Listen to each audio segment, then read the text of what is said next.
Sorry for that. I was on mute. Good evening, guys. Tonight I'm bringing to you the debate on the nominations for UDA. It has been a long day. It began by guys having claims of rigging, some having marked ballot papers. So yeah, we have seen people like Soshon crying, Joyce Korir crying. I've seen Ketu Warukuru seated, hopeless, losing her makeup. We have seen different candidates expressing their dissatisfaction. However, the UDA Center, Tarling Center, under the Secretariat claimed that all went well.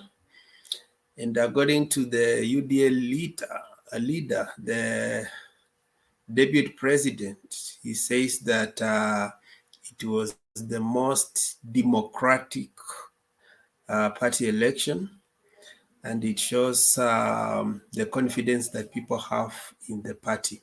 So you're welcome to give your opinion and tell us what you think went, how did it go? Watu wa kusema hatupangwingwi bado wanasema ama wamebadilisha msemo?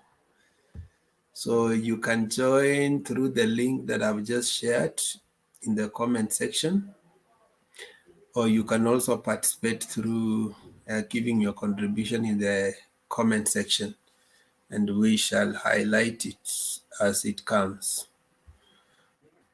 Yeah, leo watu wamepangwa ama hawajapangwa.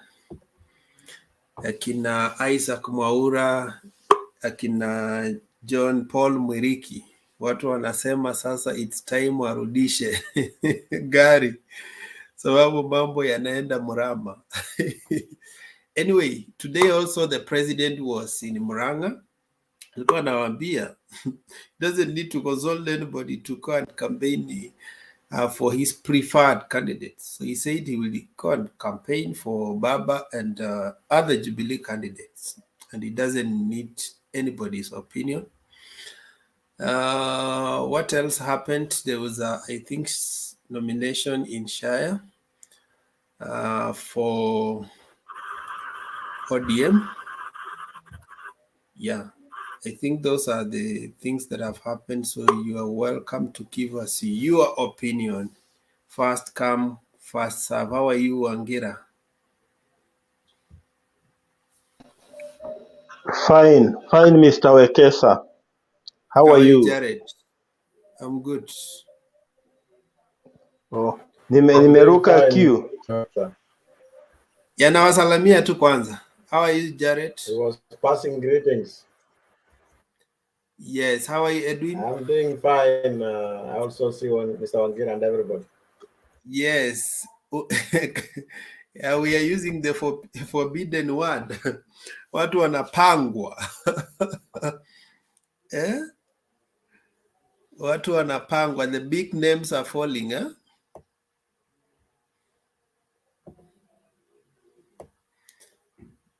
Yeah, let's start with Jared. Give us your opinion.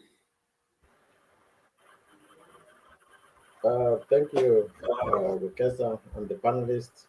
More especially, I see my friend Caleb was wondering if we saw have some intelligence. Let me start with Mimi sikusikia ama how Azimio, you getting this guy? party. Your mic is not clear. Hello, Sijui you kama can hear? ni yangu ama Wangira unampata?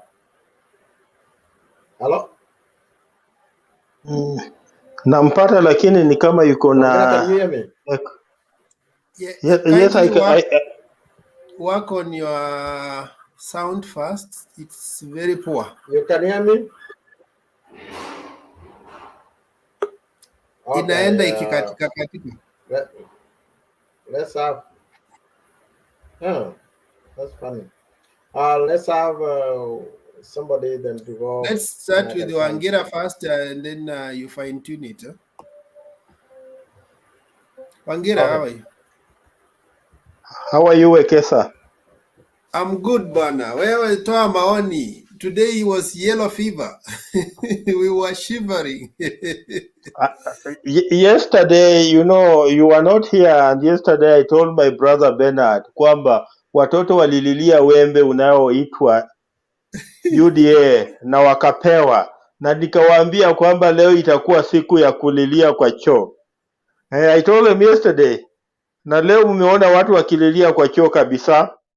For the first time since Our Soshoni has cried literally tears. Joyce Coril, I will be na sharing this later. bado leo for the first time nimeona Ketu Aruguru bila makeup. Bila makeup. For the first time nasikia akilia, anasema amekuwa rigged out. Tumeona Sosion akilia kabisa, kulia. Nimeona huyu mwanamke ule aliambia Raila kwamba anapeleka Raila Bondo, jina yake ni Joyce Korir, akilia kulia. Leo imekuwa ni kulia kabisa. Nimeona jamaa huko Bomet, raia wa kawaida wakisema kama sio wasipokubaliwa kupiga kura, basi ifikapo tarehe 9 August watapigia Azimio. So generally today's UDA nomination were chaotic, as much as William Ruto wants to make us believe that it was a successful exercise. It was not a successful exercise. It was very, very chaotic. Hata tumeona sehemu zingine tear gas. But I pity some people. Naonea watu wengine huruma sana, Mr. Wekesa. Mtu kama huyu mtangazaji anaitwa Njogu wa Njoroge.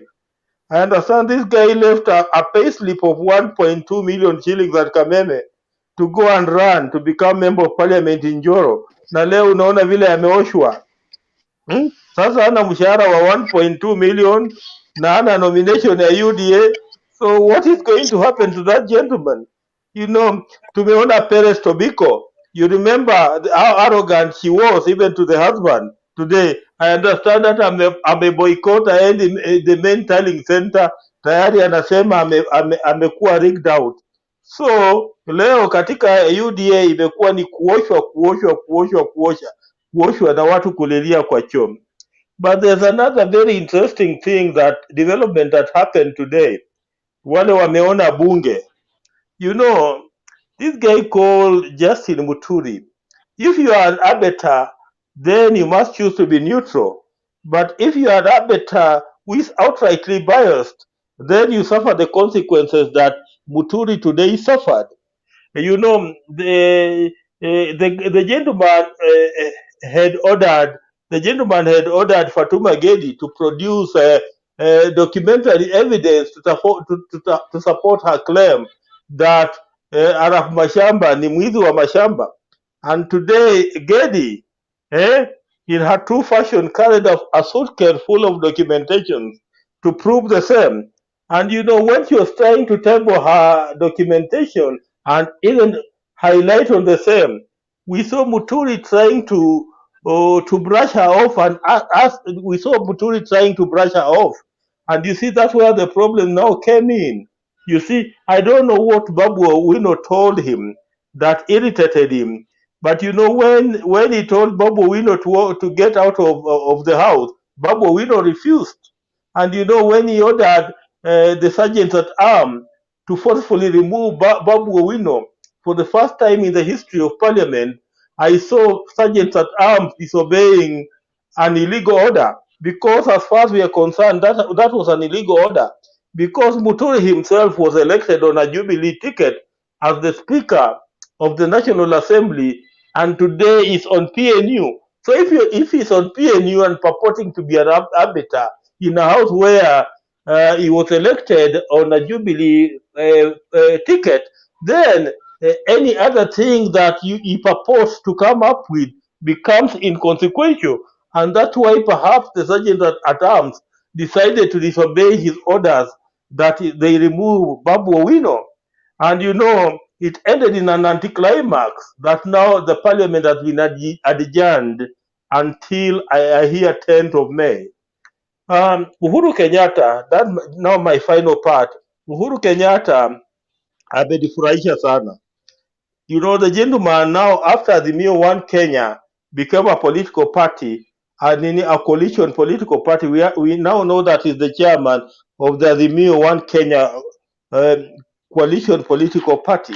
And today, when he was in Kandara, I think Kandara, yeah, the guy said he's not going to be intimidated by anybody.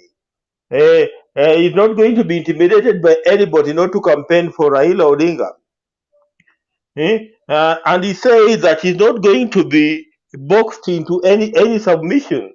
So looking at President Uhuru Kenyatta is a gentleman who is determined in ensuring that Raila Odinga becomes the next president.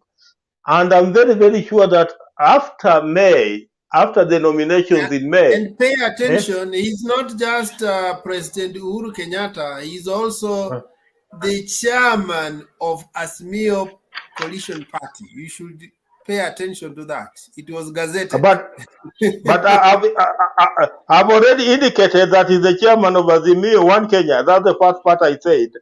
Eh? So listening to the gentleman Uhuru Kenyatta, he said nobody will box him into submission. Eh? And he said that he's going to tell the ground in Mount Kenya what is in his heart and what he feels about.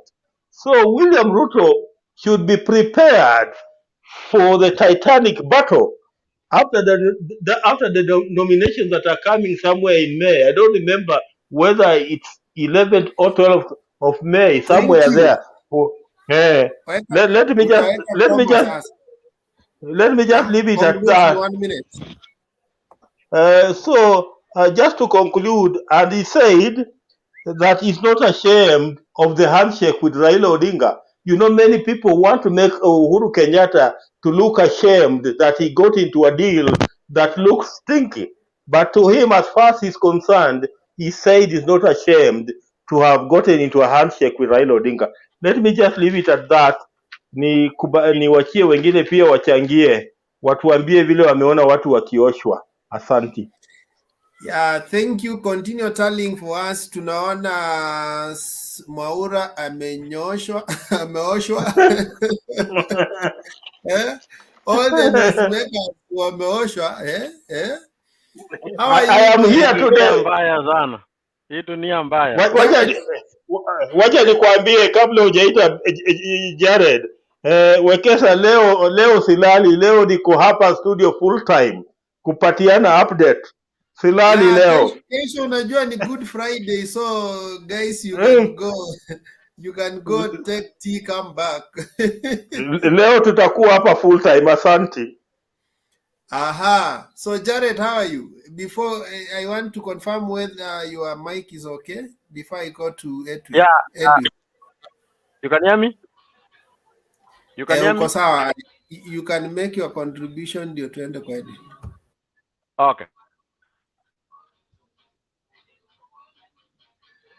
Thank you very much. I see my friend Kinyua. Welcome. As I said, I wanted not to go too much on what happened, which we know.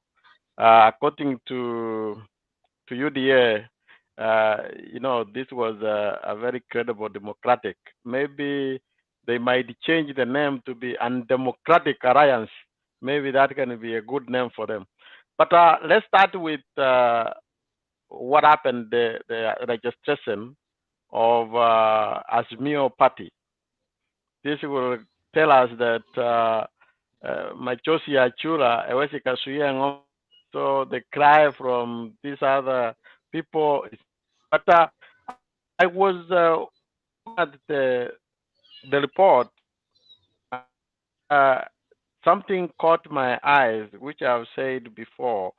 If members, the 11-member team, I saw Sabina Chege in that council, and it caught my eyes. Sabina Chege is somebody we need to keenly be watching. One, I understand this is not running for any post in this election from one. Secondly, he has been dispatched by Azimio in campaigning all over the country. Will that be introducing him to the public? Is something we're gonna watch. I think right now between Mata Karua and Sabina Chege are two people we have to watch very keenly. If Jubilee want to keep it in house, they might go for Sabina Chege. It's not somebody who has scandals. He's very likable. So it's somebody we have to watch. I wanted to bring that one to start my opening. Now, coming to the undemocratic alliance, what happened is not what we didn't expect. Yesterday, I didn't want to start predicting this would happen because then it will be known. That's why yesterday, those of you who are here, I say that let us give them the benefit of doubt that we expect nothing than the perfect nomination as they have been promising us. They have come to realize two things actually. Let's leave even how it went. We need to look at the turnout. Do you know in Nyeri it was below 5% turnout in Nyeri County, and this is their home. 5%. Most of the people, other than Rift Valley, the turnout was very low. That's what I saw. One of the things. Another thing about claims, those who have known the deputy president, they should not be surprised about this. The reason where he did not go for consensus on Rift Valley, most of the Rift Valley, because he knew in the nomination he would have a chance to take out those people he see that they might be having a competing chance. You will find out by the time this exercise will end that those people who seem that they might be, some people might at a certain time think for their own, they will be kicked out. And the nomination was one of the way to clear these people. Look at the people like Charles Cattell. I'm very sure if he wanted, Charles Cattell could come. But that is one way to keep him cool, telling him your ambition need to be slowed down. There are some people, Akina Maura, they are not people you can easily trust. There are people who can get to parliament and then they change their mind. So those are the people he will clear them out so that now he will have other good people like Nyoro who will be dying for him. So this was expected. This has been done before. And one thing now I have seen, there is a clear difference. You know, for us, we have gone through this. We have seen ODM since 2013. Now I have seen the signs of opposition. You don't get anything right. So that's why they don't see anything. It's unfortunate, but you need to take this from William Ruto. If he tells you this thing is white, you know that it's black. That is his hallmark. What he tells you is the opposite. If he tells you this will be tomorrow it will rain, then you know that it will not be raining. Go back to everything he promises. One other thing is about the leadership. Leadership is not about an individual. It's about a culture of minds. Remember, he moved out of the campaign to come and manage the nomination himself. When he has a neck, which should be a neck, I think, which will be able to do that, but he can never trust Ruto as a trust issue. Another thing which should be on the public, in the public domain, look at the people he sent, let's say even Mount Kenya, to oversee the nomination there. 400 and something kilometers when he could have got Didi Nyolo or somebody from there to go and oversee. He chose his only people, and this is the truth. We are not trying to hide this. He always, those who have dealt. Some of you just see William Ruto on TV and you either like him, but you have never come close to him. Jared, But those of us who Jared, have followed, yes. Someone is challenging Yes. you. The politician is challenging you here. He's saying that I Yes. guess just tell Jared that UDA nomination was successful, contrary to what Azimio was expecting. What is your view? Okay. That person maybe just came today. From yesterday, you can go to the clip yesterday. I was expecting nothing but all the best. And Caleb can tell you here, I was one of the people yesterday telling our panelists that we have to expect everything to go right. So saying that Azimio was expecting anything is trying to underestimate what happened. So I don't know what kind of success, and that's what they were saying when they, as I said, they said the opposite. But by all means, I don't know what it means success. If that is what it means success for them, good for them. We have gone through this. Let me continue what I was saying. Those who have been very close to William Samoei Ruto, if you are not, and I say this with all the confidence I can tell you, if you are not from his tribe, he will never trust you. He will give you something to do, but he will put somebody from his place to oversee. That has happened many times. Take it that way. That's why you go look at the people who are managing in the whole Mount Kenya, and you will come to see where those people are from. That is how much trust he has in anybody. I will Did you expect stop that there someone so that I like can. Costani will perform poorly?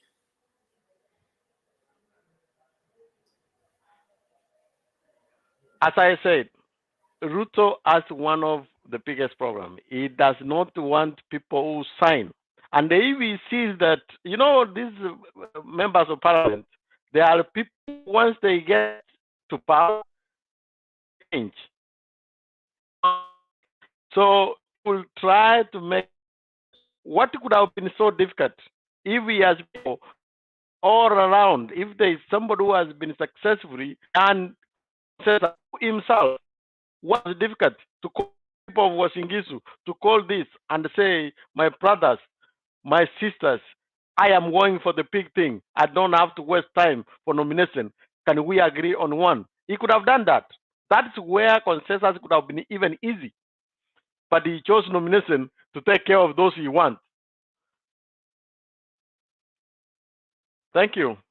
Thank you. I'll come back to you later. Let's have. Maybe 1 second for Fatuma, please, if you don't mind. Sometimes they say, what you wish for. I saw that it was a long move for the speaker to ask for evidence, for the red to come with the evidence. But guess what? Because government is a public place, they did not want the lady to speak about the document. He wanted the lady to just deliver the document, then he would come to rule. But the lady was also smart to say, this is an opportunity to give the public what is happening. And that's where you see, they say, unfortunately, no offense to anybody, once you get to UDA, it's like you leave your planes behind. Now Mutuli is no longer using a plane.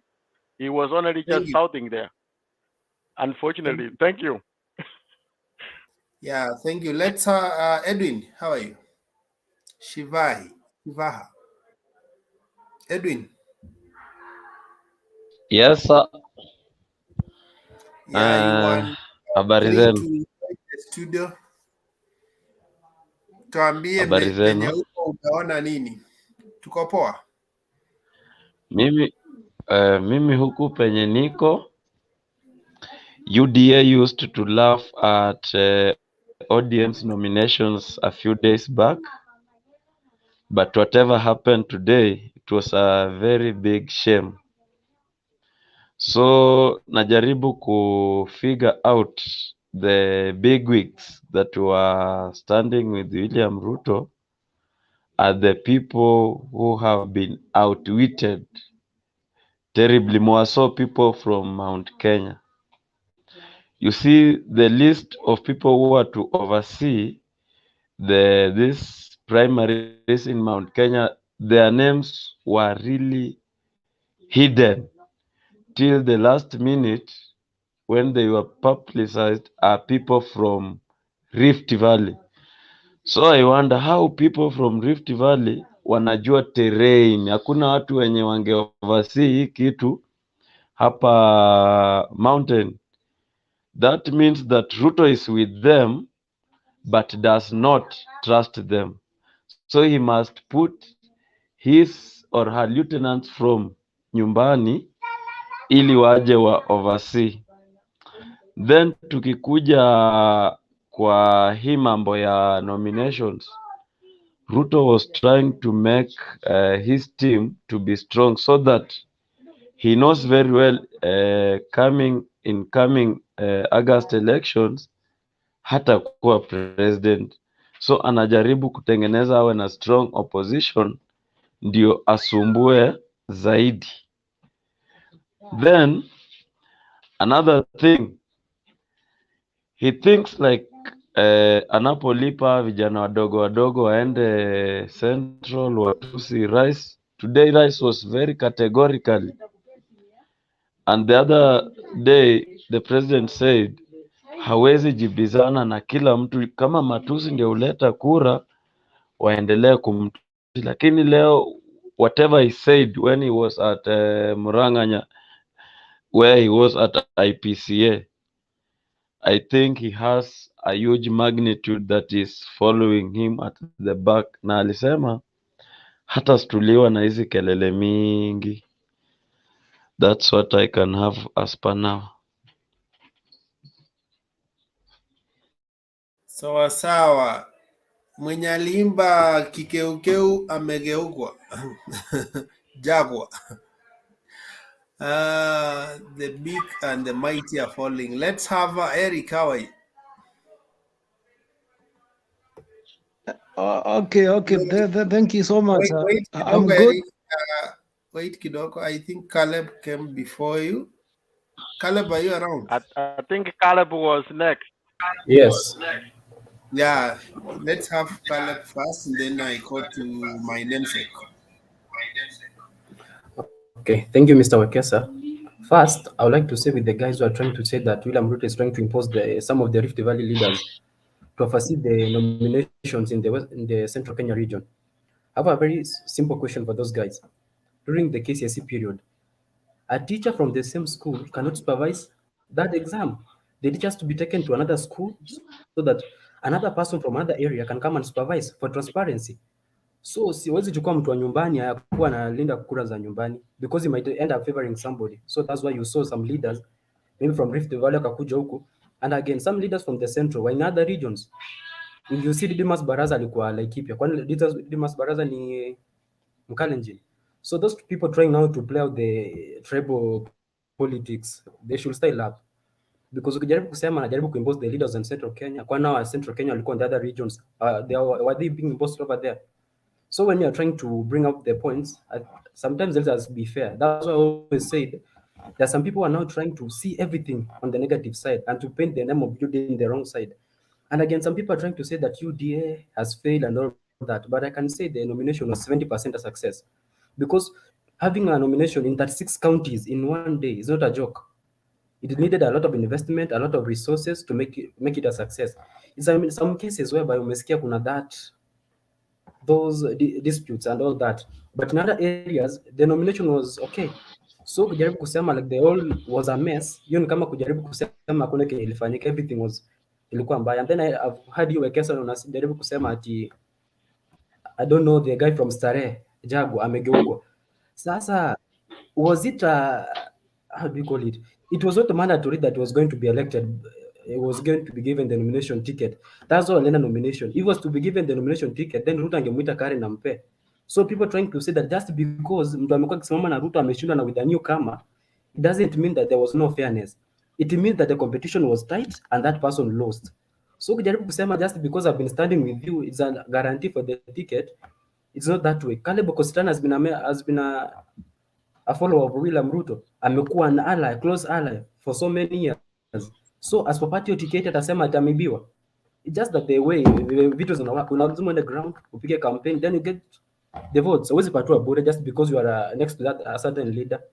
So I would like to demystify that, because the guys are using that as a way of now trying to say that the nominations are not free and fair. Nomination outcomes inakujanga different. You cannot be expecting just because you're going to win, you don't look at the opponent. Opponent pia anaweza kuwa na strategy zake na zifanye kazi kuliko zako. So sometimes try to give credit where it's due. And again, I would like to talk about the issue of Fatuma. No, she called the women rep for Wajir. You know that lady, she's a drama queen, and I think what she was doing in parliament was real drama. Because number one, I was even trying to now look at some of the standing orders in parliament, try and understand what the speaker was trying to tell her.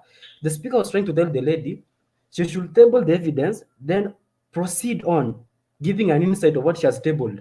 But instead, the lady wanted to give her submission first before tabling the evidence, and that's why the speaker was now trying to ask her to follow the due procedure the way it's supposed to be. And then if you see most of the MPs over there, they were making a lot of noise, and then the MPs from Azimio, and then the documents in Fatuma Gedi letter. Even last time she talked about that issue, it was not intentional. She was sent by somebody. And if you look at the way the MPs were behaving in parliament today, that's why it's like they had a committee whereby they were going to now bring the submission together. That's why you could see the women for Homa Bay, Now, Gladys Wanga, from time to time, she was trying to go and help her in bringing out the documents. Caleb. Yes, Caleb, Mr. Okesa.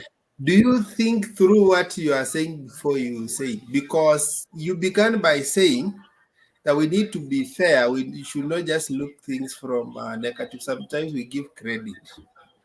And the whole of your submission, you have never given credit to the other side. You only poke holes and you stop there. And then you go ahead and say that Fatuma was speaking for someone else.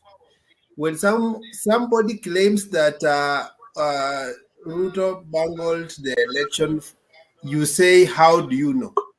So, in other words, in your own version, you want to be supported in discrediting Azimio. You know, you don't want other people to discredit you there. In your own argument, you are eating up your own argument. That's what I'm saying. If you want people to be fair, you also have to demonstrate that you are fair. You haven't.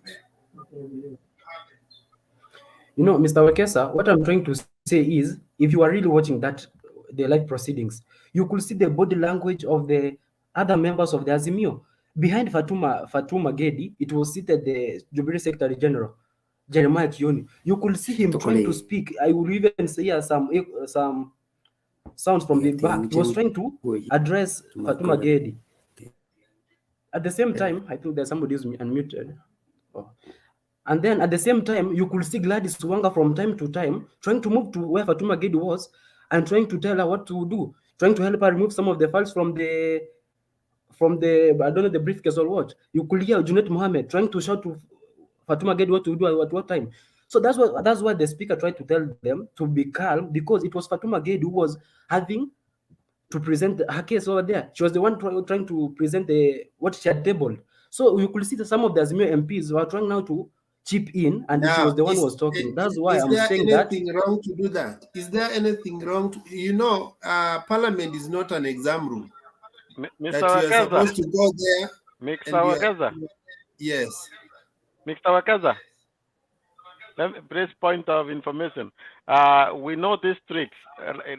Don't entertain this.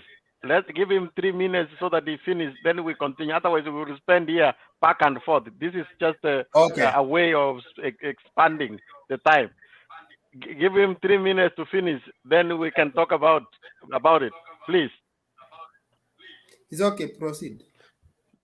So let me wind it up by saying this, Mr. Wakesa. If you could see, what I was trying to say is the interruptions, and then they were not through the right channel, through the speaker, ni ile ya chini chini. So that's why I was trying to say that it seems like this was something which was cooked, and she was the one who was to present that, and then they'll back her. So yeah, the case might be genuine, but the way it was presented, it was somehow fishy. That's why I was raising some of those issues. Furthermore, Babowino, he was sent out by the speaker using the standing orders. Did he go outside? He didn't. They had to cause that drama for the speaker to postpone the sitting. And they were, if you could see, even when the speaker was walking out, they did not raise any objection towards the speaker postponing the sitting.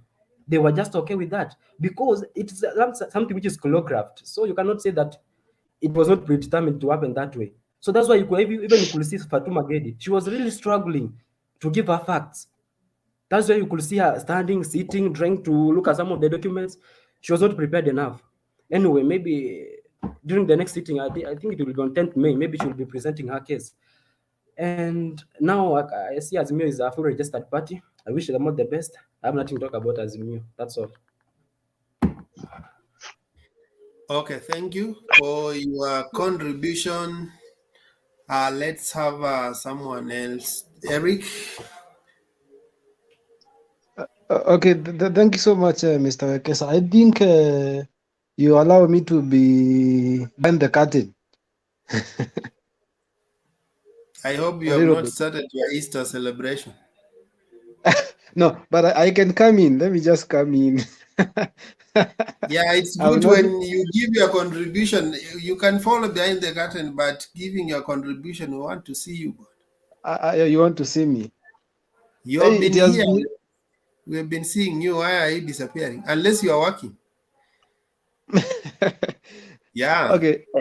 It has been so long. I've missed the panel, Bana, for Yeah, many even us, days. we have missed you. And how can you talk behind the curtains? I'm here. Let me say hi to Jared, Wangira, Caleb, Katwe. Nice to meet you.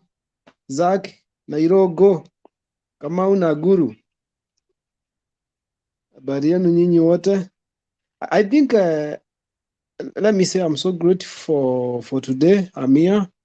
Actually, I've been trying on how I can join, but I was a place with a little bit problem of network.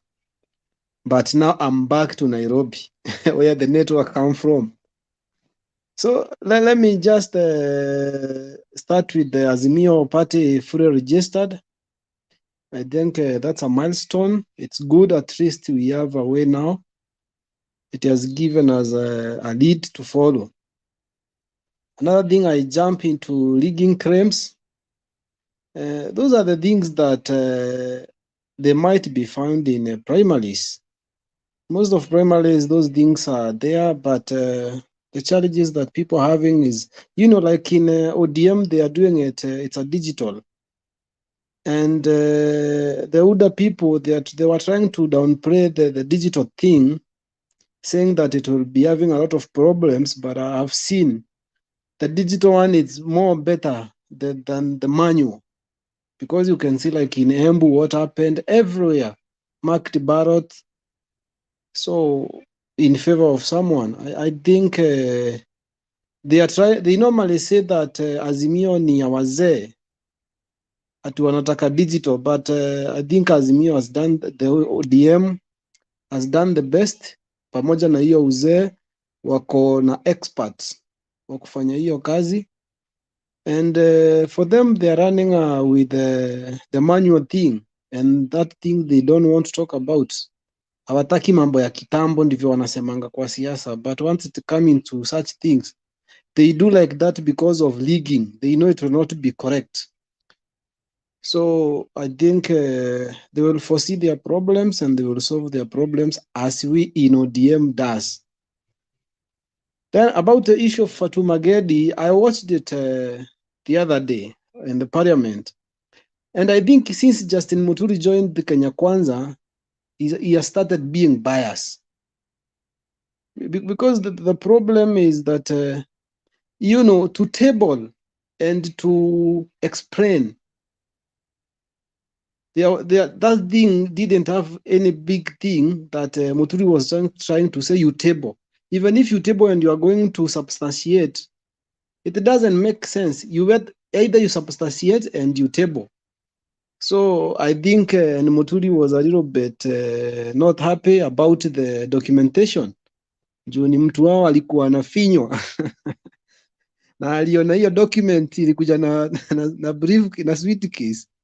So it was a good document, a lot of document.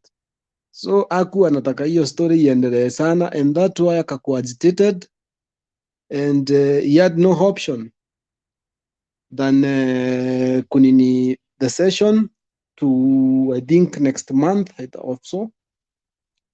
So I think people knows where the name Shamba came from, because it's something that can be followed very well. And now people try to tell us that we can be safe in that hands. No, we cannot. If someone can take land from someone who is just a normal mwananchi, to an extent even the court say he should pay the fine to the person, and the person now is deceased, I think it's bad, and we don't need such leaders. Alafu hii story ya nomination Mount Kenya, I think UDA hawana bahati, because they are trying to impose. I've come to see that all leaders who are following UDA, the big wigs, wote wameangushwa. So I'm really wondering, most of those people, how? That means they were lying themselves that they have numbers also. Like in Mount Kenya, I'm sure they are going to be shocked when time comes. Wacha Jubilee wao wote wamalize, ODM hizo chama zote zimalize, alafu tuingie kwa siasa. The fact remains, Ruto anatafuta watu strong wa kwa opposition na wao. So ataki watu weak kwa opposition, so he is trying to work hard on that thing.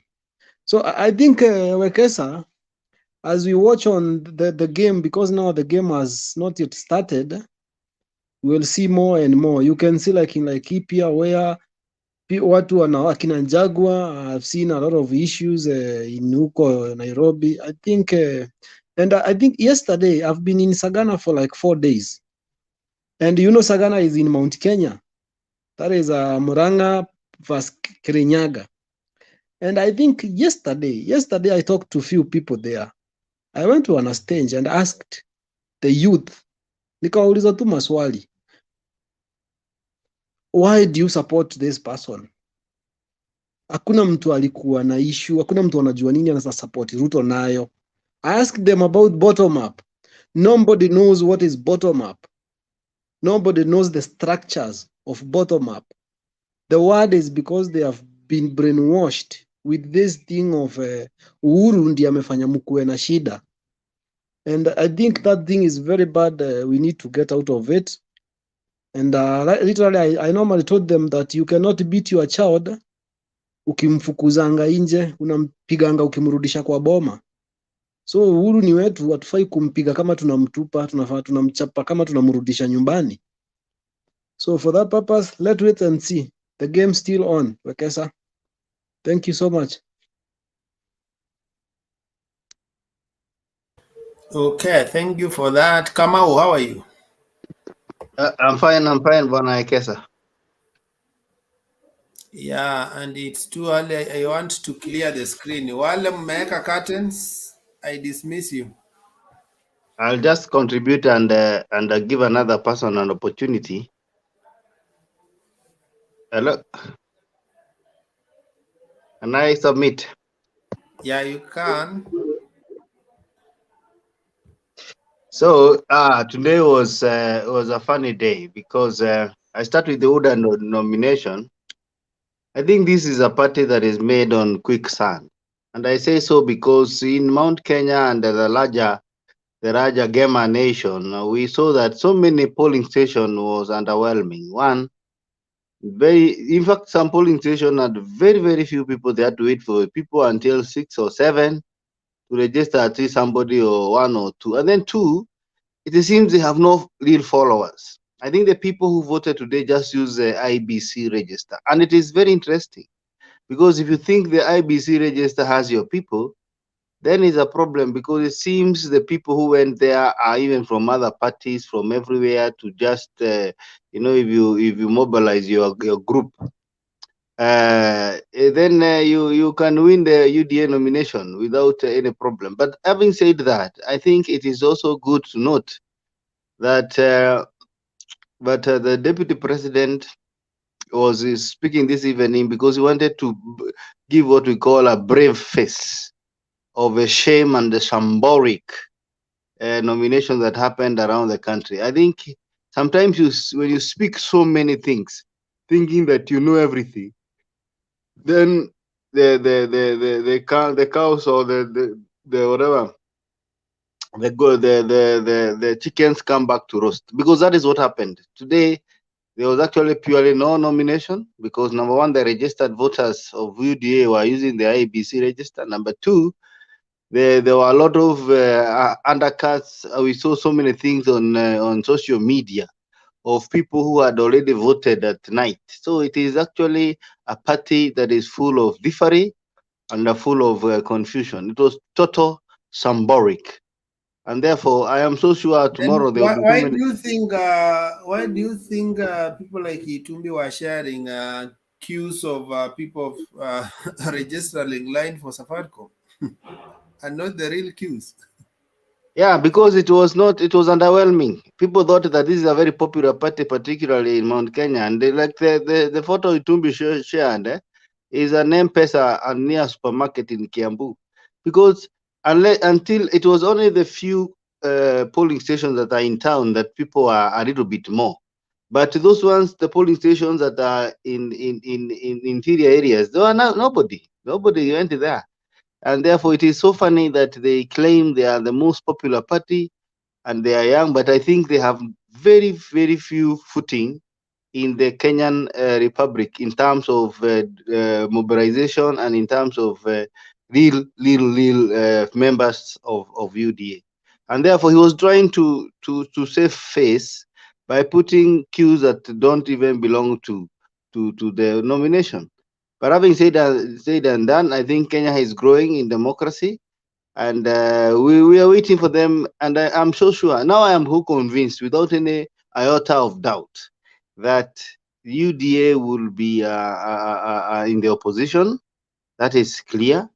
So many events were continuing as the nomination were going on. That tells you people are less concerned. They were busy. Even in Nyeri, they were so busy.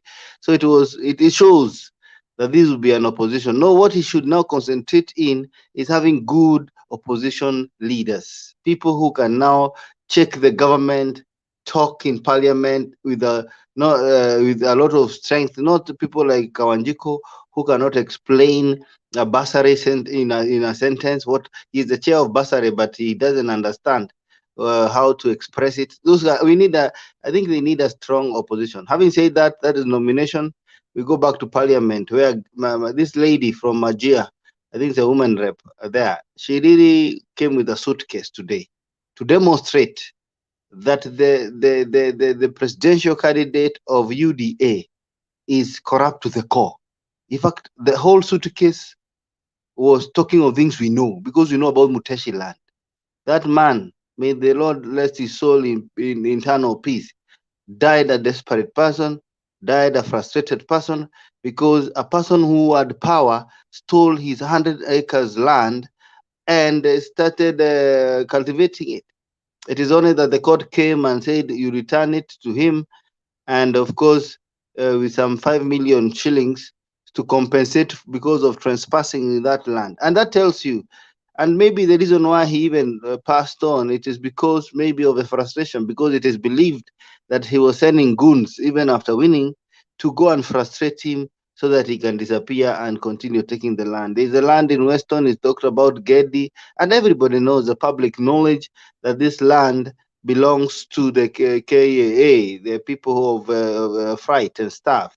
And I believe when Laila Odinga comes, he can either maybe when he returns this land, when he becomes the president, he can make it an archive of some sort, where pictures of corrupt people can be laid in that office, or else he gives it back to the KA. But I believe, because we want to kill and destroy corruption in this country, so that our people can get medicine in hospitals and good roads, and mitigate on poverty and stuff like that, and jobs, I believe it is important to have that as an archive of corruption, so that people can see the many people who have stolen land, those who have stolen things. It doesn't matter whether they're in Azimio or in Kenya Kwanza or UDA, but I think that should be a museum where people can see who has But the stolen. speaker told us categorically that don't even go there in issue to do with resigning. I can't resign.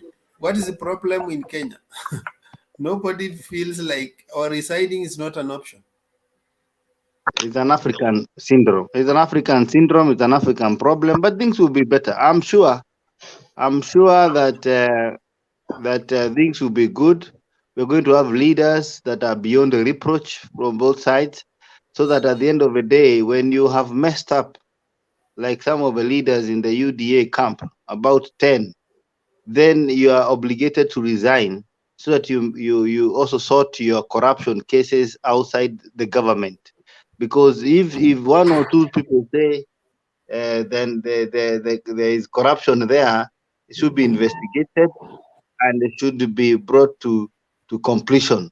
We do not need corruption. The problem in this country is not leadership.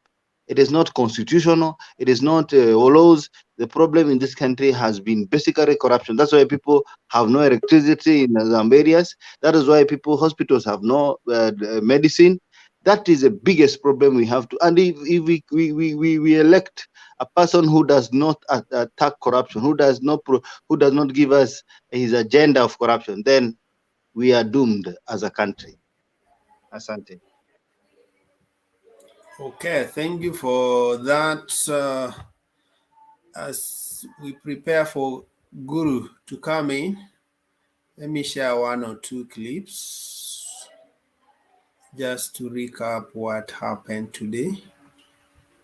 Hey, Wakaza, Yes. if you find the clip, William Ruto was saying that they need to share the good experience they have done with the IPC. Please, you can play. You know, this man can be a comedian. Hello?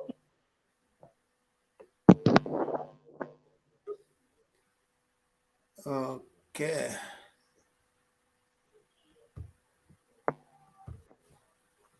Wekesa.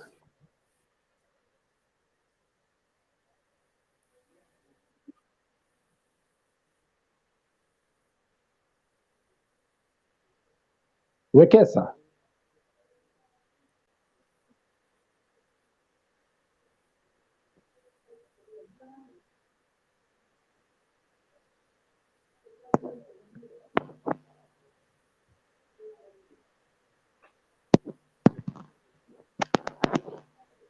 And everybody wanted to take part in this exercise. It's not been smooth. It has a lot of hiccups. Of course, we know it's a young party growing.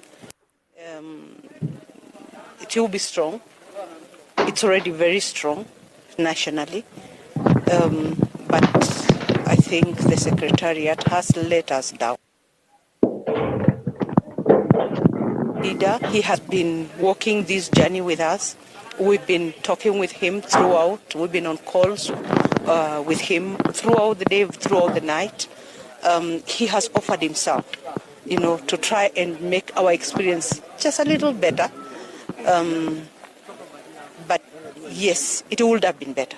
It should have been better. Should have been better. Yes. Do you have faith in the results that will come out of this exercise, especially for you and the people of this county who are today selecting the people who will participate in the August elections, do you believe that this exercise will be free and fair?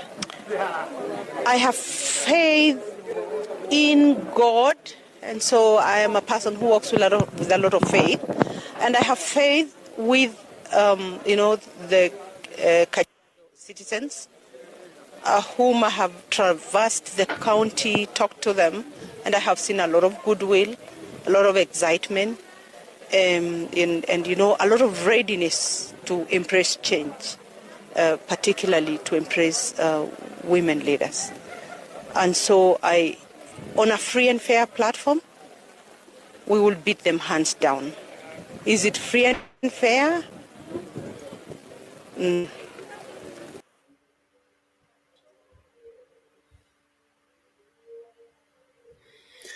Yeah, she has deliberately avoided to say, to talk about the process, whether it was free and fair.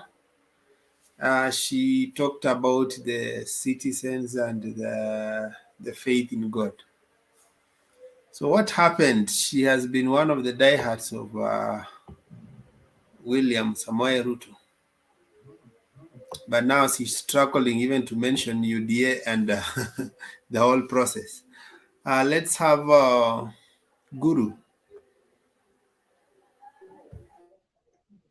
Yes, Wekesa. Habari yenu? I'm fine. Ama ni kuongezea sosioni uone kidogo.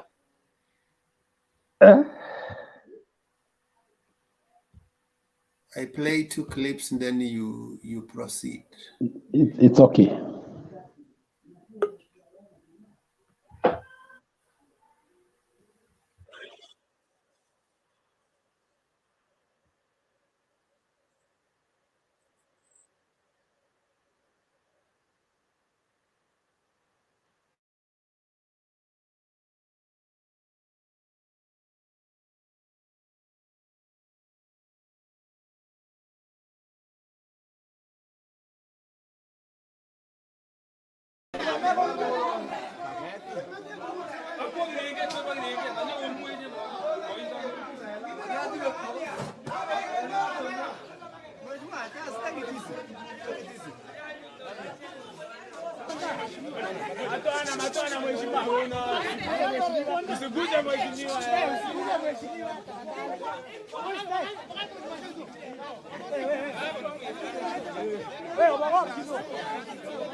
Kisha tufanye links hivyo ama ni link ama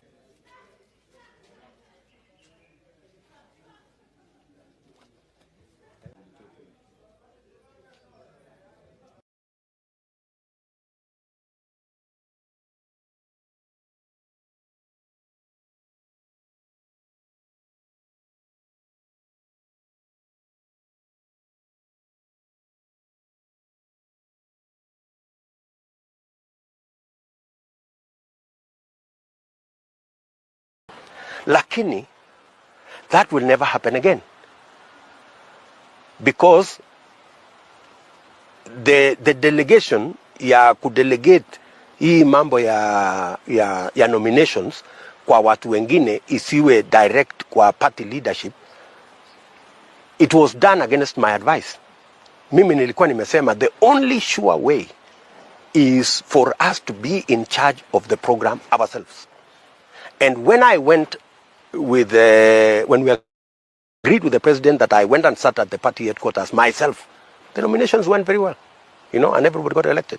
And I have told the Jubilee, the UDA fraternity, that on the matter of nominations, I will take personal responsibility because I have the experience, I have the knowledge, I have the understanding.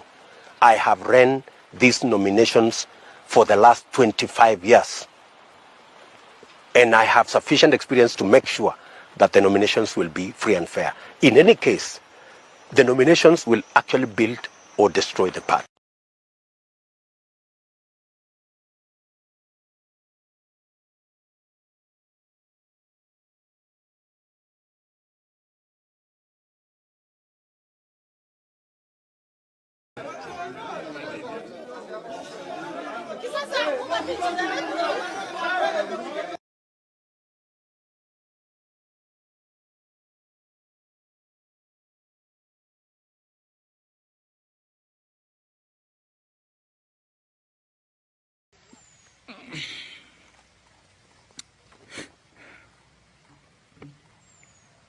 Yeah, those men and women in Bomet who picked me from a classroom at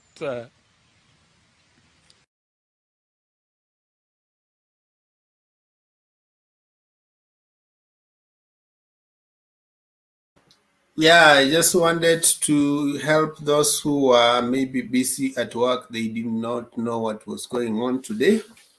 Just to recap a few things. So, Guru, proceed. Yes.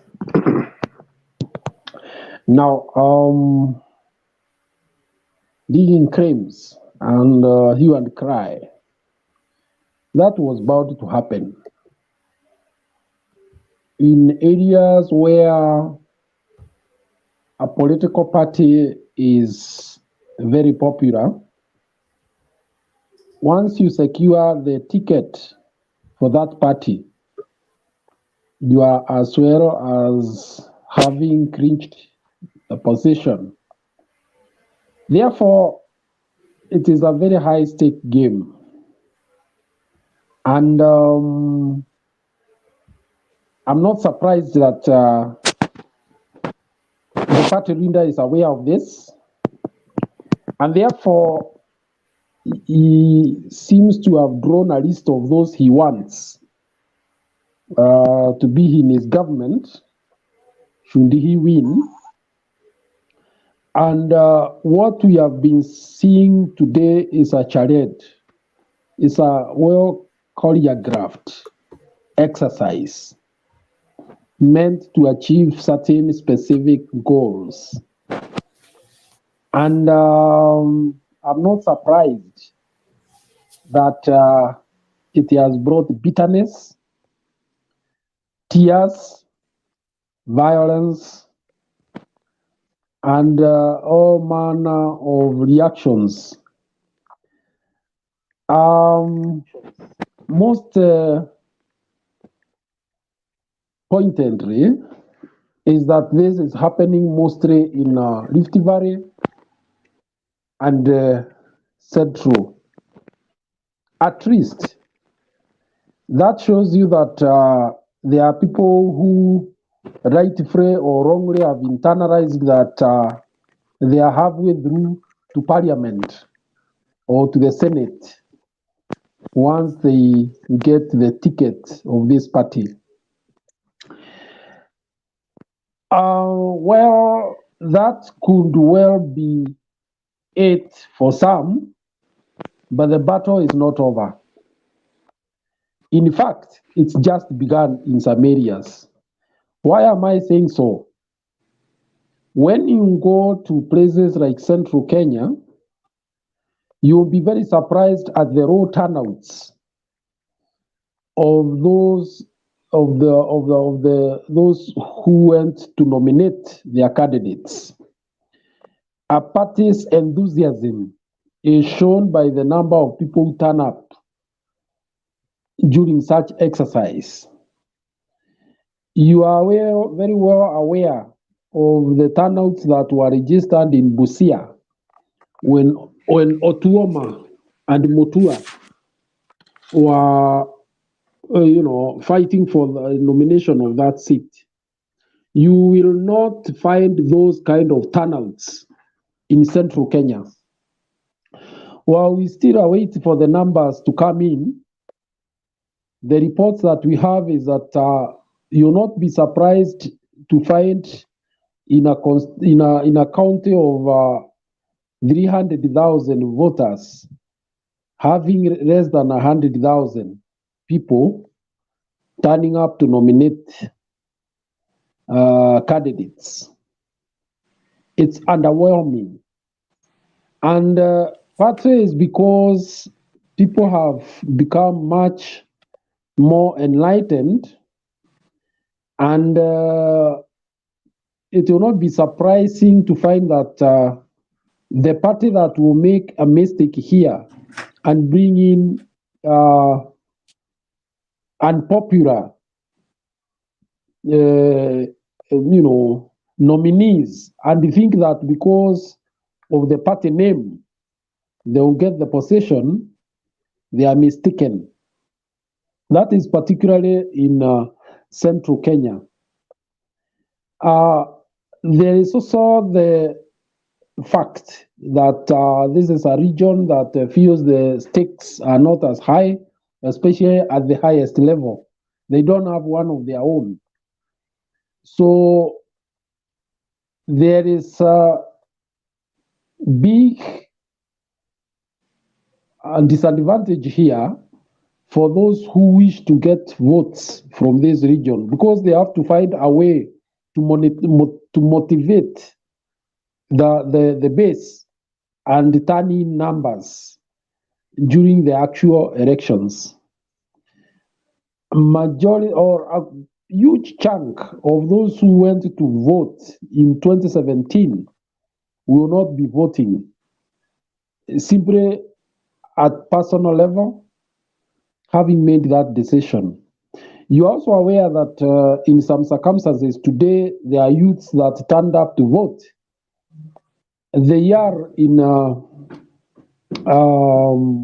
party list, but when you go to the IBC register, they are not there.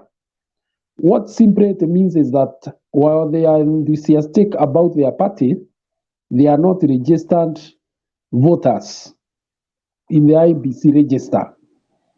That itself is yet another worrying fact, especially for UDA, which seem to rely much more on youth who were born much after the first struggle for individual and human rights.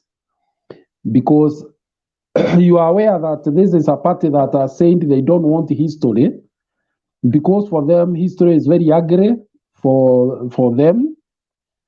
So therefore, their captive voters are those who are young and have no interest in knowing where the country is coming from. And these are the people they can easily excite to vote for them. Unfortunately, it seems they are either unwilling to turn up or they have no votes.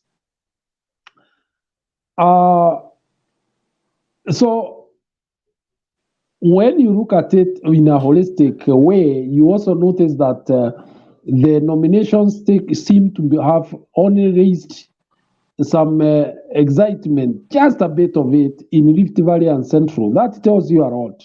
It tells you that this is a party that does not seem to enjoy widespread,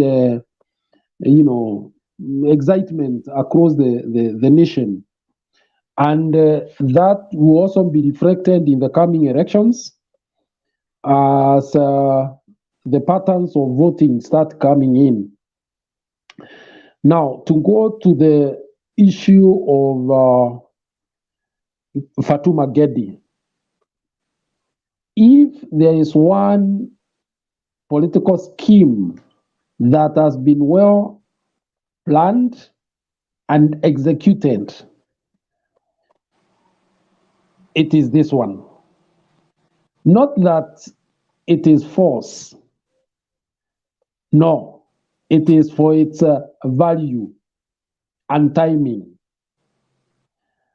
All what is contained in Fatuma Gedi's dossiers is what is in public domain. However, some very sharp minds in political circles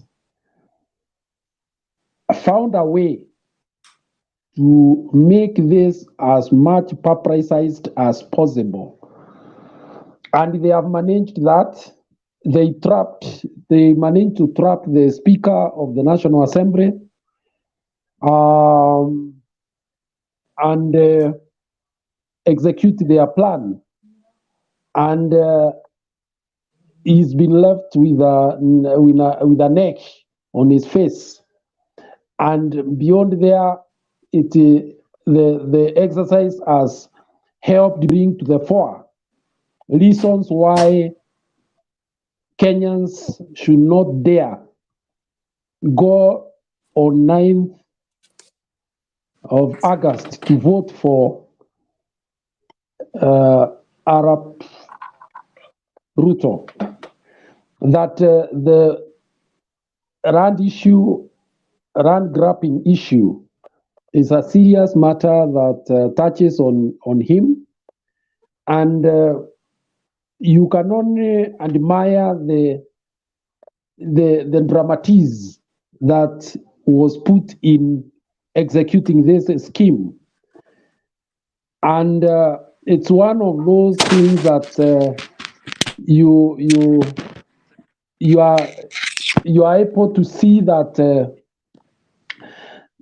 our politicians are much cleverer sometimes than we think, because I don't think even the Speaker was aware how this thing would turn out. He was boxed into a corner, and you could see a very well arranged house with the players who are well arranged. On the other side, because it lacks, I think it is lacking in some knowledge of how to handle some of these things. It is now spiraled into something that they were not able to handle. Look at the people like Nduare. He was in the house. What did he do? I think he shined away. Look at the Ishongwas and Didis of this world. I think when they smelt the rat, they took off. I never saw them there. And mark you, this is a person on whose coats they plan to hang to get to the next parliament. So you can imagine, and you start asking yourself what commitment they have on this man, or they cannot desert him at the slightest discomfort. Yeah, I think Guru, I want you point out issues and then you move to the next, because now I think for the beginning we were to do 3 minutes. Okay, let me If you summarize. dwell on Parliament so much, then I will assume you will not touch on the other issues. Okay, let me point out summarize. a few things, then you. Okay. Because I want also you to touch on issue to do with the president in Central, what he said shortly, then we move. So basically, let me terminate that matter at that level. That's the way I see it myself. But on the issue of the visit by the president in Central Kenya, you will notice that he was very economical with politics. I think it is in respect for that church and the fact that I think he wants to project a certain image to this community. First and foremost, I think he does not want to project bitterness, which would make some people think he has something to hide. So I think when he hits the ground, which I think he will, when he starts opening the projects like Dam, I think he will be able to talk politics at that level. But most fundamentally is that he is among those who have been able to bring this church together. It has had 3 factions. And when you look at those church leaders, they are the elderly. You know, the African Independent Pentecostal Churches of Africa was an independent church. It was a reaction to the colonialism. So you can imagine that I believe it is one of his cells or one of his bases of politics, and has been for that family. So I think that's why you could see he was very comfortable, and he knows that once the message that you give them will percolate deep into the community, and particularly among the adherents of that church, the African Inland Pentecostal Churches of Africa. And so basically that's what it is. Thank you. Thank you. Let's najaribu kupatia kila mtu chance aongee. Katu, how are you?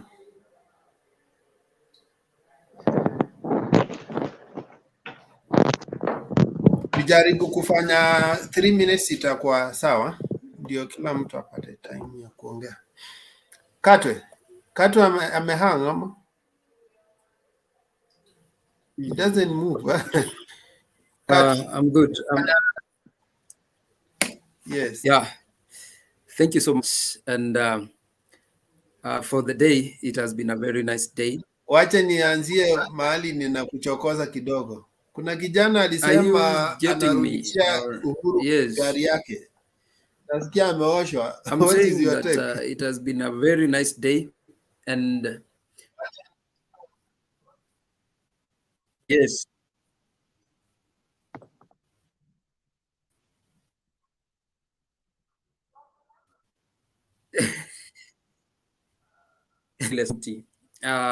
And to be honest, when you're saying you want to move with the big boys, you have to have what it takes to move with the big boys. You have to understand that when you're moving with Ruto, you have to have something called leverage. And I'm saying that if you're moving with somebody like Ruto, you have to have something called leverage. Ruto is more of a person of what you're giving me on this hand, and what am I giving you on the other hand? In Ruto's fraternity, there is nothing for free. I hate to say this, but like Lucifer, will not give you anything for free. So that young man did not have anything to give to Ruto. He did not have money. He did not have votes because he was given sympathy votes, and then he was brought up by Uhuru Kenyatta. So it's not giving. Actually, there is a problem with your gadget. Guru. The rest, Guru, let's please remain muted. Kindly. Guru. No, it's Guru. Guru has not muted his mic. Guru has not muted his mic. Guru. Guru, mute your mic. It's Guru who has not muted his mic. Yeah, there is a lot of noise coming from his side. So now, Like I was saying, thank you so much, Wekesa, for that. Like I was saying, that for you to have anything to do with William Ruto, you have to have some leverage against him. You have to have something that you're going to provide in terms of either you've got money, either you're going to help him loot from the government coffers, either you are going to have something to provide, just something to provide. But the young man did not have anything. So when he thought that by giving back the vehicle or telling Uhuru Kenyatta to give to take back the vehicle, it was an enough leverage. That was just like a baby step in a wilderness. I don't think it was enough for William Ruto to consider him as the best candidate. William Ruto has already made big candidates to suffer. So the gentleman from Meru is nothing to William Ruto compared to other politicians who have marched in William Ruto's office in the quest to have such kind of nomination. Secondly, I want to come to today's happenings. I happen to start out of 1,901 registered voters. They're using a registered voters of IBC. Registered voters of IBC in that station was 1901. And it happened that the people that came to vote were only 63. What does that tell you? Voter apathy. And this one is likened to what happened in the BBI voting through the counties. The counties did not vote as per the expectations of William Ruto. The second happening that should sound a warning to William Ruto was when he stood at a podium juu ya ofisi ya gari yake, because that is where he comes from, juu ya ofisi ya gari yake, and he told the border people, go and collect your motorbikes. They did not go to collect motorbikes. If you check on the voter apathy today, it will tell William Ruto that truly what Malala was saying was very true. That the only person who has genetically induced voters is only Raila Amolo Odinga.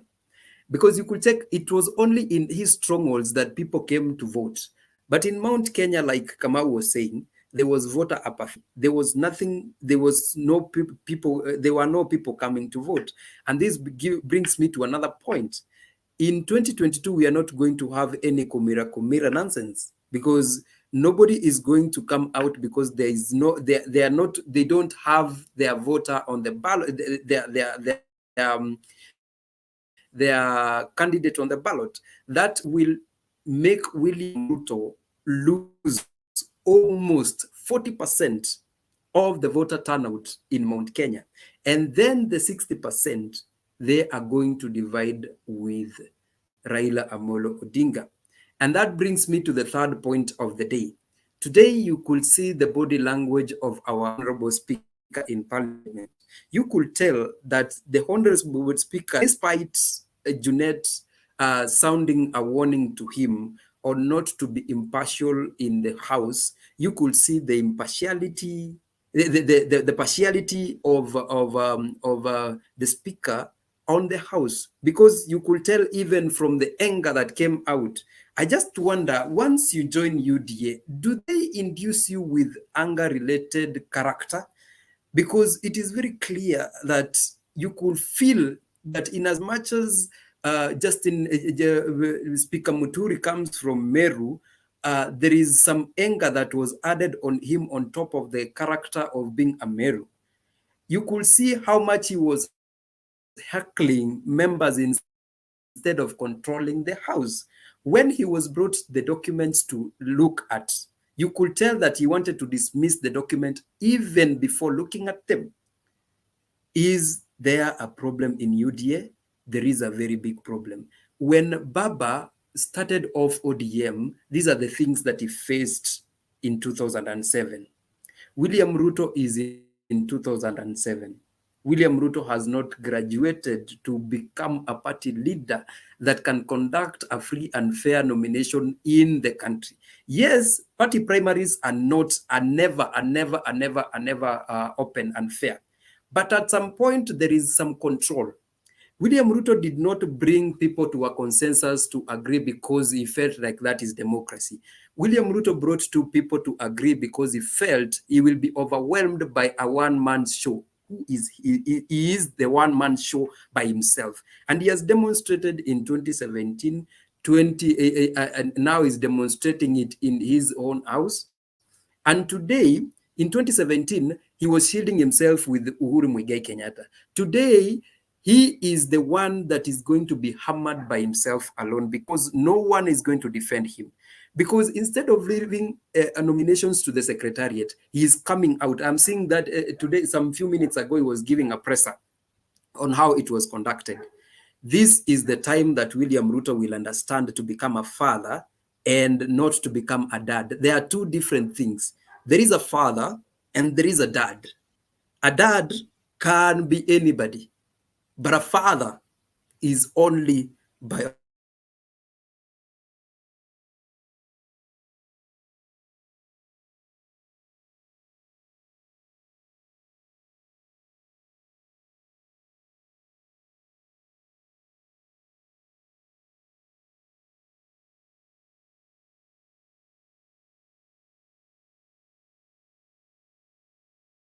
I think we have lost Katwe ama ni mimi nimepotea. Let's have someone else as Katwe. Jared, how are you? Jared. Katwe. Ni watu wamehang ama ni mimi ndio nimehang? I think your network is the one that has a... Wewe ndio umehang because the rest of the members could hear me and I could see them shake their heads. Okay, I am in reaction to what I was saying. So I think you're the one who was... Just proceed, just proceed. You are the one who is having a poor network. No, I had already finished my submission. I was waiting for the next to proceed. I don't know if Jared, can you hear us? Jared. Yeah, Katwe nishikie nitengeneze hii network and then I come back. So after Jared patia nani? I adjust my network kidogo. After Jared patia Mokua. Jared Mokua and then in that order. Yes, mimi niko sawa. Sawa. Jared, unaweza tupata? Yeah. Jared. Yes, inawapata. Yes, proceed, Jared. Jared, proceed. Let me get out, then come back. Kitu mimi nitaweza kusema ni ya kwamba kitu niliona wameanza mambo ya ujanja ni kwamba walienda wakatoa ile picha Uhuru alikuwa anaenda kwa kanisa, huyu Itumbi akaweza kuiweka pale, akasema Uhuru aliweza kukaribishwa na wanajeshi peke yake, hakuwa na wananchi. Na ukiangalia pale mahali waliweka ni pale kwa kona alipokuwa akipita akielekea kanisani, na unapoangalia kanisani ni watu walikuwa wamejaa. Sasa nikashindwa ni nini Itumbi aliweza kuweka kwa wall. Alafu kitu kingine, huyu Fatuma mimi nimeona ni mwanamke ambaye ameweza kusimamisha Muturi damu mpaka Muturi alishindwa, akaenda kusimama, akaenda kuongea na sauti, yule mwanamke alikaa ngumu mpaka hata ikafikia mahali alikuwa amemsimamisha asiweze kuongea, mpaka akaweza kumpatia nafasi, akasema wewe kitu utafanya utaweza endelea. Lakini alipoona stili maji inapoendelea kusiti unga, ikabidi aweze kusimamisha ili kila kitu kisiweze kuendelea. Lakini kitu tunashukuru ni ya kwamba ujumbe uliweza kufika, wa kusikia walisikia, wa kuona wataona, na wengine watasoma magazeti hapo kesho. Na mambo ya uchaguzi, mimi niliangalia hapo jinsi ambavyo yule mwanamke aliweza kulia, alafu na Sosioni mwenyewe alilia, na huyu mwanamke wa Laikipia huyu sijui Kante huyu alikuwa anaruka kwenda juu anatukana Uhuru vikali. Leo niliona akilia mpaka nikashindwa ni nini kimefanyika kwake, lakini ndivyo nimeweza kuona ya kwamba wakati mwingine unapounga kitu mkono, angalia mbele, usiweze kuangalia mahali ambapo umeweza kuketi. Kwa hivyo mimi kitu nimeweza kuona ni ya kwamba hata Central, ukiangalia Central watu hawakutoka vile walikuwa wanatarajia waweze kutoka. Ukikuja hapa Mombasa, niliweza kuenda katika, nilipita kisura moja mahali walikuwa wanapigia kura, sikuona watu, naona watu kama 20, watu 20-30 hao ndio wamekuja kupiga kura. Kwa hivyo vitu vimeweza kuonekana siku ya leo, si siku ilikuwa ya furaha vile walikuwa wanatarajia iweze kuwa ya furaha. Ilikuwa ni siku ya fujo, na matokeo yatakapotoka hapo kesho, sasa ndio itakuwa more worse. Na kitu nimeweza kuona ni ya kwamba chama cha Jubilee kinastahili kiweze kuweka mikakati jinsi ambavyo kinavyoendelea kuweka mikakati, na ninaamini ya kwamba jinsi ambavyo Raila anavyoendelea kugain, na mimi nalinganisha hii ya kwamba hii uchaguzi huu utakuwa kama ule ulikuwa wa katiba, vile vile katiba ilivyoenda ndio hata sahizi itakavyokuwa. Kwa hivyo wacha tuweze kuweka mikakati ya kutosha ili mzee aweze kuchukua uongozi, kwa sababu vile tumeweza kuona hao ambao wako upande mwingine, ukiangalia wengi wao karibu 50% ni watu ambao mienendo yao si mizuri, tabia zao si nzuri, mambo ya wizi, wako na makesi kotini. Na mimi sijui katiba inasemaje, kama uko na kesi kotini tena unaenda kuuliza kura. Hiyo ndio imenichanganya kidogo, lakini wacha Mungu atusaidie. Asante.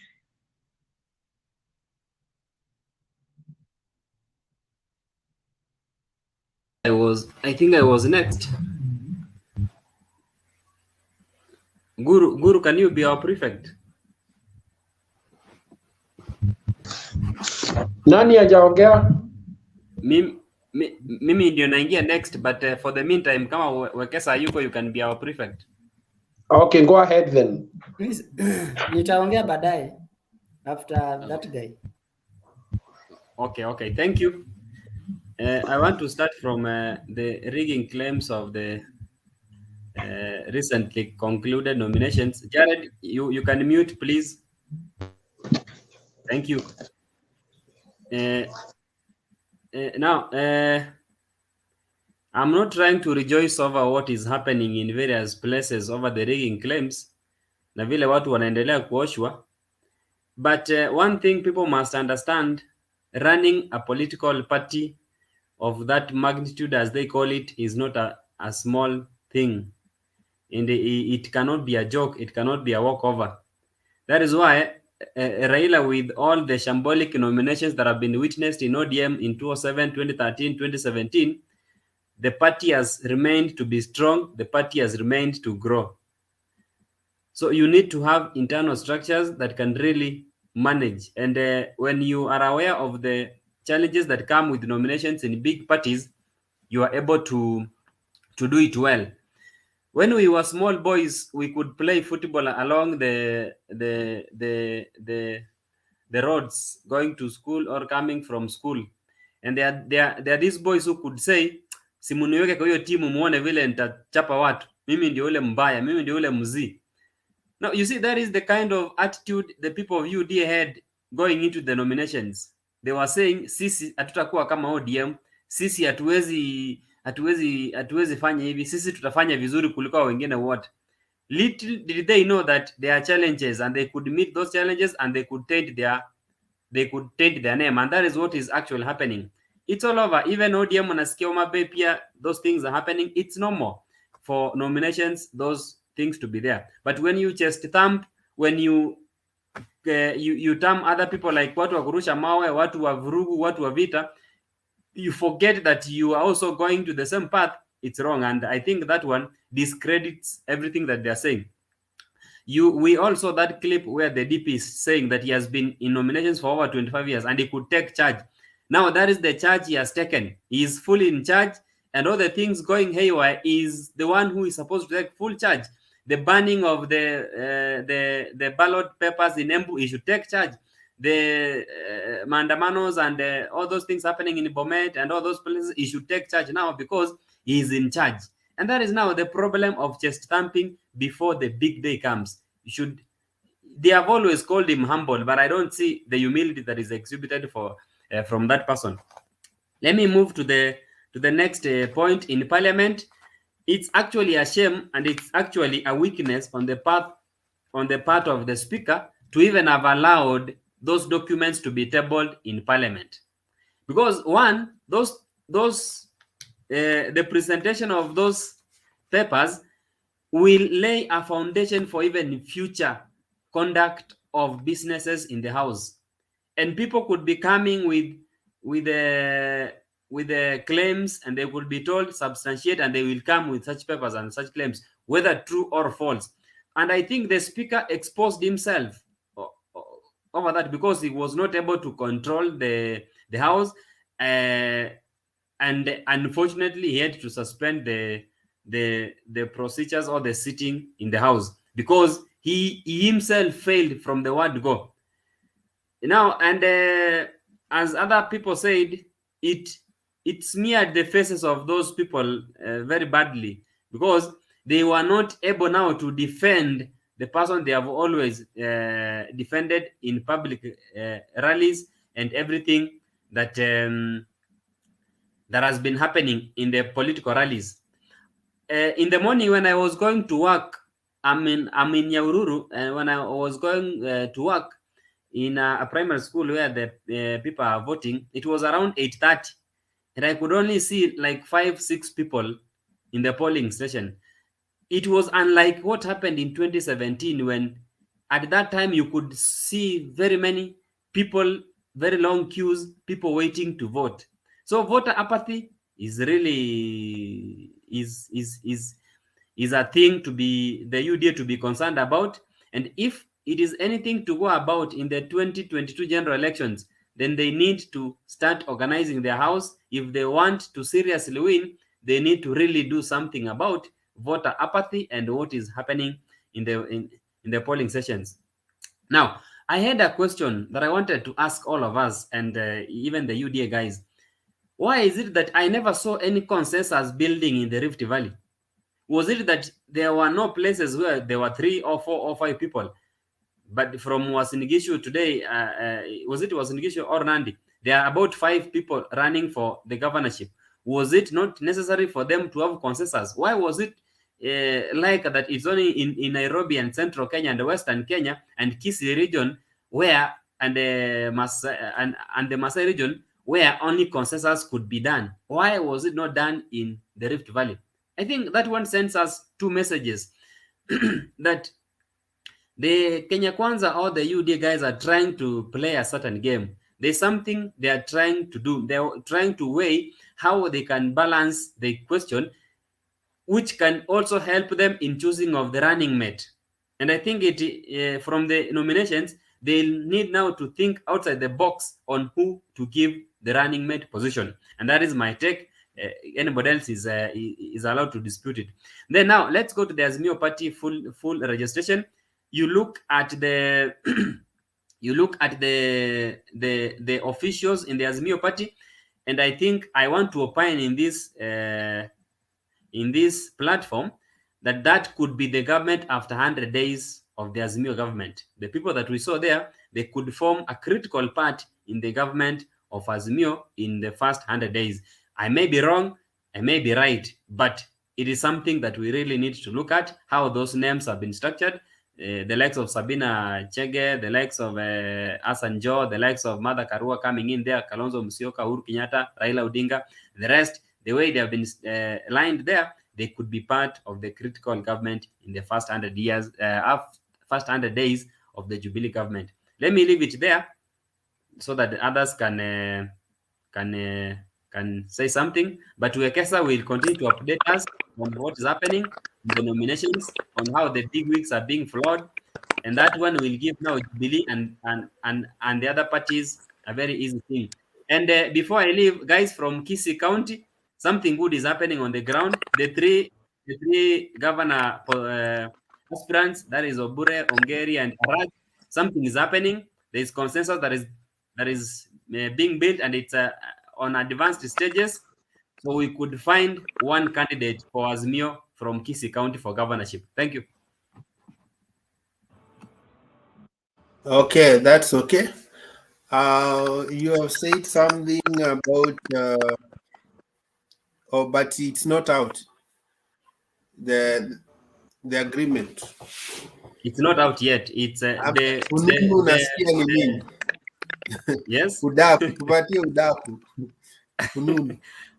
Okay, there was somebody who confided in me is among the people that are negotiating that something is happening. Those people are being brought together to speak so that they can have one candidate to tackle the UDA guy, that is Macho.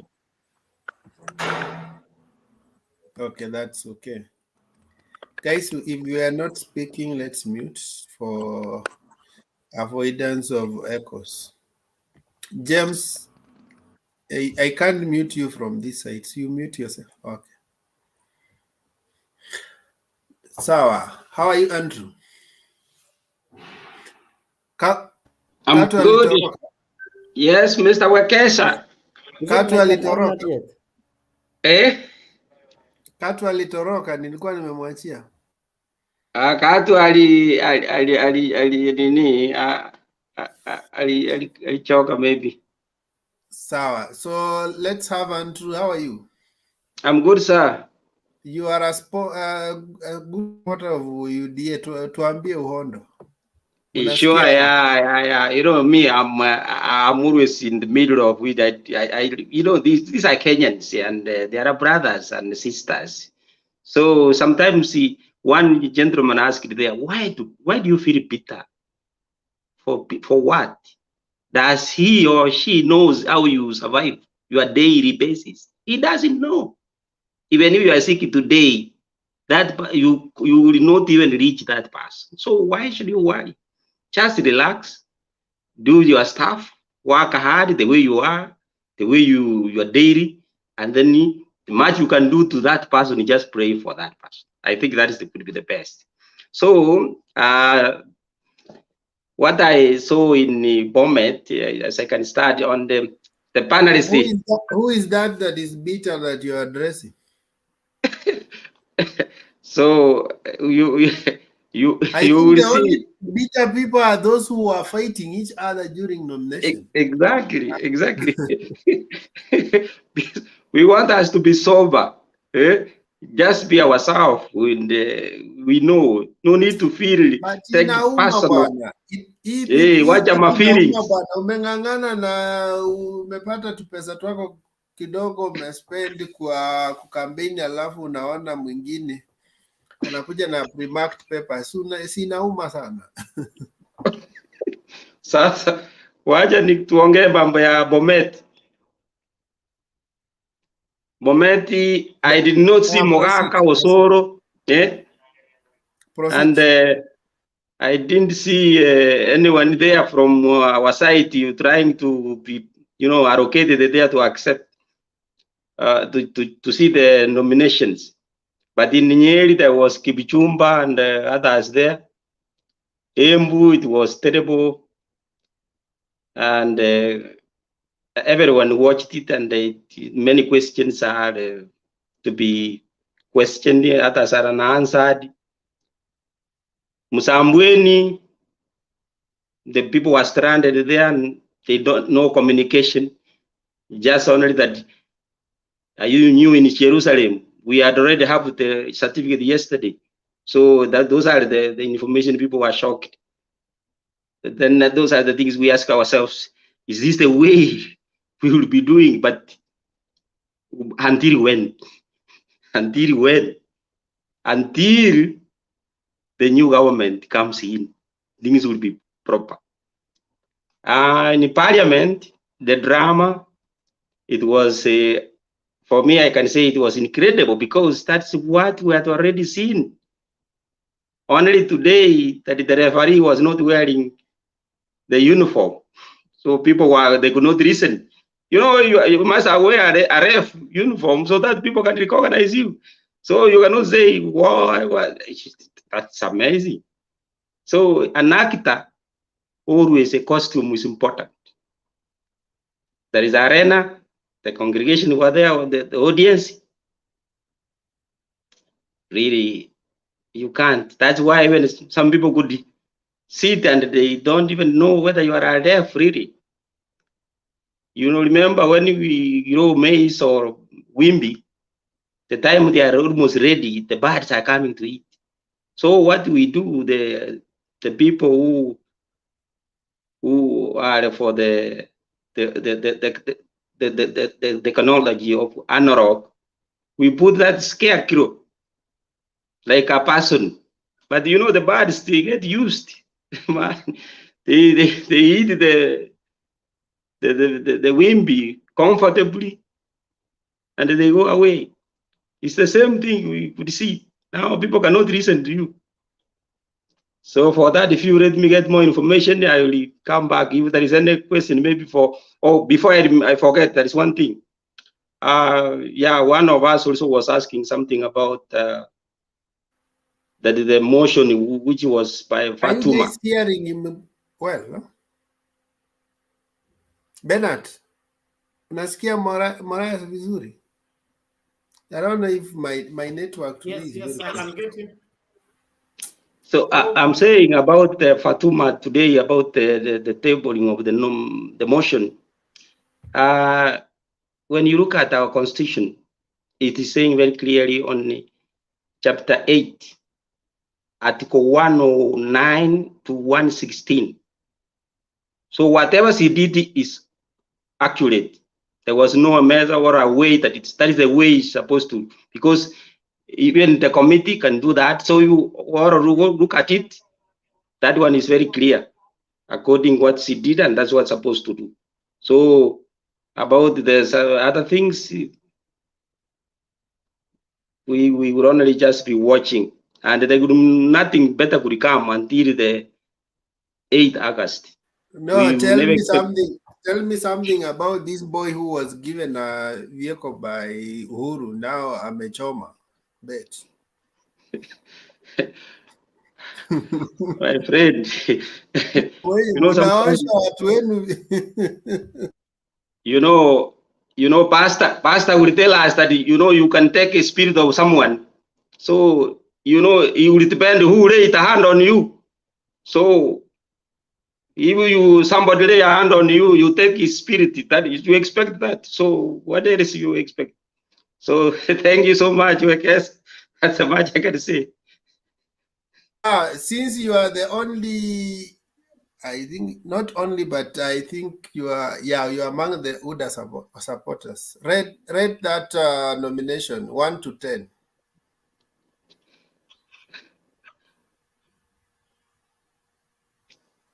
Today, 1 to 10. Diana. I give them 3 out of 10. You give them 3 out of 10. Okay.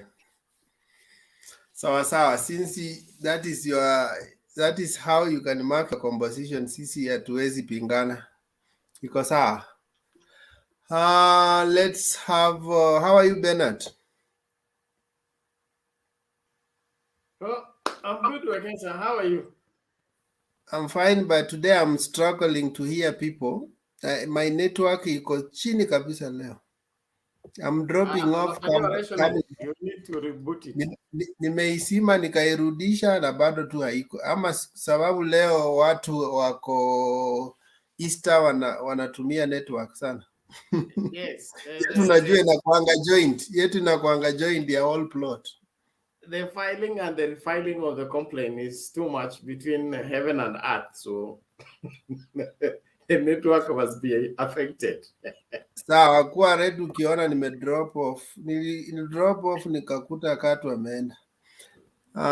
So the next person should be Mokua had spoken. So it's Njiru, Alex, and then Bernard, and Kip, and Sam in that order.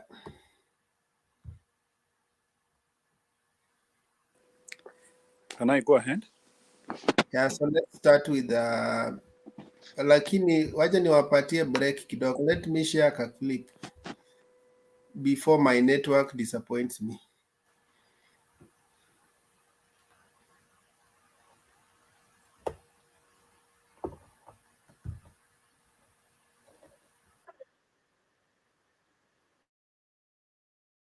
Hatutakubali, tunataka haki. Angalia sasa, watu walipiga kura usiku wa watu walipiga kura, ona. Alafu sasa mnatuambia eti tutulie, alafu mnatuambia eti kuna ingine inapidiwa Nairobi inaletwa wapi? Kwa hivyo tunaomba Deputy President of the Republic of Kenya, Mheshimiwa William Ruto, najua unaniona na unanisikiza. Uketi Nairobi ukiwa umepanga nyumbani. La sivyo, mimi mwenyewe pati nitasema leo. Ukijaribu kutulazimisha leo hii kwa hii process, tunaambia Raila karibu Bomet.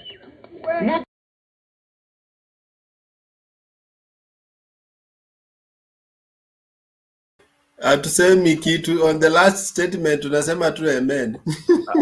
As I've always said, my people are with Raila. You thought it was a joke. Amen. So let's have Njiru.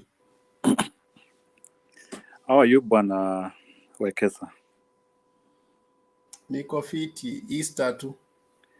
Haya, nashukuru. Sasa mimi nataka nichangie hii mada yetu ya leo, sababu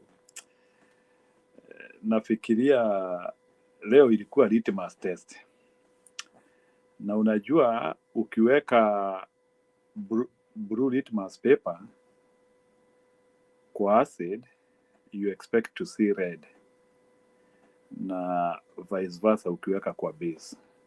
So I'm surprised to Kenyans that hawajui ya kwamba ati nomination ya leo vile imeonekana, that is the true pictures of hao watu. Hata wakipewa miaka 100, the best nomination which UDA can give us is what you are seeing in the screen. That is the ideology. It's wanapanganga mambo yao from the underworld, so you know. I was expecting order. I was expecting a lot of consistency, especially in this digital age.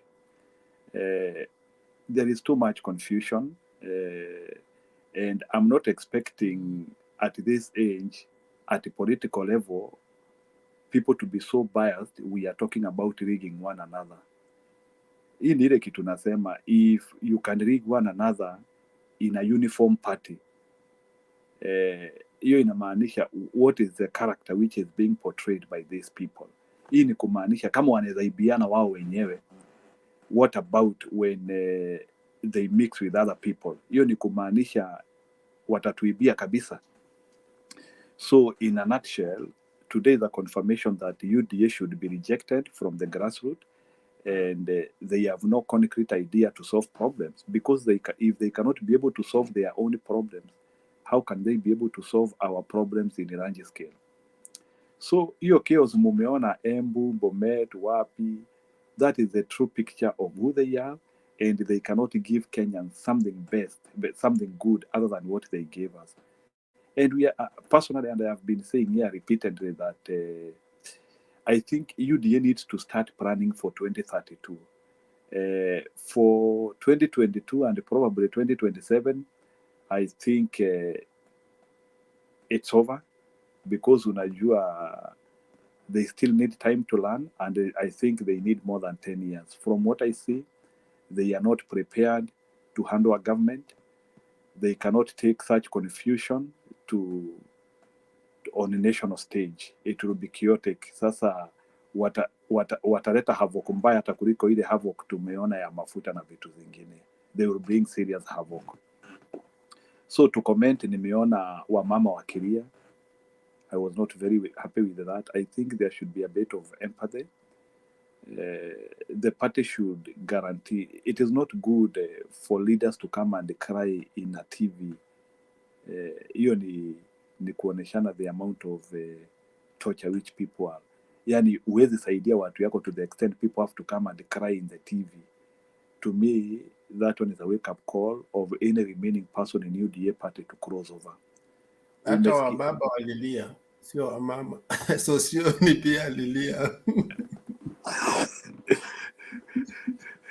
Okay, I agree, but I'm saying this idea of allowing women to cry on live TV because we cannot give them a platform to get elected, to me I don't think it's very nice.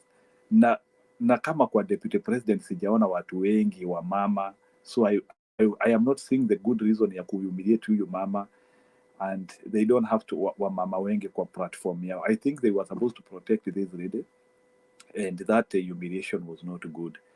So, in a nutshell, I can say this nomination has really confirmed the remaining thing ile ambayo tulikuwa tunangojea ya kwamba UDA needs to be rejected. They now need to plan for another activity, na siasa sio mambo yao. I think UDA should Sawa, sasa nataka balance time yako. Comment something on ya Uhuru in Murang'a, sababu wewe unatoka huku, you give us a response on that. Then yeah, I think hiyo ingine ilikuwa parliament briefly. Okay, no problem. So story ya Uhuru, I think to me sioni Uhuru akiwa na shida yoyote. Uhuru is just taking a stock as somebody who is returning from politics, and what Uhuru is doing now is like he is trying to draw his legacy, and he is now trying to go and show his people that he has still been with them, and there is no any amount of lies inawezasemekana kwake ambayo itamprevent from mingling with the people, because you can imagine ile uongo ambayo imeuzwa na watu wa deputy president for the last 4 years, and he has still courage to go and meet his people in the grassroots kwa makanisa kule, and be able also to become a point of reason. So to me, I think the president is just doing his activity, and he is doing what he is ought to do as a statesman, and he is trying to build confidence that despite enmity na ile vitu unasemwa, you can still go in a constituency which has much austerity on you. We know mbunge wa huko Kadara vile amekuwa akiongea, tulisikia hata akimbeg story ya project zile anataka zijengwe. So to me, I still believe that Uhuru has a lot of regard, and na watu wanamheshimu sana in Mount Kenya, and we might get a split vote in Mount Kenya, but I still believe the legacy of Mr. Uhuru Kenyatta is well established. Amefanya project mingi huko, and the few things which need to be done, I think he has a formula of how those things can be done. He is just trying to position his people on the right side of the history, and he wants those people to make a decision. So Mr. Uhuru is fine. He is on a good track on that. The other issue umeniambia ni comment about the history ya parliament. You know our parliamentarians, and you know what happens. Our parliament, most of us, they don't obey rules. Ni kama saa zingine tunavunja sheria hivi, and I'm a bit disappointed by somebody like Muturi, who is supposed to be impartial, and now he has shown all the inclination of supporting the deputy president. So hiyo chaos yote unaiona ni sababu ya hiyo, because he is not impartial. Then next, history ya hii vitu Ruto ameiba na ikaletwa hapo na Gedi, very good. We don't need confirmation. Corruption ya Ruto ni kubwa sana. Hata by the way, ile vitu ambayo imetajwa ndio kidogo. I'm telling you. Your time is up. Okay, I'm finishing. Nasema ile vitu Ruto ameiba, zile ambazo Kenyans wanajua ndizo kidogo. If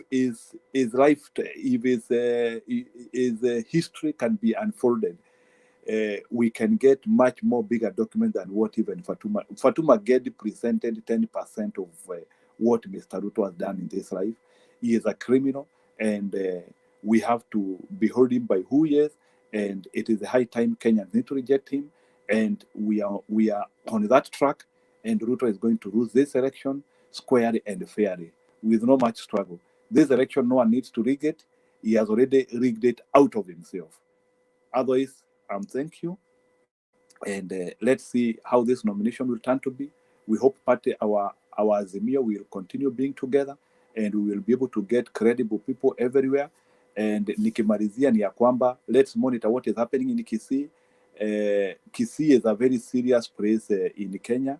kuna mtu hata tulikuwa tuna discuss na yeye leo, if you want to know the presidential election how it will appear, look at Kisii. If you manage to get 60% of Kisii, you win the presidency. It is Kisii is our swing vote, our real swing vote. So monitor Kisii. How Kisii will decide, that is a presidential election by default. Thank you. Okay, thank you so much for your substantive contribution. Just to encourage you and to affirm that today Azimio was gazetted. And by the way, Uhuru is the chairman of Azimio party, the coalition party. Raila is the party leader, and the rest, the two daughters of Mumbi were there, Sabina Chege and Mother Karua, are members of the NEC. Is it NEC? Is it, yeah, their bodies, they are Sijagram Zote, but I think they are in the first governing council. They're part of the council. The neck is below Yes. the council. It's the only person Yes. who's coming up to the council is Junette from the neck. Yes. Yeah, so I'm suspecting maybe they. I think the three guys who have been doubted to be presidential candidates are not running mates. Some have been talking about Chege, some have been talking about Mother Karua, and then Kalonzo. So there are those three. If they pick from that body, then those three names. If they pick outside, then we can still include others. So let's have Alex make his submission, and then Bernard makes and takes charge. Thank you very much, Wekesa. I appreciate for the beautiful day. The composition of the expansion of the 11-member team had me question a few things. The one thing I was more happy is Raila noticing that Wambua is making a lot of noise. And, you know, a dog that barks a lot, you must put a bone on its mouth. And he was given the finance. So I think Wambua stopped making noise. Wambua will never make noise anymore. So I noticed that, and I was very happy. And your treasury, isn't it? Yeah, treasury. He was given treasury. So I was very happy. Yeah, that's what I noticed. And I saw whoever who did that is very smart, because I think to tame Kalonzo, walipea Makau Mtua, has tamed him. The fact that the previous agreement that him and Raila had signed, he was the person who kept it, and Kalonzo wasn't supposed to reveal. So the moment he revealed that, Makau Mtua went also to the media and said Kalonzo had done something that should not have done. So Raila is taming Kalonzo in a very good way. So by giving Wambua the treasury, I don't think now Raila has any problem. So moving forward, I think things are going to be smooth. And usisahau our guest Isabella Kithinji yako pia kwa NEC. Yeah. That's but that is true. But so, Mutembei tuko kwa serikali indirectly too. Yeah, that is very good. That's very good. Mutembei is very well represented. Bernard, tafadhali unieke altar boy. So that would be very good. Another thing that I noticed. Mi nataka deacon wala kwa altar boy. Mi deacon imetosha. Whatever, hata kama ni ile mwanamke alishika tu nguo ya Yesu akapona. As long as niko karibu. That's good for me. So another thing I noticed, which I think will be a subject of debate as we go forth, is that conspicuously, Peter Kenneth was missing. So we will start having a debate. Is Peter Kenneth our next deputy president? So we have been given a narrative going forth that the Murang'a, Mount Kenya big works are calling shots here, and they have made it very clear to us. That's a direct statement that Peter Kenneth must be respected. He's beyond the petty politics. So Kalonzo has been contained, Martha Karua has been contained, but now the prince is the so-called Peter Kenneth. So I don't think Peter Kenneth could have been left for no reason, but they are trying to make this. Yes, those two, yeah, but more so Peter Kenneth. So I think that NEC has done something that is resolving a lot of wrangles. And given the fact that yesterday or 2 days ago, we were told that in the agreement that was signed, nobody can claim position from the president. The president has the absolute prerogative to appoint the position in the coming government. And that's a good thing that gives a president the flexibility and also to take the wrangles away that you have seen Mutua and Kalonzo and Kibwana have. Now, having said that, now let's come to the politics of UDA. I am one person who looks at politics in the truth and honesty. I thought it was going to be a nationwide direct nomination as we were seeing. But in the end, Bernard ama Wekesa, hata kwa nyumba yako you have a favorite child. Wote watafikiria unawapenda, wote utawapeleka shule, wote utawanulia viatu, wote utawafanyia kila kitu, but in the end, you know. So today, Ruto, pulled an arsenal that I wanted to look at. Is he a true politician or Ruto has been sold? Ruto is a man who decided a long time ago who he's going to give the nominations, whether you are to go through or not. So people like Ketu Aruguru has been wasting time. Kumbe somebody like Ruto has been noticing them. All the morning shows that Sosiona has been having, those who are a waste of his time. I mean, all these people, what they have done. Koril, Madam Koril, what she has been doing as the chief priestess for abusing Raila Amolo Odinga. So Ruto knows the people who are truly vital in his campaign. And he has told these people right on their face that what you have been doing is not useful to me. I need a people who can bring the far left to the center. So by refusing to give people like Ketu Aruguru, Ruto is telling us something. He's saying, I know the people that speak and my votes go away. And I'm not going to allow them to speak anymore. And he has cut them off. Especially in Bomet, that woman spoke Nakura Zinanda. The clip you just put, Raila is just a second away from Bomet votes. Because if you realize when Kenya Kwanza signed that agreement, again, I'm using that word, conspicuously, they put Mashinani away. They refused Mashinani. They did not want anything to do with Mashinani. Because you realize, according to the opinion polls that are being taken in Bomet, on a higher notch, if truth was to prevail in Bomet, Isaac Ruto is leading in the opinion polls. And that is something that is eating Ruto. So Ruto is doing everything in his capacity to clean up that which has messed him in Bomet, because he can't afford at any given time to lose Bomet, because the previous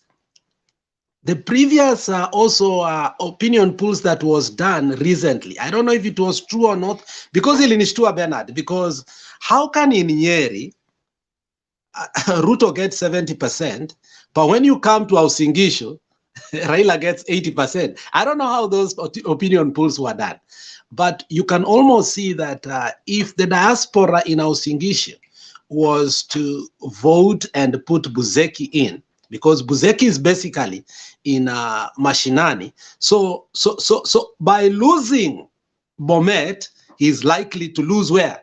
Uasin, because the alternative for the people of Uasin is the man called Buzeki, and Buzeki is very close to the man called Isaac Ruto. Isaac Ruto. So you see, the dual problem that now Ruto has is to contain these two people, because first and foremost, one is very experienced politically, and is technically the kingpin of South Rift, whether he's in a position or not. Isaac Ruto has an upper hand than all the leadership in South Rift. But the moneyed Buzeki is also a problem, because Costani has given him a problem, and the rest of the people who wants to be. So today, I think I saw that William Ruto must do everything in his capacity to maintain the 3 areas that the 4 areas that he thinks he can win by all necessary means. That's Housing issue, that is Nandi, that is Kericho, and Bomet. But he's making mistakes, and I think he might lose a little bit of Housing issue, but much in Bomet, according to what I saw. Thank you. I'll give the other submission later on. Okay, thank you for those provocative thoughts. As we debate on them, we can consider making contribution on the same. Let's have Bernard. As you come in, I think I need to make my submission I didn't make. Me, I've just been watching and laughing from the morning, from the drama of the ballot papers to the cry of Kina Soshoni. And I realized these guys, you see, they thought in politics there's no a quick fix thing. By the way, if you ever stepped in politics through a nomination, sometimes it's good to respect your godfathers. Some of those guys, when they think now they have grown wings and they are ready to fly, they start disabusing those who made the way for them. And these are the likes of Soshoni, the likes of Mwaura, and all of them have not made it. They will realize that hunting for votes is completely different from being handpicked, put somewhere and say, well, Natosha. Yeah, even, and you will be surprised that some of those guys who have lost territory are the ones who have been calling Raila a perennial loser. Even when Raila loses an election, it only becomes contentious, but he doesn't lose like people don't want him. I also wanted to comment something on Parliament today.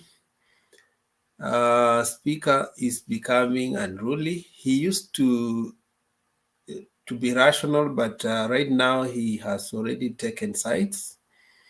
And it appears, you see, UDA strategy or KAS strategy was to prepare a way for even bringing down the budget that had been read.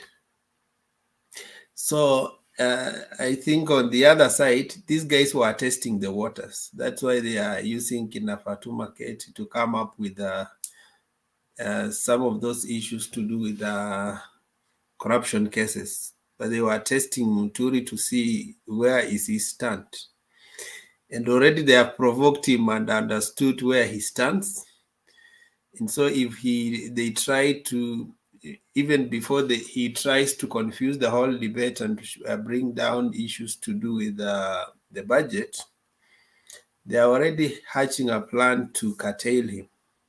So it was smartly hatched. It was not just like he wanted to disrupt everything, but they already know what Team KA are planning in terms of budget disruption so that it cannot go through.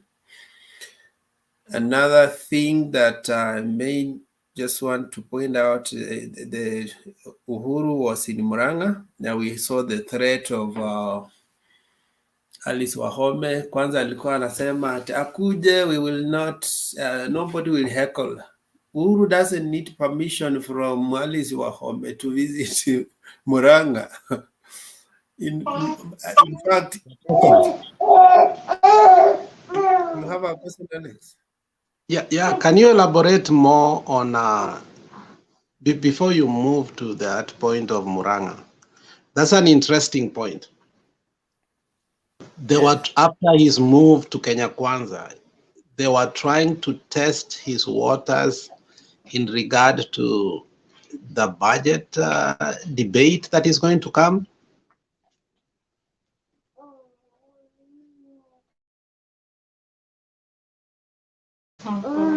You are mute. You're mute.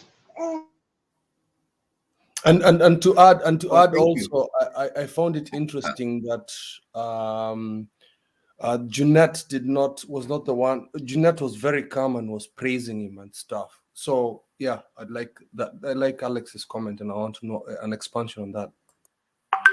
Yeah, so I was saying what these guys had hatched. The first thing is roping Muturi to KA alliance was one of the strategies to weaken Uhuru in terms of parliament.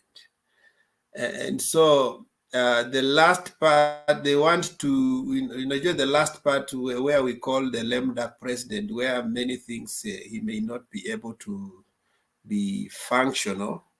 And some of them are prompted by those who think they are candidates, and everybody now is realigning their allegiance.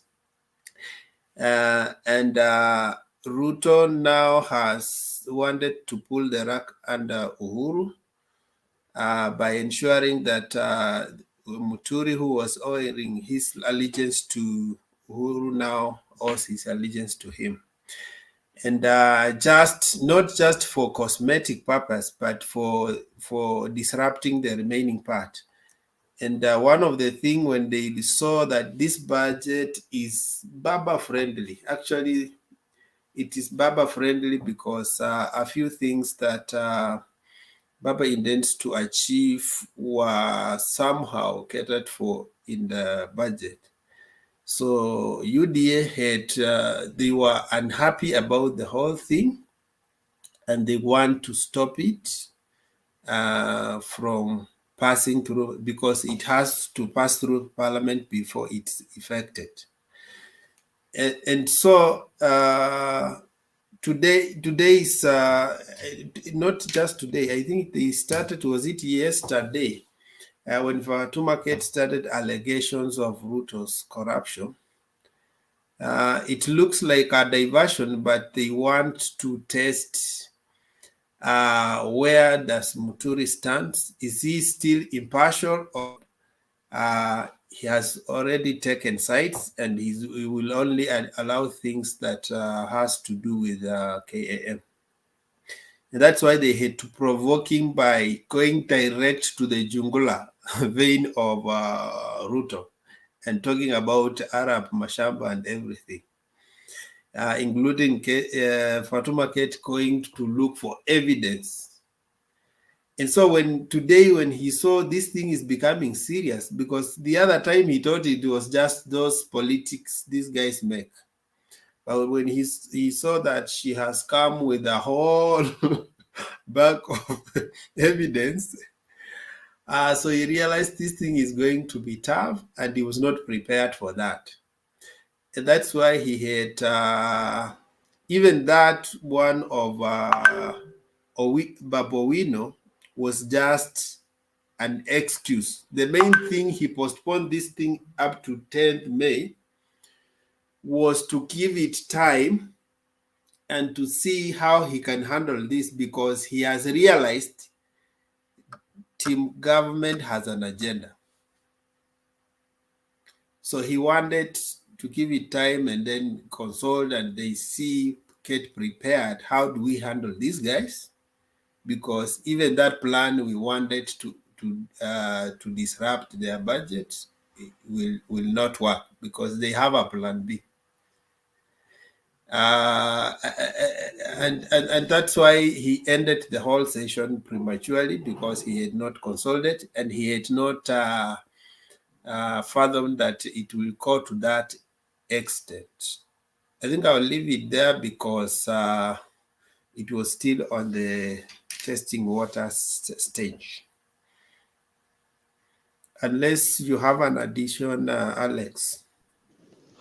Yeah, it was interesting that Uhuru lost his, Muturi lost his cool, but that is not something that I should dwell on. However, his insistence that Gedi should not continue to speak, but table everything, every evidence. Why was he doing that? By tabling and giving it away. What was he trying to achieve from Gedi? Because and Gedi refused totally. So that is what we did not understand. Let me comment on that. I think when Kate mentioned that thing last time, he may have consulted with Ruto on the information to do with that, like keep your farm. So he was prepared to handle that. When he realized that this lady had come up with evidence to do with other farms and not the Laikipia one, you see, you have if you are consulting, you have to keep on consulting. He was not prepared for that, and that's why he said just table and leave it. But for her, she wanted to explain it before she tables, and she know by explaining, she wanted it to go to the public domain, in which the speaker was trying to avoid.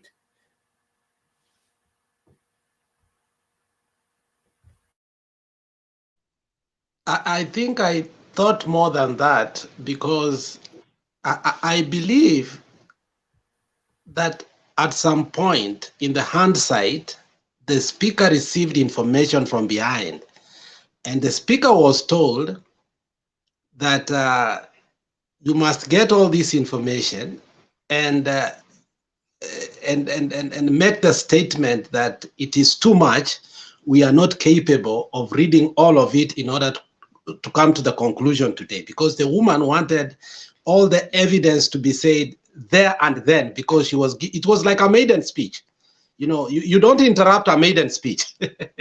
But when they realized they had made a mistake, and you can make an urgent motion based, because, and I think that is what Babu Wino wanted to do. If something is said that criminalizes somebody, when you know the rules of how house is handled, you can make an urgent motion, and based on that, and you look at the quorum, they can vote and criminalize the DP right away.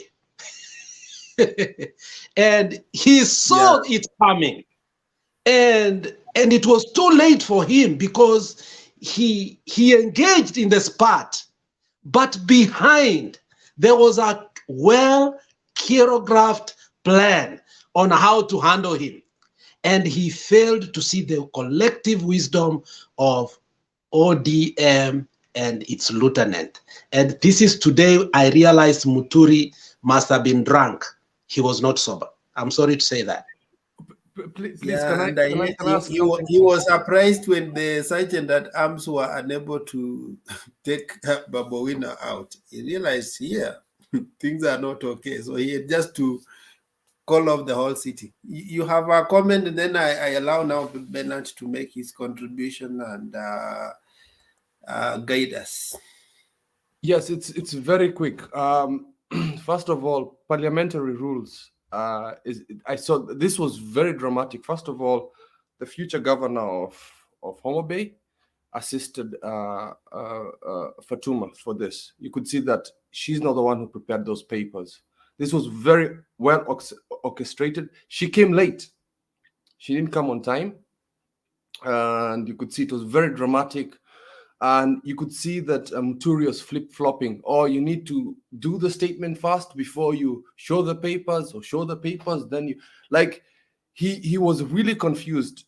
When I knew he, excuse my language, effed up, is when he realized that when she states everything, like, I cannot call a fellow member of parliament stupid. I cannot call him an idiot, or in the UK, you cannot even mention them by name.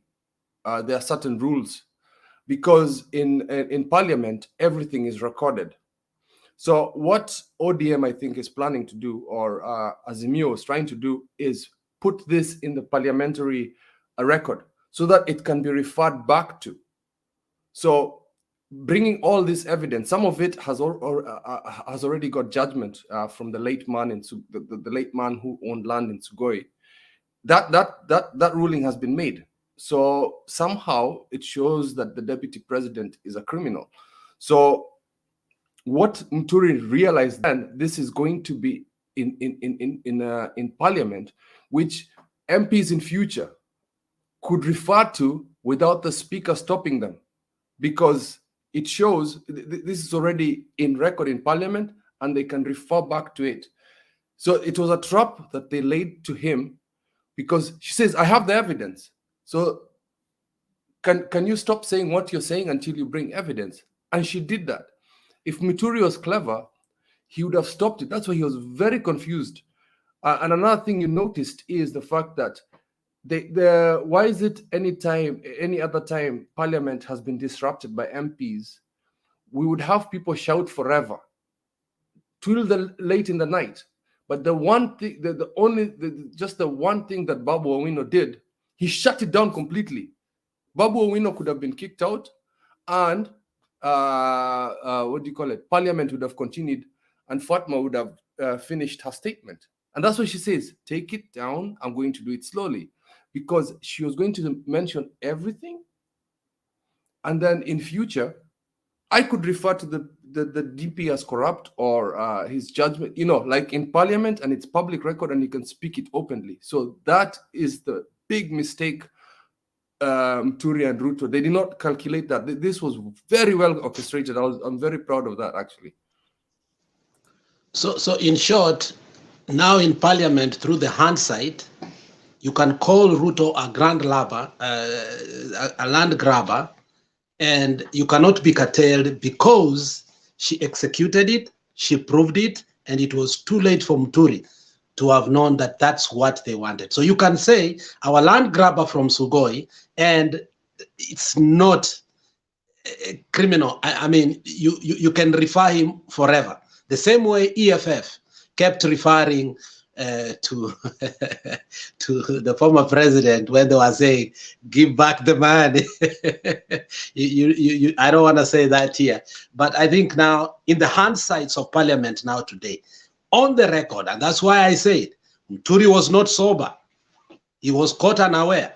You can stand as a parliamentary, as an MP, and say the land grabber from Sugoi, because Gedi proved the point.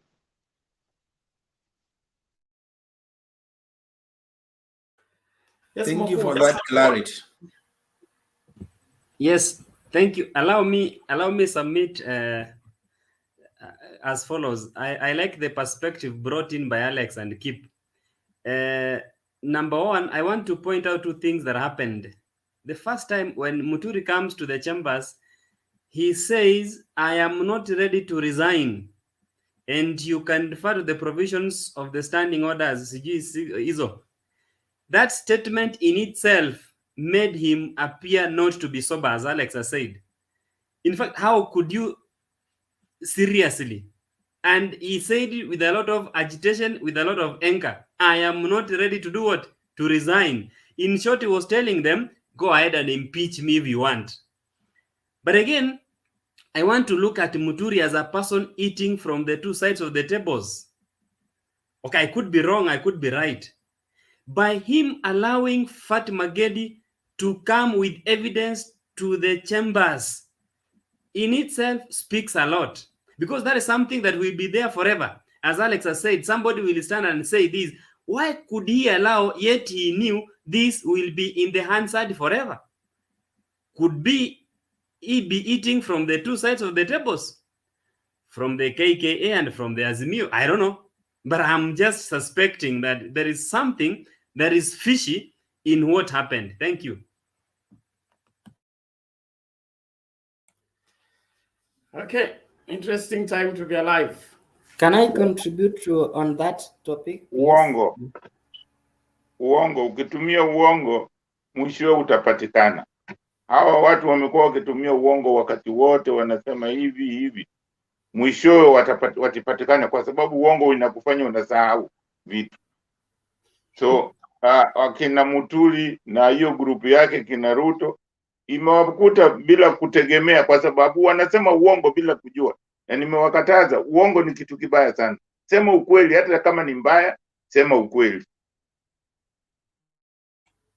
Okay, Jackie Dube, asante. Samson, ulikuwa unasemaje? Unmute, Bwana Samson. Unmute, yes. Are you able to hear me now? Yes, we can get you. Oh yeah, I want to contribute to the parliament issue. Actually, we can trace it. Well, how did it emerge? So you see, I think Ishungwa mentioned that there is a family that owns like almost 3,000 acres of land, while others are landless. Then Ishungwa was actually referring to the first family, President Kenyatta. So the Azimio team counteracted with immediately. Now the difference, Ishungwa did not mention a name. Now Gedi counteracted directly and said, your party leader, your boss, Ruto, is a land grab.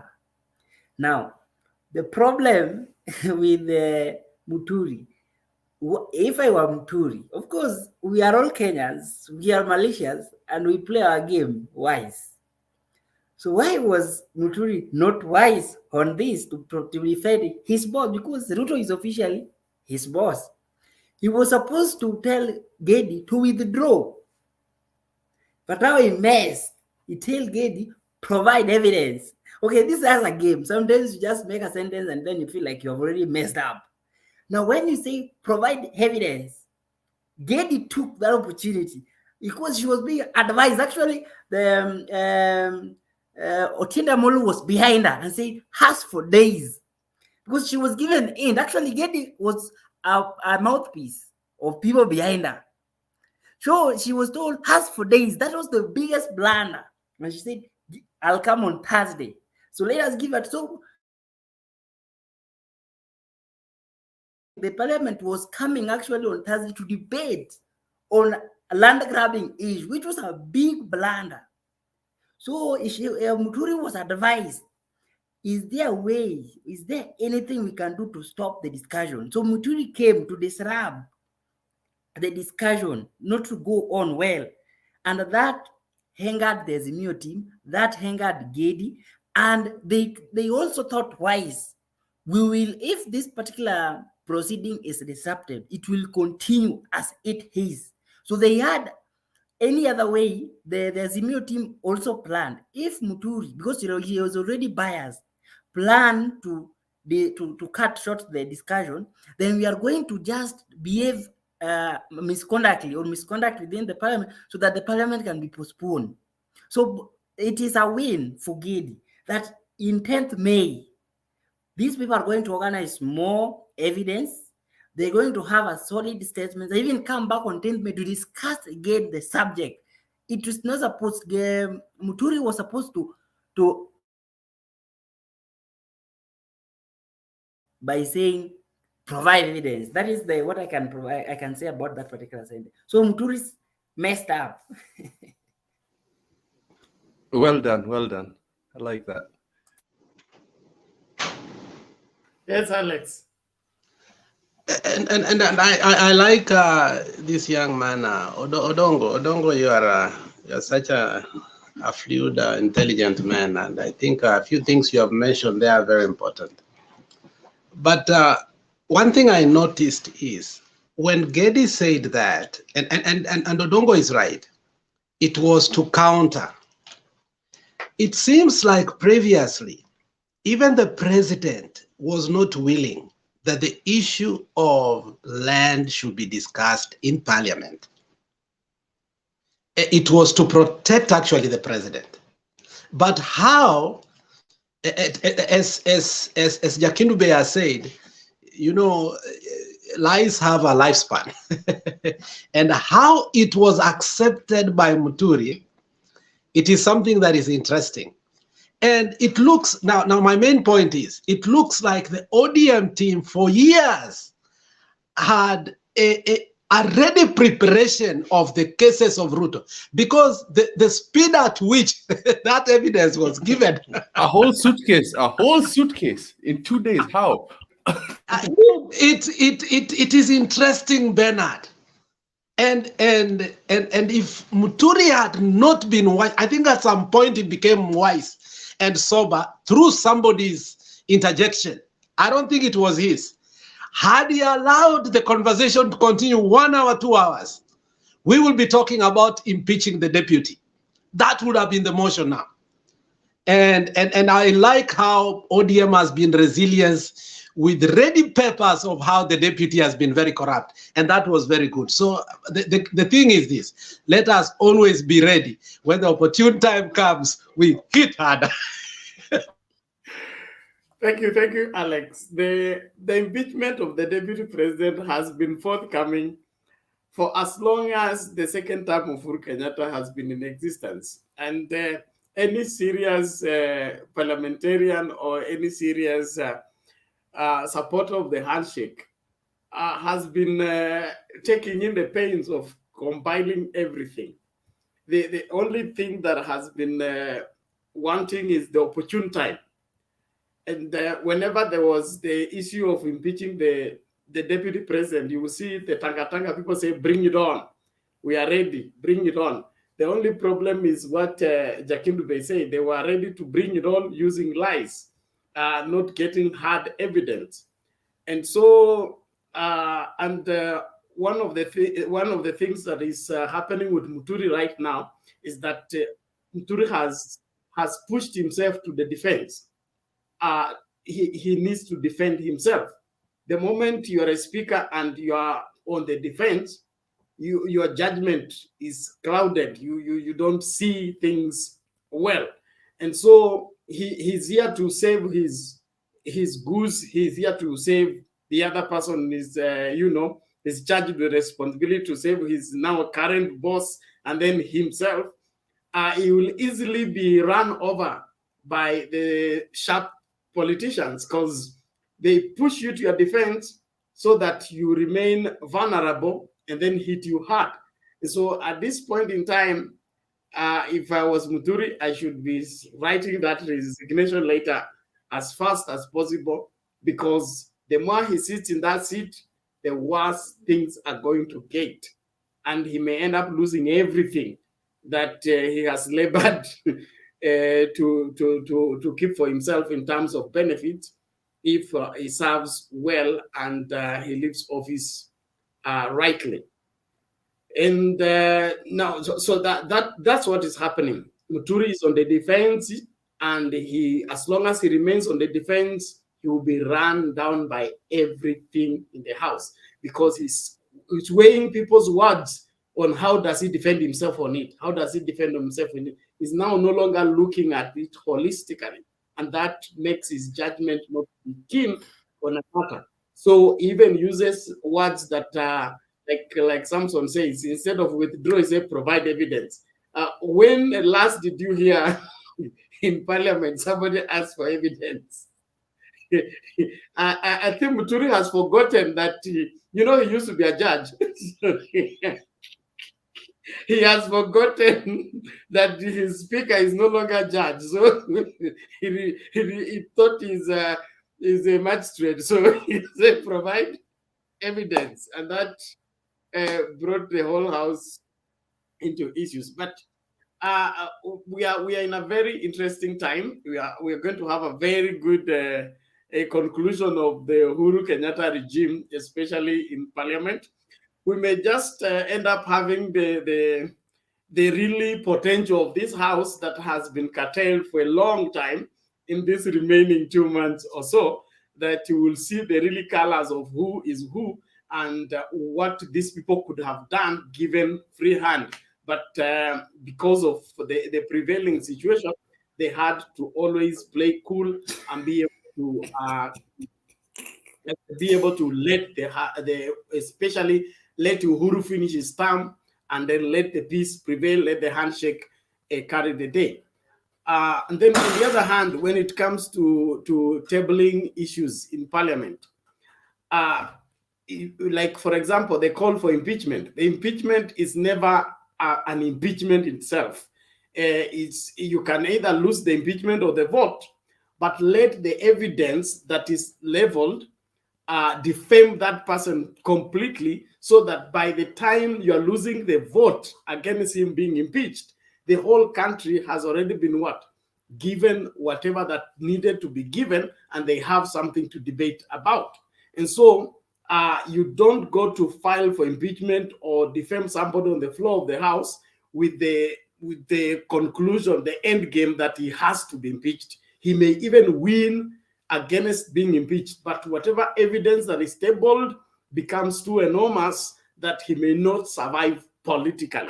And that is why the impeachment debate should not even start, because the moment it starts, it has a way of finishing you completely. Watu wako na briefcase of evidence, usijaribu kuitisha evidence.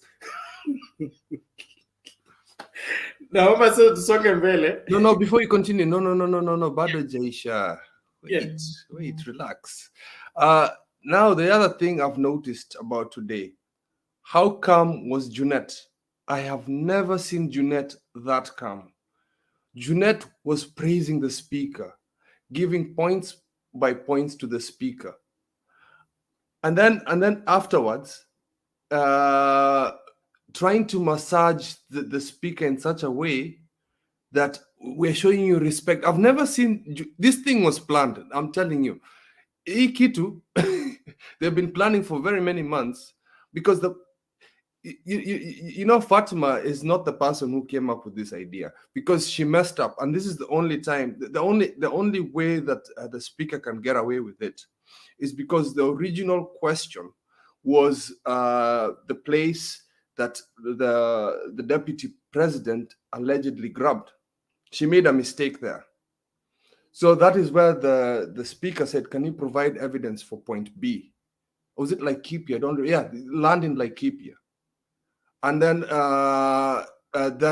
Junette was bringing not Junette, Fatima was bringing evidence for other areas.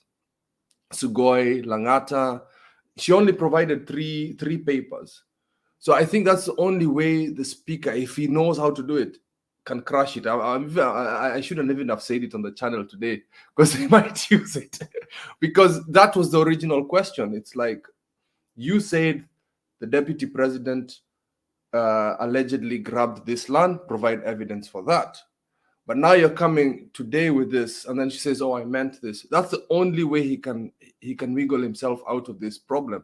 Otherwise, this thing is in the parliamentary records. And like Alex said, I, as an MP, can refer to Arab Mashamba as a land grabber, because it's in parliament and there's evidence for that. So I don't even think they should impeach him.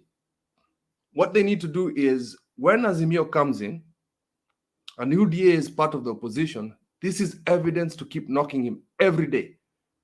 Refer to him as a land grabber in parliament, just like the EFF does in South Africa. And I think that is the best parliament. Let people talk like that in Kenya. And we're beginning to talk like that. Okay, thank you. Now we need to move on. Yes, Alex? And Bernard, if you are familiar, I'm not familiar very well with the House rules, and especially on the House rules debate. But I have seen some of the interesting House rules, especially during Obama's time, when they used to try to get away the so-called affordable care. And one day, the senator from Texas filibustered the House ruled, and he even went forth. He read a story for his child, went back, and he told his child good night, went back. The House ran for 24 hours. If they are not careful, the coming session, a filibuster is going to happen. They will have to stay in parliament for 2-3 days until they prove that Ruto is a land grabber, until they all vote. And that is going to happen, Bernard. A good filibuster is going to happen in that House. Moko. Mokua? Just one statement. I want to categorically state that Muturi will be the road through which Ruto will fail. It will be the highway through which he will come down with a third and vumbi itatokea. Hiyo Mei yenye umesema hiyo vile Alex amesema. Ngoja.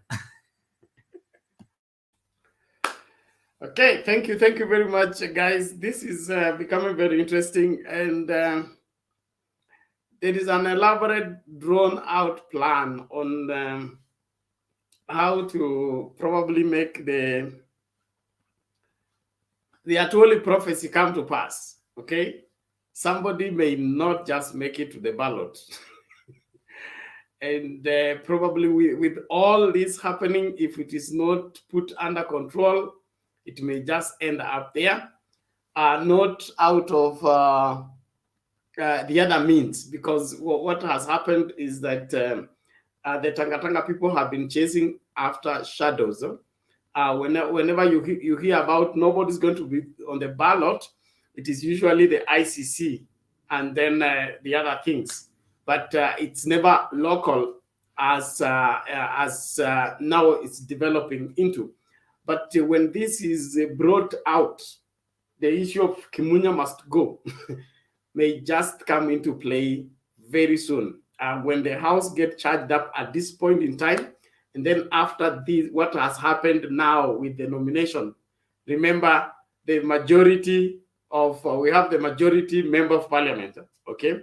The majority of those member of parliament have been bruised badly, okay? So if there is any call of something to punish one William Ruto, at this point in time, it will not just be personal. It will be community, it will be tribal, it will be regional, and may God have mercy on somebody. Well, I want us to move forward. We bring in Jakindube. I mean, umenisikia people live. But Jakindube is my senior, but I'll wait for Jakindube. Lakini umenisikia. Hapana, keep sitaki kukupita, ingia tu, manake hakuna shida, nitangoja mimi. Nimekupatia nafasi. Lazima tuheshimu wazee bana. Unajua hii channel inakuanga hivyo. Asante. Let's do this. Keep, you are making one statement, or you 1 minute, then 1 minute. Okay. Then 1 minute. Kindube has waited for 3, so he can wait 1 more minute. Make your statement quickly. Tuende kwa Kindube. No, thank you. Keep make 2 statement. Nitakupatia hiyo nafasi. Asante sana. So David Olo, I always meet him. Tunamisiana always. How you doing? Shout out to Julia in the comments. You should come in. Tunakungoja. And Millie, I like your comments. Very hot topic. So Sion wept. My statement is going to be about UDA and ODM nominations. First of all, UDA needs to learn something about what has happened today. ODM has been doing this for nearly 15 years. So those are 3 elections they've done this. So they know how to do it. So we're still learning how different regions work and how, like, their ODM right now is kind of mastering what needs to be done in Western.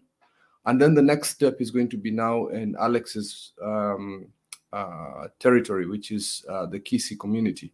So it's ODM needs to learn how to do nominations. Some of it is regional, some of it is direct nominations, and I like that because it's organically growing. You know, like with what's happening in most countries, especially where I live in the UK and Belgium. But what happens in the UK, and I think Jakindo Beatonongezeyo, is for anybody to provide nominations for a particular candidate for a party, it is party members.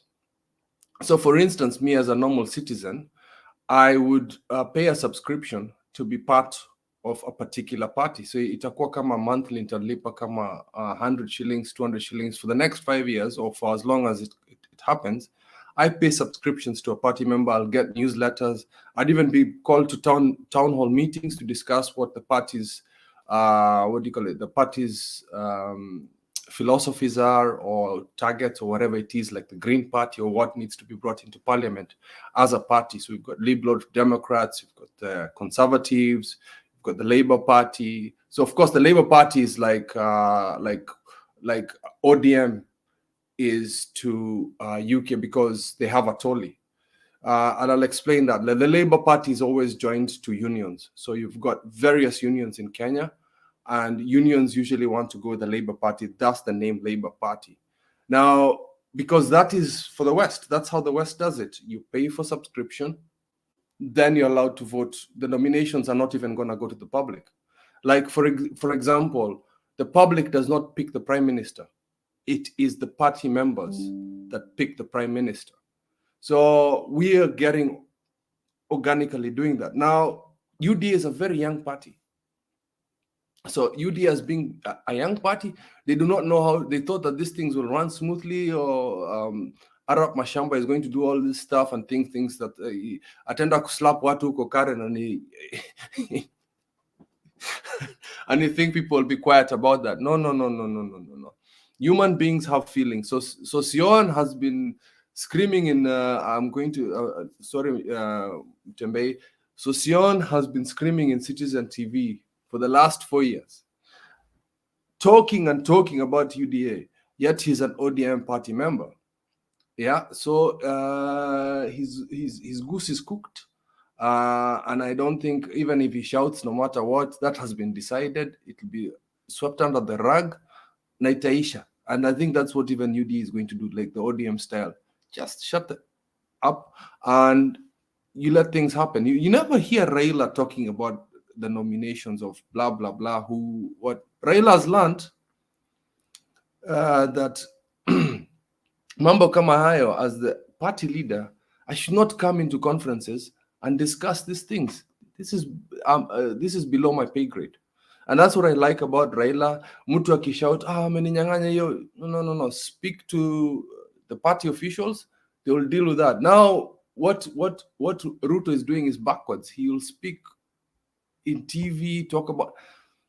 That's not how politics happens. And another thing is the ODM nominations have been spread. They've been spread across many days. So that means each and every time there's drama in a issue in a chongo, then the next one like that. UD is just like they're trying to do everything at once, and that will not work.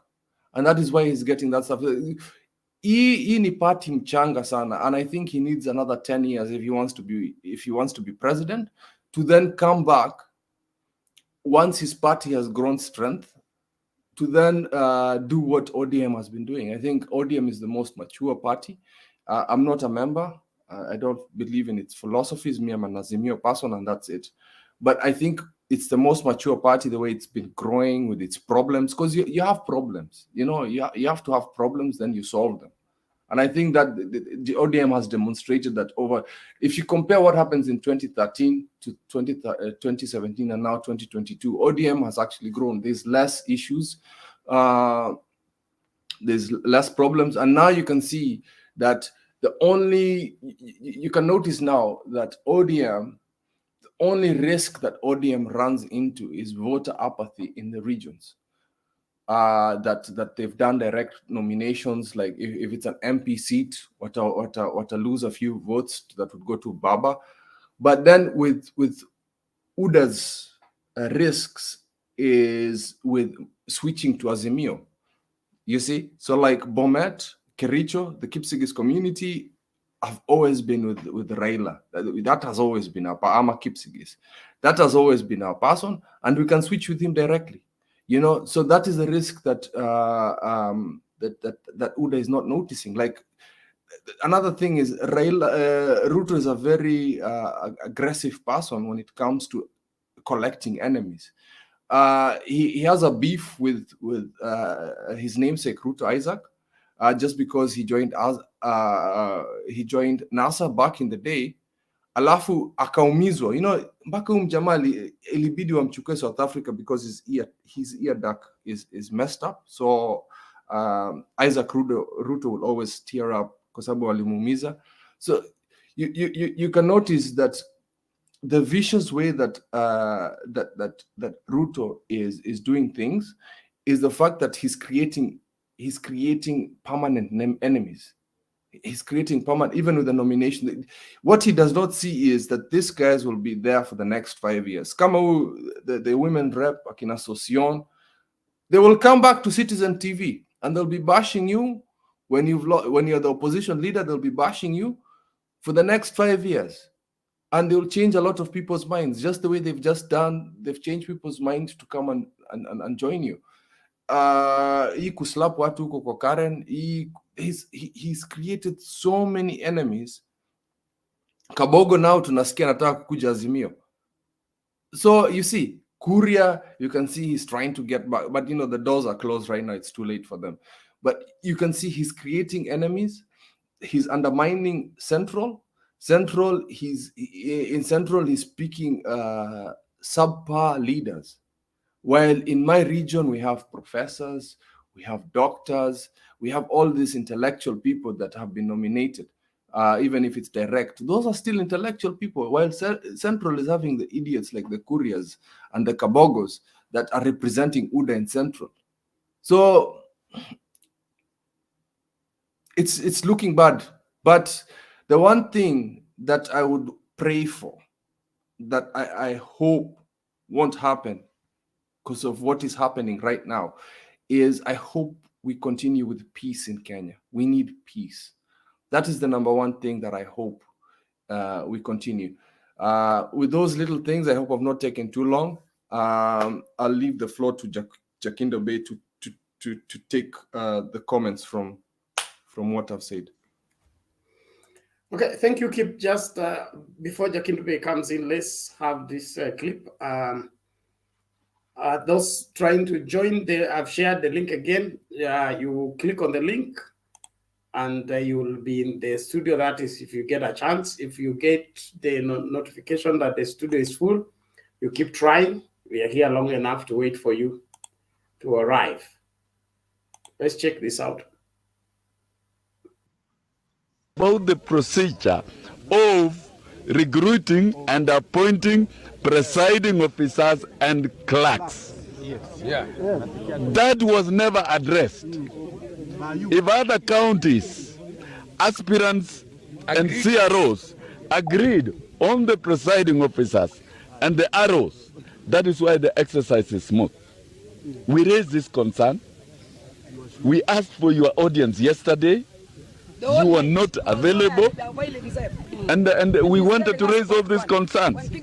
And you see, when we are here, even if it is one ballot paper that is marked and has been confirmed by the NEB that these ballot papers are actually ballot papers of UDA and they're serialized, and you can see they are marked in favor of particular candidates and a particular lineup. There is already a defined lineup and a team within this arrangement. Bwana CRO, yes, sir. This is bastardizing the process. It's bastardizing the process. It's upon all of us to promote democracy and integrity of the process. And we expected you, when you come over here, to engage in some dialogue, but not to make pronouncements. Because if you make that pronouncement, we shall automatically urge all the residents of Bomet to suspend voting. There is nothing wrong in suspending it for a few hours, for a day. It has been done before, or even for a week if it is necessary, so that we can mount a credible process. Now, one ballot paper, just one ballot paper in a polling station is enough to nullify election. It is enough to nullify election. So, Bwana Aro, come down to your senses. Yeah. Come down to your senses, consult the NEB, consult the party, and give us an acceptable position here now. Okay. And I want to tell you one thing, and the mood is clear. Exactly. Let me do it. Okay. Let me do one thing. Suspend the exercise.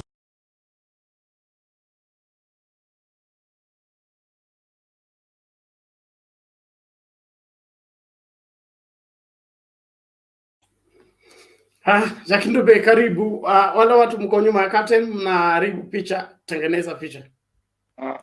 Asante sana Bernard. Asante sana. Olo, habari yako? Kip, nimekuona, asante sana. Alex, asija kuona, jana nilikuweko hukuweko. Nimefurahi kuwaona. Mimi leo mzee nilikuwa jana. Ulikuwa labda mbele yangu au nyuma. Leo mimi nataka kitu ambacho nataka kuzungumzia tu ni mambo ya hii uchaguzi ndogo ambazo zimefanywa leo. Nimefurahi na nimesikitika. Nimefurahi sana kwa upande wa UDA vile kwenye vituo vingine walitupa makaratasi wakayatupa kanyaga ambapo walikuwa nasema ODM ndio ilikuwa na hiyo shida. Sasa hii shida kumbe iko kote kwa sababu ODM ndio wamekuwa wakisemekana ni fujo, lakini ODM ilikuwa ikijaribu kufanya uchaguzi.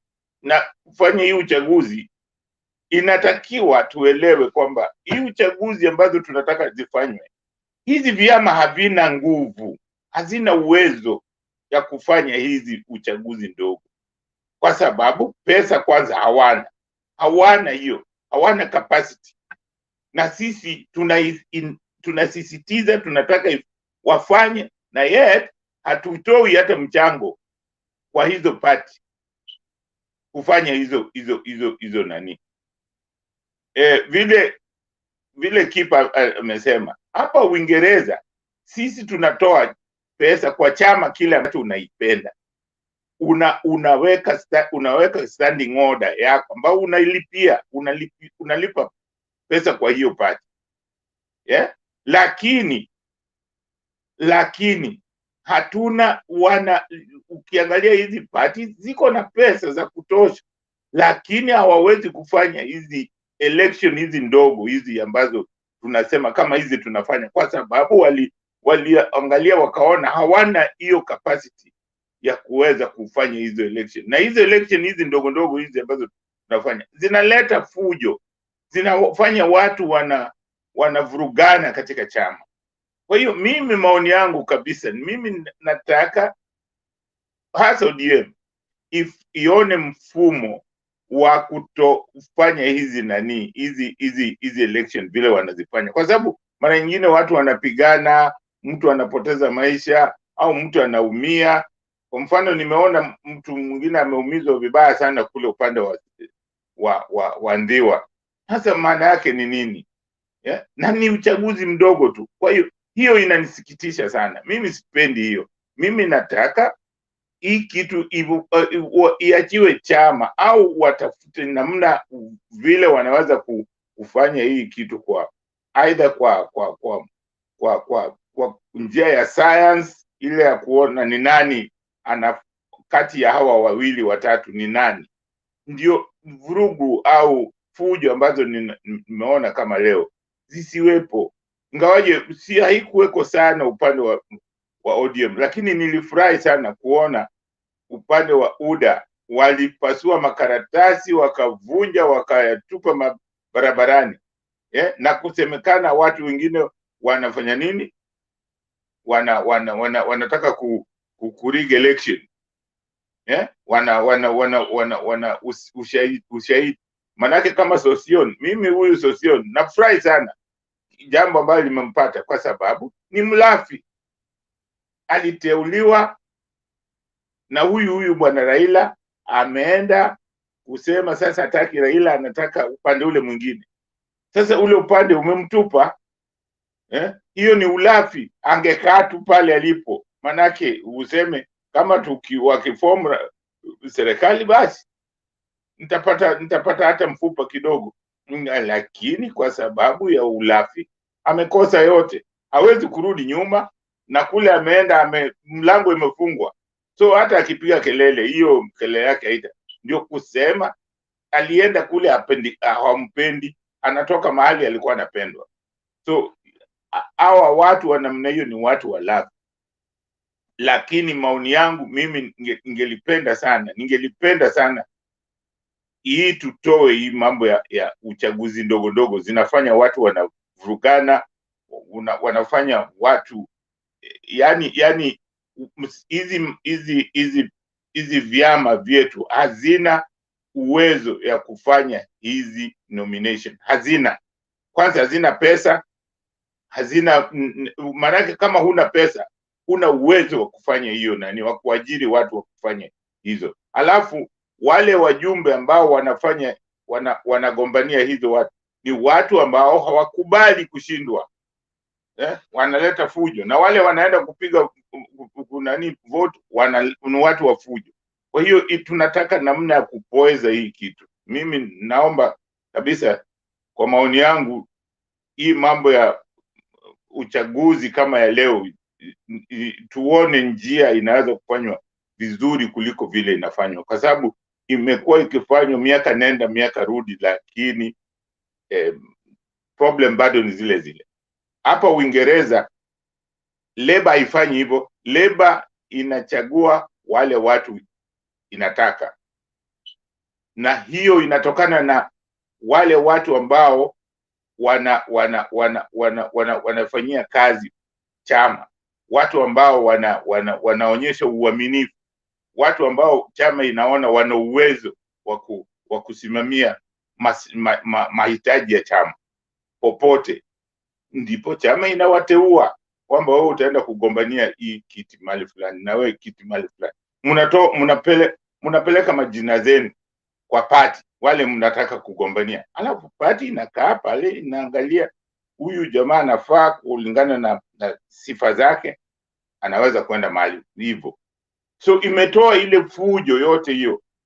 Na hapa unaweza kuletewa hata mtu kutoka Moranga, awe MP wenu, na andafanya kazi vizuri kabisa, manake anafanyia chama na anafanya kazi yoyote pale kwa niaba ya chama, anafanyia wananchi, anafanya kwa niaba ya chama, ndio chama ipate sifa. Manake bila kufanya kazi vizuri, chama itakosa sifa. Kwa hiyo mtakosa yale mlikuwa mnataka chama chenu ifanye. So tunatakiwa tufanye vitu kama hiyo. Hiyo ni mfano mmoja mzuri sana. Katika mambo ya bunge, ambayo mambo yalitokea kwa bunge, mimi naweza kusema ni kwamba hayo yote yanatokana na, kwa sababu nimewaambia, nchi inaongozwa na ukweli. Hauwezi kuongoza nchi na porojo, na porojo haitawezekana. Na ndio maana unaona kule bungeni walipatwa bila kujua, kwa sababu wamezoea kusema uongo. Kwa sababu siku zile Muturi alisema ati una evidence, leta evidence. Akafikiria akisema leta evidence, huyo hata leta. Yule jamaa, yule mwanadada akamwambia, mimi nipatie siku 2 nitaleta evidence.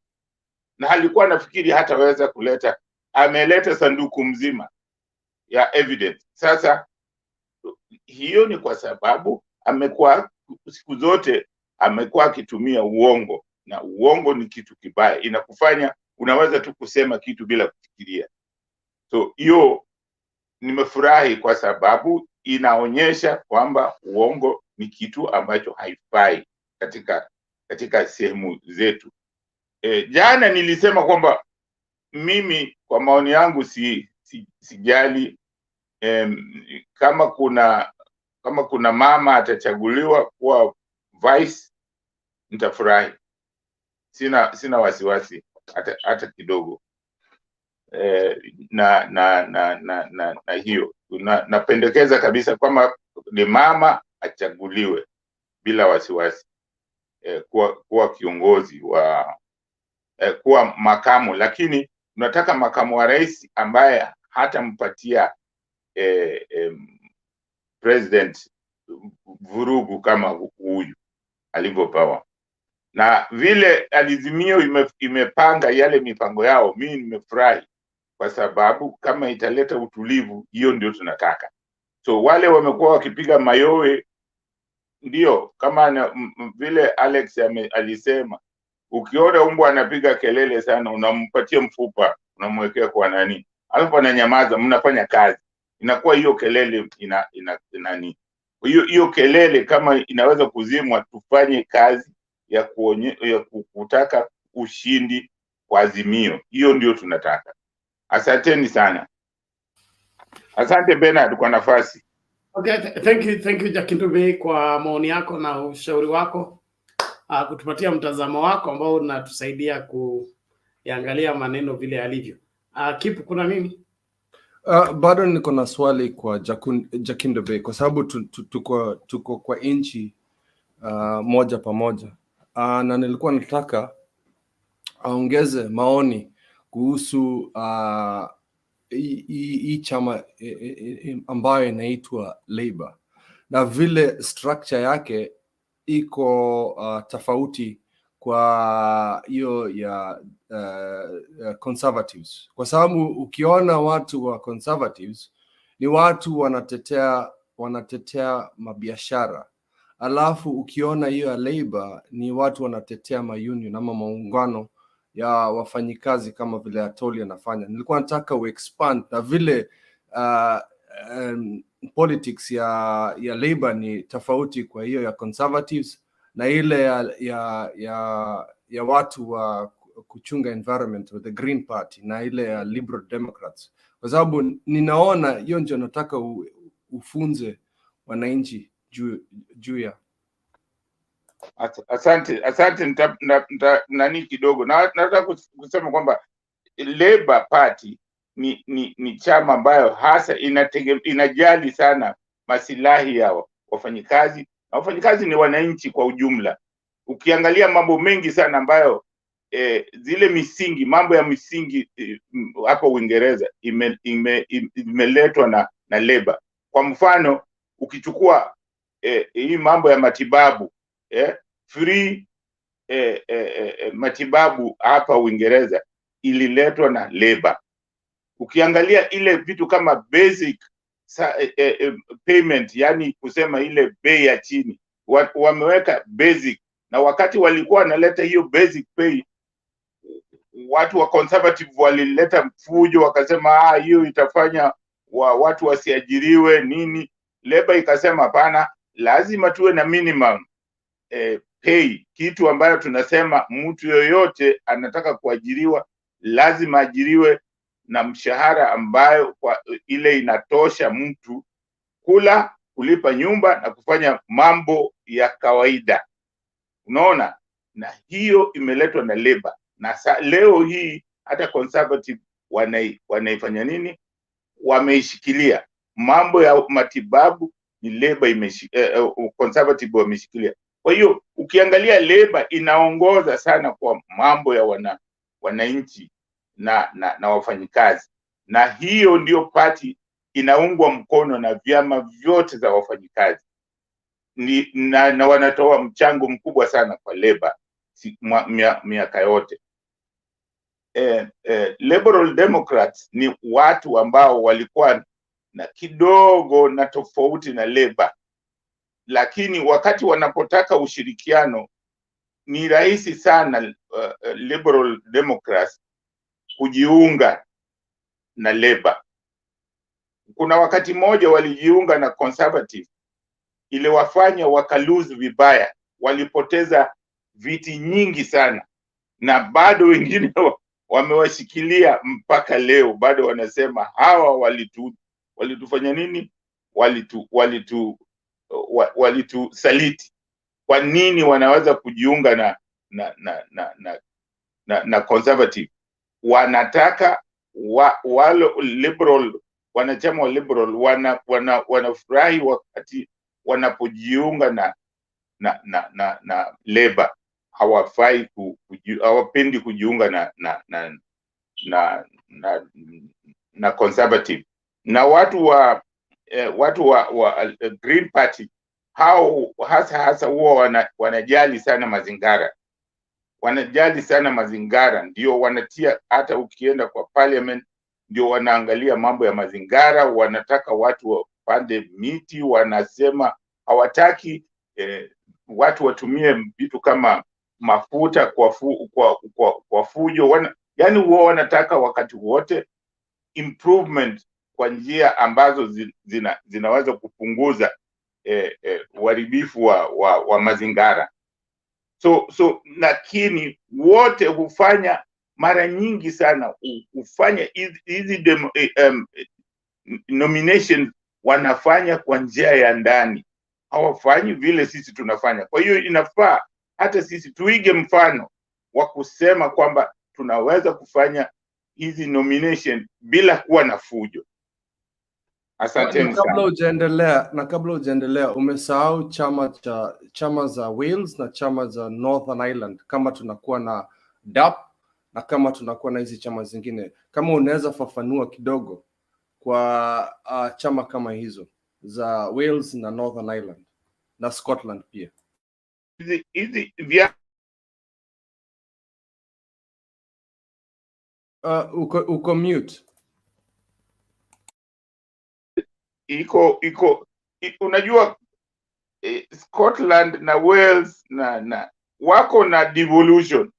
Scotland iko na parliament yao na Wales iko na parliament yao, lakini vile vile Scotland wako na chama ambacho ni walianzisha, yani chama ambayo inataka independent, ina nationalistic party ambayo inataka wajitenge na Uingereza. Lakini katika uko nani Scotland, chama wanachama wengi ni watu wa Labour, wengi sana ni Labour, unaona, wengi ni Labour. Lakini kwa wakati huu wako na chama ambacho inataka wajitenge, lakini kwa sababu ya wingi wa Labour na Conservative kidogo inawashinda, kwa sababu ukienda kwa kura za maoni huwa hawashindi.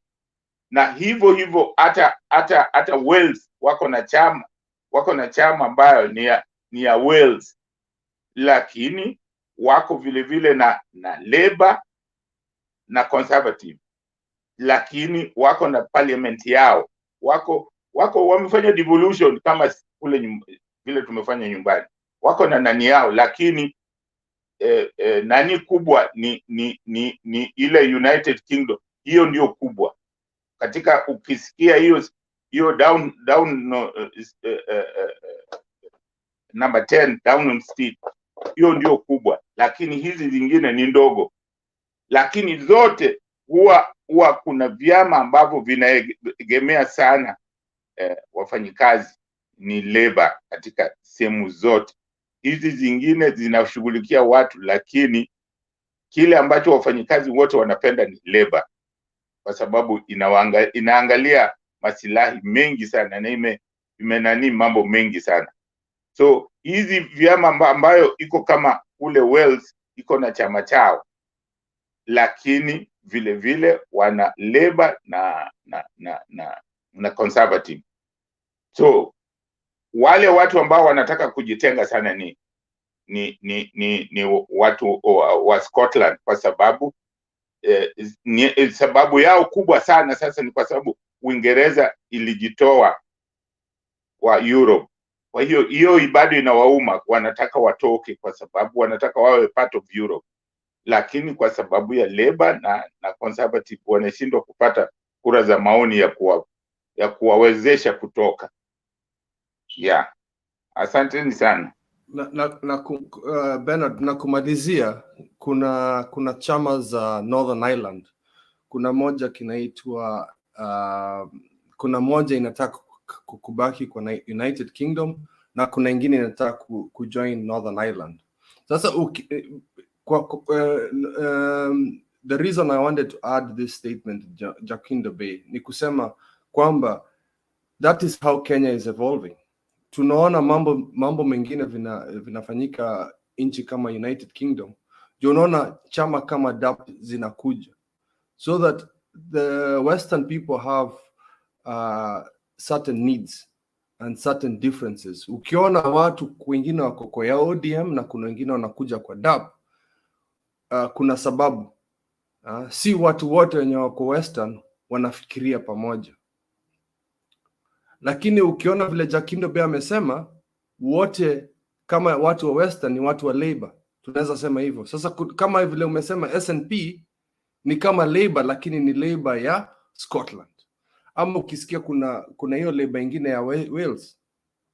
Hiyo ndio sababu nilikuwa nataka kusema devolution ni kitu ya muhimu kabisa, na hii mambo ya kuwa na machama mingi ni kitu ya muhimu sana, kwa sababu vile Ruto anasema hizi village parties si kitu mzuri kusema, kwa sababu chama ndogo zimetengenezwa kwa sababu ya watu kuwa na utofauti ama different needs with different regions. Sasa ukiona Western ama Kisii wana hizi chama mingi, ni kwa sababu bado wako pamoja, lakini kuna utofauti kidogo. Ndio kwa maana nilikuwa nataka Jacinda Bay anisaidie kusema hivyo. Lakini Bena, tutaacha hapo kwa sababu nimechukua muda mrefu hapo. I apologize. Kitu moja Bernard Waingereza hawafanyi. Wakitoka nje ya Uingereza, huwezi kusikia akizungumza vibaya juu ya chochote juu ya nchi yao. Utasikia sifa zote. Hiyo ndio makosa sisi tunafanya. Tukitoka kwetu bado tunaenda kuchafua nchi yetu na kusema jina mbaya na kuifanya kusema vile sisi masikini nini. Na yeye sisi Waafrika si masikini. Sisi ni tajiri. Lakini sisi saa zingine unabeba gold mkononi, alafu mzungu anakuja na chupa anakuambia pana, anajua wewe masikini sana. Unajua wewe masikini, hebu leta hiyo gold.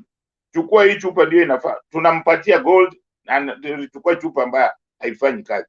Sisi ni matajiri. Lazima wakati wote tukiwa nje ya nchi yetu, lazima tuipatie sifa nchi yetu na kuilinda jina lake. Hiyo Waingereza hata kiwa ni Labour, hata kiwa ni chama gani, akitoka nje ya Uingereza unasikia anasema Uingereza sisi tunafanya hivi. Kwa hiyo kitu naomba sana Wakenya wote, sisi wote popote ulipo, tusijaribu kusema jina la Kenya vibaya, hata mbele ya watoto wetu, hata mbele hatutaki. Lazima tuseme nchi yetu ni nzuri, ndio hata watoto wetu wakiwa nje wajue nchi yetu. Okay, thank you Jacinda Bay, thank you Kip. I want us to make progress. Let me quickly respond to Kariz. He says, for a party that is less than a year old, wamejaribu compared to Mkongwe ODM with their men in black. Men in black suit. Bwana Kariz, you seem to be forgetting. Men in black was a scenario that came up in party elections of office bearers. When did UDA do party elections, grassroots or otherwise? So you can't compare nominations with party elections. That's number one. Number two, UDA only changed the name to UDA, but UDA was in the 2013 elections, was in the 2017 elections, so it is not 1 year old. Please update yourself so that when you give information, that information is credible, reliable, and therefore we can learn from it. Don't twist information in favor of the mediocre display of so-called might by the party that wanted to teach Kenyans on how to do nominations. And I believe one of the reasons why there is a downfall on the same is because William Ruto did not go in this to do nominations. He went in this to prove a point. And every time a man comes to prove a point, he ends up messing big time. David Olo, karibu. Ni David Olo ama Samson? Yeah, I'm the one. I think David Olo, are you before me? Uende? Naomba hivyo, wacha David Olo asalimie kwanza, alafu turudi kwako. Since I mentioned his name. Hello, Niaje Bernard. But Samson, I think you had submitted before. No, alikuwa tu amejibu swali la parliament. Oh, okay. Parliament. No, unfortunately, no, okay, go ahead. Acha nikufuate. David, acha nikufuate. Order, everybody, please. Okay, you can just go ahead. Thank you. Asante. Nataka hivi tafadhali. We should help the viewers follow the conversation by ensuring that there is flow of information, not shouts from every corner. Please, let's keep that. We really help the people who are viewing when we sustain a conversation than when we keep jumping or we keep, anybody speaking from any quarter. We want people to view this handset or to view this video 10 years from now and pinpoint zile point ulitoa na vile zilisaidia kuchangia mabadiliko ya Kenya ambayo yanakwenda kusababishwa ama kutendeka on the 9th of August 2022. Isiwe mtu akiwatch na ajui nini kinaendelea. Thank you. So tunarudi kwa Samson. Samson, make your submission, then we go to David as we proceed. Thank you. Okay, thanks. Your hands, don't shout. Thank you. Okay, thanks. I think the first part which I will have dwell on, I've already submitted the issue of parliament. And today, I think it is an interesting day on analyzing UDA. Being a person who is based in Nyeri, I was more interested in maybe observing how the central region people would maybe take participation, because this is the first time the residents were supposed to participate in UDA activity, leave alone the attending of rallies. The attending of rallies does not really count. It was this particular day that the central region was supposed to show commitment in UDA. But with the evidence demonstrated from the media houses, I'm not sure if there was much concentration on central Kenya. And by today morning, when I was going to the job, actually you could not tell whether there was a UDA nomination or something of sort. You cannot even hear. And when I observe the changing of posters, you will more see people coming up within there are more independent candidates. There are more independent candidates competing with UDA. But again, when you learn the way UDA conquer Central, it was a smart game, which I have to give a thumb up to Ruto. What he did, he would identify vocal youths and make some posters in the aim of painting the mountain. So if in your region there are some vocal youths who can speak, okay, then you are funded to produce your portraits, whether you are interested in politics or not. So that help by picking young people, okay, who in one or the other do not have fund to either produce a poster. So it helped them to pick some people, some people, and maybe I can give you time to go through the list, Mr. Bernard.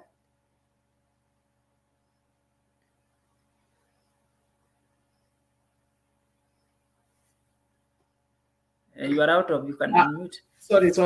This is the list of those the big wigs that have lost in the UDA ticket. There is the former CS, Charles Kater, Caleb Postani, whatever, Charles Jaguar, kuna Wasingishu Governor Mandago, and the rest. So I'm just displaying that so that everybody's updated.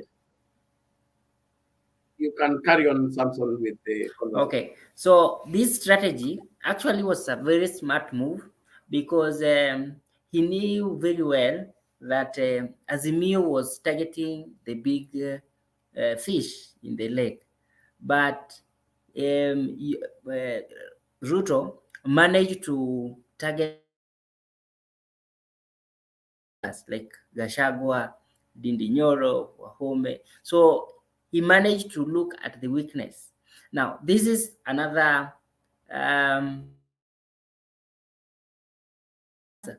we have already seen a build-up of voting apathy in the mountain. A few people are interested. And by statistic, we say that if, okay, that is just a voting pattern, and it's usually used to also analyze voting, that if say, mountain is perceived to be the determining winning position, turn to vote is a vote for Raila. Can I repeat again that if the mountain is a determining factor for Ruto's presidency, then that vote, which is not turned into voting, is a vote for Raila. So if Ruto is targeting to have maybe 60% of the mountain, but 20 do not turn up to vote, then Ruto is more likely to get 40. Every voter of the mountain who is yearning to vote for Raila,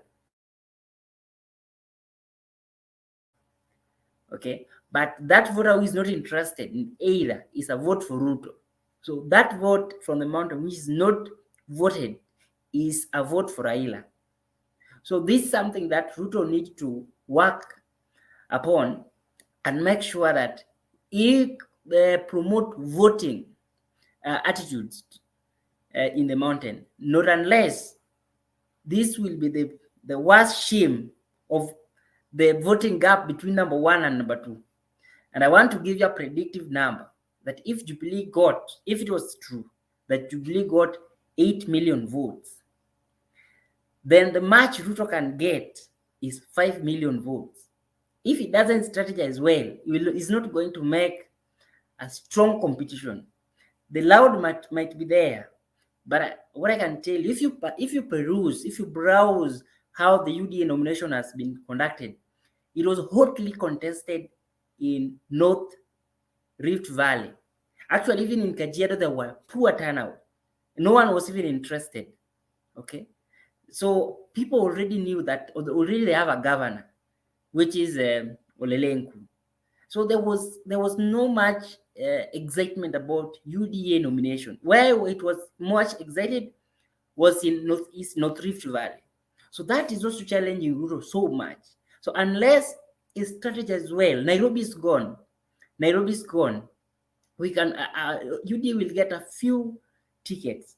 Now, how another blackmail or another failure calculation that Ruto has made is how he has treated Mudavadi, picking Sakaja from ANC and placing Sakaja in UDA.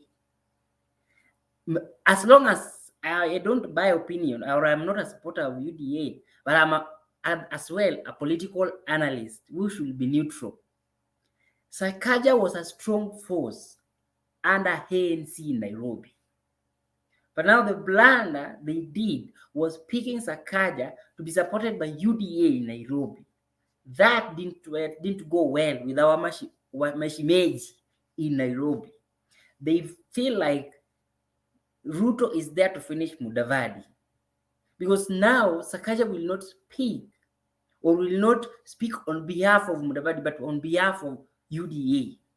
And this is a strategy to make ANC very weak. Again, when you look at Kakamega, I wish Kalwale and Cleophas Malala would just have different party and go directly to governor position, because in any way they are going to lose. They will not match Fernandez, even if they go one person or that. So what they were supposed to do was to garner votes. If supporters of Kalwale comes and supporters of Malala comes, they're going to vote for Ruto, and Ruto will get more votes. But now Kalwale also has got a region. Okay,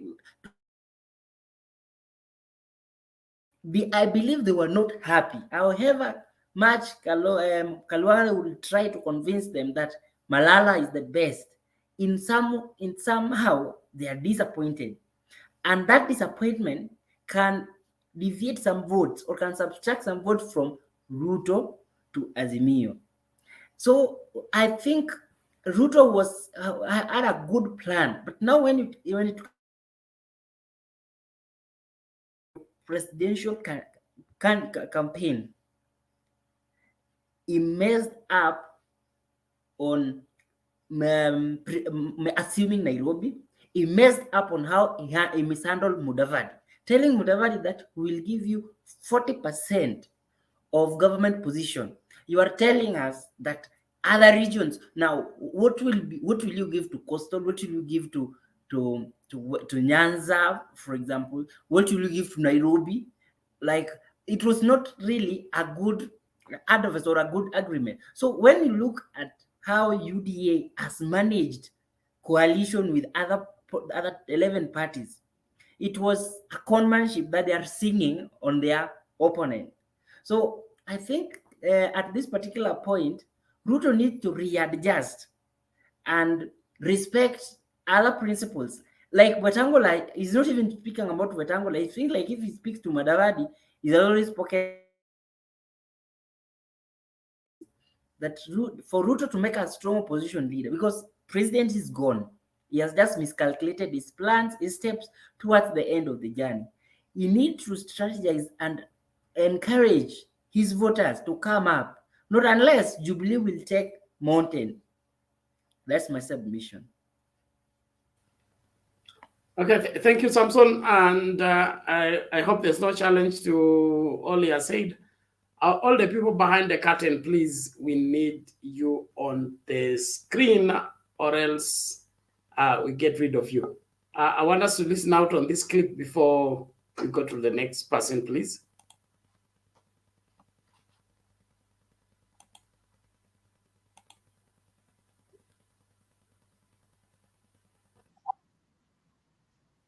cha shule ya msingi ya Kenyatta, ambapo taswira ni kama unavyoona, hakuna yeyote ambaye kwa sasa ni taswira ni ya upweke, ikieleweka kwamba makarani wale ambao wanasimamia hafla ama shughuli hii nzima ya kuweza kuongoza upigaji kura wako hapa.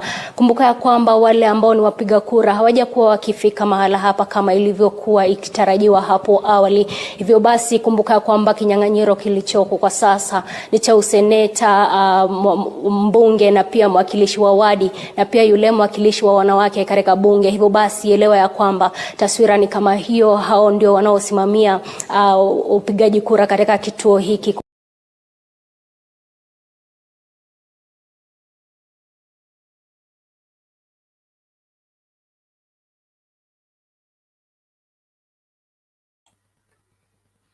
Okay, that there are polling stations where nobody turned up.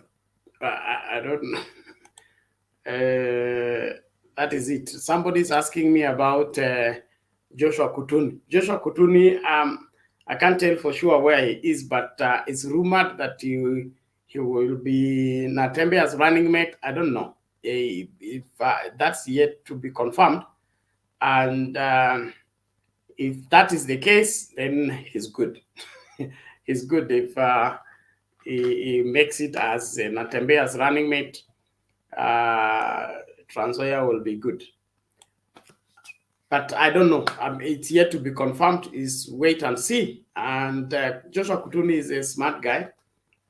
He's one of the few sober guys. So I don't think he'll make a political mistake. Although there was a lot of pressure that he was to join UDA. And I don't know what happened.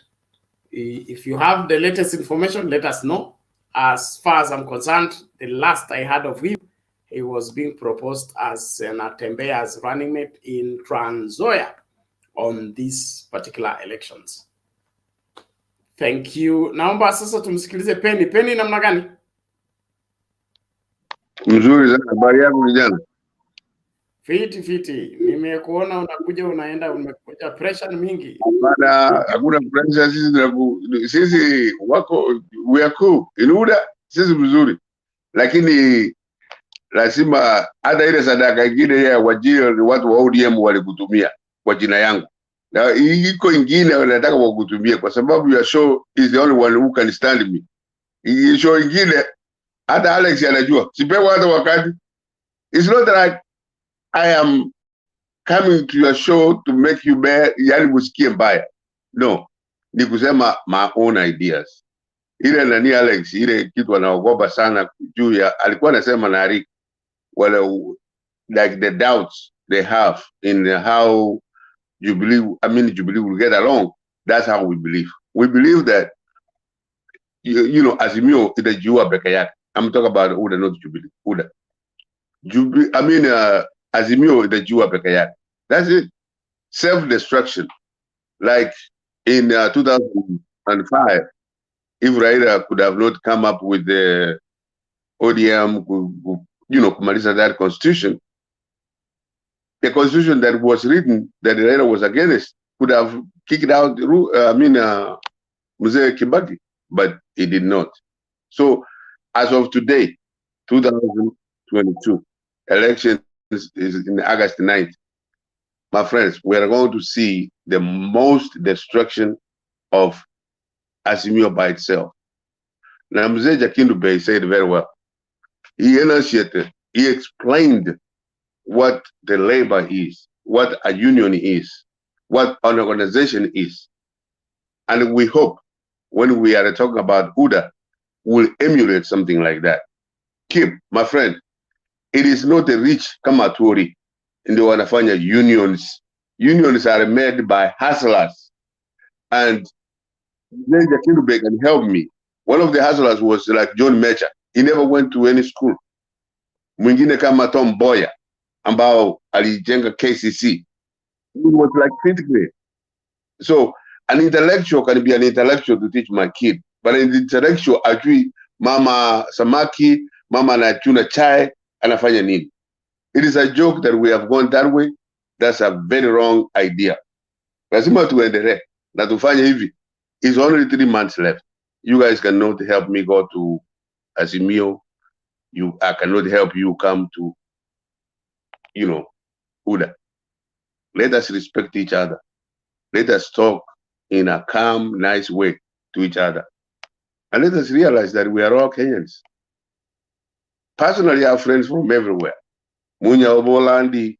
It is good to be a Kenyan and be happy is a good idea. Lakini kufanya kama if you don't win elections, that's the end of the world. It is bad. Hiyo ni mbaya sana. Lakini sisi tunataka kufanya, wacha nimalize Bernard, and I appreciate you very much. Wacha nimalize. Sisi tunataka kujifanya kama South Africa, kama hiyo ya Tanzania hapo CSM. You have to understand where we come from and where we are going. Practically. Essentially and practically. Because now, in Azimio, you have somebody like Kalonzo. What is he doing there? The guy is running out. He is telling all kinds of stuff. We cannot, Mzee Jakindu Bey, we cannot form any party using fake people to rule a country and then we'll be happy. Yotu, let us use the real thing, mukishinda. Like when these guys beat me, marafiki wangu wengi ni wa ODM. Walipiga hapa Kibira. Ni walulia chakula nyingi sana.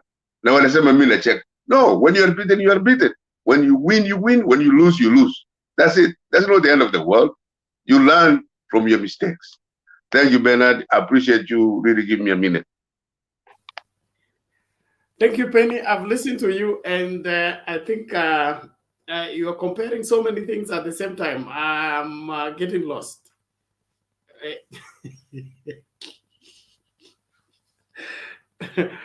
For example, how will Azimio self-destroy?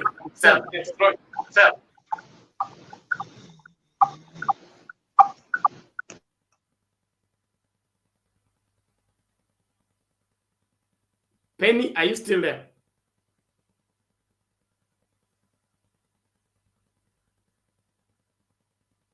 Okay, it looks like ni lazima uelewe vile Ben Nyagaka amesema Azimio itajivuruga yenyewe. Ni sawa tu, wachie hivyo, ndivyo ndivyo anaelewa, kwa sababu hata ukiuliza sidhani kama kutakuwa na majibu, lakini akipata nafasi labda atajibu. Asante Jakinto Bey. Wembe TV. Yeah, Alex. Yeah, unajua Penny Nyagako unishangasha sana, na I think leo ameprove kitu kimoja na ananisikiza huko nje. Mfano wa John Major ni mzuri sana, kuwa the true hustler ni mtu ambaye hajasoma kama John Major, na nakubaliana na yeye kabisa, kwa sababu Ruto hakupata PhD yake, hiyo yake ilikuwa fake. Yeye ni hustler, na hata yeye vile ni hustler, kwa maana ameongea kama mtu hajasoma, I will not rebut. So asante sana. Nimerudi. Nataka correct hapo. John Major ni mtu amesoma na alikuwa mtu wa conservative, si wa labor. No, ndo maana anakuambia Jakinto Bey, I don't have to rebut, kwa sababu his facts were distorted, and the way he has put it, he has proved that he is not well informed and well educated in the issue of parties, especially in the UK. So there is no need to rebut him, because the definition of a true hustler ni mtu hajasoma. So if you rebut, utakuwa unaharibu time. Tafadhali Jakinto Bey.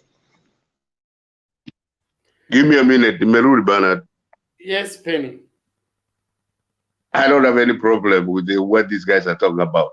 All I say is that when Jakinto Bey explained what the Labour Party does and how it rules in England, I have no problem. That's what it is.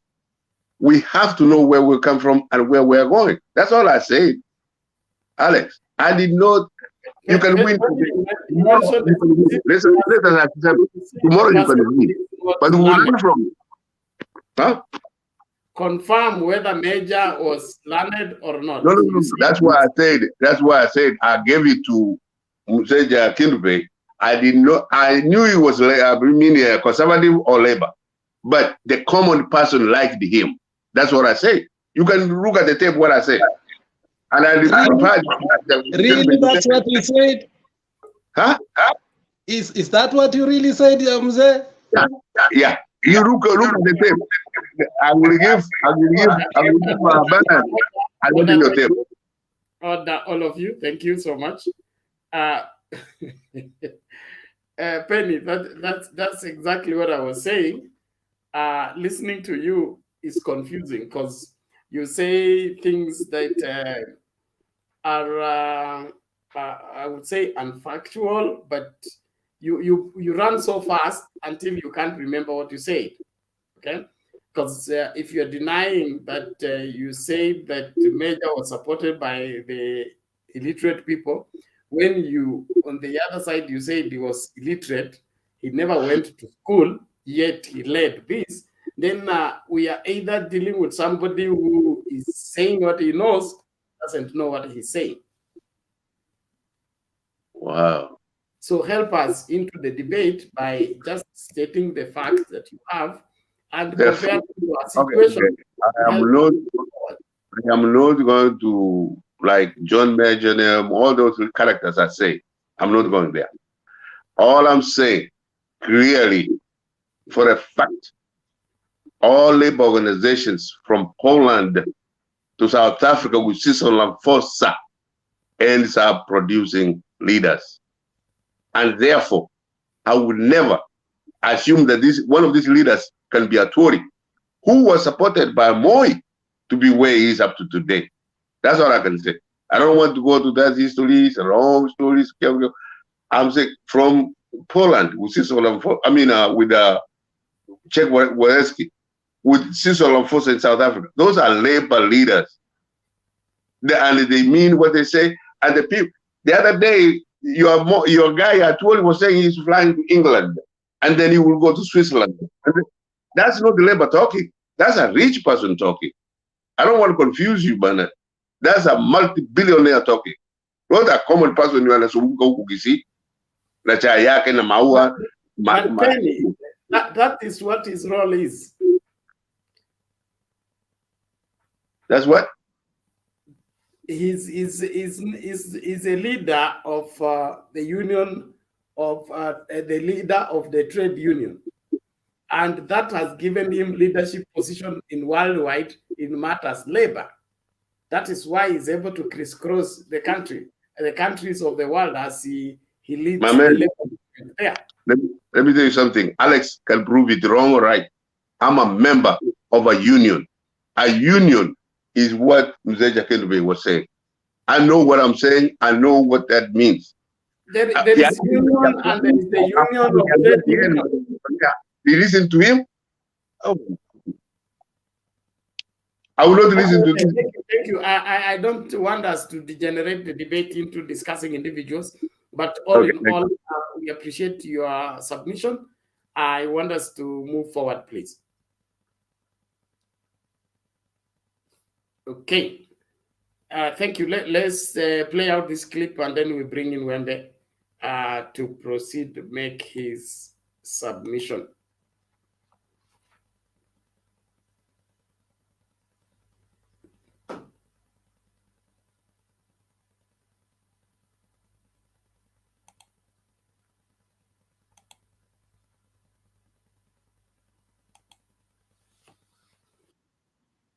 Saa hiyo tulikuja tukapata makaratasi yenye memaka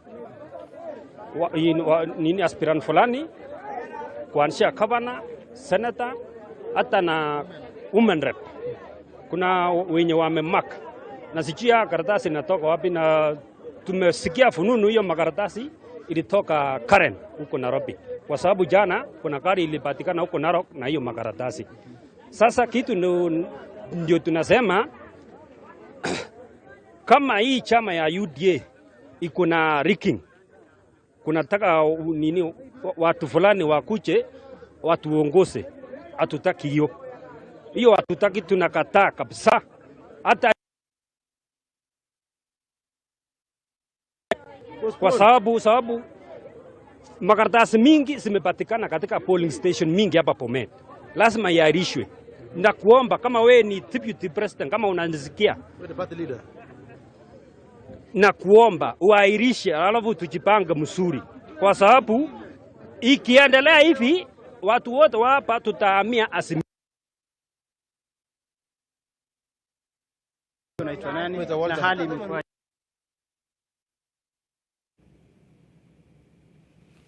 Na mtazamaji mwenzangu Aaron amepata mgando tena wa picha zile, lakini ametupa taswira na ndio kioo kile ambacho tunatarajia.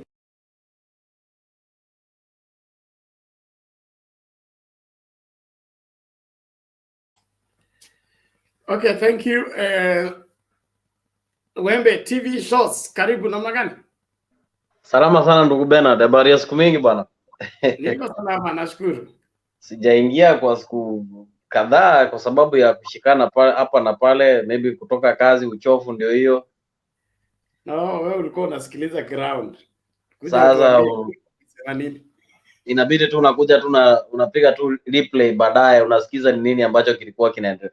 So let me go direct to the discussion of the day. Honestly, as we are talking now, the president has already been seen.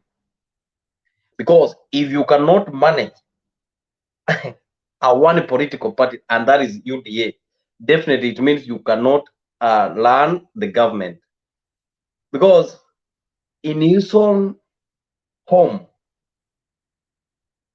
vita zenye zimetokea pale ni vita ambavyo yani naweza sema ya kwamba ni yeye hajajipanga ni nini ambacho anastahili kufanya, sababu you know this man he has only been alikuwa anaingia kwa chama right now. The first time he formed a political party, it was this URP. Ile ndio chama yenye ambayo alikuwa analani kama mtu binafsi ama kiongozi wa chama. Sasa hii ya UDA alikuja kutengeneza, ametengeneza na ajui ni nini ambacho kinaistahili, sababu all over the country elections were rigged, boxes ballot papers zote zimepatikana pale, yani kila mahali. Hii inaonyesha ya kwamba hata kama ni government yake akipewa aingie uongozini, it means he cannot be able even to do what, to secure what he's supposed to do. Yani hawezi akaprotect kitu yoyote, kila kitu utakipata pale. Hii corruption ndio hiyo, like now today kwanza yeye huyu jamaa, I'm sorry to be very personal to him because tukiangalia leo mchana nilikuwa nafuatilia the parliament chenye ambacho kilikuwa the proceedings that were there. Muturi mwenyewe, yani unaona he was very personal to Babu Wino, and to be very honest, okay, even if Babu Wino said si yeye peke yake aliongea, inamaanisha he has already divided the country. The man himself has divided the country, and a man like the national speaker ambaye anafaa kuchair meeting, he has already shown that he's divided to the other side. So it means hata kama ni uongozi wake akipewa, hawezi akafanya nini, hawezi akamanage. Kwa kifupi, mimi huwa mara mingi sipendi kuongea maneno mingi sana. I only talk in brief, kwa sababu unajua nguruwe anajikaanga na mafuta yake mwenyewe. So kwa leo Ruto he can even if you can, yani mtu amfikie vizuri yule ambaye ni rafiki yake wa ndani, amuulizie, amwambie ni nini ambacho kimefanyika, anaweza kuambia ya kwamba is not even fit to run the country, kwa sababu kama anashindwa kuthibitisha nini ambacho kilikuwa unajua, there are some people who are saying yesterday walipokuwa wanamtafuta hakuwa anapatikana, meaning he was not prepared, and if he was not prepared, it means what he's going to do is not even prepared. He only wants to go for that seat and secure what he has grabbed from the government. This man, hata nisiongea sana Ben, huyu jamaa hata tu kama ni uwezekano afungwe hii maneno iishe tu haraka, tumalize hii maneno, mzee aingie pale asaidie nchi, sababu tunapotea. Thank you so much Bernard. Wacha nisikize kwanza, nasikiza huyu mzee akiongea hapa, Jaken anaongea mzuri sana, wacha nimsikize hata akiongea. Okay, asante Wembe, tunashukuru kwa maoni yako na mchango wako. Watu hawafungwi tu, lazima tupate sababu ya kufunga mtu lakini kufungwa ni kwamba ule ushahidi wenye ambao ulikuwa unaonekana pale parliament ni ushahidi ambao unatosha, sababu we have cases in court, evidence Muturi mwenye zenyewe hakuwa na expect kwa zinakuja. How can you tell somebody to table something which is not even yani lazima mtu aambiwe hii kitu iko hivi na hivi na hivi, sababu you know the way you will understand it, it is not the way I wrote it. It will depend on your understanding. So it is better if I explain for you, ukienda kujisomea utakuwa umeelewa ni nini ambacho nimefanya. Sasa unaambia tu mtu table the evidence and then you explain later. How can it happen? Even if you are a teacher in school, you explain first before you give the learners to ujue ni nini ambacho wanastahili kufanya. So it means this guy, the deputy president is misleading himself. If he thinks that he's misleading the country, but he's misleading himself, anajipoteza yeye mwenyewe. Yani ile pesa yenye ameiba hivi kidogo kidogo moja moja ndio anapoteza watu wengi ambapo wanastahili kufanya nini. Okay, for example, if we go to UDA, ani Waiguru wenye ambao wanashikiliana na wao ni watu ambao they are always very corrupt. Anyways ndio hizo zinawashika kila mahali, ni watu ambao wameoza, yani ni watu wa kujikufia. Sasa hiyo UDA wameungana venye wameungana, where are we heading to? Which government are we going to have? Ni wezi wa kupindukia sana. Yani kama ningekuwa na uwezo wangu mimi leo hii, those people kama uko na case kotini ya mambo na corruption, wacha tu niziongee, wacha baba ingia tusaidie. Asante Wembe, nashukuru. I get your drift and appreciate it. Somebody is asking for a clip of Muturi in parliament. We will get it and play it later on. At now, let us listen to Jared. Jared, namna gani leo? Mzuri kabisa. Karibu tupatie watatu. Let me give it a second sort at it. I was here earlier when we opened. So I agree with what the panelists are saying, but we need to look at deeper into what is happening. There are two things. One, either William Samoei Ruto deliberately was conniving with this nomination because he said, in fact, if you hear, he said, if anything happens to this nomination, he take personal the blame. He said in one of the clips that he has 25 years of running nominations. So that is part of his job. He said last year when things didn't go well, when he had told Ruto, the president, that we cannot let NEB run the nominations, he had to go to Jubilee House, and he was very successful in doing. So this year he told UDA, leave this thing for me because I know what I am doing. Little did they know that when Ruto tells you that this thing is black, that means it's white. It's opposite on what he says. But so there are two things you will look at it. Why are major people losing from UDA? You see that it was brought to remove these people who some of them are more independent, who can, when you are in opposition, they might not keep following you. You might not be able to land these people when you are as an opposition from Sugoi.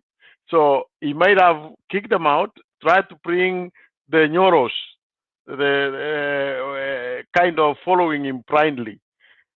So give an example, somebody like Charles Ketel. He was somebody who was coming up as a star in Kericho. If he could get a chance, maybe next time when you are a governor and the other person is in Sugoi, somebody we might have another kingpin from Rift Valley. So I think, and this is my argument, if there was a place which Ruto could have done consensus, it's in his Rift Valley home, because they would understand that it is in this game. He wants this thing. He could have said, don't assume me. Let us agree. Let's look at the bigger picture of getting the presidency. That is one way I look at it.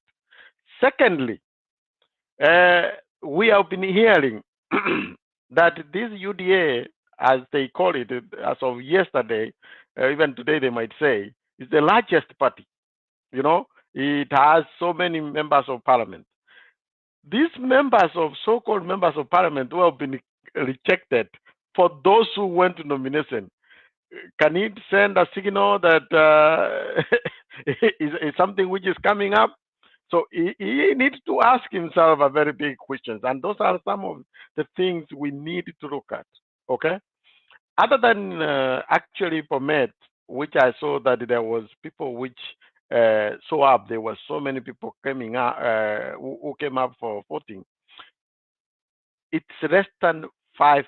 I think it was around 4% in Nyeri who turned up to do the nomination. This is where we wanted to see these people coming to show us that here is Ruto and there is Ruto alone. So those are the signs we are trying to follow and trying to see what is happening. So as obvious, they are not going to accept. I was actually, Bernard, when you get that clip, you know, sometimes I wonder this man, what he drinks when he comes to say anything. He was looking at the camera telling us that they have done a very good job. In fact, they need to advise IEPC on how to handle election. If this, you know, sometimes it is laughable. So, but now, when this will sink in, sometimes also we need to run as young people. Most young people are the ones who are, I keep saying, this man is going to finish a career of many young people.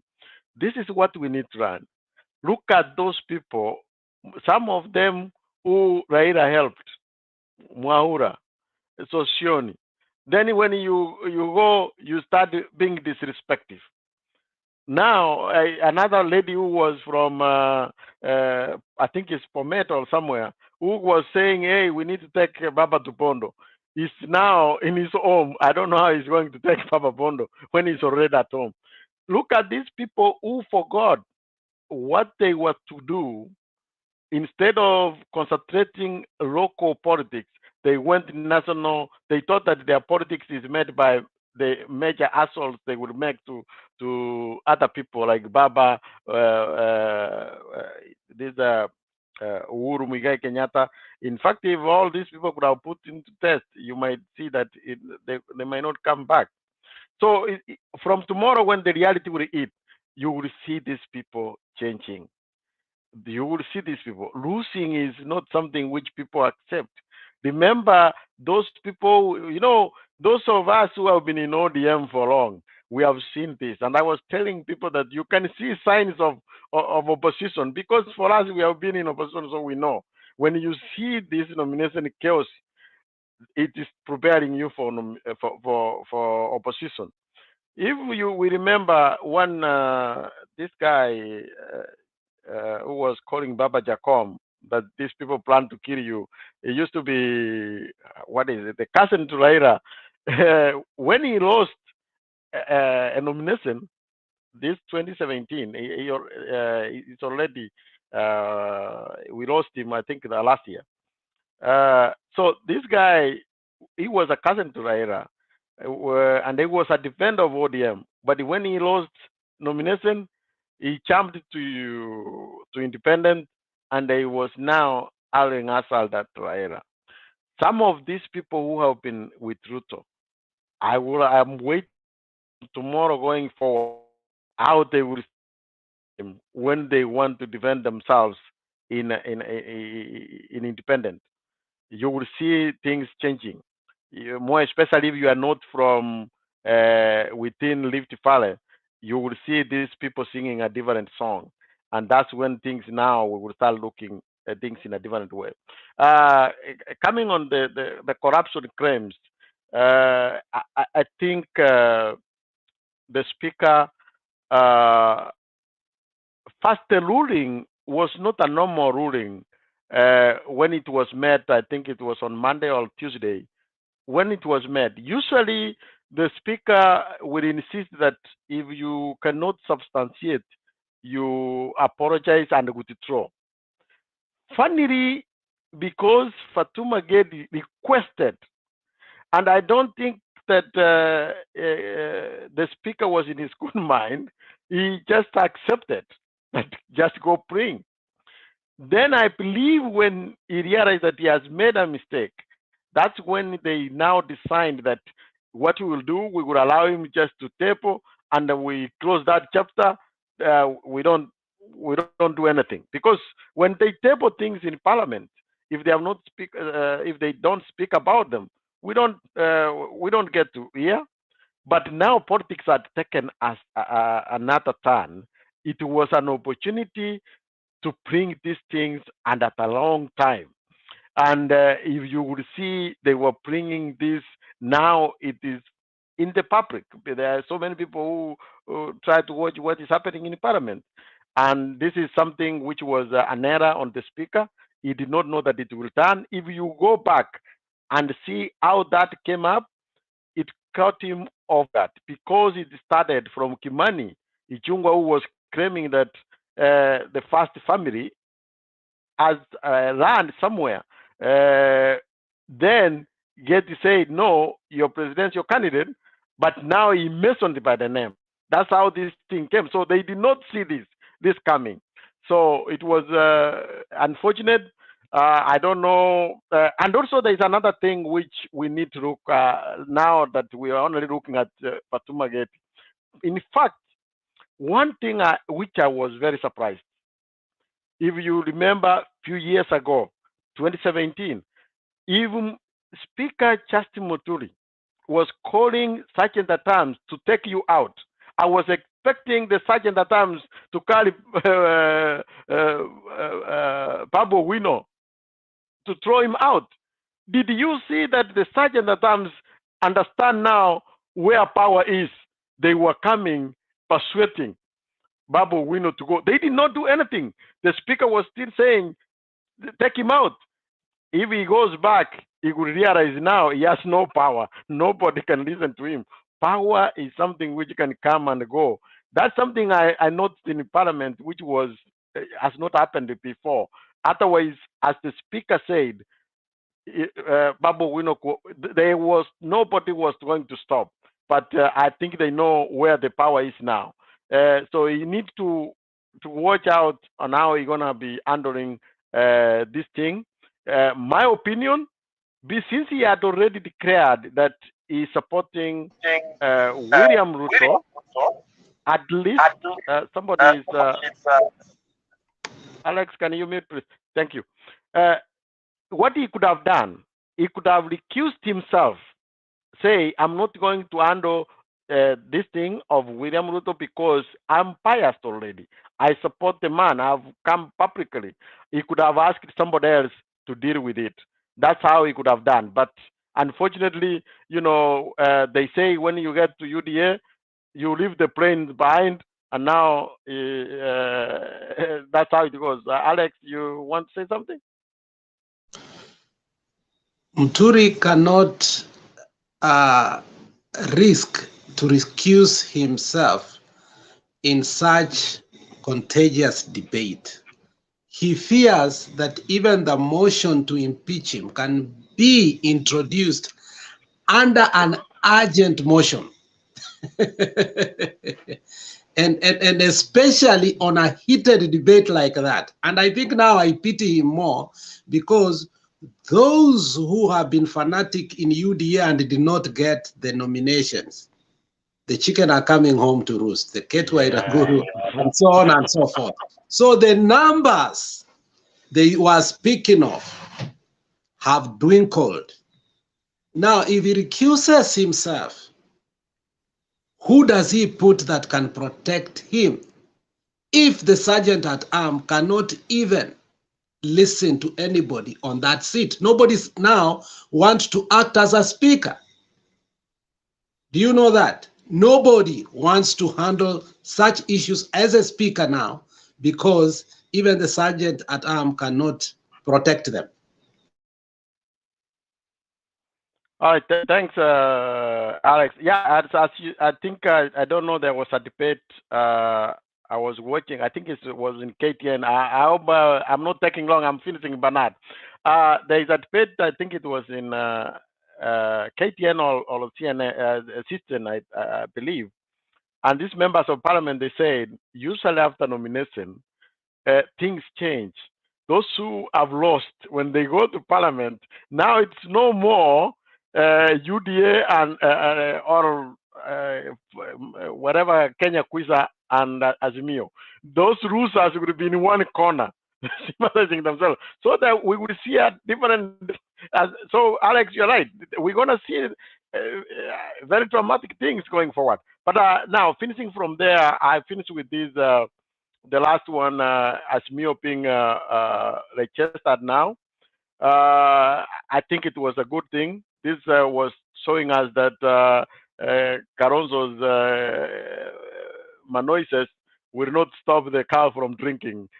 So they went ahead and do what they have to do. But also, I was reading there is something which I don't know if our politicians sometimes they don't read these things. That the law, once is already in that party, he cannot get out until either before 6 months to the election, or he would have to wait after the election. That's when he will be able to get out. So once you are in there, those 26 parties, there is nothing they can do. They can only maybe campaign somebody, but there's nothing they can do. So he's already choked in there.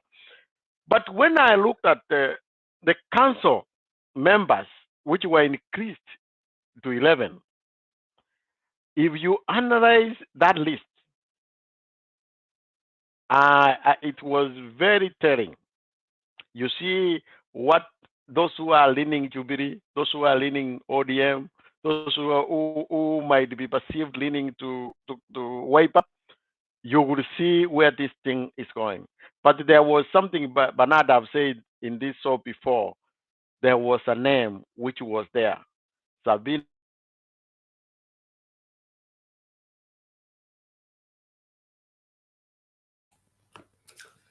Sabina Chege. I think network anani may fail. Confirm if you are able to hear me, please.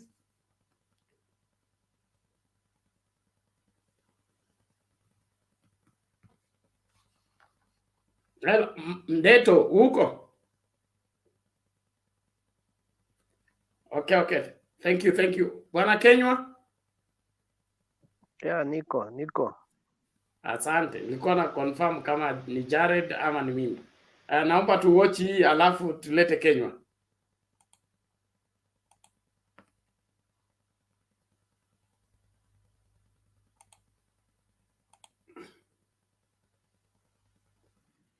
Out. Honorable Abdul Karim. Out, Honorable Abdul Karim. Honorable, let him go out. Let him leave the chamber.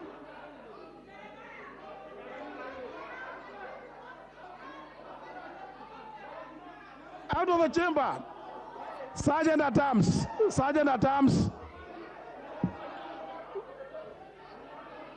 No.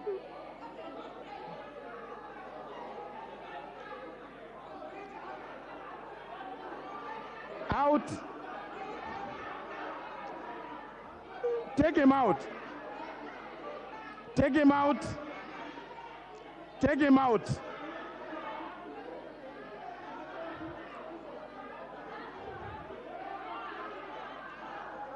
And Honorable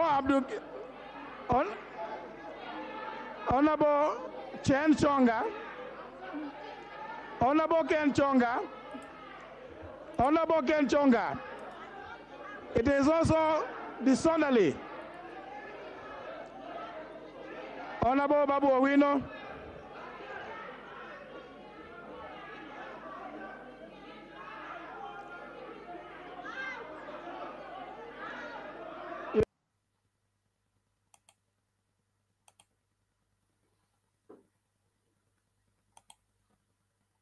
Let's get this too.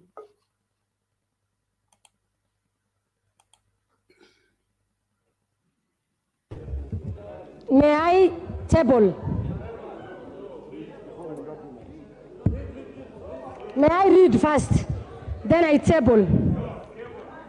What are you? Give me time, please. Msiniharakishe. Mosmos. The truth is bitter. Mr. Speaker, sir, may I take this opportunity to table Western Hotel extended extension of its parking lot and Langata Primary playing field and the tear gassing of peoples by photos.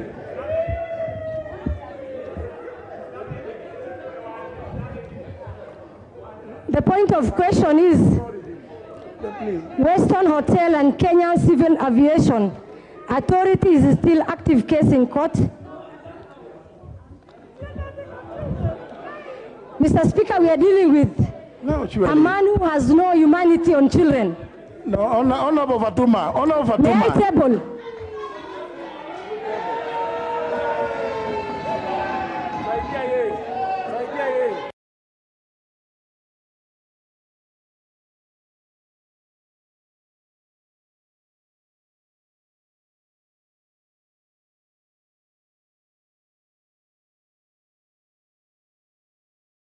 Bwana Kenywa, karibu. Okay, asante sana Bwana Bernard. Jambo. Si jambo. Siku Long mingi. time. Niliingia gizani pia kwa safari kama mimi. Niliingia gizani bwana. Let me say hi to Mzee and Martin, Alex. So Niko quarantine. haujachange bado. I left you a good guy now. These days you are not being sent there. Okay. Thank His you. association with UDA cannot allow him to be a good guy. You know, I left. Alex was very panicking about the nomination. I think now he is very comfortable with the ODM nominations, possibly. So let me just say something. You know, it's very interesting. Hata kama niko kwa giza, mnaona tu meno ni sawa, ni yangu. So something very interesting. Penny Nyagaka said something I really wanted to hear. That hustlers are people who are not learned, who are not educated. And now, When I questioned him, he refused. He didn't say that. and Penny Nyagaka, it shows that even the deputy president is not educated. So even the name, the doctor thing, it's fake. So this guy, he doesn't qualify to be a president because he's not educated. So meaning it means that everyone who is following a UDA, it's not educated. Sorry to say that. Let me just go back and talk a little bit about this issue of nomination. I really wonder the people who used to insult Baba everywhere they go. Most of them they have lost, and you know they thought that insult will gain them something. And you know, like in Mount Kenya, there are some people like Moses Kuria. He has been getting that seat due to insult to Baba. 2017, every time Moses Kuria has never got that seat or on a campaign that is a real with agendas. Moses Kuria used to get it because of insult. He goes insult the leaders, Baba, bra bra bra, anaonekana yeye ndiye anajua sana. And you see those people now, they are being isolated a little bit. You see akina Keti wa Rugoro, he's gone. Actually, Sosion, Baba nominated him. Isaac Mwaura, Baba nominated him. The Baba didn't reason or see this guy is from Mount Kenya, he doesn't support me, this guy is from Rift Valley. Baba just nominated them because Baba goes for the true product unless you misbehave. So you can see now what they are facing. Now, I'm sure, and someone has said that those who have failed in nomination in the parliament, they will go in the same corner. Let me tell you, after nomination, they'll sit back and see the winning side. And all of them, they will want to be on the winning side. Nobody will want to be on the losing side. That's why they go back to the parliament and they look at things and see the Azimio is the winning side. So we better go that way because they have lost in nomination. So definitely the winning side will just take them. But they will not have seat there, but at least they will be supporting the government so that their life can be a little bit easy, not hard in opposition. Then let me just talk a little bit about the nomination in Mount Kenya. You know, I was expecting in Mount Kenya that the polling station will be flooded of people going for nomination. And let me tell people here, the same turnout that was today in nomination in Mount Kenya, people should expect the same turnout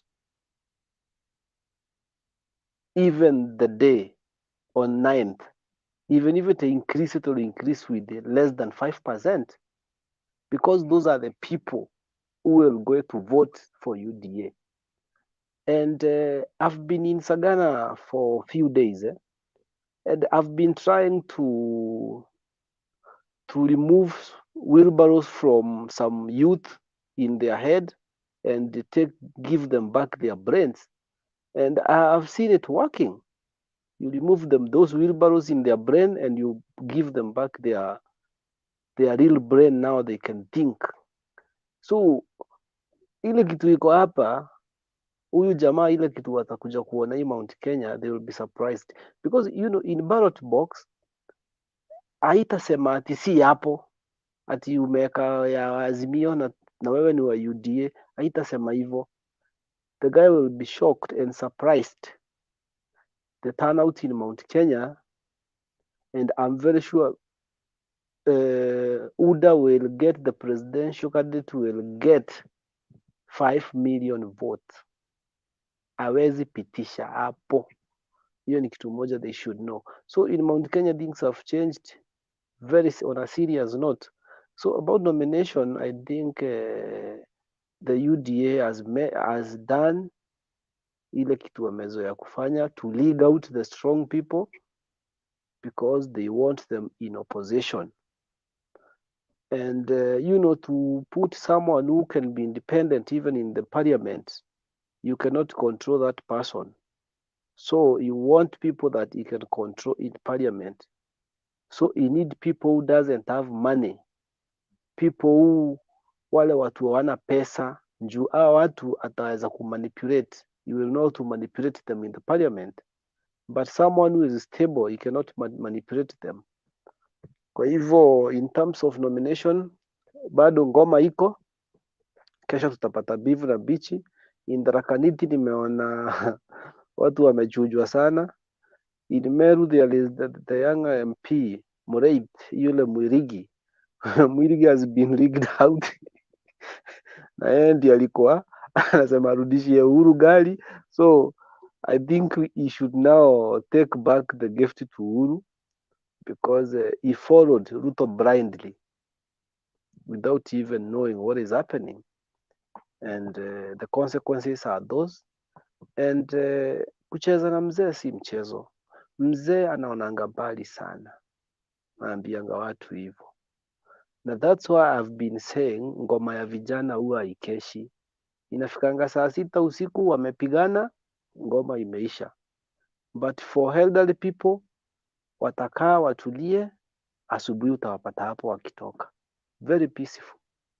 So for that purpose in about the nomination, bado wacha tungoje kesho tuone vile watu sasa wataanza kukimbia. Wengine washaanza kulia, kina Jagua, kina Kate, all those people, Mandago, watu wote wametolewa. So let's wait tomorrow and see how things will work. About Fatuma, just Muturi dared the wrong people, and Muturi tried to undermine this lady, and Muturi didn't know that we know even here outside MPs wanakuanga na information yote, ni vile wao wenyewe upeana security kivyao. They don't want to leak things to us. For them, they know.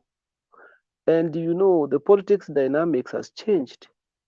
Now everything is politics. So Muturi dared. And you had Fatuma said, give me 2 days. He was very sure where she will get all those documents. And those documents are legit. That's why Muturi was so agitated. And he was confused. Even to an extent, akakuwa hadi personal, because aliona this thing now it's becoming to be worse. The document ziko, Fatuma tabled them, and Muturi didn't want Fatuma to substantiate and explain about the document. He wanted Fatuma to table them, story kwisha, hizo zitawekwa store. But sisi watu wa Azimio wenye wako ndani na Fatuma, no, lazima explain ndio sisi tujue. So that's the secret that has been hidden from the public, and now it's the talk of everywhere. That thing is being discussed by people out here. Juu hiyo ni kitu ilionekana na watu walishajua. So Muturi The moment he is he publicly announced he is supporting UDA, I think that's where the problem started because you know, the people in Azimio will not trust Muturi in parliament again. Even the decisions, even the motions, they will not trust him. So there will be. So as from today, we should expect push and pull in parliament until no more. Hiyo ni kitu moja itaendelea kuhappen kwa bunge full time. Another thing, you know, and I'll categorically say that people in Mount Kenya, and even though they have sensed something. Today, Mr. President was in Murang'a, and walisikia vile alisema atatokea na watu hawataamini. And let me tell you the truth, wale watu wote walikuwa IPCA, those are Kikuyus. And let me tell people the truth here. In Mount Kenya, things will be hot for Huda. And you know, the problem is here. You know, people are talking about Kenya Kwanza, but I don't feel, sijawahi sisikii anyway ya Kenya Kwanza ikitajwa anyway. Nasikia kila kitu ni UDA. So even I was asking, kwani hii Kenya Kwanza ni gani? But people don't recognize Kenya Kwanza because they count Musalia and Weta kama watu hawana usemi yoyote. So hizo chama zao hazijulikani. So for that one in Mount Kenya, kukuja and things are working very well. And Azimio will take the day. That's something that is known.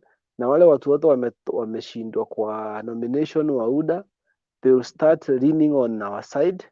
But the bus is full, but we can have some space for them behind there so that wasipigwe na baridi sana because ni watoto wetu pia.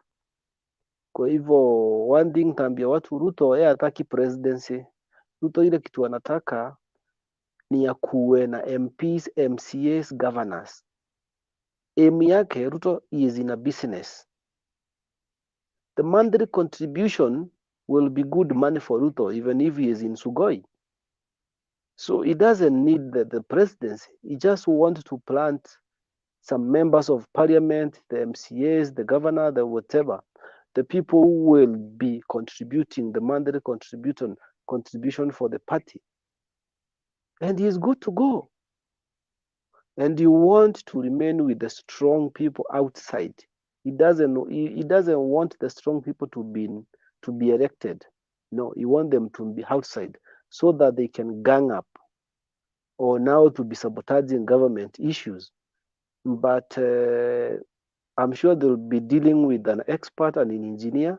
Baba will train them and teach them how things are being done. Na wajue Uhuru ako. Uhuru is there to stay, and there's a chairman now of Azimio. He is there. Alisema, I'm here to stay until I make sure the country goes in a good direction. Thank you so much, Mr. Bernard. I think wacha niendelee kuangiza kidogo. Okay, asante sana Bwana Kenywa kutupatia maoni yako na vile unavyoona mambo yanavyoendelea. Sorry Jared, ulikatikiwa na umeme wakati ulikuwa unafanya submission. Sijui kama una la kumalizia ndio tulete endeto. Yeah, let me finish. Thank you. The network it went and it had to restart. Yeah, so what I was finishing up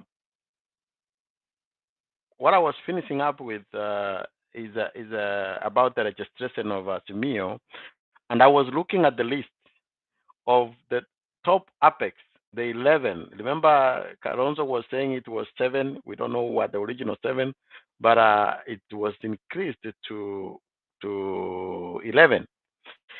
And I'm looking from there. I'm asking myself, can you be a running mate if you are not in that apex?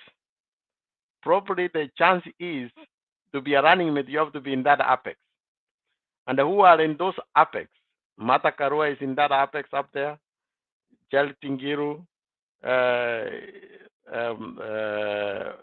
Sabina Chege was somebody I was very surprised to be up there.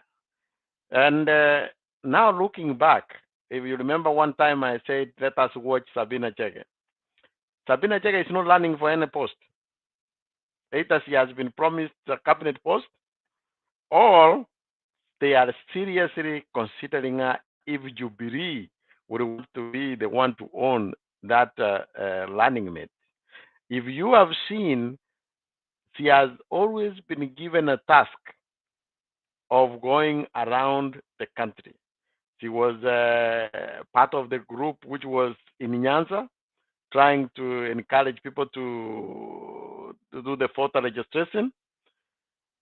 Were they doing some experiment to see how the people outside there, they react? I know with Martha Karua coming in, it brings a different dynamic. But remember, this is something which will be in the hands of Uhuru as a Jubilee in that coalition over there.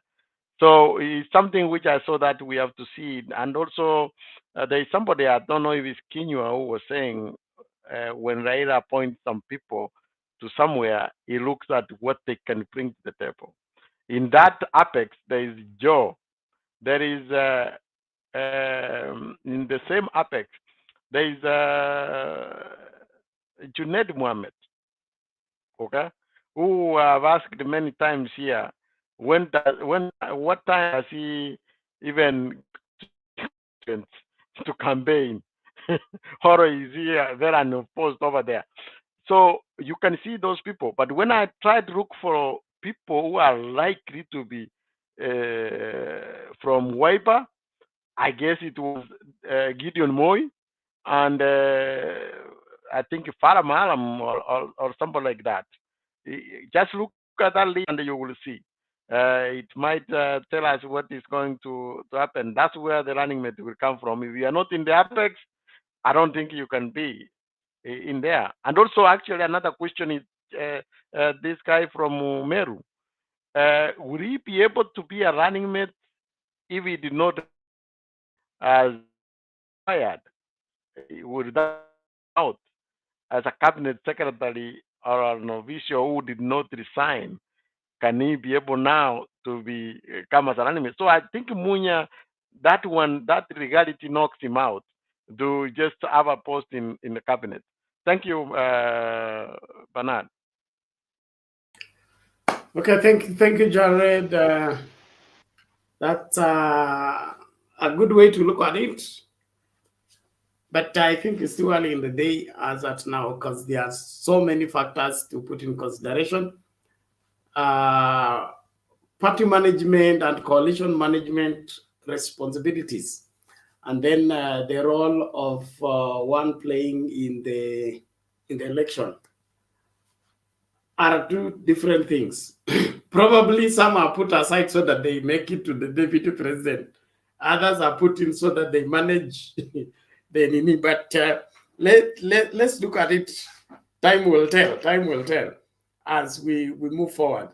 Wanandeto na Maganda.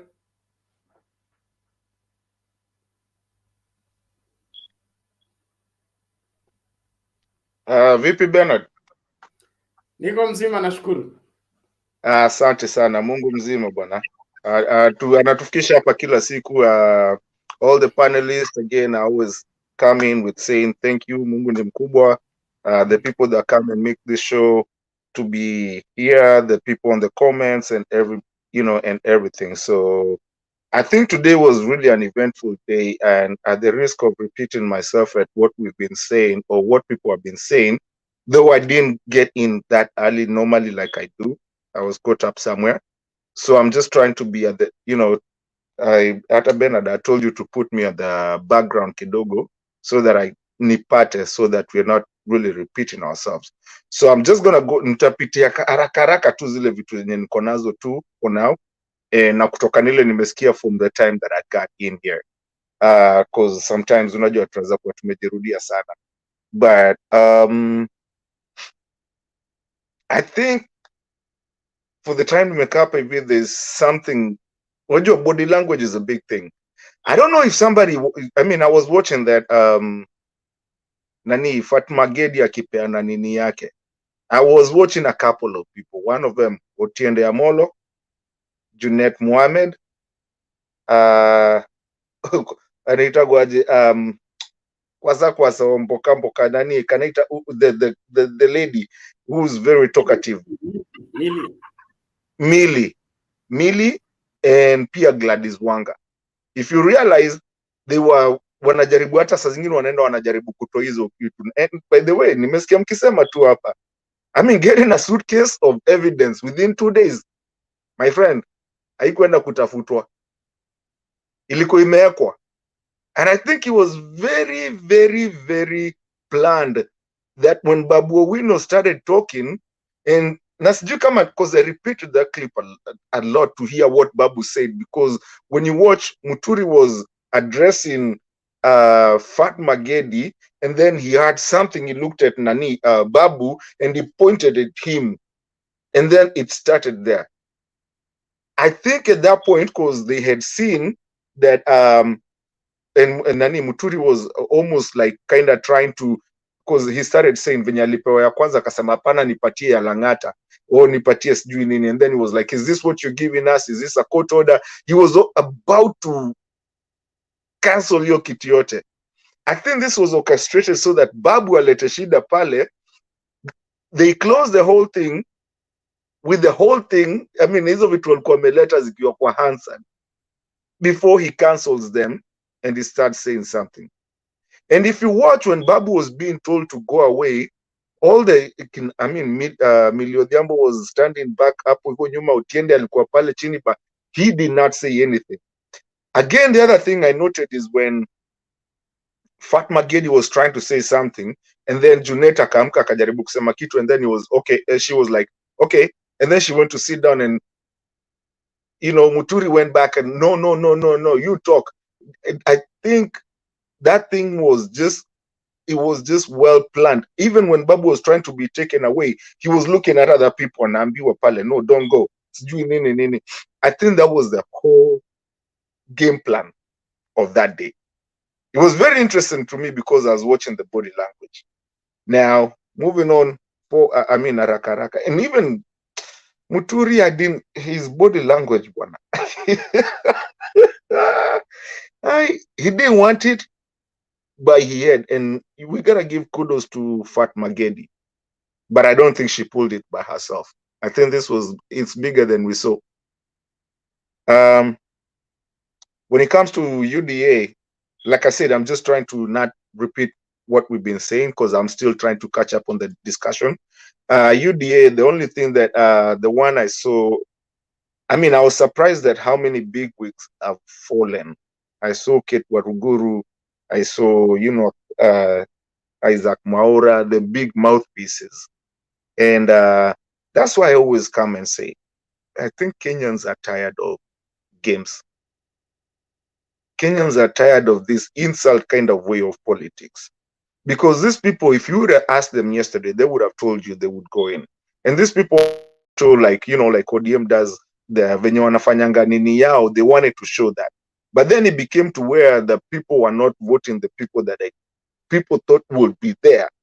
So now it started to be in a place where people are doing pre-signed and pre whatever ballots. But we also have to go back to the leader.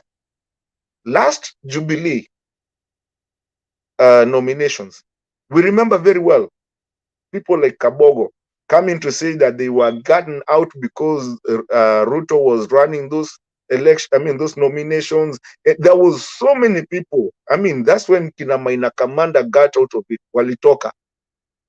Why? Because there's a problem with Ruto in pushing people into the people that he thinks he can into somewhere, and he thinks he can always get away with it. So right now, let the games begin. Because what you're gonna have now, those people now are gonna start wanting to go, I mean, there's just gonna be a lot of drama in that UDA. And sometimes I like ODM because even if they do, they bado wanakubaliana. Now, last one, because then I'll listen more so that I can get into the discussion well. Yeah, Sabina Chege, I mean, Inusha Aerial.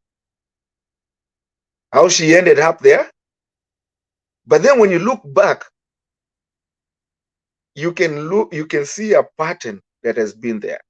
Personally, I think because now there's I know there's Sabina Chege, there's Mother Karua. I'm not sure kama Ngilu is. Somebody will tell me kama Ngilu yuko kwa hiyo kitu. Is Ngilu in it too? Ameingizwa kwa hiyo committee? Okay. So then I think that's something to add on to the women and to show power onto them. And I'm so happy today because there's a guy, Bernard, you know who I'm about to talk to, but I will not mention the name. There's a guy I've been complaining here. My neighbor from Ukambani. Ametuletea shida. Amesumbua. He wanted a three stool. Hizo tuliachaga kitambo. I'm so happy that saizi yako na watu wanaweza ongea nao huko. Anaweza sumbuana. So he's not going there to dictate. Saizi akiongea anajibiwa. Mpaka anajibiwa na wanawake watatu. And the best thing is that Ngilu was the general when they were starting to, before huo jamaa kuja. And now Central na wamama pia, like Mama Selina always says, wamama pia wako na say. Me, I believe this thing of vice or deputy, it needs to go to one of the ladies. And that's for me for now. Let me just keep it there. Bado nasikiza, I'm still catching up. Asanteni sana. Okay, thank you, Martin. Thank you, Martin. Everybody's voting for the ladies. It is ladies' turn. We will look forward into the same. Yes, Jared? I wanted actually for information to tell Martin that, in fact, if you look at that council, there are only 3 positions there which are mentioned. Is that Uhuru Muigai Kenyatta is the chairman of that council, and Raila Amolo Odinga is the party leader, and Junet Mohammed is the secretary on this other, the second level. So he's there as a member and a secretary down there. So from Karonzo and all of this, we are saying they're council members. So the 3-legged is not there.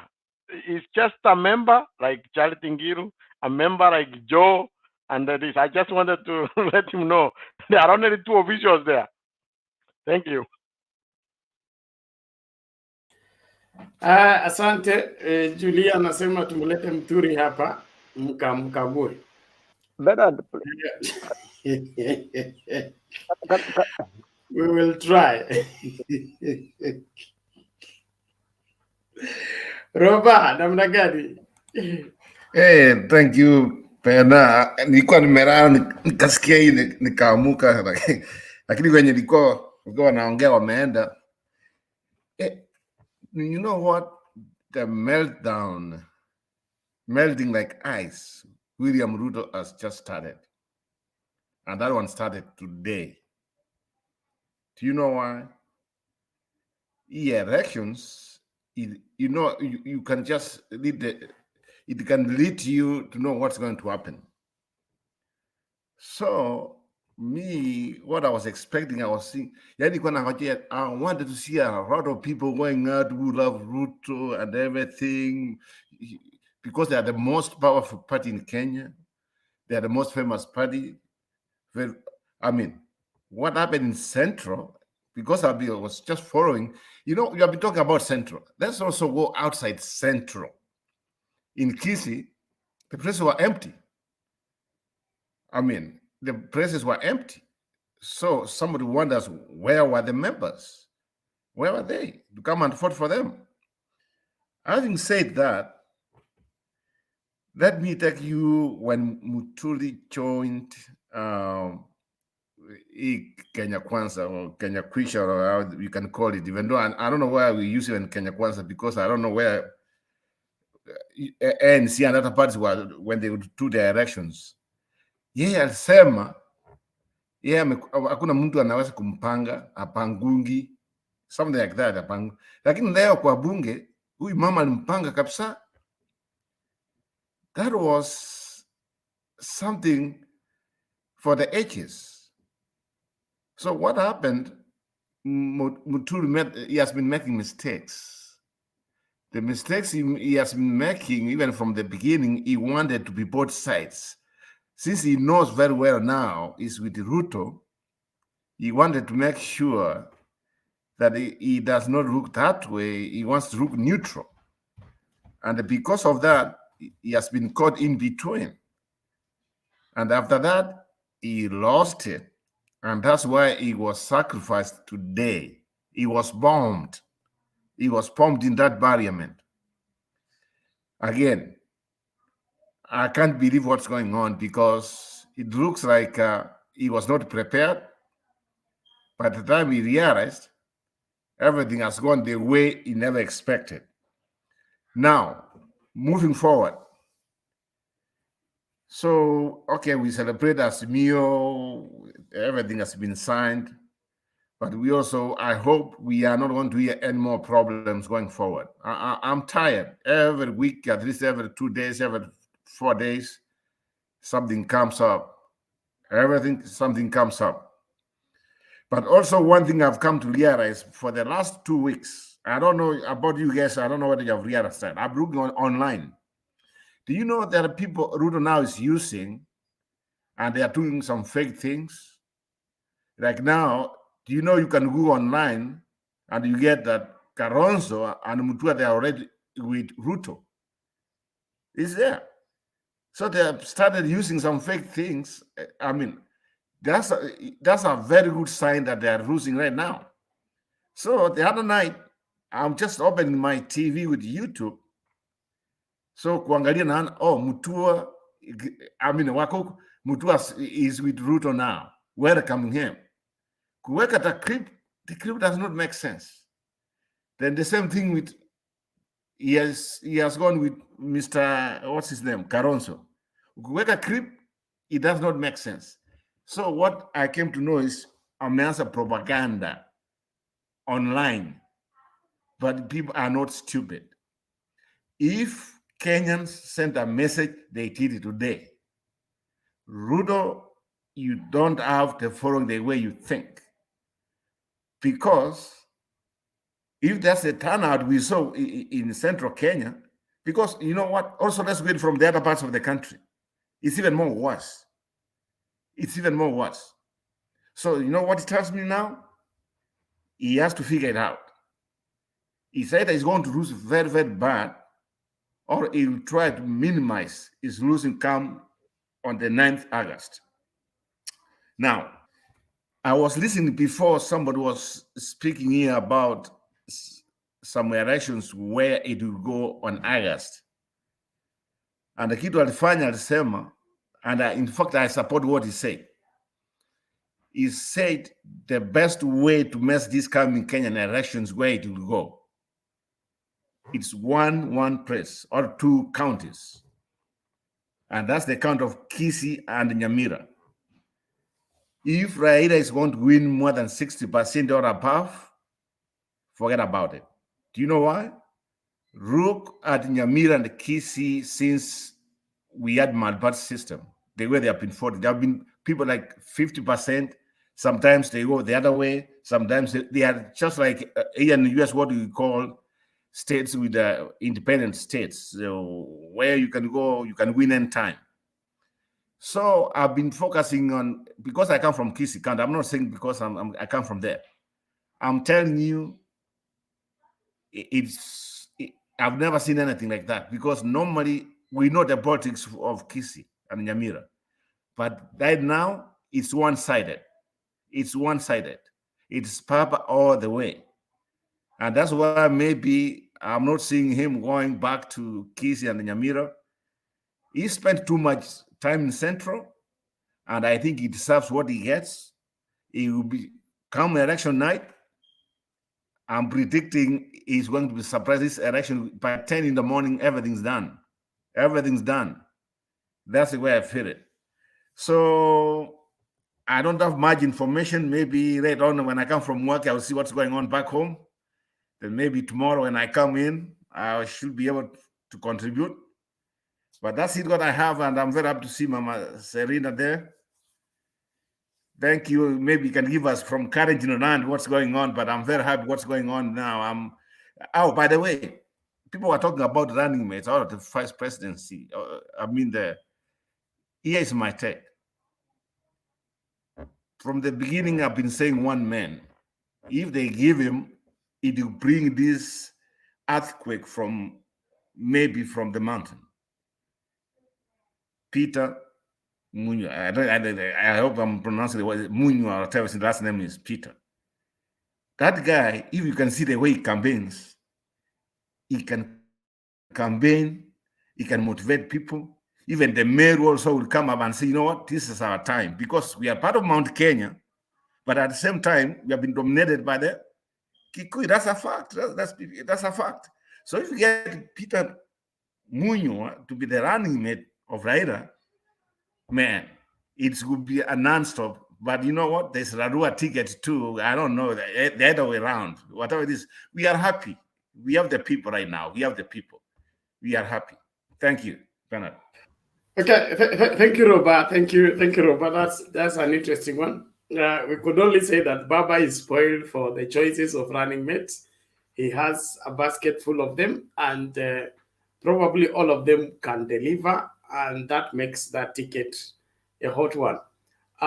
David Olo is asking, is it true that Ngatia dropped out of the Nairobi governorship?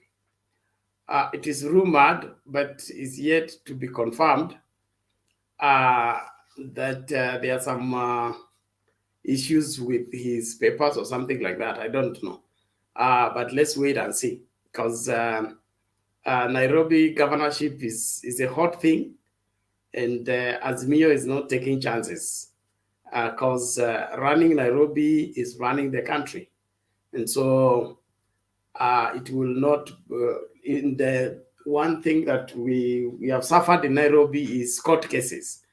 We wouldn't want to get into a new governor and the next place is in the court about this and that and that. So let's wait and see. Kenyans, we are very good in overreading. Let's not read into things too much. The nominations are yet to be sorted out. Let that be done. Then we will have a candidate. When we have a candidate, twende ku campaign. Hii speculations ingine inapeana pressure bure. And Roba, about Kenya Kwanza or UDA and fake news and whatever, that they have not a desk. They have 36 bloggers who has been doing that for the past 4 years. I mean, the people that Uhuru fired from State House were all hired by UDA to go and do propaganda. So propaganda is what they do, and what they are riding on, what is called their political perception, has always been created by those 36 bloggers. They will do anything, twist anything. And the other one is commercial. Commercial in the sense that you create a sensational topic, a sensational headline to just provoke people to view your video.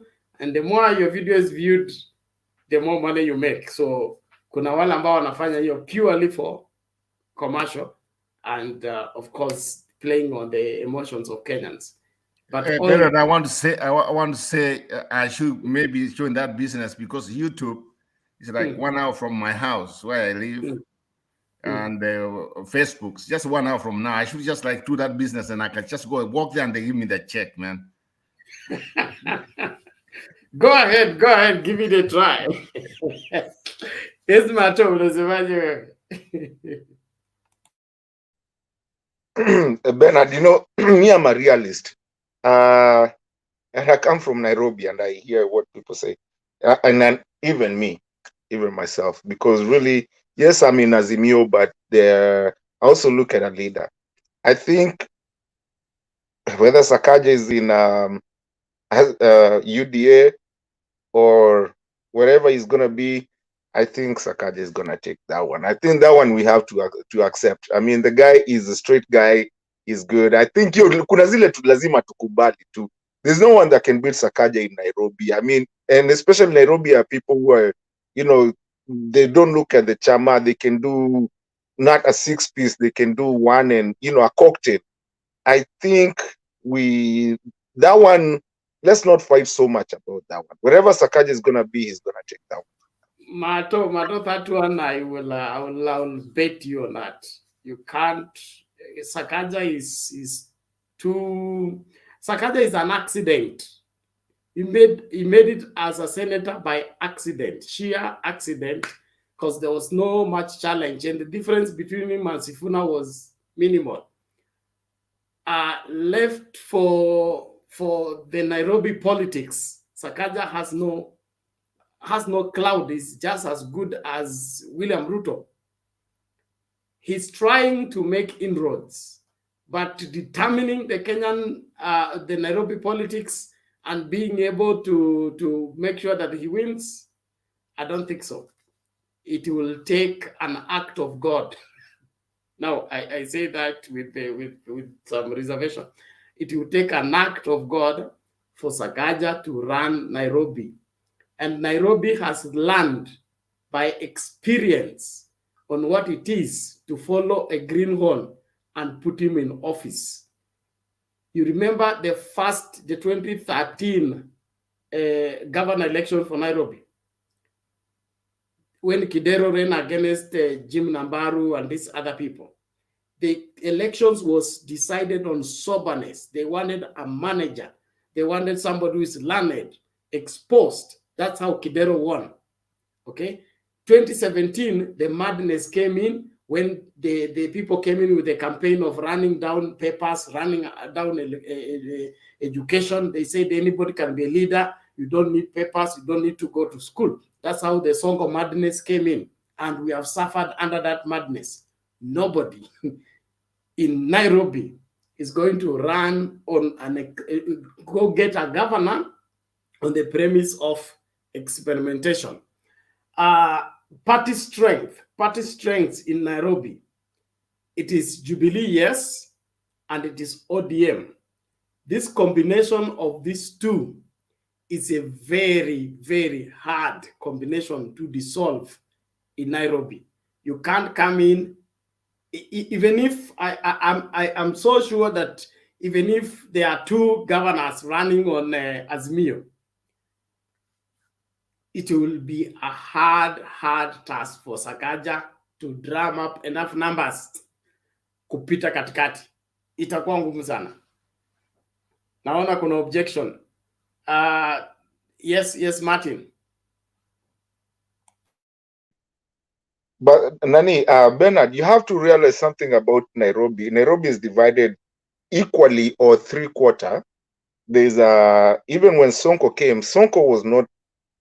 Yeah, I remember Sonko alikuwa anapatia watu baiskeli and the matatus in Buruburu because I lived down that, Eastlands at the time when Sonko was starting to come up. And but when it came to politics, when Sonko was being elected, he wasn't being elected on him. Yes, he was popular when it comes to Eastlands and not the whole Eastlands. Like when you go somewhere like Buruburu and then you move up to Kinalangata and people like that, Ubabini and stuff like that. Sonko, if Polycarp Igathe was not there, Sonko would have never been elected because Polycarp Igathe brought the technocrat side of it and Sonko brought the popular side of it. And so that's why they were paired together for them to get that. Nairobi is not somewhere you just take anyone and expect to get just mtu tu kozani anajulikana anajua kugonga mabati ama kufanya nini na kwenda Githurai na kwenda Gikomba na and doing all those things. And I think for me, when you look at somebody like Sakaja, I'm Azimio, but if I was in Nairobi by there, I would vote Sakaja because he has that technocrat kind of thing, and he also has and I've talked to a lot of people saying, yes, Sakaja, we could. Like one thing he caught people is when alishikwa akifanya matope, and he did the right thing. And a lot of people are like, okay, this guy actually is right. And he can actually talk. He can do whatever. See, drama na, na party after party na nini. He's not like that kind of guy. Ama kwenda tu atimini mtu wa Kikuyu ama nini. In Nairobi being the capital city and the heartbeat of Kenya, we also need somebody that actually can do the right thing. Me, I think on this one, if we don't get somebody else in Azimio, we're going to lose. And we're going to lose to Sakaja. And remember me on this one. Let's talk after election. If we don't get somebody who's more of a relaxed technocrat and whatever, because there's a lot of people, there's the doctors, there's everything. Nairobi has a lot of people, less of political, but more of thinking, because it's so metropolitan. We're going to lose this one. Just najua mtanigonga, but just remember this one. Martin, you are speaking of what? Nairobi, you can't win it without a constituency. Sakaja doesn't have a constituency in Nairobi. Right now, there is an issue with his identity. He sold himself as a Luhya. Now he's been branded a Kalenjin. The Kalenjin constituency in Nairobi doesn't exist. So there is there is a lot that come in play when it comes to Nairobi politics. It is decided by the Kambas, the Luyas, the Kikuyus, and the Luos, of course. Now, if you don't play that tribal balance in Nairobi, you will not get the numbers. Wacha sasa kupigwa kura. You will not get enough numbers. Secondly, the UDA issue, the UDA identity, it's also a disservice for Sakaja in itself. So that's why I'm telling you it's an uphill task. The people you can talk to are middle class people, all right? He's not a Sonko guy, a ghetto, and all this madness that made Sonko governor. You get that? So he's talking to these sober people like you, the sober, the learned, and all that, which most of them don't go to vote. Or if they do, they don't have enough numbers. If you want to run Nairobi, you must get Kibra, get Muguru Kwanjenga, get Madare behind you as a constituency. If you don't have that, ningumu sana. If you're talking about being cool and collected, and orator, who is better than PLO Lumumba? Alikuja hapa Kamkunji, alipata kura ngapi? Hii Nairobi na wenyewe.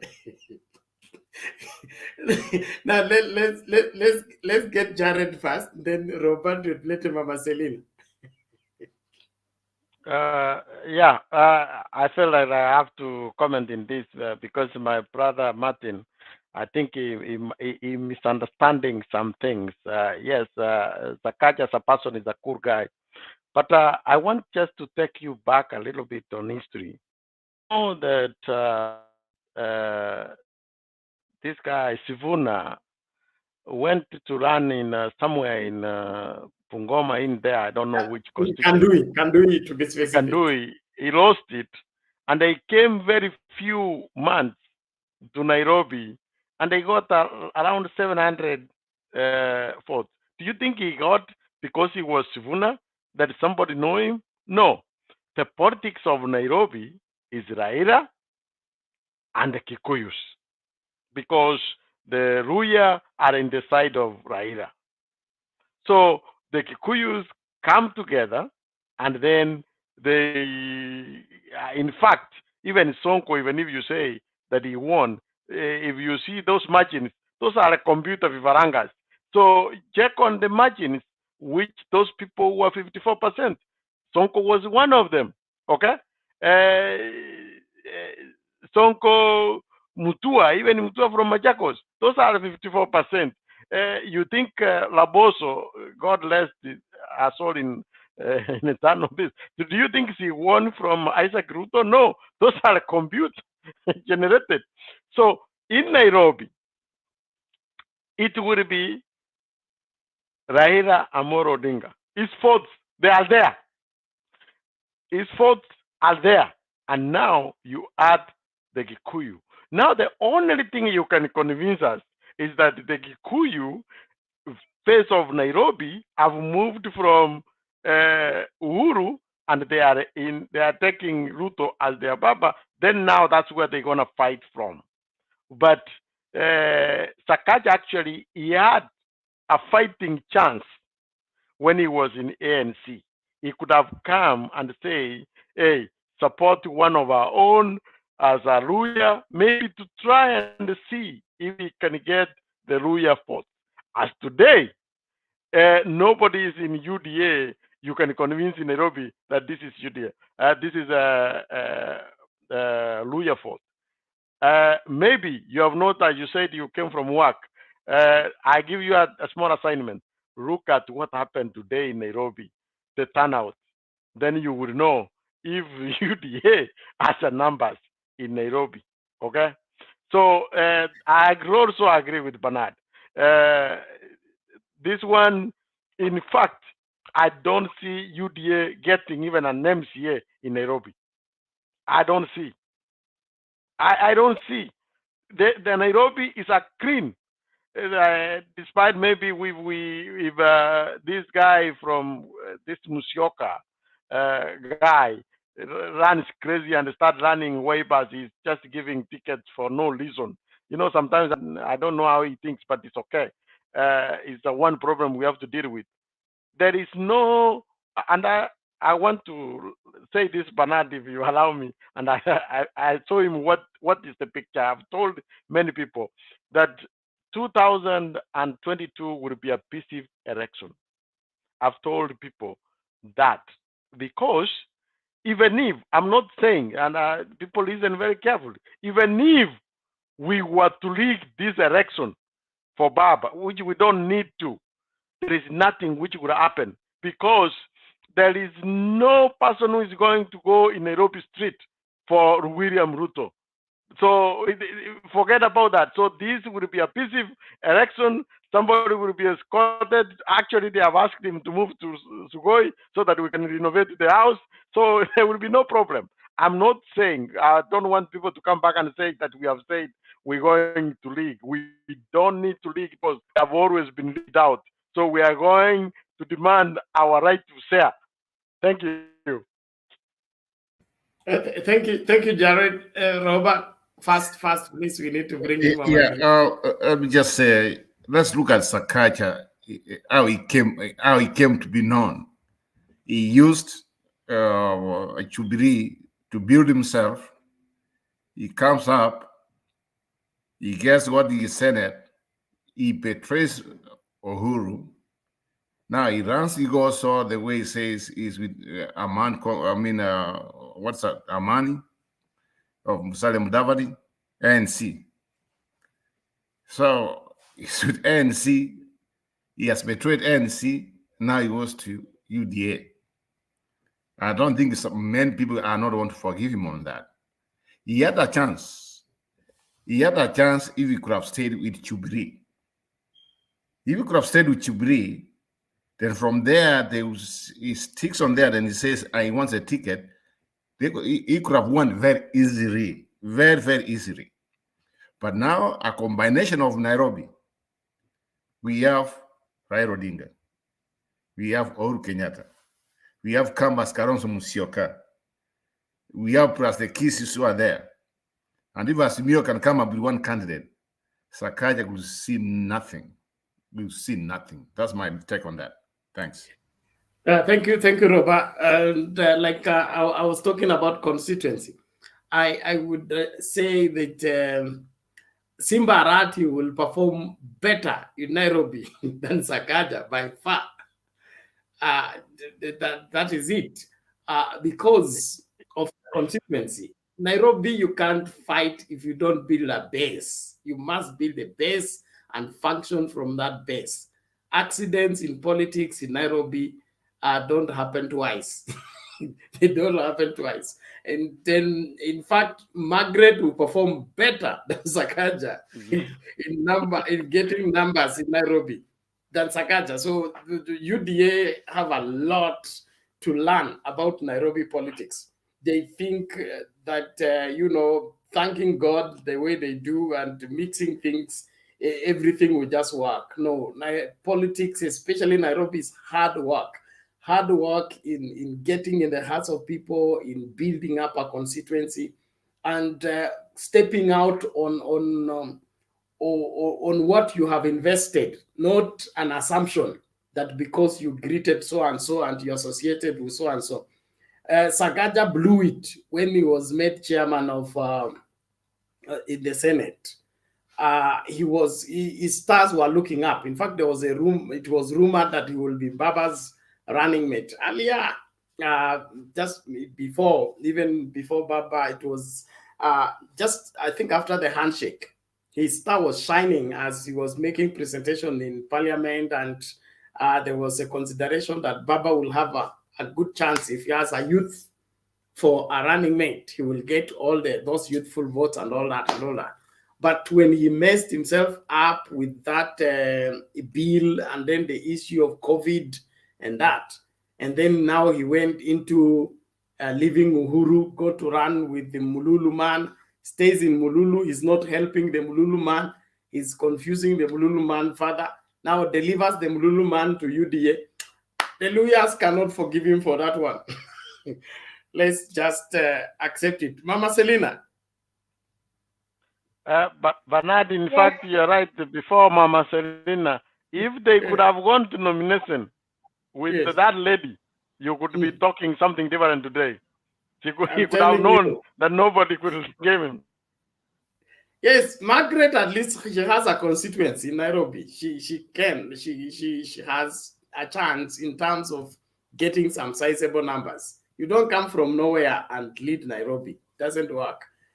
Karibu Mama Selina. Asante tena. Sina la kusema, ni kufurahi as usual. Nataka kushukuru constituency ya kina mama, naona wameongezeka. Mambo ya UDA, nimefurahi Kericho wamesema Azimio, Baba Raila. So walituambia wanaweza kujipanga, lakini wamepangwa. So tungoje. Hata tena niko kasi na ni mali niko mgeni, sitaki kuongea sana, but nimekuwa nikisikiza. Nikipata time kumalisha kabla sijatoka, nitakuwa pamoja nanyi. Otherwise, I want to leave it from there. Thank you. Okay, thank you so much, Mama Selina. We are waiting for your arrival later on as we continue the conversation. Asante sana. Nakuru, I moved around trying to get the feel of the politics. I didn't run into anything. So I don't know much took place. I'm not aware. I tried to get information, walk around. I didn't see any polling station. So I don't know whether the nominations of Nakuru took place or not. You need to inform me. Although I'm in Nakuru itself. So the people asking me how these things are here, I don't know. But the talk of town, there is the division between Lee's performance and the Kihika woman's bid for the governorship. We have those who feel that they want to vote for Kihika, but there are those who feel that Lee's performance has broken record from the previous governor, and they would want that to continue in terms of development and all that. So the battle here is between Jubilee and the UDA. And when that comes into the mix, the combination of Jubilee and ODM, I think will determine the outcome of the Nakuru governorship. But the other UDA fiasco, UDA, sijaona, I've tried to move around, sijaona even the elections itself. I'm waiting it on the screen like you. Thank you. Turudi kwa nani? Turudi kwa Martin, eh?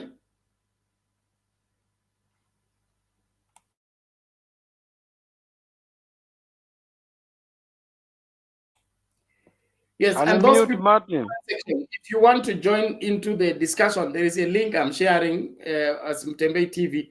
You click on that link, allows StreamYard, the app we are using, to configure your camera and your audio, and you find yourself in this space and air your views. We can carry a capacity of 10 people at the go. So if you come in and you get that notification that the studio is full, you keep trying. This show continues in the next 3 hours is when it will close. So if you miss it now, you keep trying until you get it. The UDA people seem not to be around. People are asking, where is Atuya? Where is Caleb?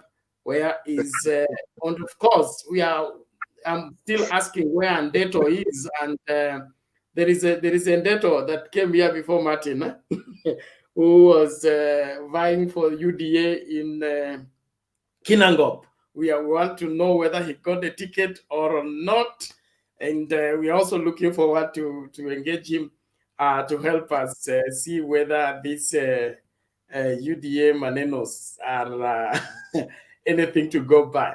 So find for me where Ndeto is, find for me where those Atuya are, and the rest of the UDA diehards. But from where I sit, political experience tells it that if you don't have history with politics, it's very difficult to determine the way forward. And politics of shortcuts don't work much. You need to accept the responsibility of building up a constituency that can really propel you and keep you relevant. One thing I'm surprised about Raila Odinga's relevance in politics and sustainability from the 80s, the 90s, the 2000s is still leading. That means there is something about what you do as far as building your capacity as a politician that sustains you. But when you want to cut corners and become a Raila Odinga in 2 days, when somebody has been building on this thing since he was 14, now he's 76, you want to do all that in 2 weeks of making noise and insulting him. Yes, yes, you refuse to do it. Unataka kupita katikati. You are dancing. Huyu akikosa simi nitaweza kupata. All that is mtegemea cha nduguye ufa maskini. If you want to make it, you flex your muscle, you work hard, you pay the price. And that goes for the younger politicians. The greatness of a man is determined by the cause he lives for and his willingness to pay the price to get it. Don't go into politics to cut corners and take selfie with Uhuru Kenyatta and think you have become something. Work hard, build a constituency, spend yourself and spend your income. Make sure that you are becoming something. Kuna muscle fulani umejenga. Wachana na shortcuts. You can't last in politics looking for shortcuts. Martin, karibu. Umesema Ndeto nikacheka sana because hata kama nilikuwa mahali unajua, you know, I was at work, lakini kuna mahali Olo aliandika Ndeto wako wapi, and I was not part of this. Hiyo siku Ndeto alikuja nikamwandikia huko kwa message, we usifanye watu wadhani niko UDA bwana. Akaniambia hapana, kuna Ndeto mwingine wa team emergency mbili kaa zako. I was like, karibu kila mtu bwana. And then you know I'm a very common person here, so watu watazadhani ala kumbe Ndeto na kwanga UDA. Anyway, that was on a lighter note. Mimi, the one thing I want to know, and because I say today I came in late, sazina fuataga kutoka mchana, so I have points nikikuja hapa jioni. Today was not that day. Mimi kitu moja nitakuwa today I'll be Alana. Not really sitaingilia sana, because sometimes I come with my points and stuff like that. So right now I'm just gonna be Alana a little bit. First of all, wacha niseme kabla niende kwa Lana.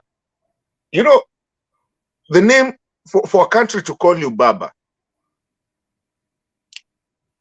you must have done something. You know, all your nicknames, all of us, nicknames zetu zinasemanga kitu. Because that shows your character. That's why people came up with a nickname for you to get that nickname. In this country, kila mtu anasema, ukiuliza baba, hata mtoto mdogo anajua baba ni nani. That means what? Even Nelson Mandela, he was called the father of, you know, South Africa. Baba, there's something that he's done. And I remember one time, and let's just be philosophical a little bit. I remember one time, an uncle of mine told me, the world will remember a couple of people. Akaniambia, the people mazishi yao itakuwa the whole world.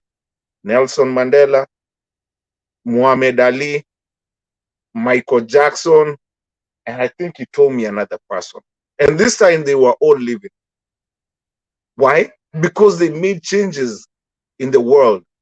Saizi hata watu wa UDA, if baba leo, and God forbid, amweke tu atulinde vizuri, God forbid, that day that will happen, you will see even the UDA people come. Because why? Something Bernard always says, apart from the politics, the man is a righteous, he's a good man. He's kila mtu anajua uzuri yake.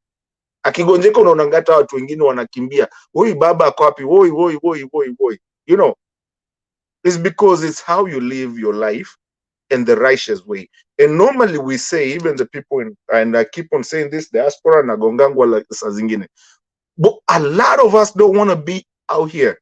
We want a functioning Kenya. We want somewhere that we don't have to send kids out there. I've said this so many times in terms of kuitwa sasa hapa hivi tu kidogo tu hapa hivi coming soon. Angalia comment section. In terms of kuitwa motivational speaker.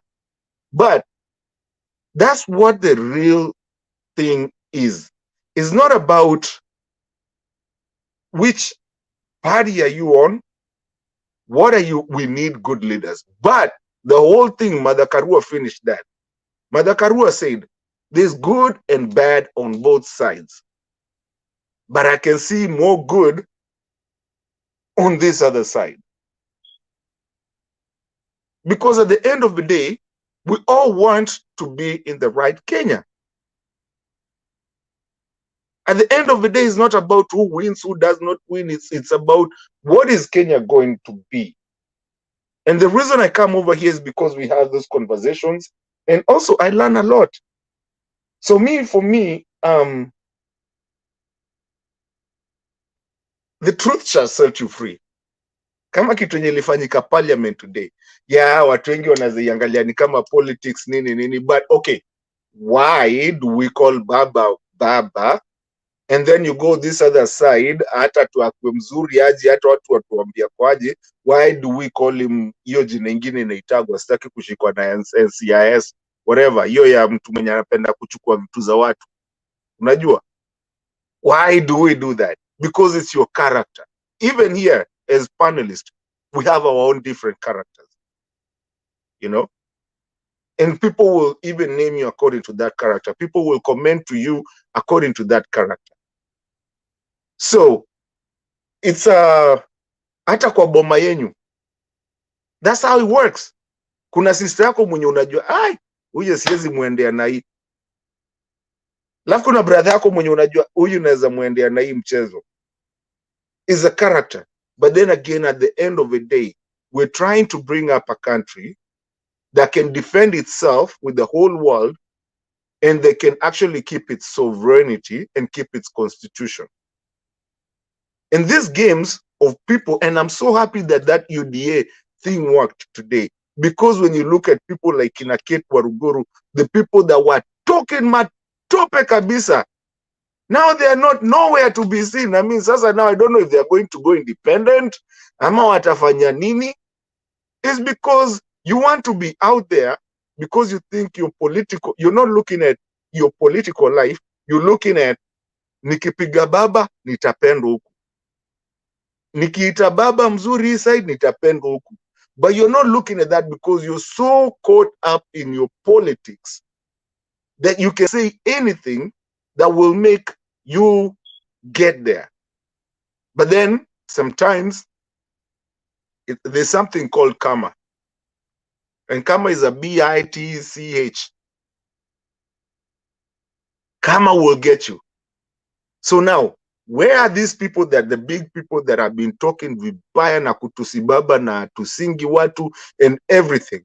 Where are they going? I want to know. In fact, I wish kama kuna mtu anajua hapo hivi, I think Murkomen ako kwa nini, kwa UDA.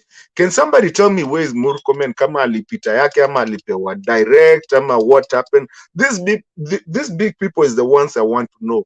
Hao wenye walikuwa wakiongea matope sasa, those big people, I want to know what happened, because like I said, I apologize, I normally do my research before coming to the panel. Today I didn't, hata nilikuwa nimeambia Bernard anieke huko nyuma for a while, but akaamua kunileta. I wasn't prepared enough. I was trying to struggle and look at it. Kama kuna mtu anaweza niambia kina Murkomen, kina nani wameanguka wakubwa kubwa, I would really appreciate that as we move on. But again, thank you. Yeah, from what I heard, what's his name? Murkomen was one of the people who are going to Mamia somewhere in Nyeri, some elections, which means maybe he got a direct ticket. Yeah, so that's why Martin, I want to support what you just said a few minutes ago. Some of us, we don't want to be out here. I wish the economy was working back home. I don't want to be here where I am right now. It's so sad. It's so sad. Like what happened this week or last week. You see, even our young girls are being exported to Saudi Arabia to do all these small jobs. Something we could have developed an economy like other countries, like South Korea, like China. They couldn't be going to that places to be just, some of them commit suicide. Then from there, the mother dies, collapsing down. It's so sad. What people don't think that the reason why some of us were engaged in this politics, we want the better of our country. We want to see a working economy. We want to see our people coming up. We want to see some of us move from where we are, coming back home. The problem is some of these politicians don't get it. Some of them get the money, they just steal, they want to get everything.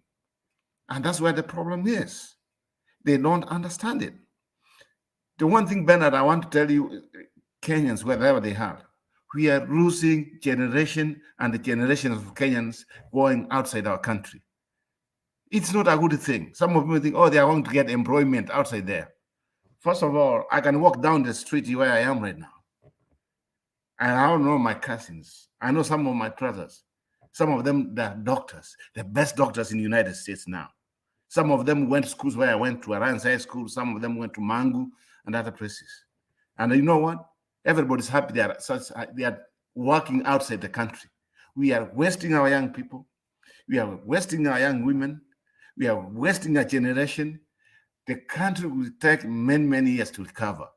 The question remains, and that's why I want to ask our own politicians back home as we prepare these elections. What have you done for our country? What have you done for this young generation? What have you done so that we can stop this idea of exporting people to other countries? Oh, we are happy. Oh, people from outside the country are making the money. So they are happy. The money we send them, then they corrupt the economy. It's not a good thing. Why do you think a country like the United States, a country like UK, and other countries, you would never defeat them even in the near future? Do you know why? They have the money and the people are immigrating in. And that's for other countries where the people are coming from, it's not a good thing. Tell me right now, if you just say, you know what, I want all the Kenyan doctors in the United States, you come, we want to see you. You'll be shocked. some of the best doctors in the whole world because our country didn't want us. They want us to go, just go wherever you want to go. But as some of us will remain here, we are going to take everything. We are going to kill a cow. We are going to kill a goat. We eat a goat. We eat the legs. We eat even the tail. That's what they're doing. And I'm not a happy man. I don't want to be where I am right now. I want to go back home. But can I go at home where everything's just like is hell? And some of them, the rich are rich, the poor are poor. And politicians, they don't care. And some of these people, they don't care. They want to grab, take money, they steal. So the question is, and ask yourself, why are we fighting so hard so that somebody can become a politician? Where's the private sector? Why can't we have a private sector where we just like, you know what? I don't want to go and work for the government. I want to go and work a private sector. That's not there.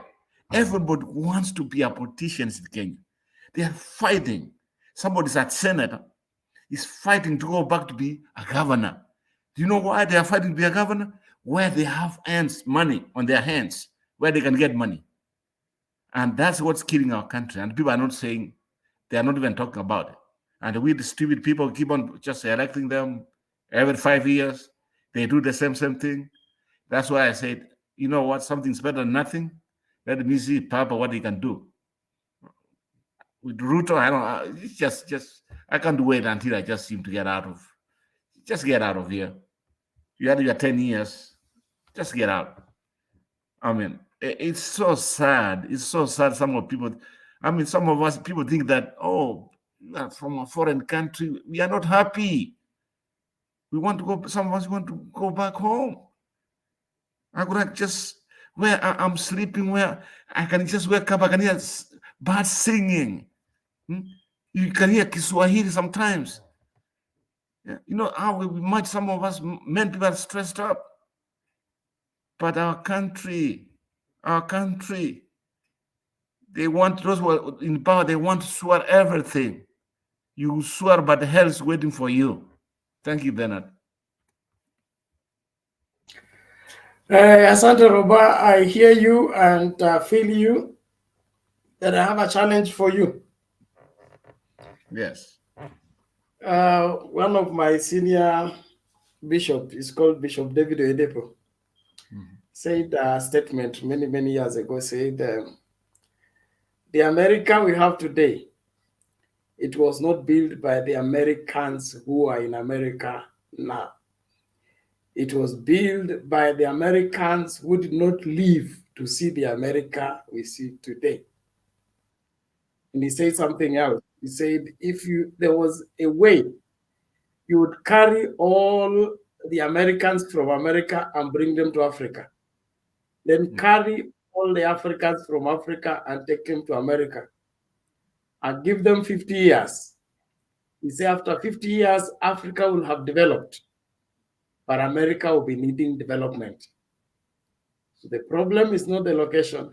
The problem is who is relocated where.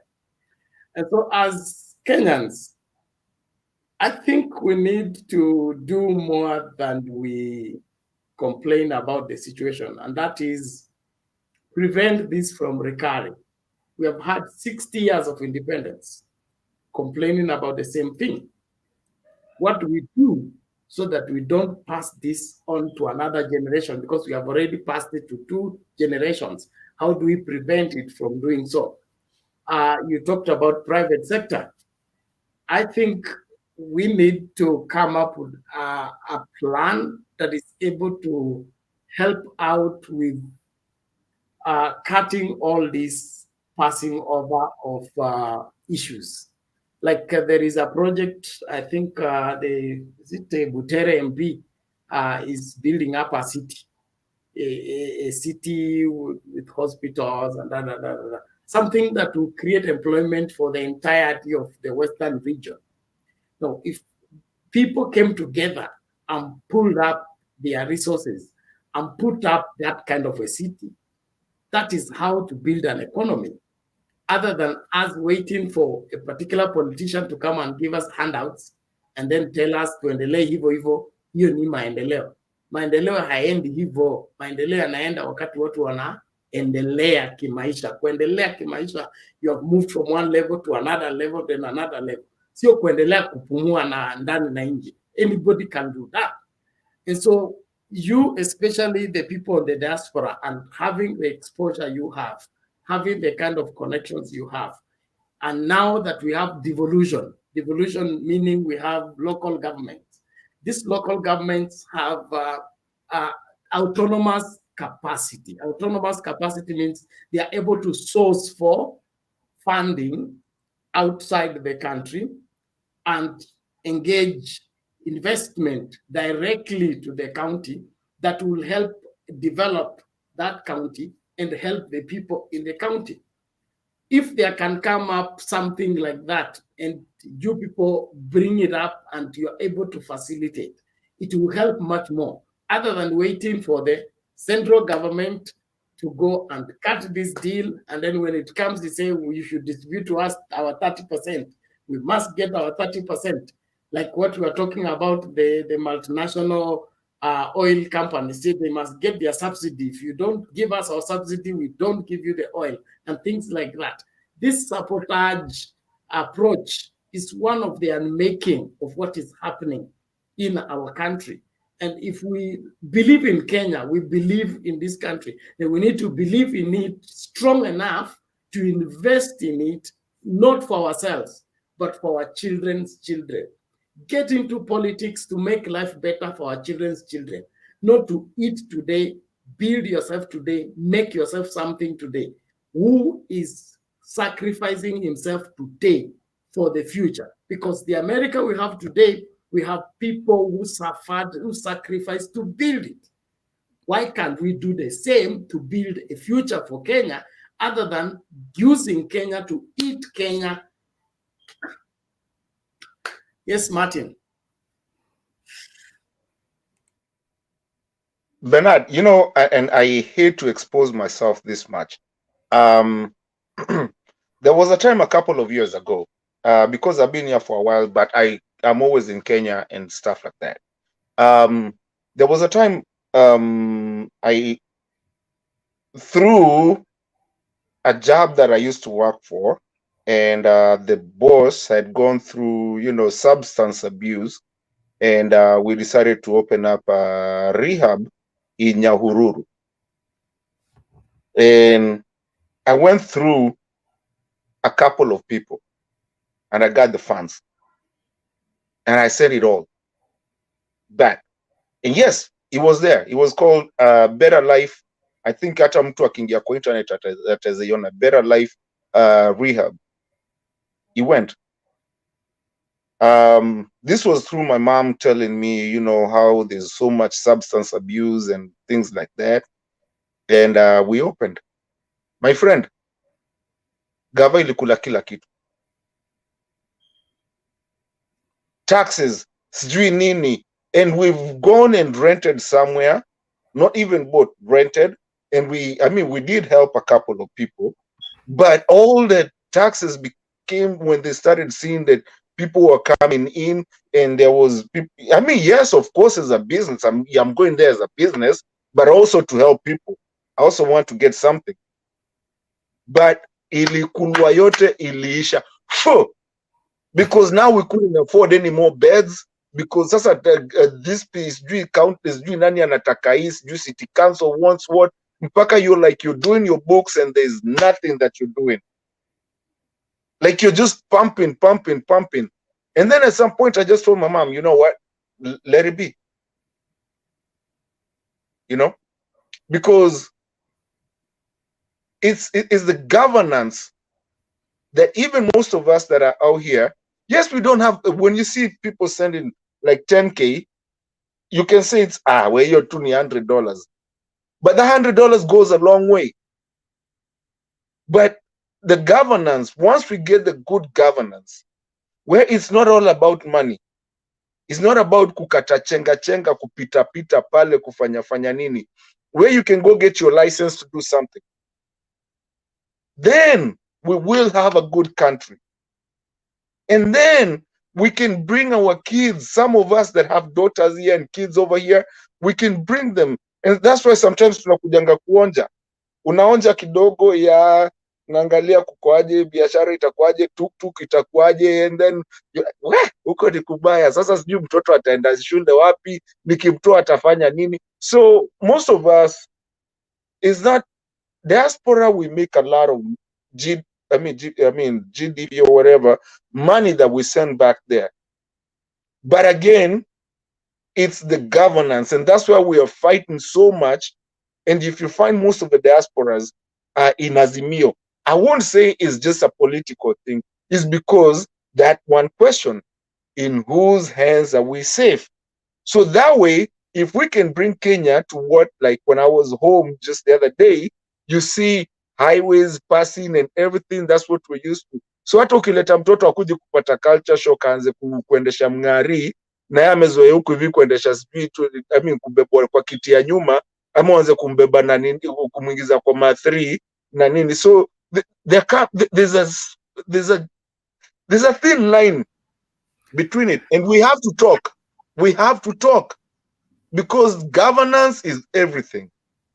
The way governance in Kenya was a first world country, I'll be there. Kesho. Let's save time. Thank you. I hear you, Martin. I understand you, but for the risk of sounding like a motivational speaker, I would put it this way. One failed story will lead to a success one. We have had issues. There are many things that have happened in this country. It is rumored that Mutua, the governor for Machakos, cut a deal with somebody who was willing to come and set up a vehicle assembling farm in Machakos. And the only thing he needed was land. And Mutua guaranteed land. But when the investor was to move in, it was politically fought, taken to court. He got frustrated until he withdrew his investment. We have had bad politics in this country, and that bad politics is born out of people who don't believe in Kenya.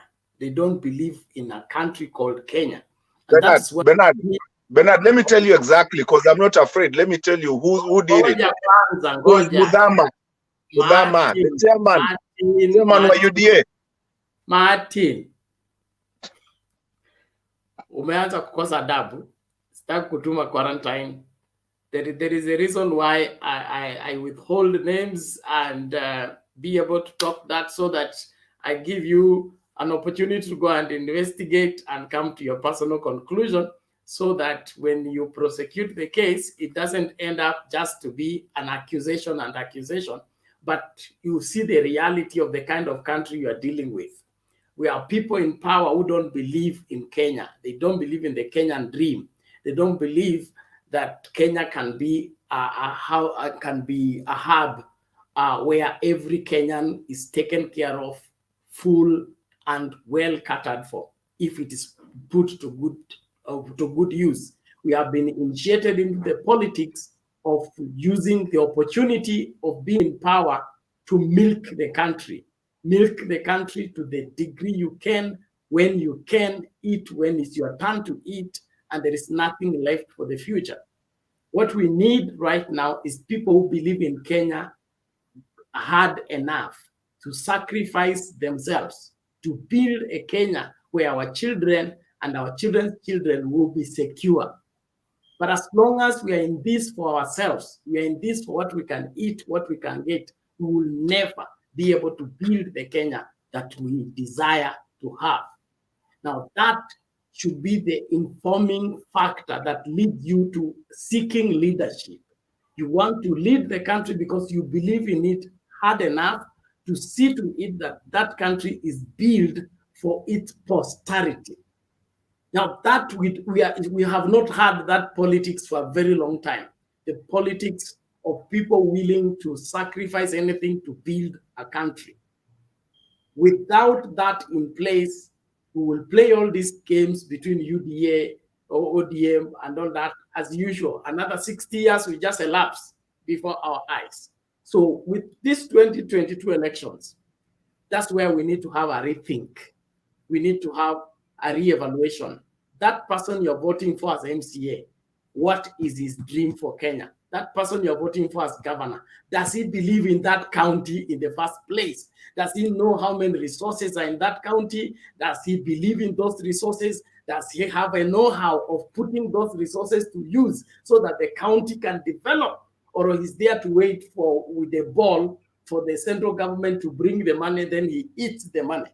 We need to exercise our mental capacity to some degree higher than we have been doing in ensuring that we don't put people in office who are beggars to go and wait for another ball to be dropped into their hands for them to eat. We need people who look at the county and say, what do we have here? Is it agriculture? How can we harness it? What do we have here? Is it minerals? How do we harness it? What do we have here? What do we put it to use so that we become self-reliant? That if the central government want to keep their 30%, they can keep, but we continue functioning as a county. I think that should be the defining wherever characteristic or criteria of determining who deserves to be a governor, not ameripatia nini, tumekula kitu kwake, huyo atoangi, huyo ni mgonogamu, huyo ni nini. I think Kenyans tuamke. Now, I don't want to preach too much. David Olo says, patia Kipkemboi, na ilikuwa tani ya Kipkemboi, utakuja, lakini kabla Kipkemboi aje, tumkaribishe Themba, na wakati wangu pia umefika. So, sitakuwa natoroka. I think Bernard umeniruka.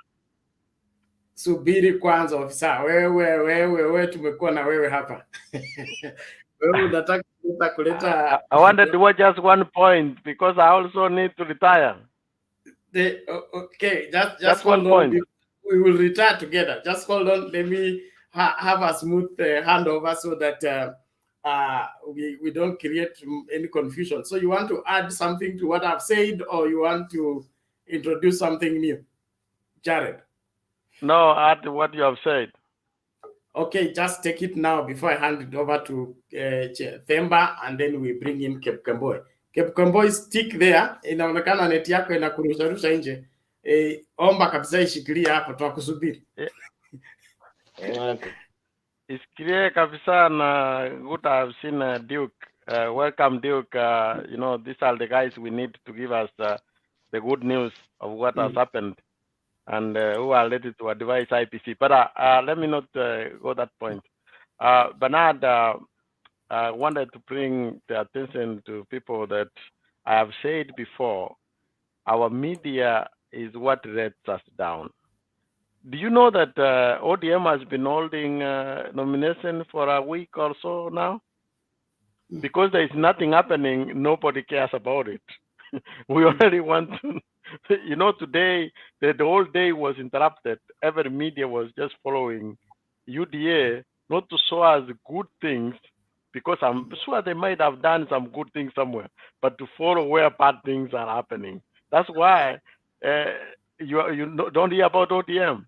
You know, instead of us saying what the ODM has done in digitalizing this nomination, we assume that we can only show bad things. That is very unfortunate for the media, that all we're covering is where they're panning parrots and all that. Thank you. That's a good angle to indict us, but let me finish. Just finish there. I'm about to go too, man. Please. Jared. Hold on, Themba. Roba, unasemaje? Yeah, let me finish because I'm about to get out, please, and I'll join you guys tomorrow. Let me just say one thing. Allow me, Robert, to just respond to Jared on just that one thing. Jared, when a dog bites a man, that's not news. When a man bites a dog, that is news. Thank you. Roba, come in. Yeah, I was just saying, I've also noticed our media, they have started being biased, just favoring some other parts of some parties. I can realize how on the KTN, it's just trying to cover positive on Mr. Ruto, but that's my take on that. But what I was saying, Bernard, you just said a very, very good thing. But the problem is, we are in a country where even the young generation just believe, if I get in somewhere, I'm going to grab and get out. That's my opportunity. We have to end that kind of mentality. Let us talk about the private sector. Things like this, see, like Safaricom, they have been doing very well. The banks, like we have all the banking system, it's a private sector. They have been doing very well. But most of our people, everybody wants a government job because they want to go in, grab it, and get out of it. And that one has to end. Let's think about private sector. That's what's going to develop our country. Thank you. Okay, Asante, the private sector has a role to play, so does the government. But we have enough resources in this country. If we believed in this country strong enough, we'll be able to make this country become developed. In a span of 10 to 20 years, we just need to focus. Because when I go around this country, what I see and the possibilities that lie within this country, if we only had people who believed in this country in their rightful positions, we don't need any aid from anywhere to keep functioning the way we ought to function. You see the vast land that lies bare, you know, and like northeastern, all of it is land that is in use. Some of it is agriculturally viable. If we only planted maize in Turkana alone, we'll be able to feed Africa. But our excuse is semi-arid. What is semi-arid? When there is Budalangi floods every year, and all you need is to pump water on top of Mount Elgon, and Mount Elgon will transport the water to Turkana. You don't need pumping. You just pump it up the mountain will take it to Turkana by gravity. And Turkana is on irrigation, it becomes green, the whole country will be green. So let's have right people in rightful position, and we can only do that by electing right people. Ministry of semi-arid areas need to be scrapped from our cabinet. We don't need it.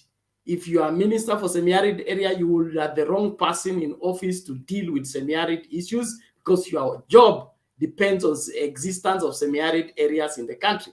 So we need people to eradicate semi-arid areas in the country by replacing them, putting them to use, and making them go green.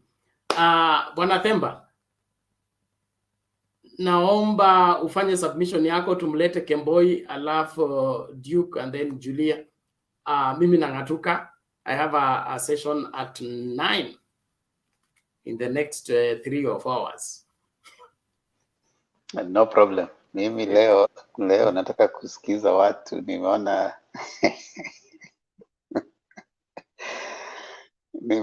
nimeona UDA nomination yao, watu wametokelezea wengi sana. There were so many people, watu walifurika mama mboga na watu wa bodaboda walikuwa wengi kabisa huko. Wewe acha kejeli tafadhali. Bernard, hukuona? Mimi niko Nakuru, nimetembea. I didn't get any polling station. There were no lines. There's no. I don't think if we had nomination in Nakuru, I don't know where it was taking place. Hukuona hizo line ndefu bana. Wewe Bernard, the only line nimeona leo ni line ya magari ukienda kuchukua mafuta. Na line ya Safaricom. Uniform ya UDA, elections are UDA in Nakuru town. I'm in Nakuru town right now. I didn't see anything. So if that took place, I'm yet to know. I'm waiting on the screen kama Kihika amepata ama hajapata. But seeing the lines, the enthusiasm of the people, nothing. I've seen so many people wamefurika huko, watu wa bodaboda wengi, watu wa mama mboga walikuwa huko wote. Nimeona kuna polling station moja watu wamenominate karibu 100 plus wamenominate. Unaona hiyo? Wacha tutaambiwa na Duke. That is all I can say. Wacha Kemboi labda atuambie Kipkemoi. Karibu tafadhali.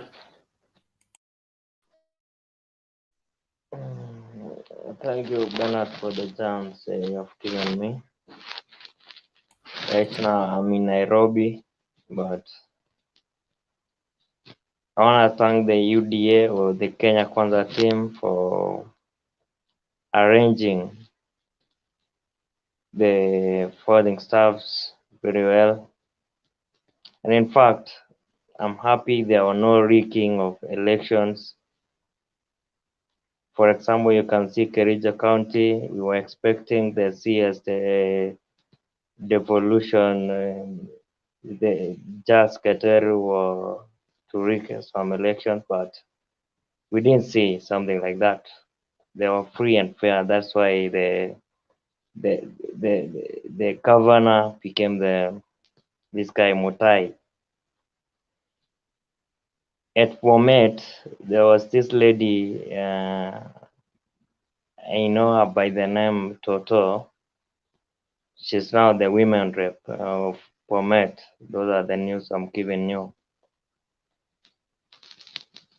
So there was that Martin Ndeto. He was asking the whereabouts of the Murkomen, Chumba Murkomen.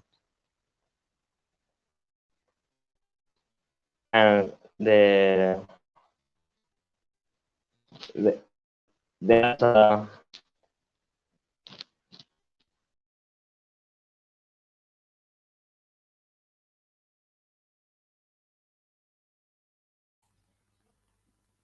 Samahani Kipkemboi, inaonekana net pia imekukataa. Pole lakini. Bwana Themba, naomba mkaribisha Makiadi Richi himself. Mimi tuonane jioni tena katika kipindi kama hiki, tukiendelea na mazungumzo yetu. Hakikisha kwamba tunafanya Kenya bora kwa kufanya uamuzi unaofaa na kutumia information ambayo inafaa. Usifuate uvumi, usifuate uongo, kwa sababu njia ya muongo ni fupi. Wewe Bernard. Mbona umetupa Kipkemboi? No, sijamtupa. Mimi msinionee bure. Hata Tonje ako hapa, Tonje. Jeremiah Tonje alikuwa general. Tonje amekuja, amekuja. So msubiri, naona mambo iko karibu kunoga hapa. Tonje. Ndio huyo amerudi, neti imemruhusu.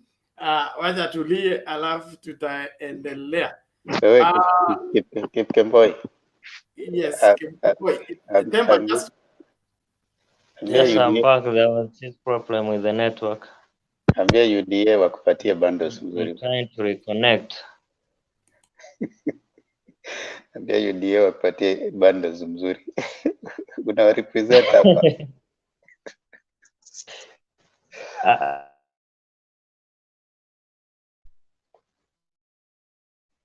Bernard, go ahead, conclude what you're saying. Then I was saying there was this Martin Deto. He was asking about the Kipchumba Murkomen and the rest to whom he described them as the people using the Falka language. And I want to tell you that Kipchumba had no competitor in Elgeyo Marakwet. And as I was saying, just prepare for the next government, that is the Kenya Kwanza. Whether you like it or not, the current deputy president will be the president of the Republic of Kenya. Tell us about Sosion. Tell us about Sosion. Sosion is crying, But there was no rigging of elections. Just get that from me. So Sean failed terribly when he was in the government. You know, he was nominated MP by the ODM staff. But now, So did he fail? Failed by accepting the nomination, or what happened? he has not accepted the nominations. He said that there was rigging of elections, of which I'm very sure. Pole. Ulisema he failed terribly when he was nominated as an ODM member of parliament. So where did he fail? Where did he fail and how did he fail? You want to know where he failed? Hey?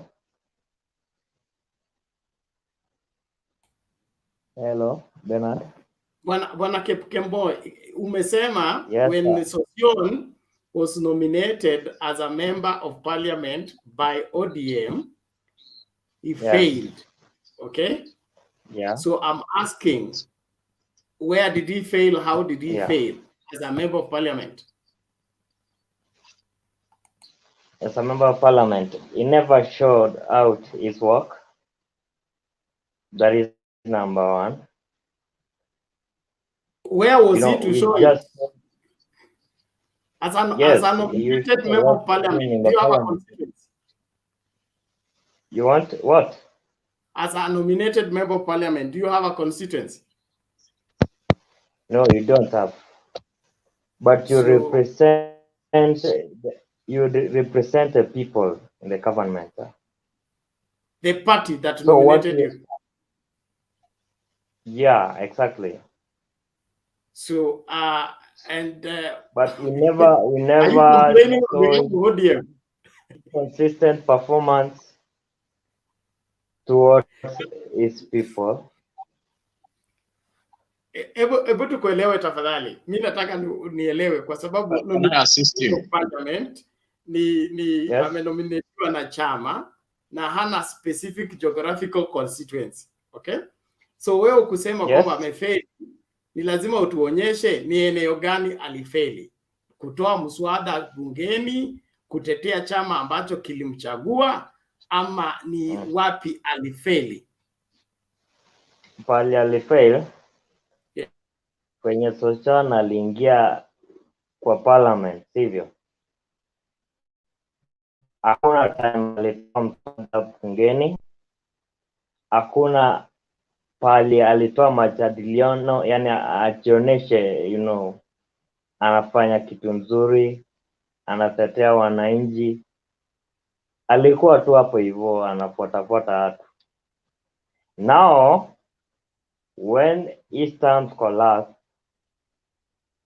he wants these same people whom he was representing to vote him in. Are you getting me?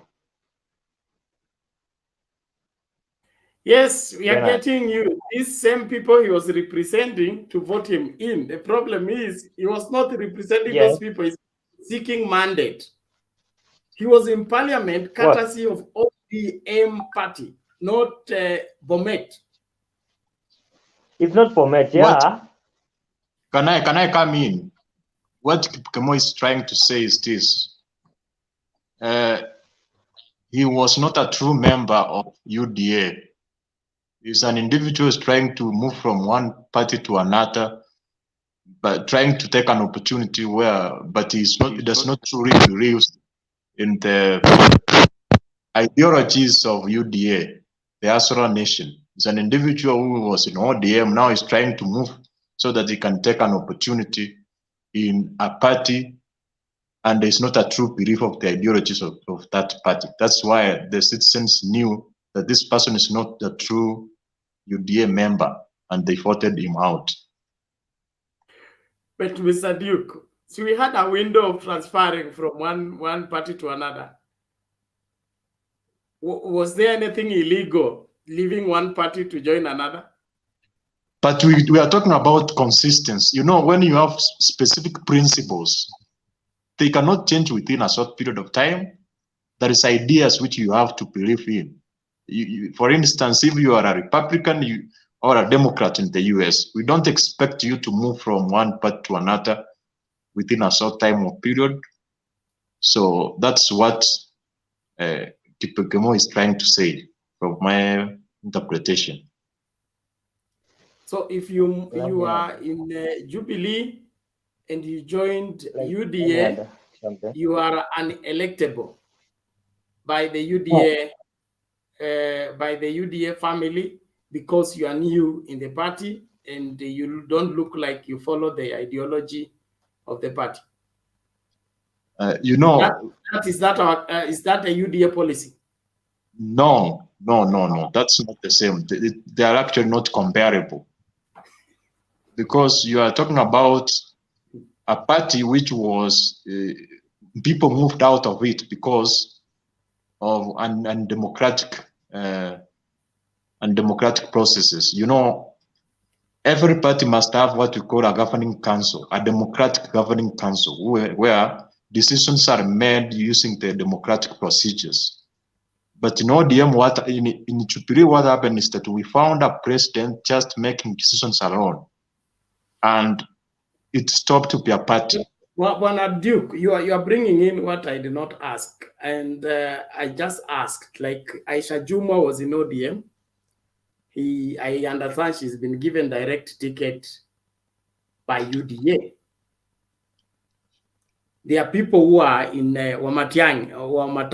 Wamatangi was in Jubilee, was pro-handshake. I think he's still the leader of majority in the Senate, is yet to be replaced. But he got the ticket in Kiambu. So this your new member policy only works in a section of the country. I was not talking about a new policy. I was trying to interpret why Sosioni was not nominated. That's exactly what I'm saying. You said the reason he was not nominated because he looked like he just changed to use the opportunity of the popularity of the UDA party, and the citizens punished him for the same. I'm saying yes. Wamatangi also moved just the other day. In fact, Sosioni moved a long time ago. He's been on TV defending UDA. But Wamatangi just moved the other day. We are talking of 3 weeks ago. But Wamatangi was somebody who was like, it not move from maybe Azimio to UDA. He was trying to strategize. What do you mean? He wasn't in he was in Jubilee. Who is the leader of the majority in the Senate? Who took over from Murkomen? Oh, sorry. Is it the whip or something? You know, we have been having individuals within that party who are not supporting. Okay. Let's leave it there. Let's leave it there. Thank you. Kipkemboi, malizia tafadhali tuende kwa Macedian. Temba, I hope you're still there. Acha niongezee kuhusu Sosioni. Malizia tafadhali. Acha niongezee kuhusu. As you know that Bomet ni stronghold ya UDA. So hawezi toka hapa hivi uende na chama cha ODM pale hivyo Bomet. Hata kama unapendwa aina gani, hawezi topoa. That is why there is this guy called Isaac Ruto. Ako chama cha mashinani, of which haezi win. Wanaelewa? So saizi part of Rift Valley, places like South Rift, Kericho, Bomet, mtu mwenye ametoka kwa uta saizi ataenda through, hakuna competition hapo hivyo. That is why Sosioni alikuwa anajaribu, anaangalia anaweza topoa na chama. Means Sosioni ni mtu binafsi, anajipenda hivyo. So alikuwa anatafuta mbinu ya kuingia kwa government, of which hangeingia kwa government na chama ingine. Waona? So that is it. Sawa sawa bwana Bernard, thank you. Naomba tusiende sana kwa sababu ile information unapeana it's painting UDA in not being a national party, number one. And number two, is the only party that can win. Every other party should fail. Why should we compete if there is no? Yes, in the South Rift. In the South Rift. Based on what? I'm talking about the South Rift. The latest statistics don't show what you're saying. The latest statistics shows Chama is very strong in Bomet. According to the last poll. Yeah. But I'm from that place. Okay, so thank you. Coming from Jerusalem doesn't mean you run Jerusalem. No, but I know what is going on in my place. Asante kwa kutupatia information na naomba tusonge mbele. Makadi naomba uingie Richi Makiadi, sorry, I miss your name. Karibu Wanatemba, tuonane baadaye. Asante. Thank you so much Bernard. Usiku mwema, I think hata ni asubuhi saa hii. Fanya kazi mzuri. Jana niliona ukistruggle kidogo na usingizi. I knew you were tired, but you did a good job kushikilia show mpaka the next person akakuja kuingia. So thank you so much for keeping us engaged here. Wow. Leo iko maneno mingi sana ya kuongea, bara sijui kama nitamaliza. Kwanza ningependa kusalimia panelists wote. I hope you had a good day. It was a nice day for some of us, and that's why we are here today. We thank God for that. I'll start by just responding to one question from Major Cornell from the comment section. And Aniliza, what is my view about Raila's running mate? I have always insisted on the Rarua ticket, and I'm still there. So sidhani kama kuna kitu inaweza nitoa hapo. Now, Ndemba leo iko maneno mingi sana tutaongea hapa. Na ninaona niko na kitu kama full scope mzima, but nitaiongea in bits ndio hata tupatie our other panelists nafasi ya kurespond to our talk.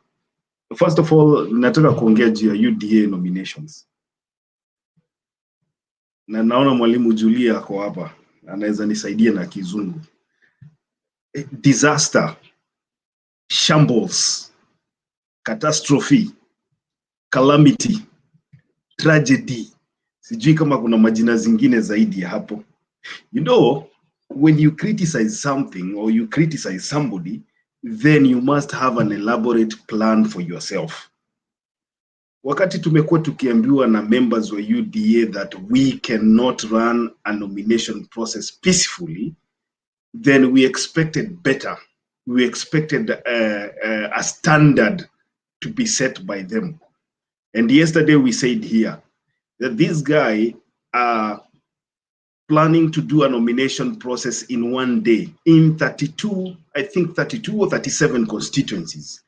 The IEBC prepares for nomination processes for election process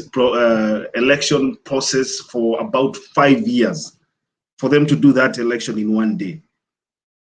UDA has just been running around for about, I think, the past 3 months. And they thought they were ready to do a nomination process. So we gave them the benefit of doubt. Duke tuliwapatia benefit of doubt yesterday. Tukasema we will wait and see and comment after we see what you did. From what I saw on the internet, from what I heard, from the pictures that are circulating on the internet, that was a disaster. And however much you want to say that you had success in some parts, I expected better from you.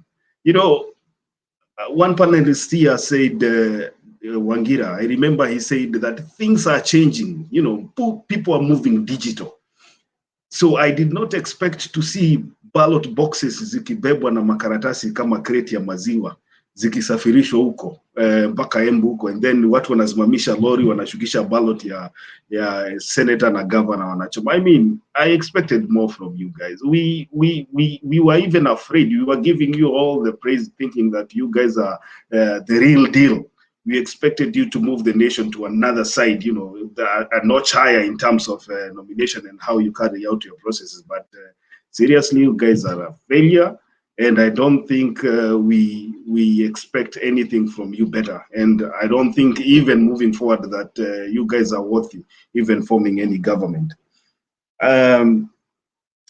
We have also had since in ODM, we have seen the chaos in Homa Bay.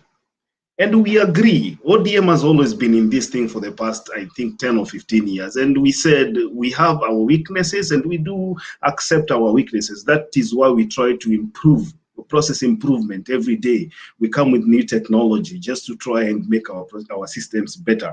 And so when things like these come, there's always the election board that comes in inasaidia mahali, and that is why at least we have a staggered nomination process, so that at a given point when you make mistakes, then you can learn from those mistakes and correct them as you move forward. I was looking at a video whereby the UDA headquarters dispatched one Senator Kipchumba Murkomen to go and oversee the nomination processes in Embu. And I wondered, why would an aspirant in another parliamentary seat, or why would an aspirant in another county be tasked to go and oversee a process that is supposed to be over, you know, that is supposed to be protected or oversaw by the what were election boards wanaitangwa nani? I can't remember their names. Presiding officers, a process that has presiding officers, and all these other people that are paid to do that job. So me, I'm looking at a situation whereby what was Central Province wanapangwa, and you are being shown every day that the Mount Kenya region is being kupangwa every day. It is up to you guys to open your eyes na muone ile kitu inafanyika.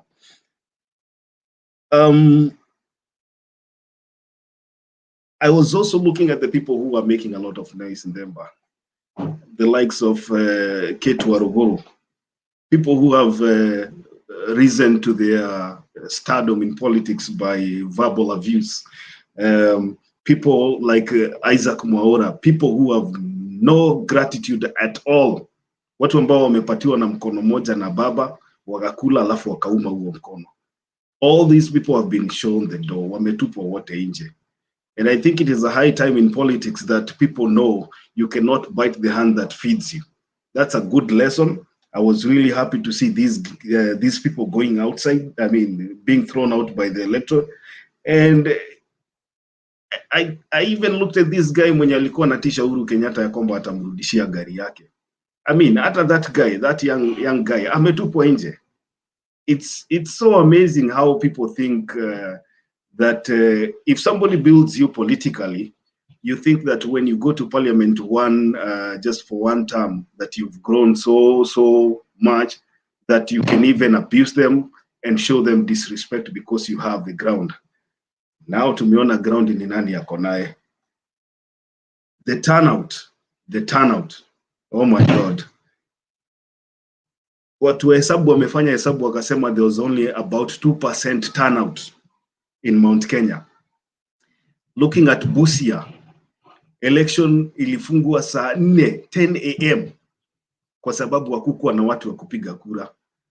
Duka, I can assure you that if William Ruto is counting on the turnout of Mount Kenya voters to win the presidency, you guys are doomed.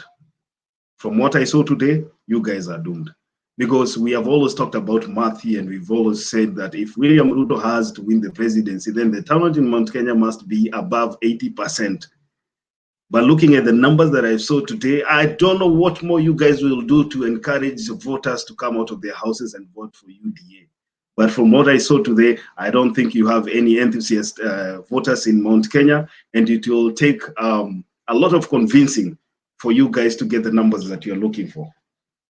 Now, let me leave the nomination process there. I'll just make a small submission about Fatuma Gedi and the incidents that happened in Parliament today. You know, I've always opined here and I've always insisted here that Speaker Muturi is one of the most disastrous speakers that the National Assembly of Kenya has ever had. Muturi put himself in a setup. He set himself up for failure, and this has been manifested today. Muturi has no respect whatsoever for the MPs. I think he treats MPs like his children. He runs Parliament like a bar.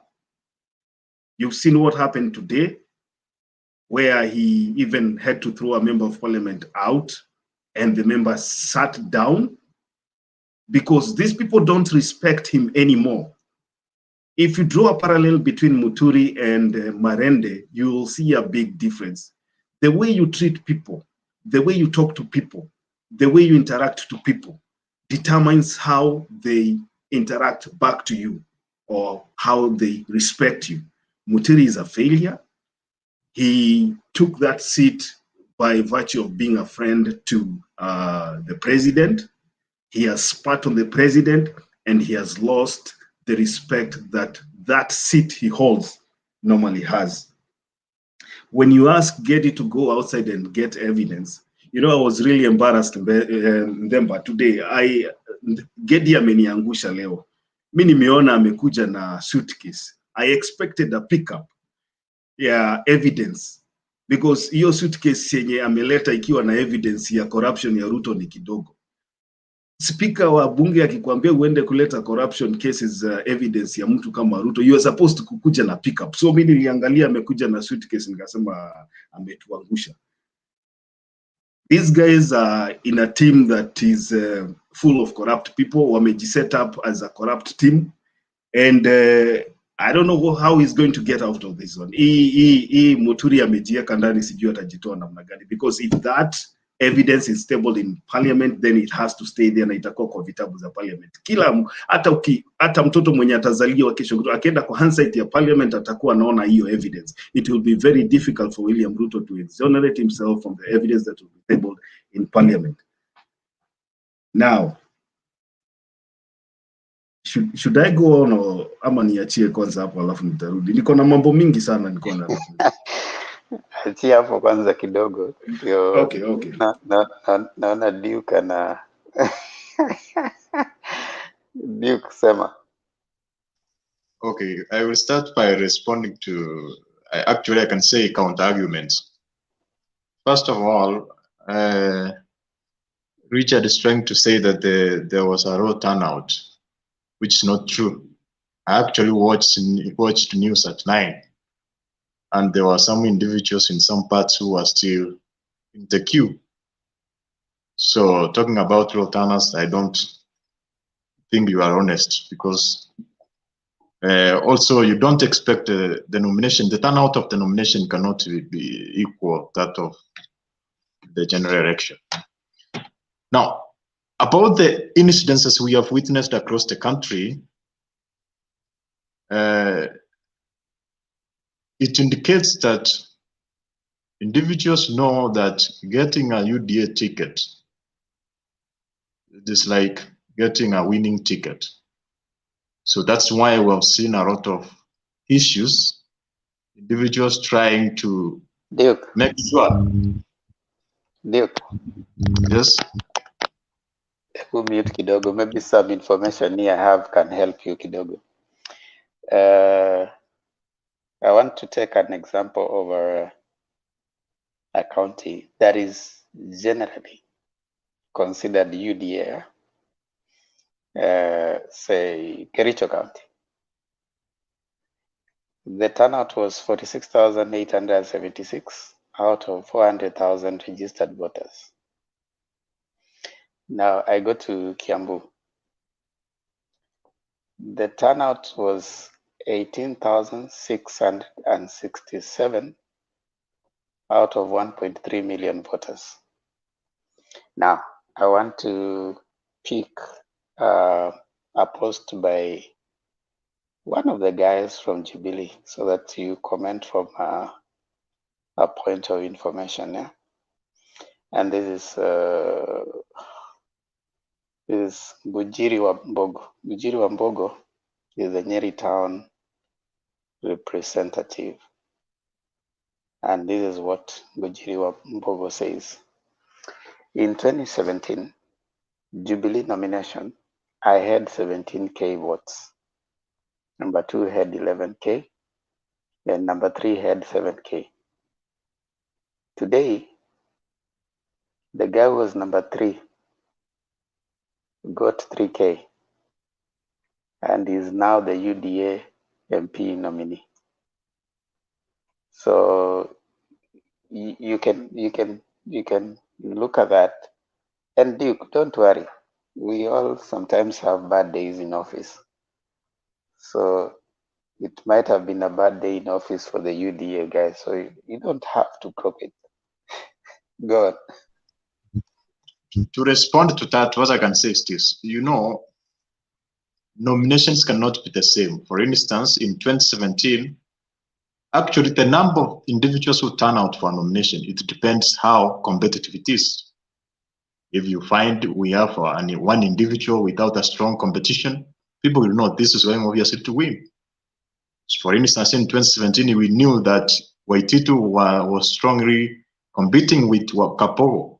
So in that case, you expect those two individuals to mobilize many individuals to turn out to vote for the nomination. So also one factor which will the number of turnout in nomination will depend on is how competitive individuals were during the nominations. Then commenting on the instances we have seen across the country, what I can say is this. Remember, one time Songo said that the government used to sponsor them to go to destroy the peaceful protests of ODM. He said that. I'm expecting that the government has a hand in this. That's my opinion. My opinion that the government, in a way, tried to create chaotic scenarios. That's what I can say. Also, the difference between our nominations and that one of the ODM is this one. Yes, we have issues. There was some chaos and bad instances, but these instances are coming from competitors. We have individuals at the ground who are competing. They are trying to win. But contrary, what we see in ODM is where we find the party itself. It's creating chaos. It's trying to prevent fair nominations, where you find they are forcing their unpicked individuals to win. For instance, Duke. Okay, just mute. We are not. Why are you changing the debate? We are talking about UDA nominations. So today, Sosion was complaining to a UDA poll agent, not a government. The Embu one, it was was it Nyaga? Yeah, Nyaga and the others who are complaining, and those were UDA people banning. There's a clip that has been played of UDA members, actually Jaguar coming out with already marked papers. Those are not ODM people. Those are UDA. And he's competing against Simon Mbugua. If you listen to the lady you're talking about, Waruguru, it's all in the media. She's talking about another UDA member, and she's blaming one of the National Election Board of UDA. Do you have to drag ODM in everything? Yeah? Just relax. Hold on, Duke. Relax. You know, the epitome of a good competitor is one who appreciates that we had this weakness. You don't have to call weaknesses in ODM to justify your weakness. Talk about weaknesses of UDA. If I were you, I would highlight places where I think my party has performed well. I would also castigate the areas that I think needs to be improved, which is evidence in the media, but not come and drag ODM. Mambo ya ODM ikifika tutaongea tu. Is that okay? So let's talk about UDA nominations. Do you think, now the question is probably to guide your submission, do you think the processes, right, the processes that were followed in your nomination lived up to your expectation? Are there ways they can improve? Do you think the numbers still reflect what you have been saying as a reason why? Does it bolster your hope that Kenya Kwanza and UDA by extension will carry the day? Is there something that needs to be done? Are there ways they can be improved? Now, I would want you to say that, not to compare bad with bad, right? No, actually giving context, comparison is around. Even Richard compared the nomination of ODM with UDA, but you did not interject him. So I was trying to just to compare. I was just giving a small comparison, then I move ahead. So directly responding to your questions, what I can say is this. What I disagree with the nominations of UDA is about having them within 1 day. I think that was it stretched the resources. When the resources are stretched, it means the process cannot be fair. We don't have enough even individuals to manage it. It was actually that stretching of resources what actually contributed to some chaos. So I would have preferred we have it for a period of time, say 1 week. Even in ODM, it has been having for several weeks, and each day we have been having issues. So if you put all those issues in 1 day, they will actually even appear more than what we saw today.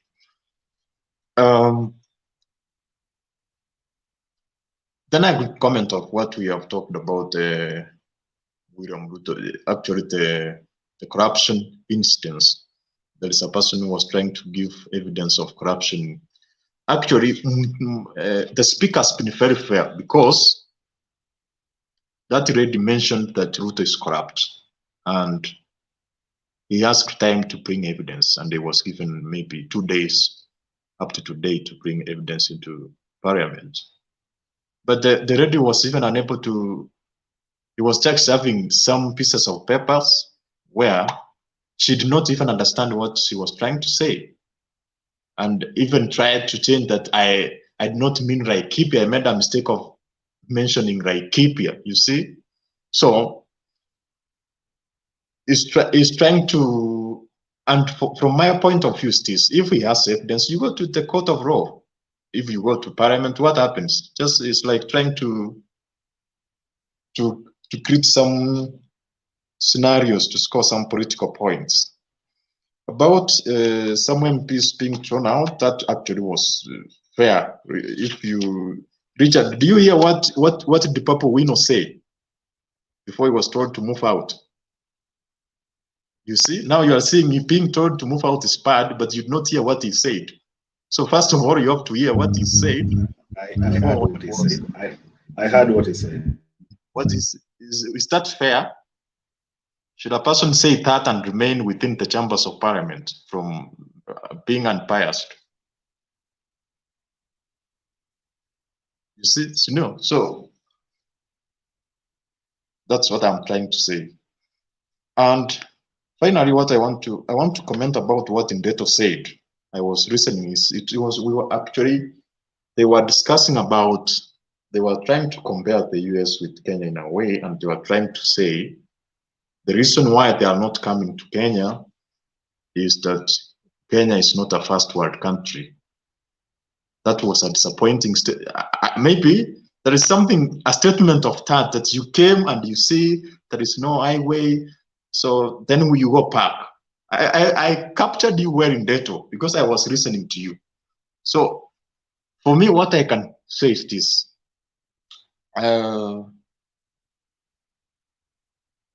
Every country passes through stages. Even the US, it was once colonized. It has been having several issues. For instance, in like 50 years ago, there was a lot of racism there. There was institutional segregation. As a black man, there is some schools where you cannot go. You cannot go to some restaurants. You cannot go to some shopping centers. So it means that there is individuals who are doing that who are even alive within our generation who are there. So what I can say is this. We need to fight the change here in Kenya. So a government transforms when it has individuals in grounds who tries to push it and who tries to do the right thing. So you can be here, you can even take the ticket and run and try to bring some changes so what I'm trying to say is this: you don't just escape, you confront the circumstances on the ground, you try to change them, you come up with what I'm very disappointed is where you find about individuals who have maybe completed school, who are educated, going to US. That's like, for me, I say that's a brain drain. And there in the US, you find that like 70% of working opportunities are in the private sector. It means there are individuals who are creative. They come up with investment opportunities with companies. That's why you are able to secure working opportunity there.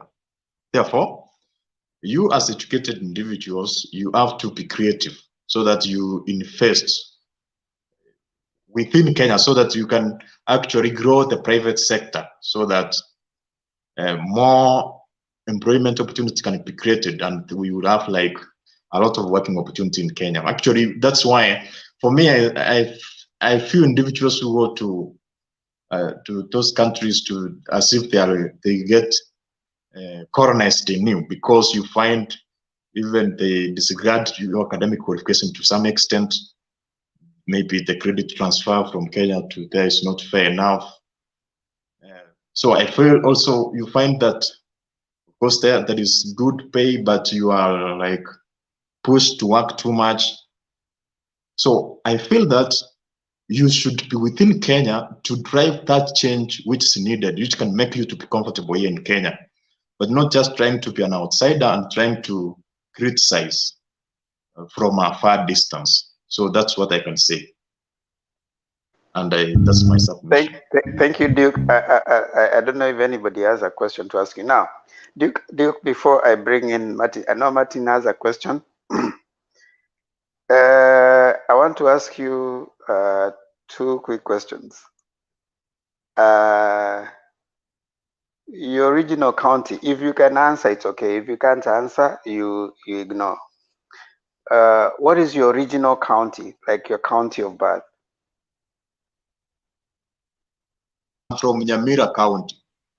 Okay. Do you stay in Nyamira County? I can say part 3 years. Part 3 years. No, I mean, let's say for I'm example, not staying in one place for a long period of time. So I can't say that I'm fixed here in Nairobi. I stay sometimes there and sometimes here in Nairobi. Okay, now so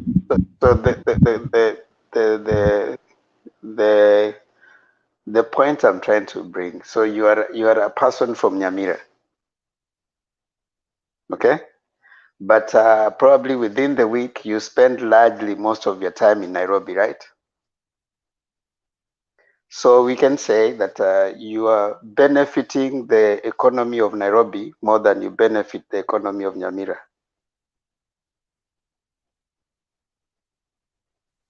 That can depend. That cannot be. it can be debatable. It cannot have a fixed answer, yes or no. It depends on which factors. Okay. Assuming you pay rent, do you pay your rent in Nyamira or you pay in Nairobi? I don't pay rent. I stay in my own house, both Nairobi and Nyamira. Oh, awesome. And when you go to buy stuff, do you buy from Nyamira or you buy in Nairobi? It depends. When I'm in Nyamira, I buy it there. When I'm in Nairobi, I buy here. It depends where I am. Oh, so you also benefit Nyamira people? Yes. Also, you go there some of the time? Yes. So could you safely say you can comment on issues of Nyamira and issues of Nairobi? I am seeing what you are trying to bring in. You are trying to bring about move, but no. Just respond to my question. What I can say is this: Nyamira and Nairobi are in Kenya, so I was talking about two countries. So it's not comparable. You are trying to compare moving from Nyamira to Nairobi to moving from Kenya to USA.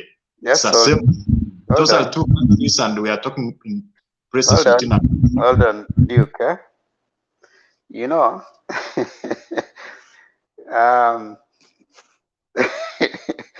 they say this. I think Julia is a teacher. Aristotle wrote and said that if you can't explain something to a 6-year-old, then you don't know it. So we are starting first of all to the simplest way of looking at all these things you're talking, because I'm picking you from your statement that because someone has moved to diaspora, he shouldn't comment on issues of Kenya.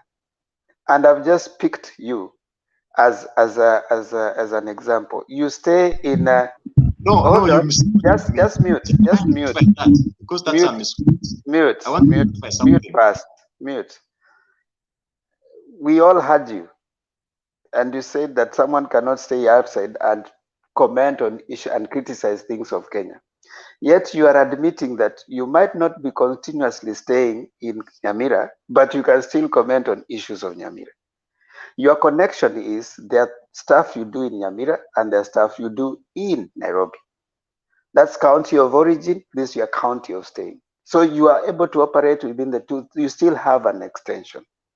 Now, these people, you are seeing them in the diaspora. It's not that they have detached themselves from the country Kenya. They are operating in both places. Like you are saying, do you have interest in Nyamira? You have interest in Nairobi. If you were to be strict enough, you'd say, because you come from Nairobi, Nyamira, stay in Nyamira, build the economy in Nyamira, don't comment on anything about a particular place. That is what you're trying to say. So if Martin or Richie or Julia tries to comment on something about, a place, your assumption, which is so in my view, a little bit fixated, that if you don't stay in a place, you shouldn't comment about it. See, I think first of all, you need a paradigm shift in your mind. It's not so much so your location. Like for you, you say you are Nyamira and here. That will make you be concerned about the way the place is run. And these people here, they might be staying outside, but they have real roots and connections in Kenya. They invest in Kenya. They are interested in policies that will necessitate their investment and even make, if something happens to Kenyans, all these people have relatives. The connection is there. So they're not commenting because they are here and there. No, there's connection. So if leadership is good, by the way, if you go to central bank, the contribution that Kenyans in diaspora make to the Kenyan economy is huge. How many times do you have, like, I want you, if you can just go to check, it's available online. How much money comes from outside to Kenya from the people in diaspora? Now, you can't send all that money and not have a say, and not have a say. You need to have a say. You need to talk. You need to have, and that's why sometimes I find it a little, interesting when someone the first thing you tell people is you are outside the country, so you shouldn't be talking. Therefore, you don't stay in Nyamira, you shouldn't be talking about Nyamira. I would wish for us to take the debate a little higher. We talk about issues. It's not about Ndeto and where he stays. It's not about Richie Makiadi and where he stays. It's not about Duke and where he stays. It's about the issue that we're talking about. Is the issue important? Is it something that we can talk about? Do we need to explore it further? It's not about, even if someone stays in the remotest village, but they have a voice, they are commenting on something that is beneficial to the country. Let's do it, Duke. Let's seize this conversation around you stay in the US, you shouldn't be talking. I think that conversation is so retarded, in my view. That's why I usually say, I've said here severally, you are not obligated to say where you are. You don't have to say whether you stay in the US, whether you stay in whichever place, village in Kisii. Speak on the issue. Speak on the issue. It's a Kenyan issue. Let's discuss it. Let's take the discourse a little higher. Let me bring in Please Martin let me Leto. something on what Hold, you said, please. hold on, Bernard. Hold on, Bernard. Yes, Martin. Duke, unmute. Just talk, because if Duke unmute, there's a bit of No, I'm going on a trajectory of maybe Duke. no. Sasa. Hold on, Martin. Martin, if you both unmute, we won't communicate because of the interference. So yeah, I just wanted to say hi to him and then we'll be done. Duke, okay, Mambo. Okay, mute, then he talks. You talk, you mute, then you allow him talk. Okay, Duke. Yes, I'm here. Vipi mzai? Mato. No, I'm going somewhere, Demba. Mato, hold okay. on. Okay, Duke. Okay, let me do it. Demba, Polebas. Let me not go that way. Hold on. You need to get what I'm trying to say. When both of you, your mics are on, there's interference, all right? So we are not able to understand what's going on. But if you talk, then you mute, then he talks, then you're able to understand. I'm talking about the interference when he's talking. I think you've noticed that even with me and him. Yeah. Okay, nilikuwa nataka nisalimie kwa Kiswahili. Duke, I'm gonna mute after that. Vipi mambo bana?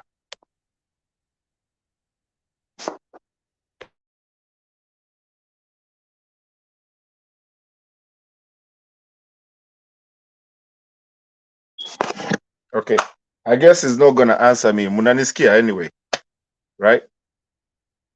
Yeah, the reason I wanted to go there is because I wanted to kumsalimia na Kiswahili na bado nimsalimie na lugha yao, because bado si ni wa Kenya. I keep on saying that. I've always said, because I'm a scholar, I've always said the people that started moving from Kenya, this was done by Tom Mboya. He was the first people to start exporting people and people coming back. And what a lot of people don't even understand is that the most people, even the leaders that they love today, most of them have been people who have been out there and come back. And you know what? When you talk about diaspora, like them, but thank you so much. Thank you. Because sometimes you might come from Kisii and you're in Nairobi. You are a diaspora. Ungekaa huko hapo Kisii kwenyu hapo, then you're not a diaspora. You are just a diaspora from a city to another city. The fact that nasijui kwa nini, why when we're talking serious things, and I think this came up yesterday too, when you're talking about serious things, about things like this, look, I don't lose. I read the third chapter of the Constitution of Kenya. It does not, you don't lose your citizenship just because you've moved somewhere. You don't stop being a Kisii because you don't live in Kisii and you live in Machakos. So when you come back and tell me I cannot talk about anything about Machakos just because I live in the, I don't know, I live in Ukraine, does not mean that I don't know Kikamba. I can talk to you Kikamba that you cannot even talk to me about it.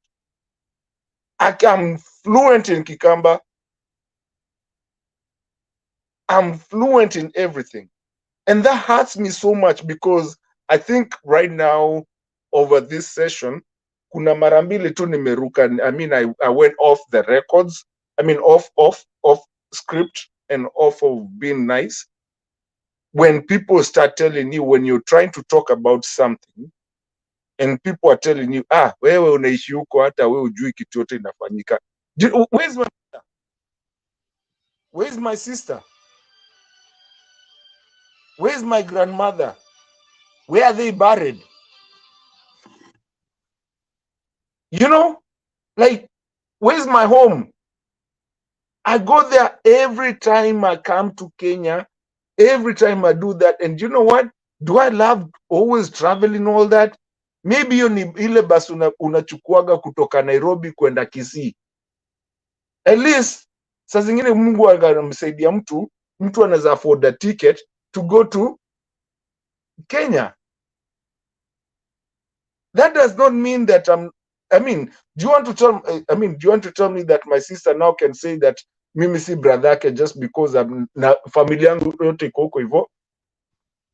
Come on guys, let's grow up. I mean, some arguments don't make no sense at all. Demba, take this one. Kuna mtu ananipigia. Let me I'll come back. I'll finish up. Okay. Duke. I feel this you not get what I say. Actually, what you say, kidogo tu, I want to the wrong question. No way I said it's wrong to go outside Kenya, and no way I said that you are not supposed to comment about what's happening in Kenya. Deto said that the Kenyan situation is too bad, that the kids cannot even use the matatu, so that's why they go and then they go back. They cannot come to invest in Kenya. That's what he said. So I was trying to say, yes, we have bad circumstances here. Economic circumstances are not friendly here. And so that I want to rectify that, because maybe I made a mistake or you did not get what I was trying to say. I was responding the way Ndeto was talking about negatively about actually you say that stream mtoto waka aingie kwa matatu, matri, something of that in a negative way. So I was trying to say, actually, I'm encouraging you to participate. I said you take action to change those circumstances in Kenya. That's what I've said. But not just trying that they are so bad, now you move out, you don't want to come back. I was trying to use that if you are in the diaspora, yes, there are negative events or economic conditions which are not good. You work hard to change them, but not trying to say that now you stay away and you see that your kids cannot grow here in Kenya. That's what Ndeto said. So I've nowhere I've said that it's wrong to the diaspora, and nowhere I've said that you should not participate in the politics of Kenya. Actually, I know the Constitution allows you to vote, so I'm aware of that. Okay, can we allow both of you to come down? We'll be back there. Just Wait, hold on right there. No, Demba. No, hold on, Martin. Just hold on. Calm down, kidogo. No. Well, wait. But Demba, you can't let somebody in this group and everybody. Man. There's not one day I've ever said to homeless or anything. There's no, Demba, you cannot get distorted by somebody. And you know me, I'm a very person who will say what it is to be. There's not even one day that I've said what Duke has just said. I've never even talked about it. It's okay. I've never said anything. So let nobody make words for me to make their point. Let's be straight. Miss J. Sema, Kama kuna mtu anajua nishaisema hapa aseme. Okay. I've never. So let me bring in Julia. Julia, how are you? I'm fine, and may peace be with everyone here. It's we are going to Good Friday. We are about to celebrate the crucifixion of us, the Lord, the Son of God, Jesus Christ. Julia, are you Catholic? No, I'm Pentecostal. Umekula nyama hii wiki? No, I'm Pentecostal, so nyama nimekula tu, sikuwa nimefunga. And, Peace be with you too. Amen. Sijui Duke ametoroka kwa nini? Duke, rudi hapa Duke. Can you come back here? Okay, go on, Julia. Studio juu yako. So all of us are right. Martin is right, Duke is right. No cause for war. We are okay. We just need to understand each other and come to the middle ground. I think Duke is trying to tell us we should emphasize with the situation in Kenya and understand and seek solutions, which is good. And Martin is also trying to maybe see his way, the way he sees Kenya. It's okay. Sometimes I think Duke try and understand Martin. Sometimes when ukirudi Kenya, huwa unashikwa na mshangao ama unapigwa na mshtuko wa moyo, especially pale airport. Unajua hapa tumezoea kuambia like in the south Themba. I don't know where you are then, but people are like, hi ma'am, thank you ma'am. Everybody says, excuse me ma'am, I'm sorry ma'am. Ukifika Walmart, one time my son was here and everybody was saying hi to me in Walmart. And he was so annoyed. He was asking me, ma'am, does it mean you talk to everyone in this city? I was telling him, no, people are friendly here. People, when you go to Walmart, they say, good morning, ma'am. Thank you, ma'am. Come back again, ma'am. So it's the culture. So when I land in Jomo Kenyatta and someone is saying, ananiambia, wekelea fingerprint hapo, I get so offended. I mean, he couldn't even just say hi or say good morning or welcome back home. I mean, those are the culture shocks we get when we come back. So Duke, we are not trying to kuoneshana madharau. Sometimes you also go through, after people staying here for some time, when they come back home, they go through some culture shocks and some frustrations, and they wish things could be like this. I think that's what Martin was trying to say. He was not trying to demean anyone or anything or whatever happens in Kenya. And Duke, I'm also understanding you. You're trying to ask us that we need to understand the situation on the ground and we need to try and do something about it. So all of us are right. And so we can be in the middle ground. So we shall not fight about being in Kenya or being in Kisii or being in Nairobi. Sisi wote ni wa Kenya na tunapenda taifa letu. And going forward with that, the people at the diaspora are giving a big boost to the economy of Kenya. I know many people that pay school fee for many children in Kenya, and they are involved in a lot of investment and all that. Actually, someone was posting saying that the diaspora send about 350 billion. I don't know how accurate that is. I don't know whether it's per year or what, but I think we can do a research and find out why the diaspora can afford. It's a fact. And to the Duke and the others, I don't think there's anything wrong. Yes, it is brain drain, but there's nothing wrong in having Kenyans come to the US because already we have unemployment in Kenya. Now, for instance, if we have teachers, we have excess teachers. When I left the Teacher Service Commission, I cannot go back to work for the Teacher Service Commission. However many years I'd worked for them, they did not appreciate that. They cannot allow me to go back. Why? Because there are people who are unemployed. So when I left my job, I created a vacancy for somebody else. So someone else was employed in my place, which is a good thing. And when I created that job, I am still supporting people back home. You see? So that is double gain for Kenyan economy and for the Kenyan government. That is double gain. I came here, I'm supporting my country back home, and I created a job opportunity for another teacher. So there is nothing wrong with people going to the diaspora. Kenyans are so skilled, and we have so many skilled people that can take up those places. So, and another thing, I look forward to seeing the diaspora transforming Kenya. why if we look at the diaspora from a positive point of view, si ati wako na maringo, ni maringo. It just happens when you leave Kenya, you many things change in you, and you begin seeing things from a different point of view. So it's not that Martin maybe is trying to boast or something. It's just that your life changes, and we go to environments where things like corruption are not tolerated, things like where these child rights are observed. So when you then go back to Kenya, anaona mtoto akifanyishwa kazi, that will hurt him. It will hurt him very much. He'll be like, no, I can't do this. I can't sit here and watch child labor, because he's now living in another culture where he doesn't, child labor is not tolerated. So I hope that the diaspora will be coming back to change our country.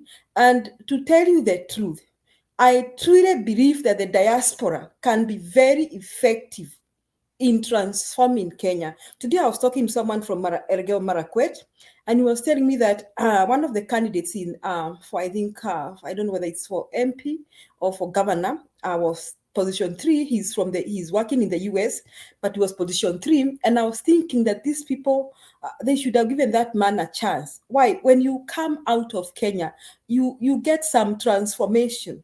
You get used to transparency and accountability. I'm not saying that people in Kenya are not transparent or accountable, but you get used to this kind of culture. You feel like things should not go this way.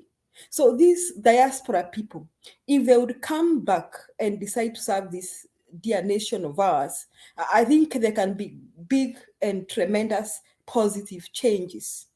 Because there's a change of culture, whether we accept or not. I can tell you, there's a complete transformation of yourself, culture. You see things, you don't even have prejudice about tribe. After coming here, we don't even feel what tribe is. It doesn't even make sense to our children what tribe is. That's the point I think Martin was trying to drive. So watu wenye wako Kenya, si ati hao watu wako na, they are trying to brag or boast. We thank God they have the opportunity to go work in the diaspora, but it's a complete transformation that when we come back, we feel so sad. We don't want to see the way things are, and we feel they could be better. For example, as an educator, I highly feel that all children should walk to the nearest school. We were talking with Demba the other day, and I no longer even understand why we have national schools and extra country schools.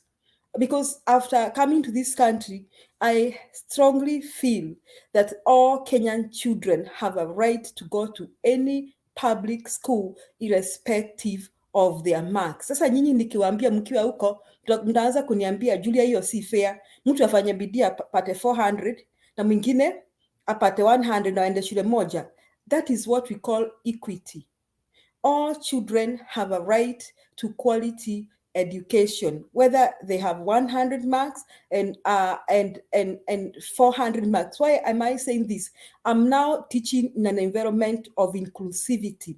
I teach a classroom where niko na mtoto who has hard hearing, that is husky. I have a student who cannot hear. I have students who have to use wheelchairs. I have students who have low abilities to perform in the same class. I teach an inclusive class. And many other times I have an assistant teacher kama wa sign language. Saa zingine tunakuwa hata walimu watatu kwa darasa moja. I'm the main instructor, but I have teachers helping me to help these children. And I love this. And I always wish that one day we could transform Kenya to that, so that we improve on inclusivity. You know, we don't discriminate Kenyans because of the ability to read or not to read, or the ability to afford school. That is what the diaspora come in with. So if you look at the diaspora from that point of view, utasema ati kila saa wanasema hapa sijui wako South Carolina manini, you'll begin to find out what good do they have with them, and the suggestions they make in this platform I think are very positive.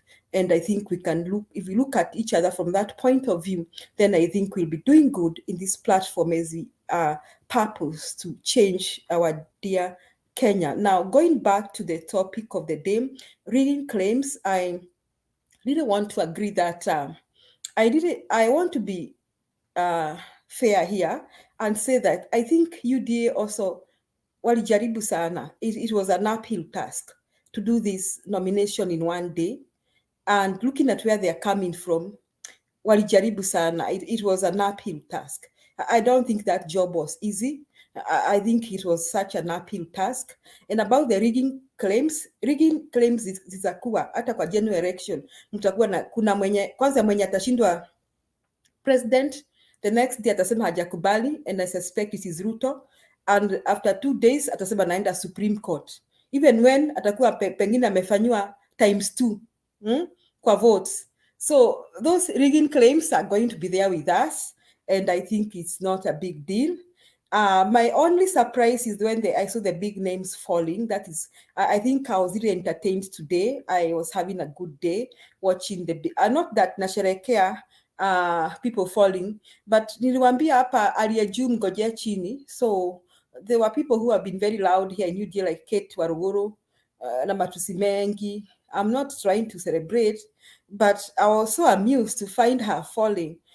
Someone like Sosioni, after being a nominated member of parliament for ODM, na hiyo madharo yake. Mwaura has been very vocal on TV. I just wondered what happened to them, why Ruto did not back them. So I saw the big falls of many people. So today I've been very entertained. And I also noticed that there was low turnout in Mount Kenya region. That, I think, if we analyze that, tells us a lot about the low turnout. If you really believe they have control for Mount Kenya region, then we should have been seeing long queues of people queuing to vote for their aspirants. We should have been seeing competitive, elections to the nominations. We didn't see that in Mount Kenya region. We didn't see that. And if anybody saw anything, I think I need to be corrected. I did not see that. The only conflict I saw was in Embu, where ballot papers were destroyed. And that is when we see Kipchumba Murkomen going to do some work there. But even then, the turnout was low. What does that tell you? That now we should all be very careful about Mount Kenya region. There's somebody who was doing some very good analysis here. I think he's Samson or somebody. I love that analysis. He was saying one thing. The low turnout in Mount Kenya region tells two things. That one, if that low turnout translates in the general election, the person who is going to lose is William Samoei Ruto. Why? Because these people who are not coming to vote were supposedly William Samoei Ruto's supporters. But people who have made up their minds to vote for Baba will still vote for Baba. They have made up their minds. They know that in Mount Kenya region is a do or die. So they actually come out and vote for Baba or vote for Jubilee and Baba. That's what they are going to do. But this other low turnout, I think they are the UDA people who are now doubting whether they are going to the right direction. The UDA people in Mount Kenya region, I do not think they are convinced any longer whether they are doing the right thing. I don't think they are any longer convinced that they're in the right direction. In any case, those who are still in UDA maybe they will be they are just trying to show us some things of some features of rebellion against the president. And they are no longer convinced whether they should continue rebelling against the president. So we look forward to see what's going to happen, because this is now real drama starting once again. And I think the stage is setting. And the stage is setting for a downhill trend for William Samoei Ruto in Mount Kenya region. Because how he managed to convince them, it was not a reason that was convincingly convincing. It was a reason based on hate, propaganda of hate. And when he criticized the president, he did not have a very good reasonable reason to criticize the president. So it was very easy for the same people to come back and say, this is our son. So that is what is happening in Mount Kenya. That's why you see the turnout in Mount Kenya region. That is my analysis about the turnout in Mount Kenya region is low, that there are people now who are formerly Ruto supporters, and they no longer have a good reason to continue supporting him. But those who have made up their minds to vote for Baba will still vote for Baba, come rain, come sunshine, because they have made up their minds. Now, about Fatuma Gedi Tableland corruption claims, I watched the drama too, and it was very interesting. I was surprised to see the speaker preventing Fatuma from speaking and from making her presentation. Actually, now we know which side the speaker is, but what I can say, I think the speaker was caught unprepared. He asked Fatuma to go find evidence, and he did not seem to expect Fatuma to be that prepared. But I want people in UDA asking, where is the evidence? The parliament is not a court. So Fatuma was not prosecuting William Ruto. Fatuma was preparing a stage for another downhill trend for William Samoei Ruto. It is now, the stage is set for a big fall, because this information was meant to reach the public, was meant to tell the people that, you see, we've been telling you that this man is corrupt. We've been telling you that this man has grabbed land. We've been telling you this. You see, the public will not wait for any court of law to prove this right or wrong. This information was planned to go to the public. And you see, even though Muturi postponed this session, it is going to come back, and it is well planned, so that this story continues until towards the election, so that by the time we come to the voting, we'll still say, you see, we've been telling you, because this will be the debate, and this debate must be sustained in parliament. So if I were Muturi, I could have allowed Fatuma to present, so that case is sealed there. But now the debate will go on, and the more we go on with that debate, the more we discuss it, the more Nation newspaper writes about it, Standard writes about it, the more student reports. So every day they go to parliament, and Fatuma makes a comeback with those corruption scandals. We continue discussing, and we continue discussing, telling Kenyans, you see, we've been telling you this, and you're refusing to believe us. This case is now in parliament. And Kenyans won't waste their time to pay attention at this case in court or not in court. So this is another stage that was set today. And the people who planned it, I think they are master politicians. I really admire them. If it is ODM and Jubilee, that is really a good plot. And this is another stage set for a big downfall of William Samoei Ruto. Now, so those who are asking where is the evidence, Fatuma just needs to come back with her evidence and her briefcase, and we continue discussing and tell Kenyans, we've been telling you this. Here we present the most corrupt deputy president. Here we shall be saying that, and you can tell me how many votes William will be having by the time election comes. Now, the last thing I want to talk about is about Azimio party. Fully registered. I was pleased with that. I understand that Kenyatta is the chairman, and I think Baba is the party leader, and there were some people mentioned here. This is another master plan of Uhuru and Baba. So we are now, the stage is set, and the whole country is holding our breath as we wait Baba and Uhuru to announce our running mate. And you see, the announcement will be a big thing, because if it is a Rarua announcement, it will just carry the day. I don't know who in UDA will be announced to beat Rarua ticket. I cannot see. Ebu hata nikitafuta sana, with all my intelligence and all the knowledge I acquired in school, sioni mwenye anaweza match Martha Karua. Hata even if I talk about Peter Kenneth, this will be a big announcement, another stage set for the big downfall of William Samoei Ruto. Sasa mimi nawaomba watu wa Mount Kenya, there is no need to waste your vote. Naomba mvuke sakafu, muje pande hii kwa washindani, na sisi ndio washindi, yani the Azimio winners. Thank you, Themba. Thank you. I know Makiadi has a question. Now I want to make I want to throw a question to all of you. Do you think the setting of the UDA nomination in one day was deliberate? I want to say that in the backdrop of this, there are three ways of rigging an election. The first is stealing the votes. The second is rigging the system.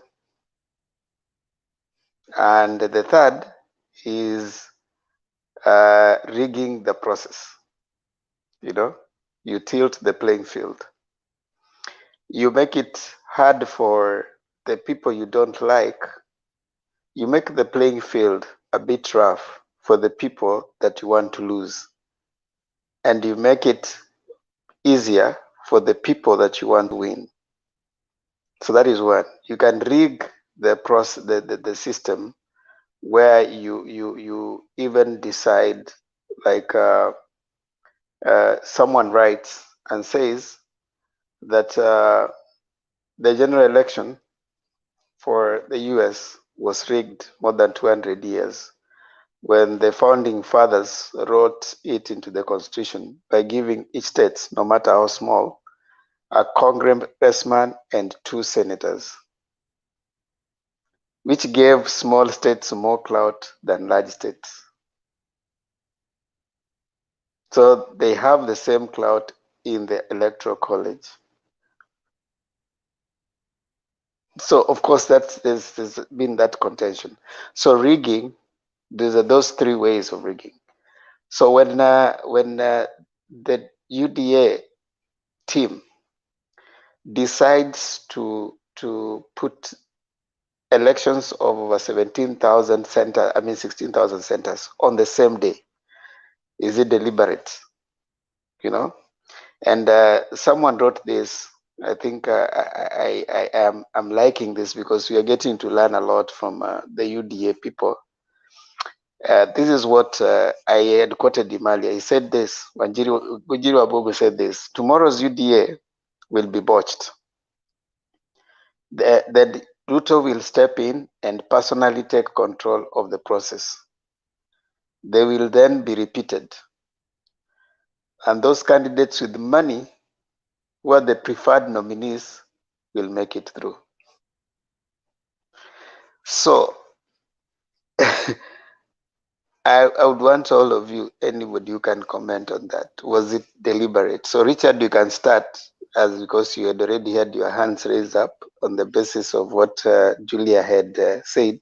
Then Mato and Julia can comment on it. Okay, and Demba, I don't know if you want me to ask Julia a question first so that I don't forget. Then I'll come back to answer your question because I already have it down. That's okay. Okay, thank you. So, Julia, there's one important thing you've mentioned here, and you've said about the turnout in Mount Kenya.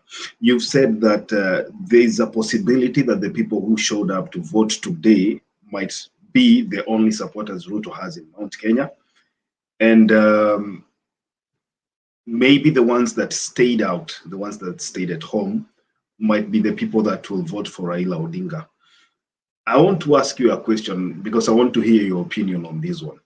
My thinking is a bit different because I want to look at a situation whereby the people in Mount Kenya have been sold too much bile against the government and against Uhuru Kenyatta, to the point that they believe even if they come out and vote, even if the presidency is theirs, they have nothing to benefit.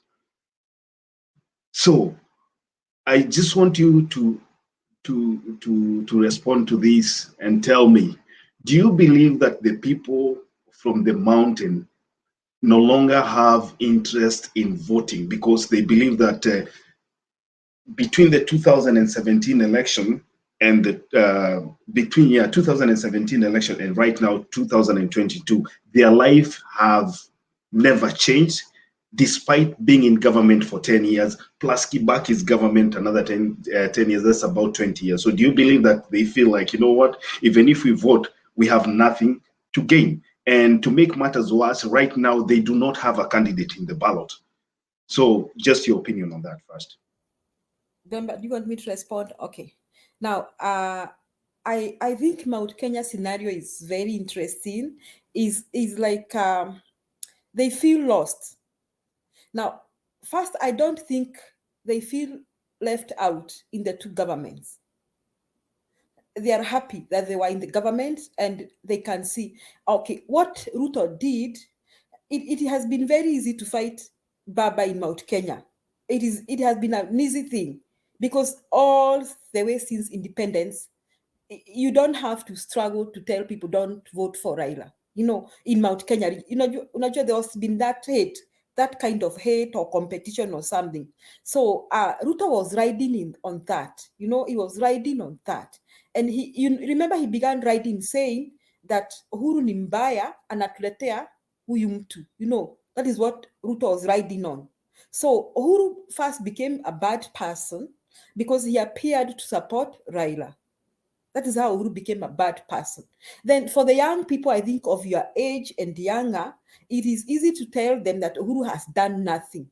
But people of my age and middle age and above, you cannot tell them that the government has done nothing because they know and they understand the difference between Mount Kenya region and other regions in the country. They understand that.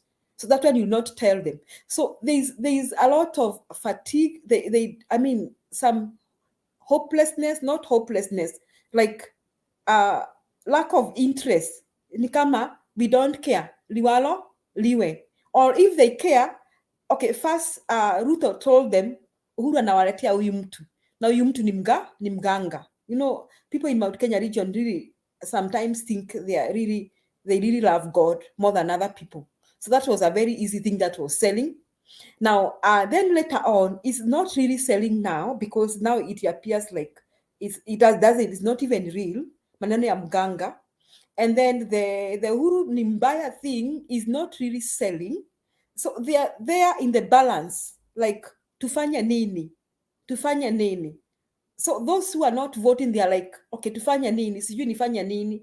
Kwanza stop kupigia mganga kura. Unaona? Tena huyu jamaa inasemekana amefanya 1 2 3, amefanya 1 2 3. So where am I?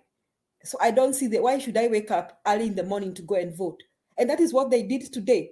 Why should I be hit with a stone because of this party I don't really care about? That is where they are.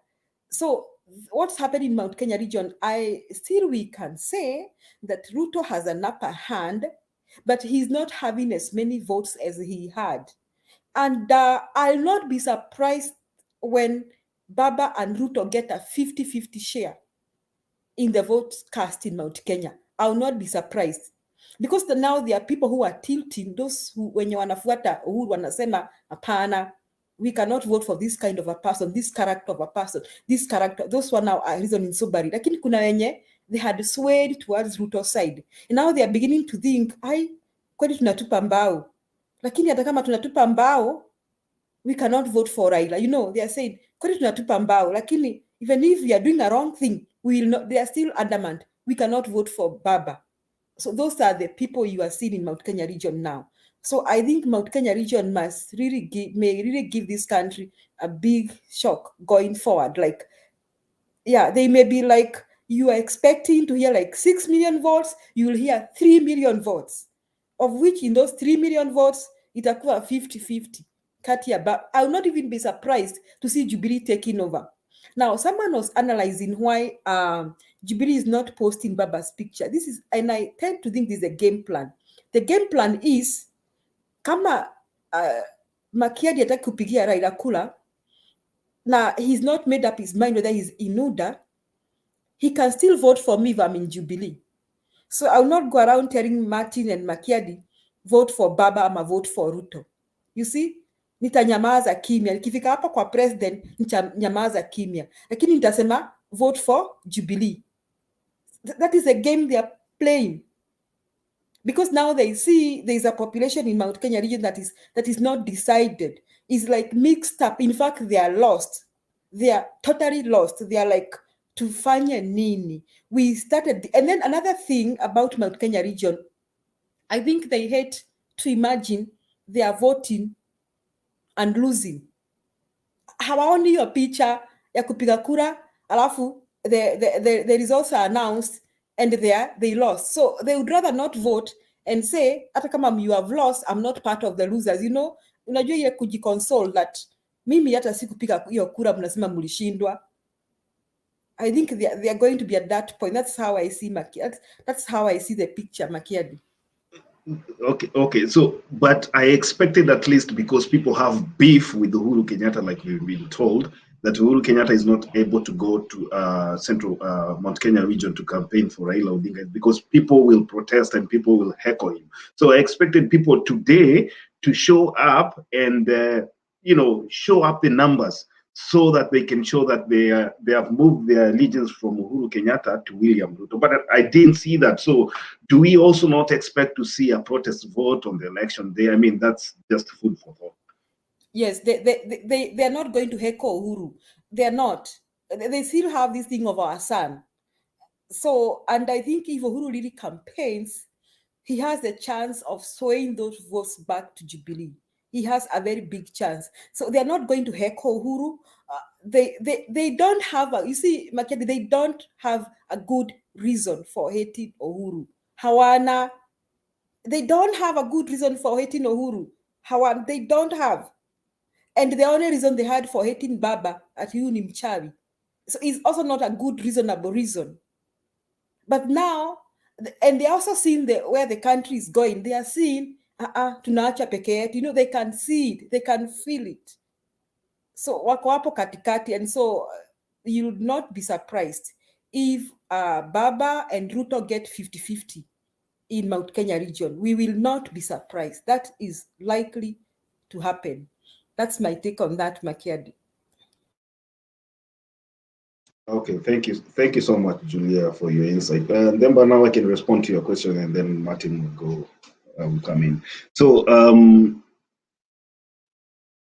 William Ruto has been singing about how ODM is a violent party, how ODM cannot conduct serious nominations, and how ODM, being in the political arena for more than a decade now, has been selling nomination papers and nomination certificates to the preferred candidates. So there's this senator for Kericho. What's his name? Senator for Kericho. This guy who came in a by-election. You remember his name? Trying to Kericho Senator Haron Cheruyot. So Haron Cheruyot a few weeks ago said that UDA has set aside, I don't know if it's set aside ile tumezoea manikani. He said UDA has set aside 500 million Kenya shillings to make sure that they perform or they carry out a nomination process that has never been seen in the history of the country. So I'll begin by there. All these negative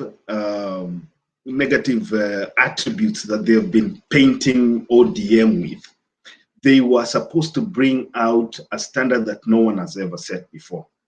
Now, where did the problem come in? Number one, you talked about a setup, or maybe it was rigging the system. I would want to differ. I think William Ruto wanted to show Kenyans that his party is different. And his party had systems and structures that were disciplined enough to carry out a nomination process in one day. And that is why they poured so much money. They printed all the ballot papers from the governor to the MCA, and they were able to do the logistics of delivering these ballot papers to these polling stations in one day. Did they achieve that? Partially yes, partially no. Because we have other areas that basically people waited in lines and were not able even to vote. And so people left. Okay. This was a failure simply because it was not by design. I think these people were over ambitious. I think it's about being over ambitious. The money they had, yes, but then having a nomination that I mean, UDA has been campaigning from about what this party came about. I think about 4 months. Mimi nimeanza kusikia UDA about 4 months ago. Tangu Ruto switch party. It's been there, but it's not been active. But when he took up the party, he sold this party to all Kenyans, and when walikubali wakakubali, and those ones who don't believe in them in the party also. But the thing is, the party has been basically existing in our political scenes scenario right now for about 4 months, and you'd want to think that for William Ruto to be in politics for more than 10, in fact 20 years, he should have learned from the past, and you should have given him, he should have set a higher bar. And so when they set their ambition so high, people expected to see something different. But what did we see? We saw a structure that was not organized. I believe these people, even you can listen to what the participants are saying right now. They're saying that even the nomination process of presiding officers, the selection process of presiding officers, and I don't know, these other guys, clerks and all that, were skewed because it looks like other candidates were able to infiltrate the system and appoint people that are aligned to them from the top to the bottom, all the polling stations. Like in Kajiado, I heard Peris Tobiko saying that her opponent was able to appoint presiding officers in all the polling stations that were affiliated to him. So I believe this was an ambitious plan, and that is why it failed. As to whether the system, as to whether William Ruto will agree to carry out another nomination process, I don't think it's going to be easy, because you look at the money that has already been spent printing the ballot papers, transporting the ballot papers to the polling stations, all the transport and logistics. I don't think William Ruto will agree to send other polling material to polling stations just to satisfy, you know, a few individuals. So talk about what he did with Jubilee in 2017. You know, we had state machinery.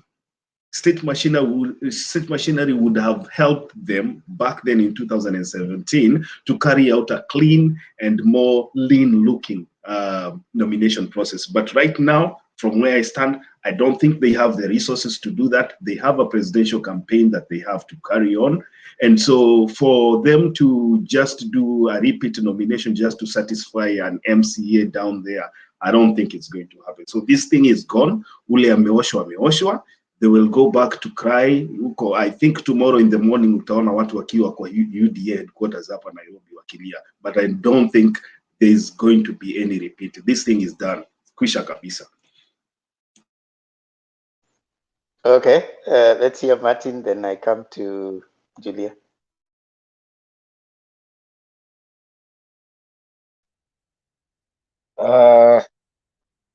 For me, I think today, I see what we're doing in our country, and you know, there's things that come up when we're talking and that affect me a lot, because at the end of it, at the end of the day, Kenya ni yetu. Uko mbinguni, uko Kirogoya, uko wapi, Kenya ni yetu sisi wote, na tukitoka tukijiheshimu, tutoke ule tutadala ni ya watoto wetu. I see a lot of things that happen that are stupidity, and things that we also come over here and sometimes get on each other's nerves. Instead of concentrating on how we can make it better. Na by the way, mimi Mkamba, hiyo kizungu nasemanga hapa hivi saa zingine. I mean, sorry, I've been here for a long time. I mean, naongeanga even though naongeaga, so what? Ama niseme better. You know, but at the end of the day, ni kama tu kutoka, unajua, ushago kuja Nairobi, na ama utoke ushago uende ukai Kirinyaga utaongea Kikuyu, you know. Hiyo ndio nyumba yetu na Kenya ni kwetu. At the end of the day, I mean, we've seen most of us, tumeona watu wamelala hapa hivi. You can go, you see your friend amelala kwa cemetery somewhere, because we think we're playing a game with our Kenyan country. Mimi kitu yenye tu naweza shukuru, I don't care where you come from, I don't care if you come Ukambani, I don't care where you have been, Uganda, I don't care, UK, I don't care. Kenya ni kwetu. We have to look at it as a country that ni yetu sisi wote, wajukuu wetu na sisi wote. When you go to Themba TV, you see Themba and Lulu. Guess kwa kina Lulu ni wapi? Ni huko. I watch it every day. I watch you, by the Themba you didn't know, but I watch it every day. You and your daughter. And I love the connection that you have. I have my daughter. My daughter is smaller than yours. Unajua wangu anakuja ako 3.5. At the end of the day, where's my mom? Mamangu ako Kamulu. My grandmother, she passed. Lakini my grandfather is in Mitaboni, Kamudanga. You know? So when we come here and we're talking about UDS, nini, we're trying to talk about politics. Can we talk about our country developing to where people don't have to be out there na wengine wanawambia no, because you're diaspora, you can't say anything and you cannot do anything. It came with Tomboya. Tomboya was the first person to start exporting people. And most of the leaders that you're talking about today, they were exported and came back to make it. And this, to come and change the way we have to do. So that way we can be a better country, that nobody has a need to want to go to US or kusikia wivu because mtu ako US ama mwingine ako sijui wapi. Nani anakusikilianga wivu kwa sababu uko Nairobi na kwenye ni Kisii? You know, we really have to look at this country, how we're going to do it and bring ourselves together, that now we're not looked down to a point where you go to a different country, people tell you, oh, you need to go back to your country. No, they need to come to our country. And unless we stop, first of all, hating ourselves, in between ourselves, then that's what we can move on. Somebody like Raila, the reason I love Raila is because you can see what he's done. I don't have anything against Ruto. He looks like a young, charismatic person, but again, he has too much on his closet. He can be a leader. Hakuna mtu asema azikuwa, but he has too much on his closet, and we haven't seen it. That's why you have the whole parliament today going haywire, because vitu zimeletwa na zimekuja na briefcase. I don't know why it happened. I don't know how I can handle. If somebody told me today, go get members or anybody, even Richie, anyone here, go get stuff on him, on them, within a day or two. I don't know where I will get even one paper. That means the guy has something.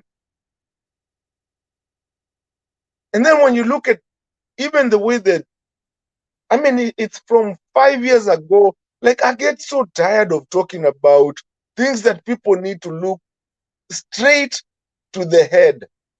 Kabisa.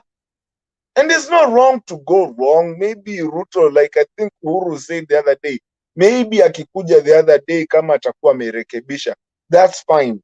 Unajua, it's okay. Everybody makes mistakes in their life. He can. But again, we have a country, kids, and generations to move in our country. For me, that's the biggest thing. And that's why I come over here. You know why?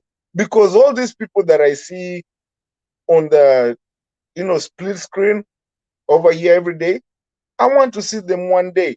And our kids see each other in our country.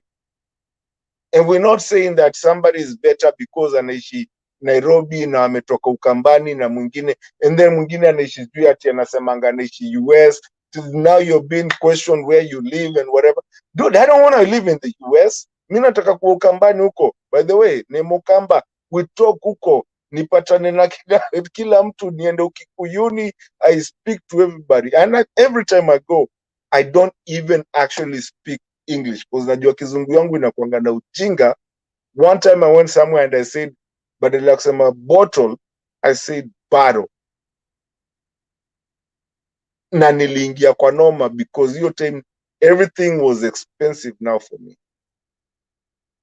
So nowadays nikiendanga home because I know Kiswahili yangu na Kikamba iko poa, I don't even talk English because nitaingiza tu, kuna kakitu tu kataongeleka ke mtu ajue tu ni mtu ametoka huko. Me, my biggest thing is not even the politics, it's just us, like Tomboya, what Tomboya had. Can we make Kenya where it's going, says East Africa imekuwa kubwa? Can we, as the people that are here, people who are engineers, people who are medics, people who are psychologists, people who are whatever we've learned, and even people who are in Kenya who have done all those things, and people who understand that, can we just be together and really not focus about UDA, Azimio, but focus about how our Kenya is gonna grow and be a place where we never ever have to export anyone, but we can import people and we can be a good country. Now we have East Africa and we can just be people who can just bring up that area that is a part of the world that is respected. For me, then, but I think I'm going to close with that. I don't think I'm going to come back again. I'm going to listen. And then leo wacha nilale mapema. I'm going to stay for a while and then nikipotea heshima. Richie, Julia, leo nitapotea mapema, wacheni nilale. Kesho niko na maneno nafaa kufanya, but I'm always happy to be here at that time. So me, that's my biggest part. Unaenda wapi na tunafunga in the next 15 minutes? Hayo hutaki kuniacha? Okay, sawa, nitangoja. Weka hapa. Yes, Julia, sema. Okay, Themba, you asked a question and I think Martin did not get it. That is, I think, what you wanted us to respond to. That do we think that this was a deliberate plan to have the nominations of UDA in one day? I think Ruto wanted to prove a point. First, UDA is a one-man show. You've not seen that. You've not seen Baba announcing who has won in Homa Bay. At Yamaita press conference, and then I said, Homa Bay, this is what you've seen. Ruto has been doing that little drama all along, saying Uyame and unopposed. You've not seen Uhuru doing anything in Jubilee, saying this is Uhuru has not even talked about the nominees in Jubilee. We are like even asking ourselves, is he a member of Jubilee Party? He has not, but Ruto every other day he's calling the press and saying Kiambu sijui tuko na nani, sijui Nairobi tuko na nani. It's a one-man show. So he was trying to prove a point to the country, which failed him miserably. But the other thing, if he wanted to rig people, he already did that. You've seen these people who are crying fall, they're just acting up for nothing. What were they expecting? I mean, huyu mama mwenye alikuwa analia machozi, yani kwani alikuwa amepewa slap? Kama hakuwa amepewa slap, then what was she surprised at? What was Sosioni surprised with?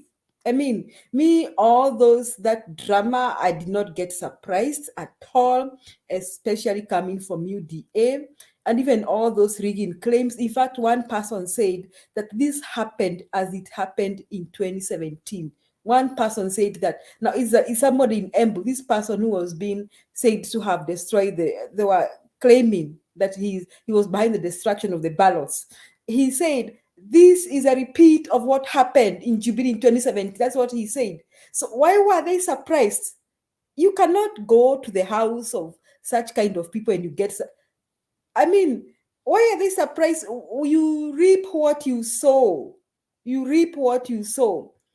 So I don't know why they were surprised, and I'm not surprised by that drama, the rigging, the destruction of ballot boxes. I'm not surprised. So Ruto knew it was going to happen, and Ruto made sure, whichever way he used, he made sure the people he wanted were nominated. So the likes of Akina Madia, is called Madago, and the others, I don't think they are surprised. They know who is their enemy. So they should not come crying fall tomorrow. Even Sosioni, as to Sumbue na hiyo, maybe he can try and put some little drama, but he saw it coming. So me, Themba, I'm not surprised. This is a one-man show party, and nobody will be nominated unless William Samoei Ruto has put a check and said yes. Hata kama the whole county will vote for you, Mr. Themba, na Ruto hakutaki, you will not be nominated. That's why people are making fun of Mount Kenya region.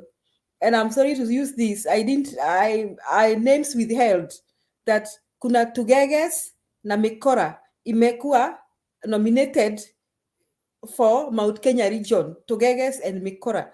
So it is their choice. They saw it coming. It's their choice. They saw it coming. So I don't see even why they are crying crocodile tears. That's my take, Themba. Julia, what is Tugege in Kiswahili? Or Damn. or a damn person? A retard. Or a retard? That's a better answer. Yes, that's a better translation. A retard. Okay. Yes, Richie. Thereby, when Julia was speaking, I just thought of something else. Okay, we've been seeing William Ruto coming out every day outside his office, with the lineup, the so-called lineup, saying Themba na Julia wamekubaliana, Themba ataran, Julia ata step down, atakuwa kwa campaign timu yangu. And if you think this thing was designed to fail, I would want to refer you to the nominations that went on in his core support base. For example, in Bomet and also Kericho. I hear that in Kericho, Charles Keter, who has been a right-hand man of William Ruto, do you think it is by design that Charles Keter has lost that seat? Because from what I've been seeing on the internet, this other guy that was running against Charles Keter was very famous. He's a person, he's a Dr. Somebody. He's a person ambaye alikuwa ameshika mizizi sana. In fact, I saw, I think 2 days ago, raia wakimchangia pesa ya kufuel gari yake. So I would partially agree that in some areas people might have been rigged out, especially in the areas mahali ambapo Ruto anataka control sort of thing, where he wants weak candidates that he can prevail upon. But then when you come to his home county, the core base of his support, the counties of Kericho, Bomet, and others, I don't think there was any interference. And if there's any interference, then it might be minimal, because from what I've seen, there's no single day where he's come up just to resolve an issue between nominees. For example, in Uasin Gishu County, I would have expected him to come out and say, look, we will take Kositani so that we don't have this nomination process. But he never did that. So alipanga zile county zingine na akawacha kwake kukuwe na malumbano kwa ballot, because when you get that ticket ukiwa kutoka kwa hiyo county, then you have a surety that utakuwa the next MP or governor. So it is very difficult to prove that this thing was set up to fail. My opinion is this thing was real, it was not a dummy, and it failed miserably. Now, cleaning up is going to be another thing, of which I don't think they have the resources. Makiadi, that's why people are saying the Mount Kenya region, unaona hizo vitu za kukubaliana zimekuwa Mount Kenya region. Hujasikia, just like you have said, Rift Valley.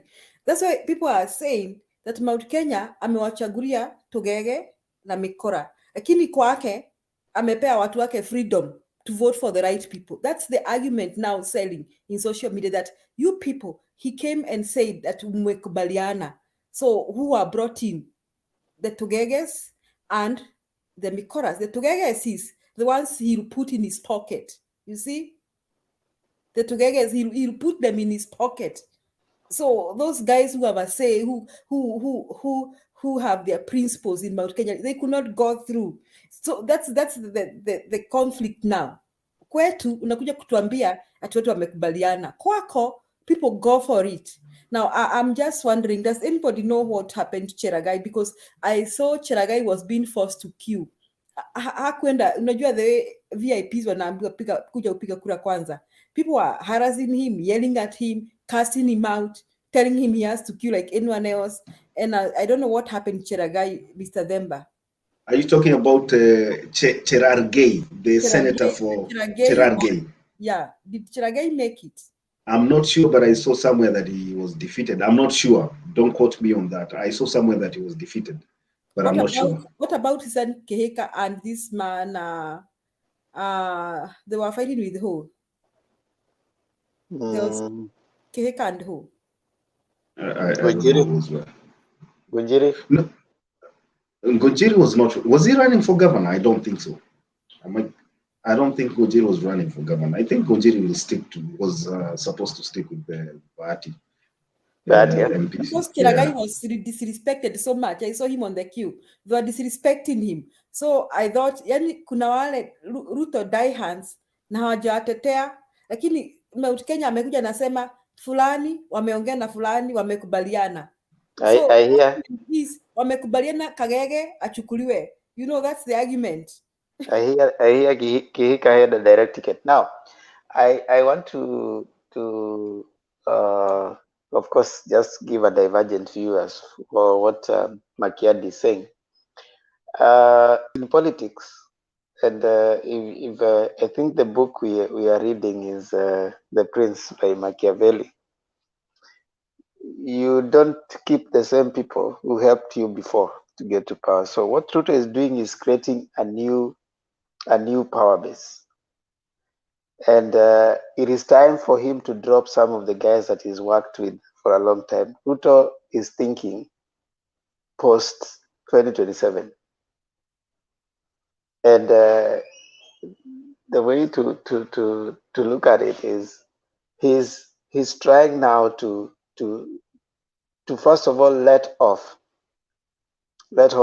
some of the burdens that he's had. And if he's going to walk to the next level, he's looking for people who can hold him down and not question him. You know, the people who have worked with you for a long time know you. And they are likely to finish you. But people who don't know you much, they still adore you. They work with the sense of, is what Machiavelli says in The Prince, that a leader should be both feared and respected. But if you are to choose one between the two, you need to be feared more. So those who are joining right now, they fear Ruto more. So his word is like is like law. And there are some of these people who have been there long who would want in future to challenge him. So he has to start clipping their powers right now. This is politics. And I want to tell you, in my reading, nothing happens by chance in politics.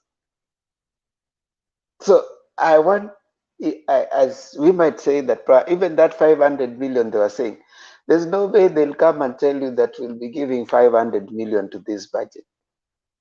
That's propping yourself, trying to scare your friend. And I want you to study the deputy president's behavior. Take it back 5-10 years if you like. Most of the things that he has, even the debate and even the things that he has lost on, his mien and his projection has always been that of a bravado. Pick a few. One of them is when he said that these people cannot chase us from ODM and they come and chase us from Jubilee. He was still chased. So he will prop up, give the people who are advising him or whatever it is that he's reading is always give a voice of confidence. Send a voice of fear. Show that you are prepared, even when you are not. You know, you are likely to scare a few people. And of course, you're likely to have your way. But it might not scare certain people. You know, there are people who don't get scared at all. So he has always brought, even when his ground is lost, when there's nothing, but he still comes out and says, this is it. So he sends these people, this person comes and tells you, oh, we have put 500 million or whatever for a nomination. I mean, it was a way of trying to tell these guys you're going to have a proper nomination. But this thing had been planned to pick all those things to put them on the same day. Is a deliberate rigging. You know, in Julia, you know, in the US, when you're going to do testing, they'll take care of everything. If there was something that was not could make you not do your test well, it will be considered. Because they don't want anything to compromise. Yes. Disrupt you. I was going to do a test for a math teacher, and I was asked whether I want an accommodation because English is not my first language. You know, I found it so funny, but I said yes. If they were going to give me extra time because of that, I said yes. So that's what you are saying. They take care of everything. They make sure that they facilitate you, and even you go to for the interview, visa interview. They tell you, do you want an interpreter? You know, they want to make you sure their need is for you to make it. But you see, when you do certain things of omission, you are deliberately already rigging the process. When you put all those nominations within a day, you're already rigging the system. You know definitely we cannot do it, but you still go ahead and do it. That's already a rigged system. And I want to, if you go back to Jubilee nomination 2017, there was a similar kind of behavior. And Ruto went on and decided that now I'm taking over. That's where people flopped. It was designed to be like so. That now someone comes and says now, because what is going to happen when someone comes and takes over? They will put the people that they want because they have no time. We cannot redo this thing, like someone is saying, we cannot redo this again. So what happens? The person who probably will have the highest voice or the loudest voice, who will come and say, I'm the one who has been making noise here a lot. Already they have been told there will be trouble, make noise, this thing will be repeated, and then we'll give you the certificate. I will not be surprised if some of these guys we are saying are flopped. Come tomorrow or the other day, by Monday, you will hear they have the certificate. We'll be here. We'll come back here and tuko hapa. Umesikia, oh, so and so has lost, so and so has lost. They are making noise. They will make noise. Then come Monday, they have a certificate. So for me, having looked at the process and the way it happened, it was deliberately made to fail and to flop. And therefore, some people will get the certificate. And that's the nature of politics. I am still yet to, personally, I'm looking at the capacity of political parties to conduct free and fair election. If it is a challenge for IEBC to deliver on it took 24 hours to deliver on the results of a constituency. One constituency, Kiamba. One constituency. So you can imagine an IEBC that is well funded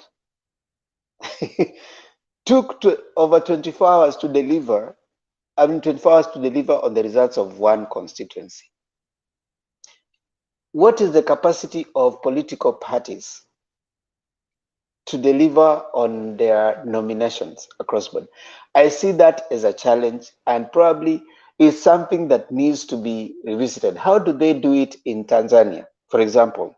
I followed the nomination process for the Chama cha Mapinduzi. Now, Chama cha Mapinduzi what they do, they move through all this like we are doing here. And what they do, they first of all conduct a survey, party survey. And then they come and they tell the people that, okay, fine, here, this person is ahead. And then I think they give the individuals an opportunity. You gotta step down, or if you still think you want to go to the nomination, then they insist on going for nomination, they all go for nominations. And then the person who has won takes the certificate. But you see, the party has developed the structures. I don't know in Kenya if we have moved to that level. So much of what works in Kenya right now is the direct nominations, which is a little better for most parties. And you see the parties that are having violence-free nominations are largely the newer parties. You know why? Because they are attracting people. They are not known. Instead of the person going for the party ticket, it is the party going for that person. So it is the other way around. We are looking for ourselves, in us to be known. So we are giving you our certificate so that you can make us be known. For example, DAP in Kisii, there was no nomination. The person came, you guys are not known here. I'm going to publicize you. It's like, I have the clout, you give me the certificate. Now that becomes easy. But where the person is going for the party ticket, there are many people interested in it, then of course that competition. The capacity of many political parties, I think, in Kenya is wanting. And we are likely to experience these challenges, not only in the UDA, which had propped itself up like it was going to do, it was the first time it was doing that, but also other parties. I mean, a political party like ODM, and that really goes across into the systems within political parties. That is what I could say. Yes, Makia, you had something to say, then Julia. Then I think we'll start taking our closing remarks. Okay. Themba, I want to ask you, and I'm very specific about what happened in Bomet. There's a lady called Joyce Korir, who was, I think you've seen the videos, akitolewa kwa polling station, akisukuma kuingia kwa gari. You know who defeated Joyce Korir? There's a young girl called Lynette, I think Lynette or something, Bomet women rep. So if the party wanted to rig that lady out, and I've also heard people say that the winner, the young lady who won, did not even have the money to pay for the nominations. It's people who came together na wakachanga hiyo pesa wakampatia kaenda kunini nomination. So you want to tell me that Ruto again can come and call another nomination, anyang'anye huyo msichana certificate, apatie the well-known women representative Korir, I believe, Joyce Korir. I don't think it's possible. If we are going back to the default. If Ruto tries to interfere with the people who have already been given certificates in the Rift Valley, especially the Kalenjin community at large, then there will be a backlash. And that is why I would want to be very, very careful not to, allude to the fact that this nomination was meant to fail, because we have seen where Ruto had the ability ya kupanga watu na akapanga watu, but there are some areas I don't think he can go that far, because he's bound even to face a backlash from his supporters. Okay, it was Mato, and then Julia. Then we start taking our closing breath. Yes, Mato. mi bado niko na ile swali na shidanga nikiuliza hivi, going for an elective seat, what are you asking the people to give you? You're asking people to give you for you to be their public servant. What is the definition of a public servant?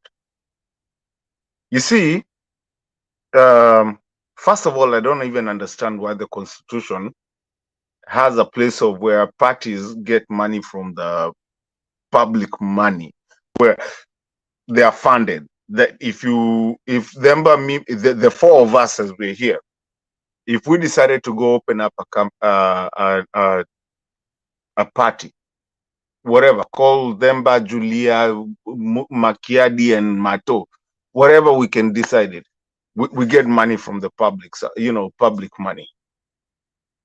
If you want to serve people and you feel that you're good with people and you want to go serve people, I believe you should not get anything from the public service, from the public money or from the public coffers, the money that comes from the people. I think and one thing I like about some of the countries that we live in is that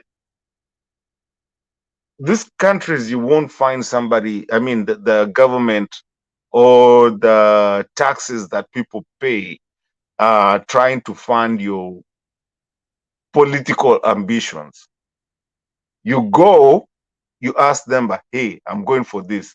Can you support me? You go, ask for a company. Hey, can you support me? Hey, can you do this? And you know what? Then you get, if you want your banners be posted on a road, or, on a I-95 or whatever, then you get your banners posted there. If you want to have an advertisement on a TV, then you do that through people who support you.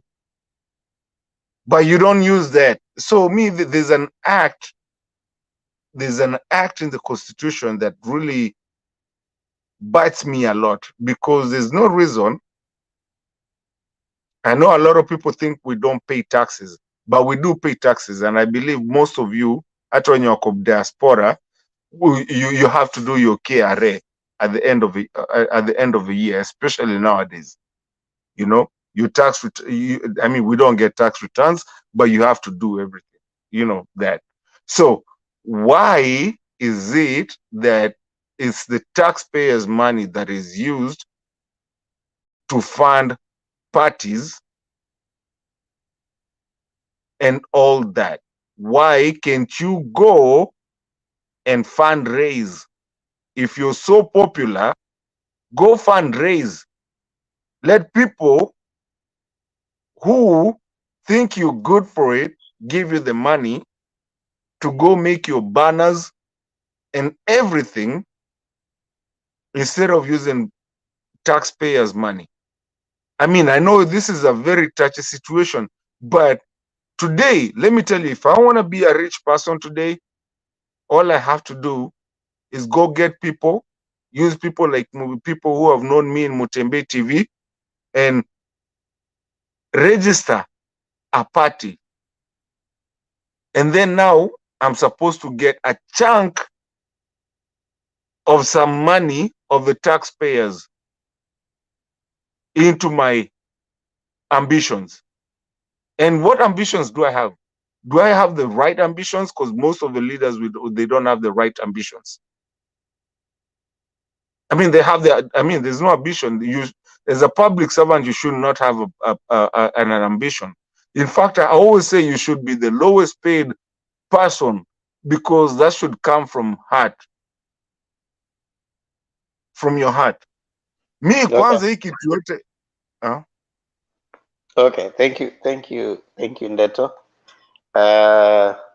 You'll give that in your closing remark right now. So just hold on right there. I think we can. I know, Ndeto, you want to sleep, so I'm just trying to cut before you tupotelee hapa. Sitaki upotee, so nataka ukae hapo. Naona hivyo naongea, utakaa hivi alafu tuache hapa. Yeah, so I want us to to explore so that we can take our closing remark, tutoke hapa pamoja. And this is what I want us to say. Let me read this, because we started yesterday. Before I give Julia the time to give us her closing remarks as we end. Like kama kawaida, we are doing our constitution. Tuko chapter gani Ndeto? 4. And chapter 4 is the Bill of Rights.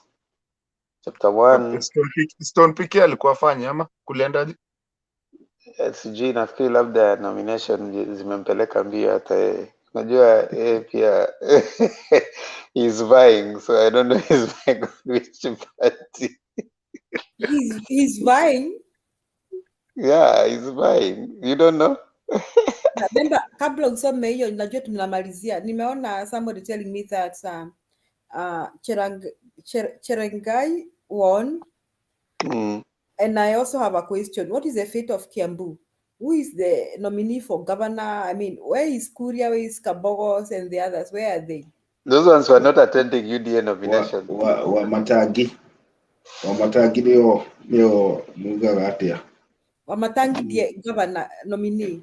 Yeah, but then the thing is, they will still run. He still has to run against William Kabogo and Dr. Who's the governor? The other guy. Dr. Nyoro. Wait, Julia, Wamatagi RDF for governor or senator. So he has to run against the current governor, and there is this MP mwenye kuna Django Thika Town. This Django kama ameshindwa sasa, yeye pia anaweza enda independent. See Django, I mean, there is a Jubilee man mwenye he's a bit popular. Sijui anaitwa nani. I think he's the one. So I know the people who wanted to run for Kiambu governor. There was Django, there was Moses Kuria, there was Kabogo William, and then there was Omatangi, and then now there's this guy, the current governor right now, Dr. Nyoro. Yeah. Yes. So Nyoro. I know those 5. But there was another guy who was Ndisho. I think you remember Ndisho, who was the speaker. I think he's a speaker. But then all those. The Nyoro man will carry the day because all the others are sharing the votes of those who hate Uhuru. That's what I think also, because these guys now will have to share the votes on the other side, and Nyoro can anaweza pita katikati yao, especially with the diaspora vote in Kiambu. Yes, especially with the diaspora voting. Then I also saw a clip with Kuria. He didn't appear confident any longer, and he was saying serikali yoyote sijui yoyote ita take over. That tells you Kuria is smelling the ground, and the diaspora. I mean, I don't think there's diaspora in Gatundu, but I think there's some. What I was telling you, Makiadi, there's some really change of heart in Mount Kenya region, because now they're neither here nor there, and don't forget, they don't have a good, reasonable reason to hate their son Uhuru Kenyatta. So, I mean, the drama is just unfolding. This is really, we should write a book about, or act a drama about it. It's really interesting. In fact, somebody is saying even Waititu was supposed to run on UDA. Yes. And that was getting a direct ticket on UDA. I don't know what happened. Where is Waititu? Did he go? Was he supposed to run for governor also? Yeah, they're all going for governor. Okay, thank you. Tunaendelea kesho. At least I think by tomorrow we'll have a clear picture, and maybe by Sunday I can assure you, Makiadi, kuna watu watapewa ticket. You know, the party constitution allows for those who are not happy to seek redress. So they are going to do that, and hopefully, utaona some upset. Some of them who have been upset probably will be given another chance. Hopefully. But let's see how it goes. So we are doing chapter 4. Chapter 4 is the Bill of Rights. You guys need to know that by now, so that you appreciate. Chapter Bill of Rights, chapter 4. You know what it is. We looked at the first part, the rights and fundamental freedom. Today we are looking at the application of Bill of Rights. The Bill of Rights applies to all law and binds all state organs and all persons. Every person shall enjoy the rights and fundamental freedoms in the Bill of Rights to the greatest extent consistent with the nature of the right or fundamental freedom. In applying a provision of the Bill of Rights, a court shall A, develop the law to the extent that it does not give effect to a right or fundamental freedom, and B, adopt the interpretation that most favors the enforcement of a right or fundamental freedom. 4. In interpreting the Bill of Rights, a court, tribunal, or other authority shall promote A, the values that underlie an open and democratic society based on human dignity, equality, equity, and freedom. And B, the spirit, purport, and objectives of the Bill of Rights. 5. In applying any rights under Article 43, if the state claims that it does not have the resources to implement the right, a court, tribunal, or other authority shall be guided by the following principles. A, it is the responsibility of the state to show that the resources are not available. And B, in allocating resources, the state shall give priority to ensuring the widest possible enjoyment of the right or fundamental freedom, having regard to prevailing circumstances, including the vulnerability of particular groups or individuals. And C, the court, tribunal, or other authority may not interfere with the decision by a state organ concerning the allocation of available resources solely on the basis that it would have reached a different conclusion. So tomorrow we look at implementation of rights and fundamental freedoms. So that was Article 20 of the Bill of Rights. Now, food for thought also as we go. This one I want to give especially to Makiadi. Makiadi, this is for your thinking, not is for you. Let me see. Where is it? Let me see. I can see it.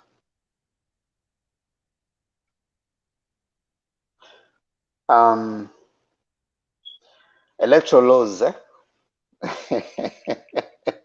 Makiadi and Ndeto probably are electoral laws. That's 14 electoral laws to 2020 what? 2011, yeah, 2011. And I've gone specifically to Article 14 of the electoral laws.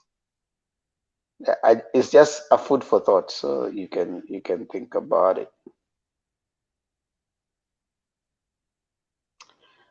Presidential elections. Initiation of presidential election.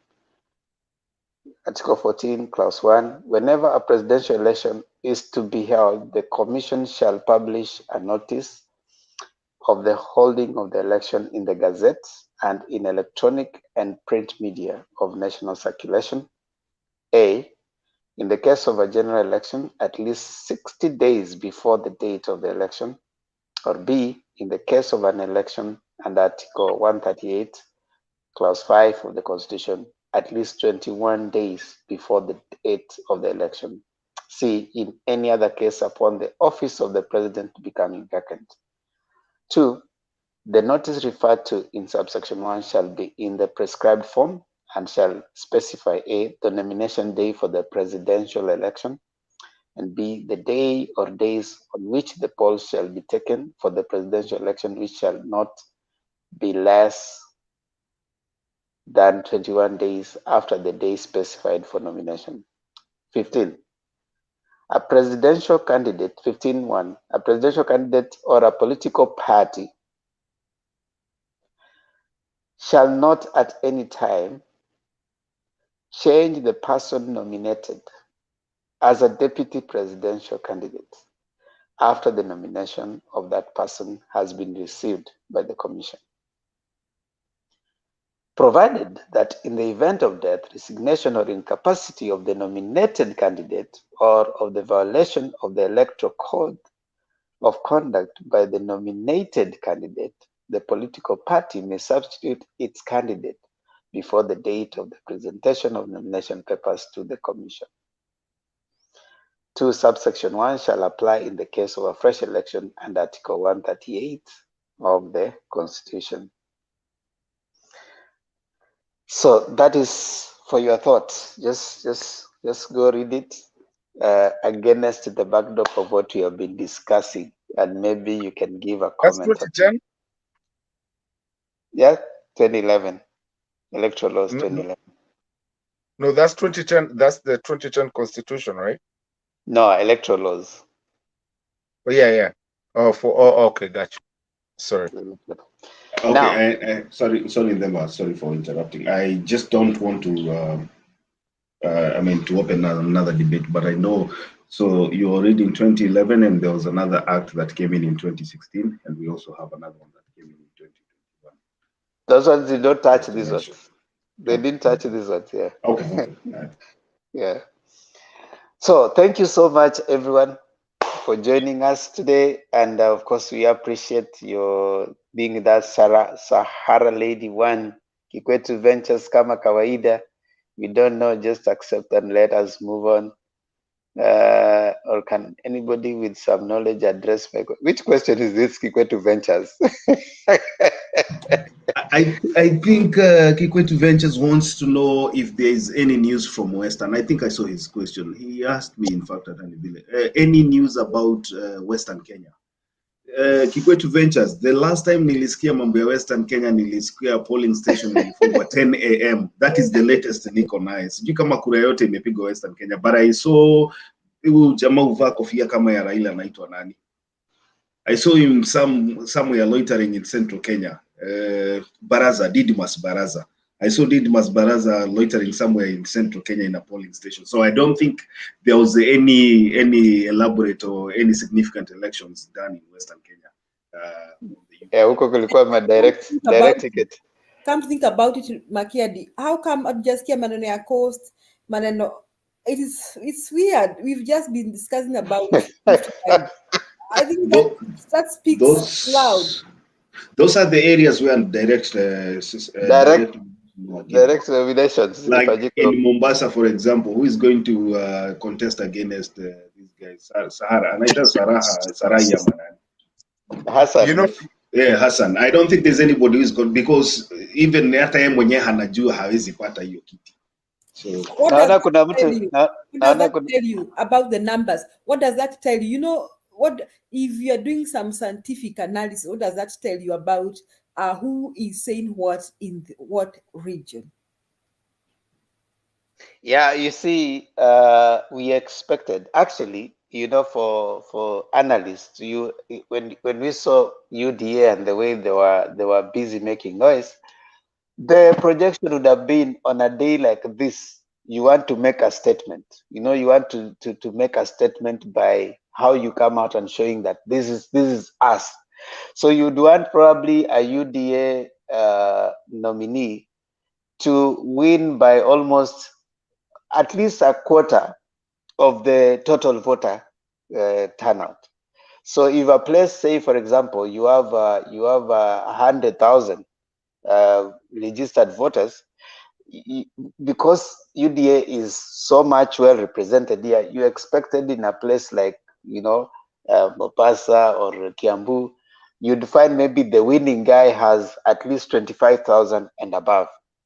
You know, when you have at least a quarter of the total vote, you can say that you can project that these guys are actually, or if you total all the votes, if the place is at 100,000, you'd say 25,000 people came and actually voted in this nomination. So if you can find the losing person and the winning person, they have a total of 25,000, you can say, yes, this is a place where it's UDA. But if at nomination, out of 100,000, you cannot even raise 5,000, or you can hardly raise 20,000, or out of 1 million, you can hardly raise 50,000, then it leaves a lot to be desired. It leaves a lot to be desired. So I think, for me, that's what I can say. Well, I think we have generally, most of the analysts who came here have opined that way too. So I think I don't know if Richie, Yeah. I was just going through Twitter and I saw Kabogo's tweet. He sent. Actually, he quoted the Star, where there's a picture that shows Raila key allies handed direct ODM nominations. And so they have pictures of Anyang' Nyong'o, Gladys Wanga, and the rest. And so Kabogo quotes that and says, Baba pays loyalists, and that's why they stay with him no matter what. Lessons for others. Although one would argue that's not democracy. So you can see the kind of statements that are coming out this morning. Some of the party loyalists maybe have been shortchanged. And that is why I'm saying today will be a big day. And then we'll come back in the evening again. We'll come here in the evening again. You'll see today people will go to protest there. But as to whether they will have the nominations given directly from Nairobi office, I doubt about that. Okay. Thank you. May I say something? Kikwetu is asking a question. You'll answer him the next, I think, when we come back. That his question is the issuance of direct nominations, whether legal under the Constitution. I think you're going to answer him when we come back. My take is about this party nomination. I think it's okay for direct nomination. I think parties should do some scientific research and find out. I was paying attention to people who were discussing about the British system, parliamentary system, where parties decide ni Makiadi na Demba. The parties should research in your village and in your constituency and find out who is above board, who is performing, who doesn't have corruption scandals, who will make a positive contribution to this country. I think we should go to that level now, so that si ati tumengangana na Makiadi kwa polling station, bribe voters, destroy votes, tumefanya all those little drama, and then one of us comes out winning. That is democracy. That is not necessarily the right thing to do. It looks like democracy, but that has not given us the best leaders. That's my take, Demba. Okay. Yeah, direct nomination, like Julius say, if the party constitution, that's where I think we were talking the other day with Makiadi and Teto and others. The parties, when they are submitting their registration, they also submit their constitution, and they follow their constitution. So if the constitution gives room for direct nomination, then they follow suit. So is it within the party constitution? And most parties have that. By the way, what happens in most government registration societies and all, they have a prototype constitution that they give to every party. So everything that you go and change there, you just change the name. So they do have have an NGO that we registered. I had Martin Deto talking here, and I said, hey, we need to have a talk so that we can see how we can work together, and many others. And I tell you why you guys mlikuwa mnagongwa na serikali. If you go and you put yourself as Ndeto as part of the people in the whatever, definitely inakuwa juu. Remove your name from the organization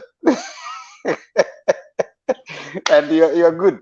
So they have prototype constitutions that they give, which should cut across, and then that way it becomes they have direct nomination, they have all that. So yes, direct tickets is direct ticket treats as of people like Sonko and Baba Yao and Dawiti. Yeah, direct ticket. Of course, some will argue for it, others will not argue for it. So, I mean, the debate is out there, and does it help in democracy? Do we get best leaders? I mean, it's a debate, and of course, some of us watch and study what's going on about the two forms of exercising democracy. Alum thinks that I'm not sleepy. It's Ndeto who is sleepy, and that's why we are trying to go and sleep mapema so that he has a day tomorrow. You don't have to close because of me.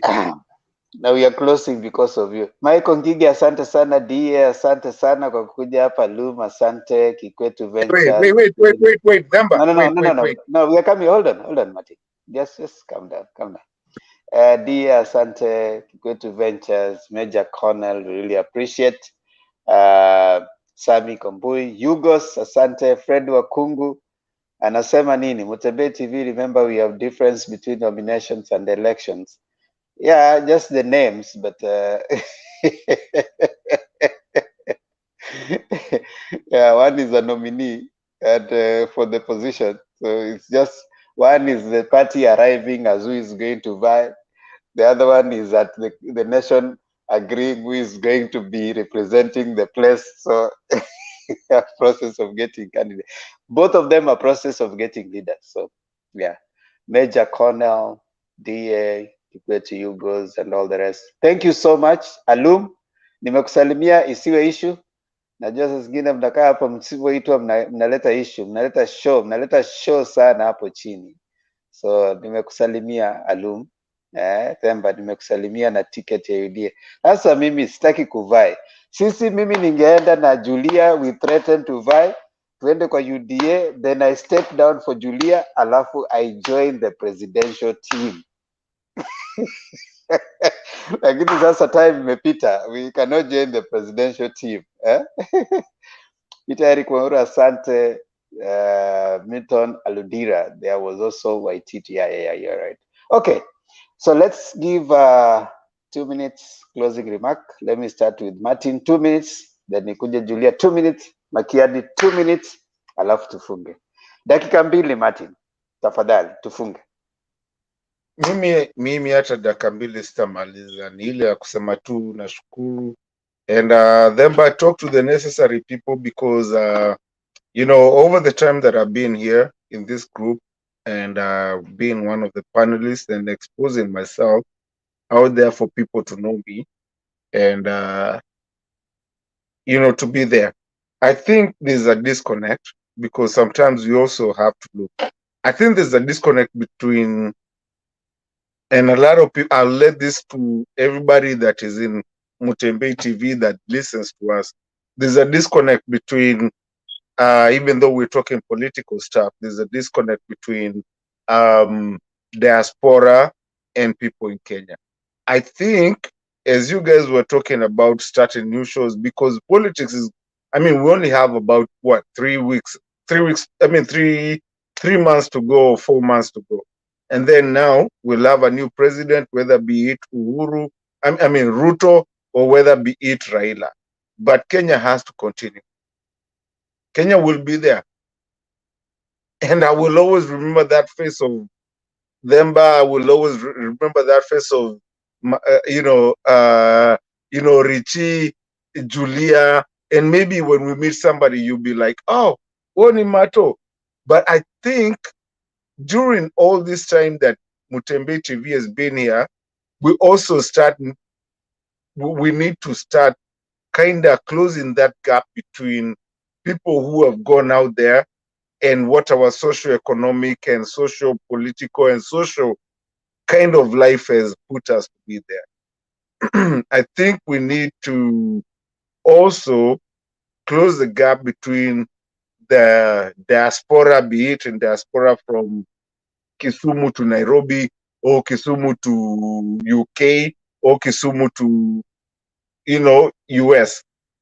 We need to close that gap. So we need this channel to keep on going beyond the elections, because also so that we can have that conversation between diasporas, regardless. And diaspora does not mean outside the country. It means just you move to Machakos from wherever. So I think you guys, as the biggest people that bring this channel, Demba and Bernard and everybody, you need to also close that gap and bring a show that actually has the diaspora talking to the people that also are in, you know, are there, so that people can understand whoever lives out there, what's your tough situations out there, because a lot of people think like we come in America and create and collect money from the ground and think like you just jump around and whatever, and you're good. No, you don't know anything. And the one thing I know is that most of us, 80% of the people that come in this channel are in diaspora. But when people come here, they don't think we're in diaspora, but we know more. Sometimes my mom asks me, sometimes I talk to my mom and I'm like, ulioneo kitu ya Raila, niambia kitu gani? She doesn't even know what she's doing. I mean, she doesn't know, and she's in Kenya, you know, because for us, we're invested because we love our country. So I think it's some things that we need to talk about them, but I just think it's something, it's an opening thing. Maybe this is where Mutembe came, so that we can, mtu asisemangi kazini yangu aliendanga US hakuaja rudi, sijui nani aliendanga huko hakuaja rudi, and all over. But if we can bring together, because today we talk with watu wenye wako Kenya na watu wenye wako Kenya, and we are here and we are having a conversation. This is one of the biggest things that people have panelists from different places. Me, I think, because I don't really care so much about politics, I just want Kenya to work well. I'm in Azimio, but I care about the social fabric of our land and nation, that we always pray every day and read the Constitution every day before we close. The only reason I'm not asleep is because it reminds me of home, and it keeps me on check, and it keeps my daughter on check. And I know that this is what it needs to be, even though my daughter is a United States citizen. So she's also a Kenyan citizen. I just read the third thing, the third constitution, which is all about citizenship. And I learned a lot because I had to research. I had never known what the third constitution is, the third article of the Constitution, until you challenged me to go look at that. And now I know where my daughter stands, I know where I stand. So we're educating each other, but we have to be together, whether in diaspora or whatever. We are all Kenyans. For me, I think that's all I will close with. Demba, thank you so much. Richie, Julia, I always love talking to you guys. Thank you so much Pato. Kaa hapo ngoje tumalize na usituwekee pasia. Aya, Julia. Okay, Kikwete is still saying that, is it constitutional? I think Kikwete, it is constitutional, because this is not the first time we are having people give direct nominations, and nobody has been sued in a court of law. That tells us that the law of Kenya, the electoral laws of Kenya, allow direct nominations. And for seeing the drama, my take is seeing the drama that we have seen in these nominations. Now, I do not even believe that the people queue for and say they voted for them on nomination day are the best people they can get in those constituencies or those counties.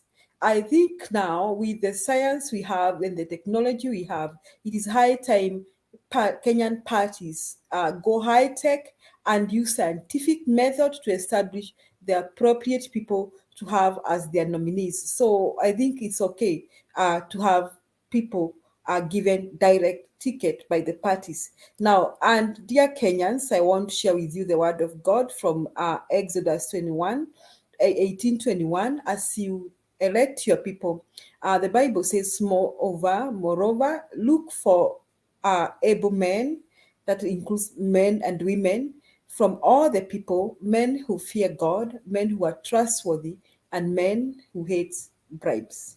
Thank you, Demba. Makiadi. Swali tu kwa Julia, lakini sitaki ujibu. Kuna mtu ameuliza kwa comments kama mtakuwa na show yenu kesho. I think ni Sahara Lady one.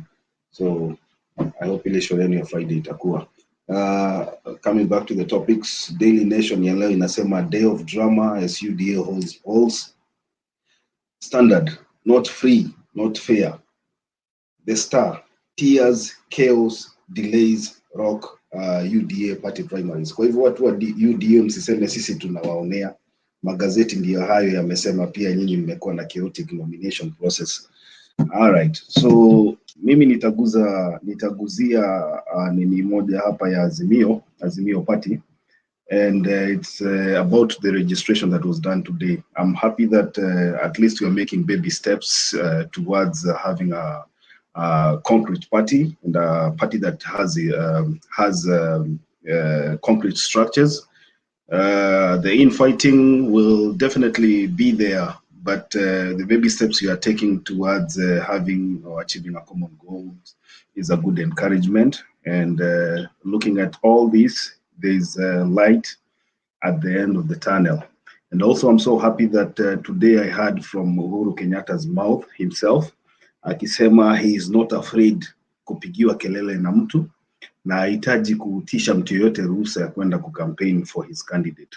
So I encourage Uhuru Kenyatta. I was just afraid that he would be embarrassed in Central Kenya, but him saying that he doesn't care being embarrassed is a good thing, and I encourage him to go out, tutafute hizi votes.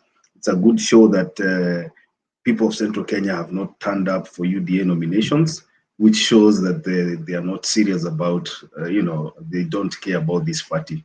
Ile kelele tumekuwa tumesikia the whole 5 years imekuwa ni hula baloo.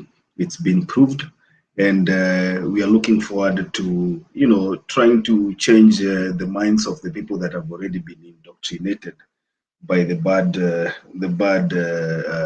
name that has always kuzunguka huko. Finally, nitaongea juu ya fuel prices.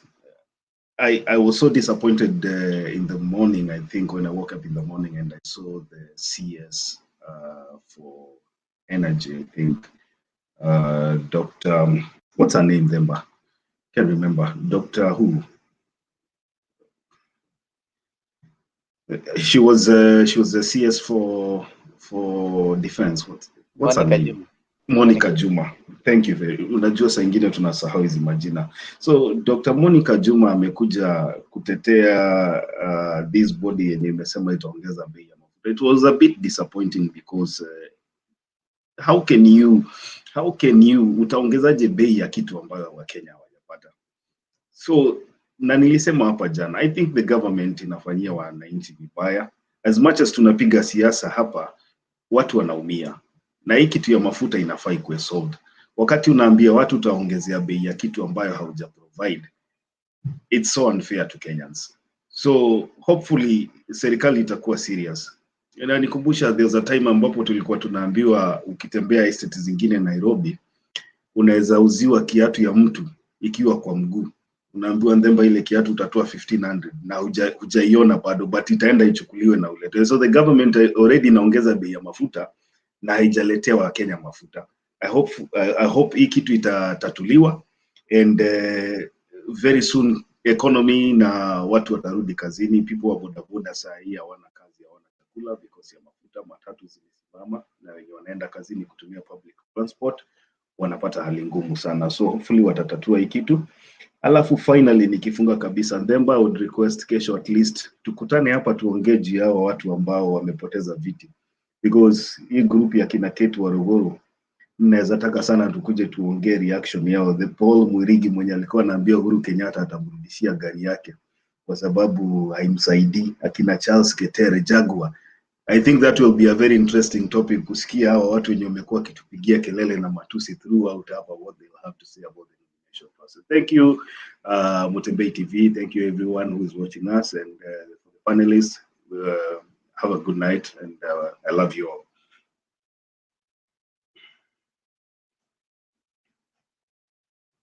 Seriously, Demba, hii ni madhara gani? Hebu tuombe. Atarudi, naona amerusha Demba Lulu show hapo. I'm praying while he's away, now that he did Oh, that. he's back. Woo! Unatushtua. Ni Mato amenitupa kutoka kwa studio. Ni sawa tu Mato, ni sawa tu. Ni sawa tu, hii maisha tu, tutapatana, malipo ni hapa hapa. We thought you took off. You know, That you was the funniest thing ever happened at our closing. Dereva mwenyewe akata amepotea karibu niambie Richard, chukua usukani bwana. I was going to pray. I thought Themba actually, unajua, looking at your eyes, Themba, you are so sleepy. Sasa mimi nikaona umeamua tu tuache. No, I look sleepy. Okay. Thank you That so was much. one of the funniest, actually not one, the only funniest one of our closing times that ever happened. Mbona alikuwa amepotea? Suddenly kwa shambia Richard, we cheza kaa wewe. Okay. Sorry about that. I think something had just happened. So I loved inter. What? They give you more time to think. There's someone who has said something here for all of you. I think you need to read that. That is Peter Nash. As always, very great debate from Otembei School of Thoughts. Masaa kama haya hatutaki watu wanatusumbua, tunataka tu watu wanakuja tuna debate pole pole. That's why tunapenda this brains hawa wanakuja kufunga kina Mato, Makiadi, Julia. Hii ni masaa si ya watu wanakuja kusumbua sisi. In fact, we will be deliberately not giving you the link so that tunabaki tu hapa. The last 1 hour, by the way, the last 1 hour, I normally don't share the link. So wale ambao wanataka kuja wakuje within the 6th hour. Ikifika the last 1 hour, wale watu naleta watu specific. Naleta Julia, naleta Makiadi, naleta Mato huwa nampata hapa, yeye huwa atoki akifika hiyo time. Naleta watu ambao ni watu the powerhouse.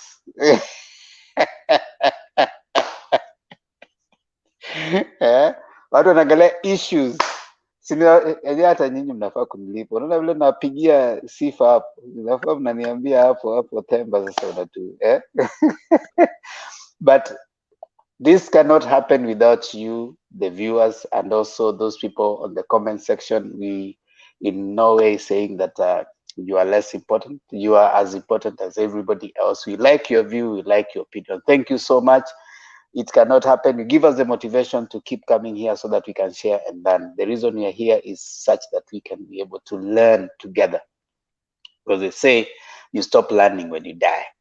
So as long as you can wake up and you are breathing, it's time for you to learn something. And we are hoping that this engagement is going to help the voter, the Kenyan voter who is going to make a decision come 9th of August. They are going to be informed so that they can make an informed decision. You cannot make informed decision if you do not have the information. And we are hoping that this engagement here is giving you the necessary information. We like that we come here with civility and respect, and we listen to everyone. And again, we keep talking, because they say when we stop talking, we start fighting. We don't want to fight. So let's keep talking as Kenyans. The debate starts every day from 9:30. You can come here. If you find 10 people, know that the studio is full. Just wait.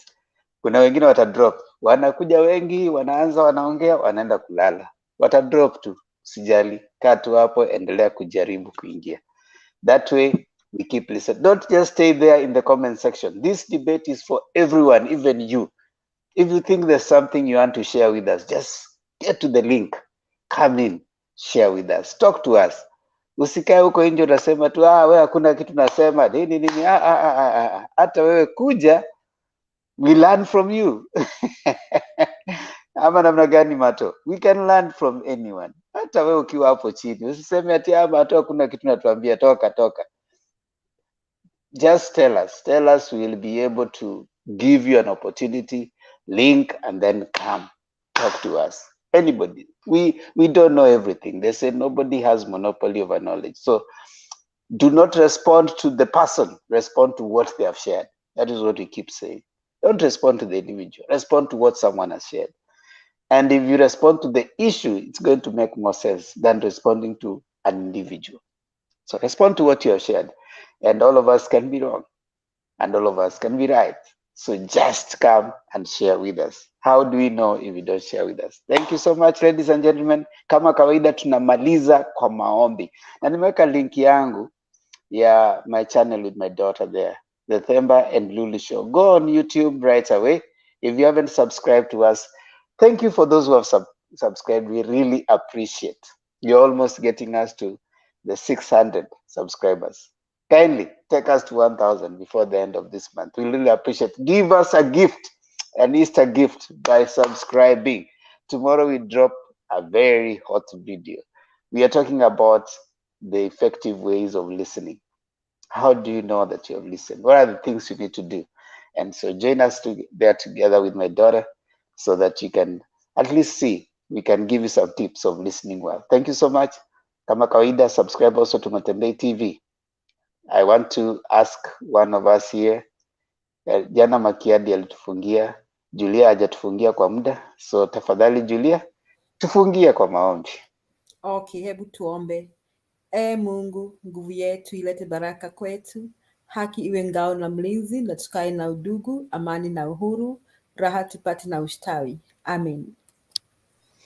Amena, asante sana. Na kama kawaida tunaendelea kusoma Constitution. Tuko kwa chapter 4, the Bill of Rights. You can be reading it, Bill of Rights. Endelea. Tunakutana tena kesho, tunafanya Bill of Rights. Then we go to chapter 5. Now, DA, yeah, you had given us the direction. Wekesa is on it. So I'll remind him tomorrow and the next day so that we work on that. Wow, maspamas wanakuja hapa. Other than that, najua Mato is tired. The rest of us, Hey, we can Themba, keep on going. Themba.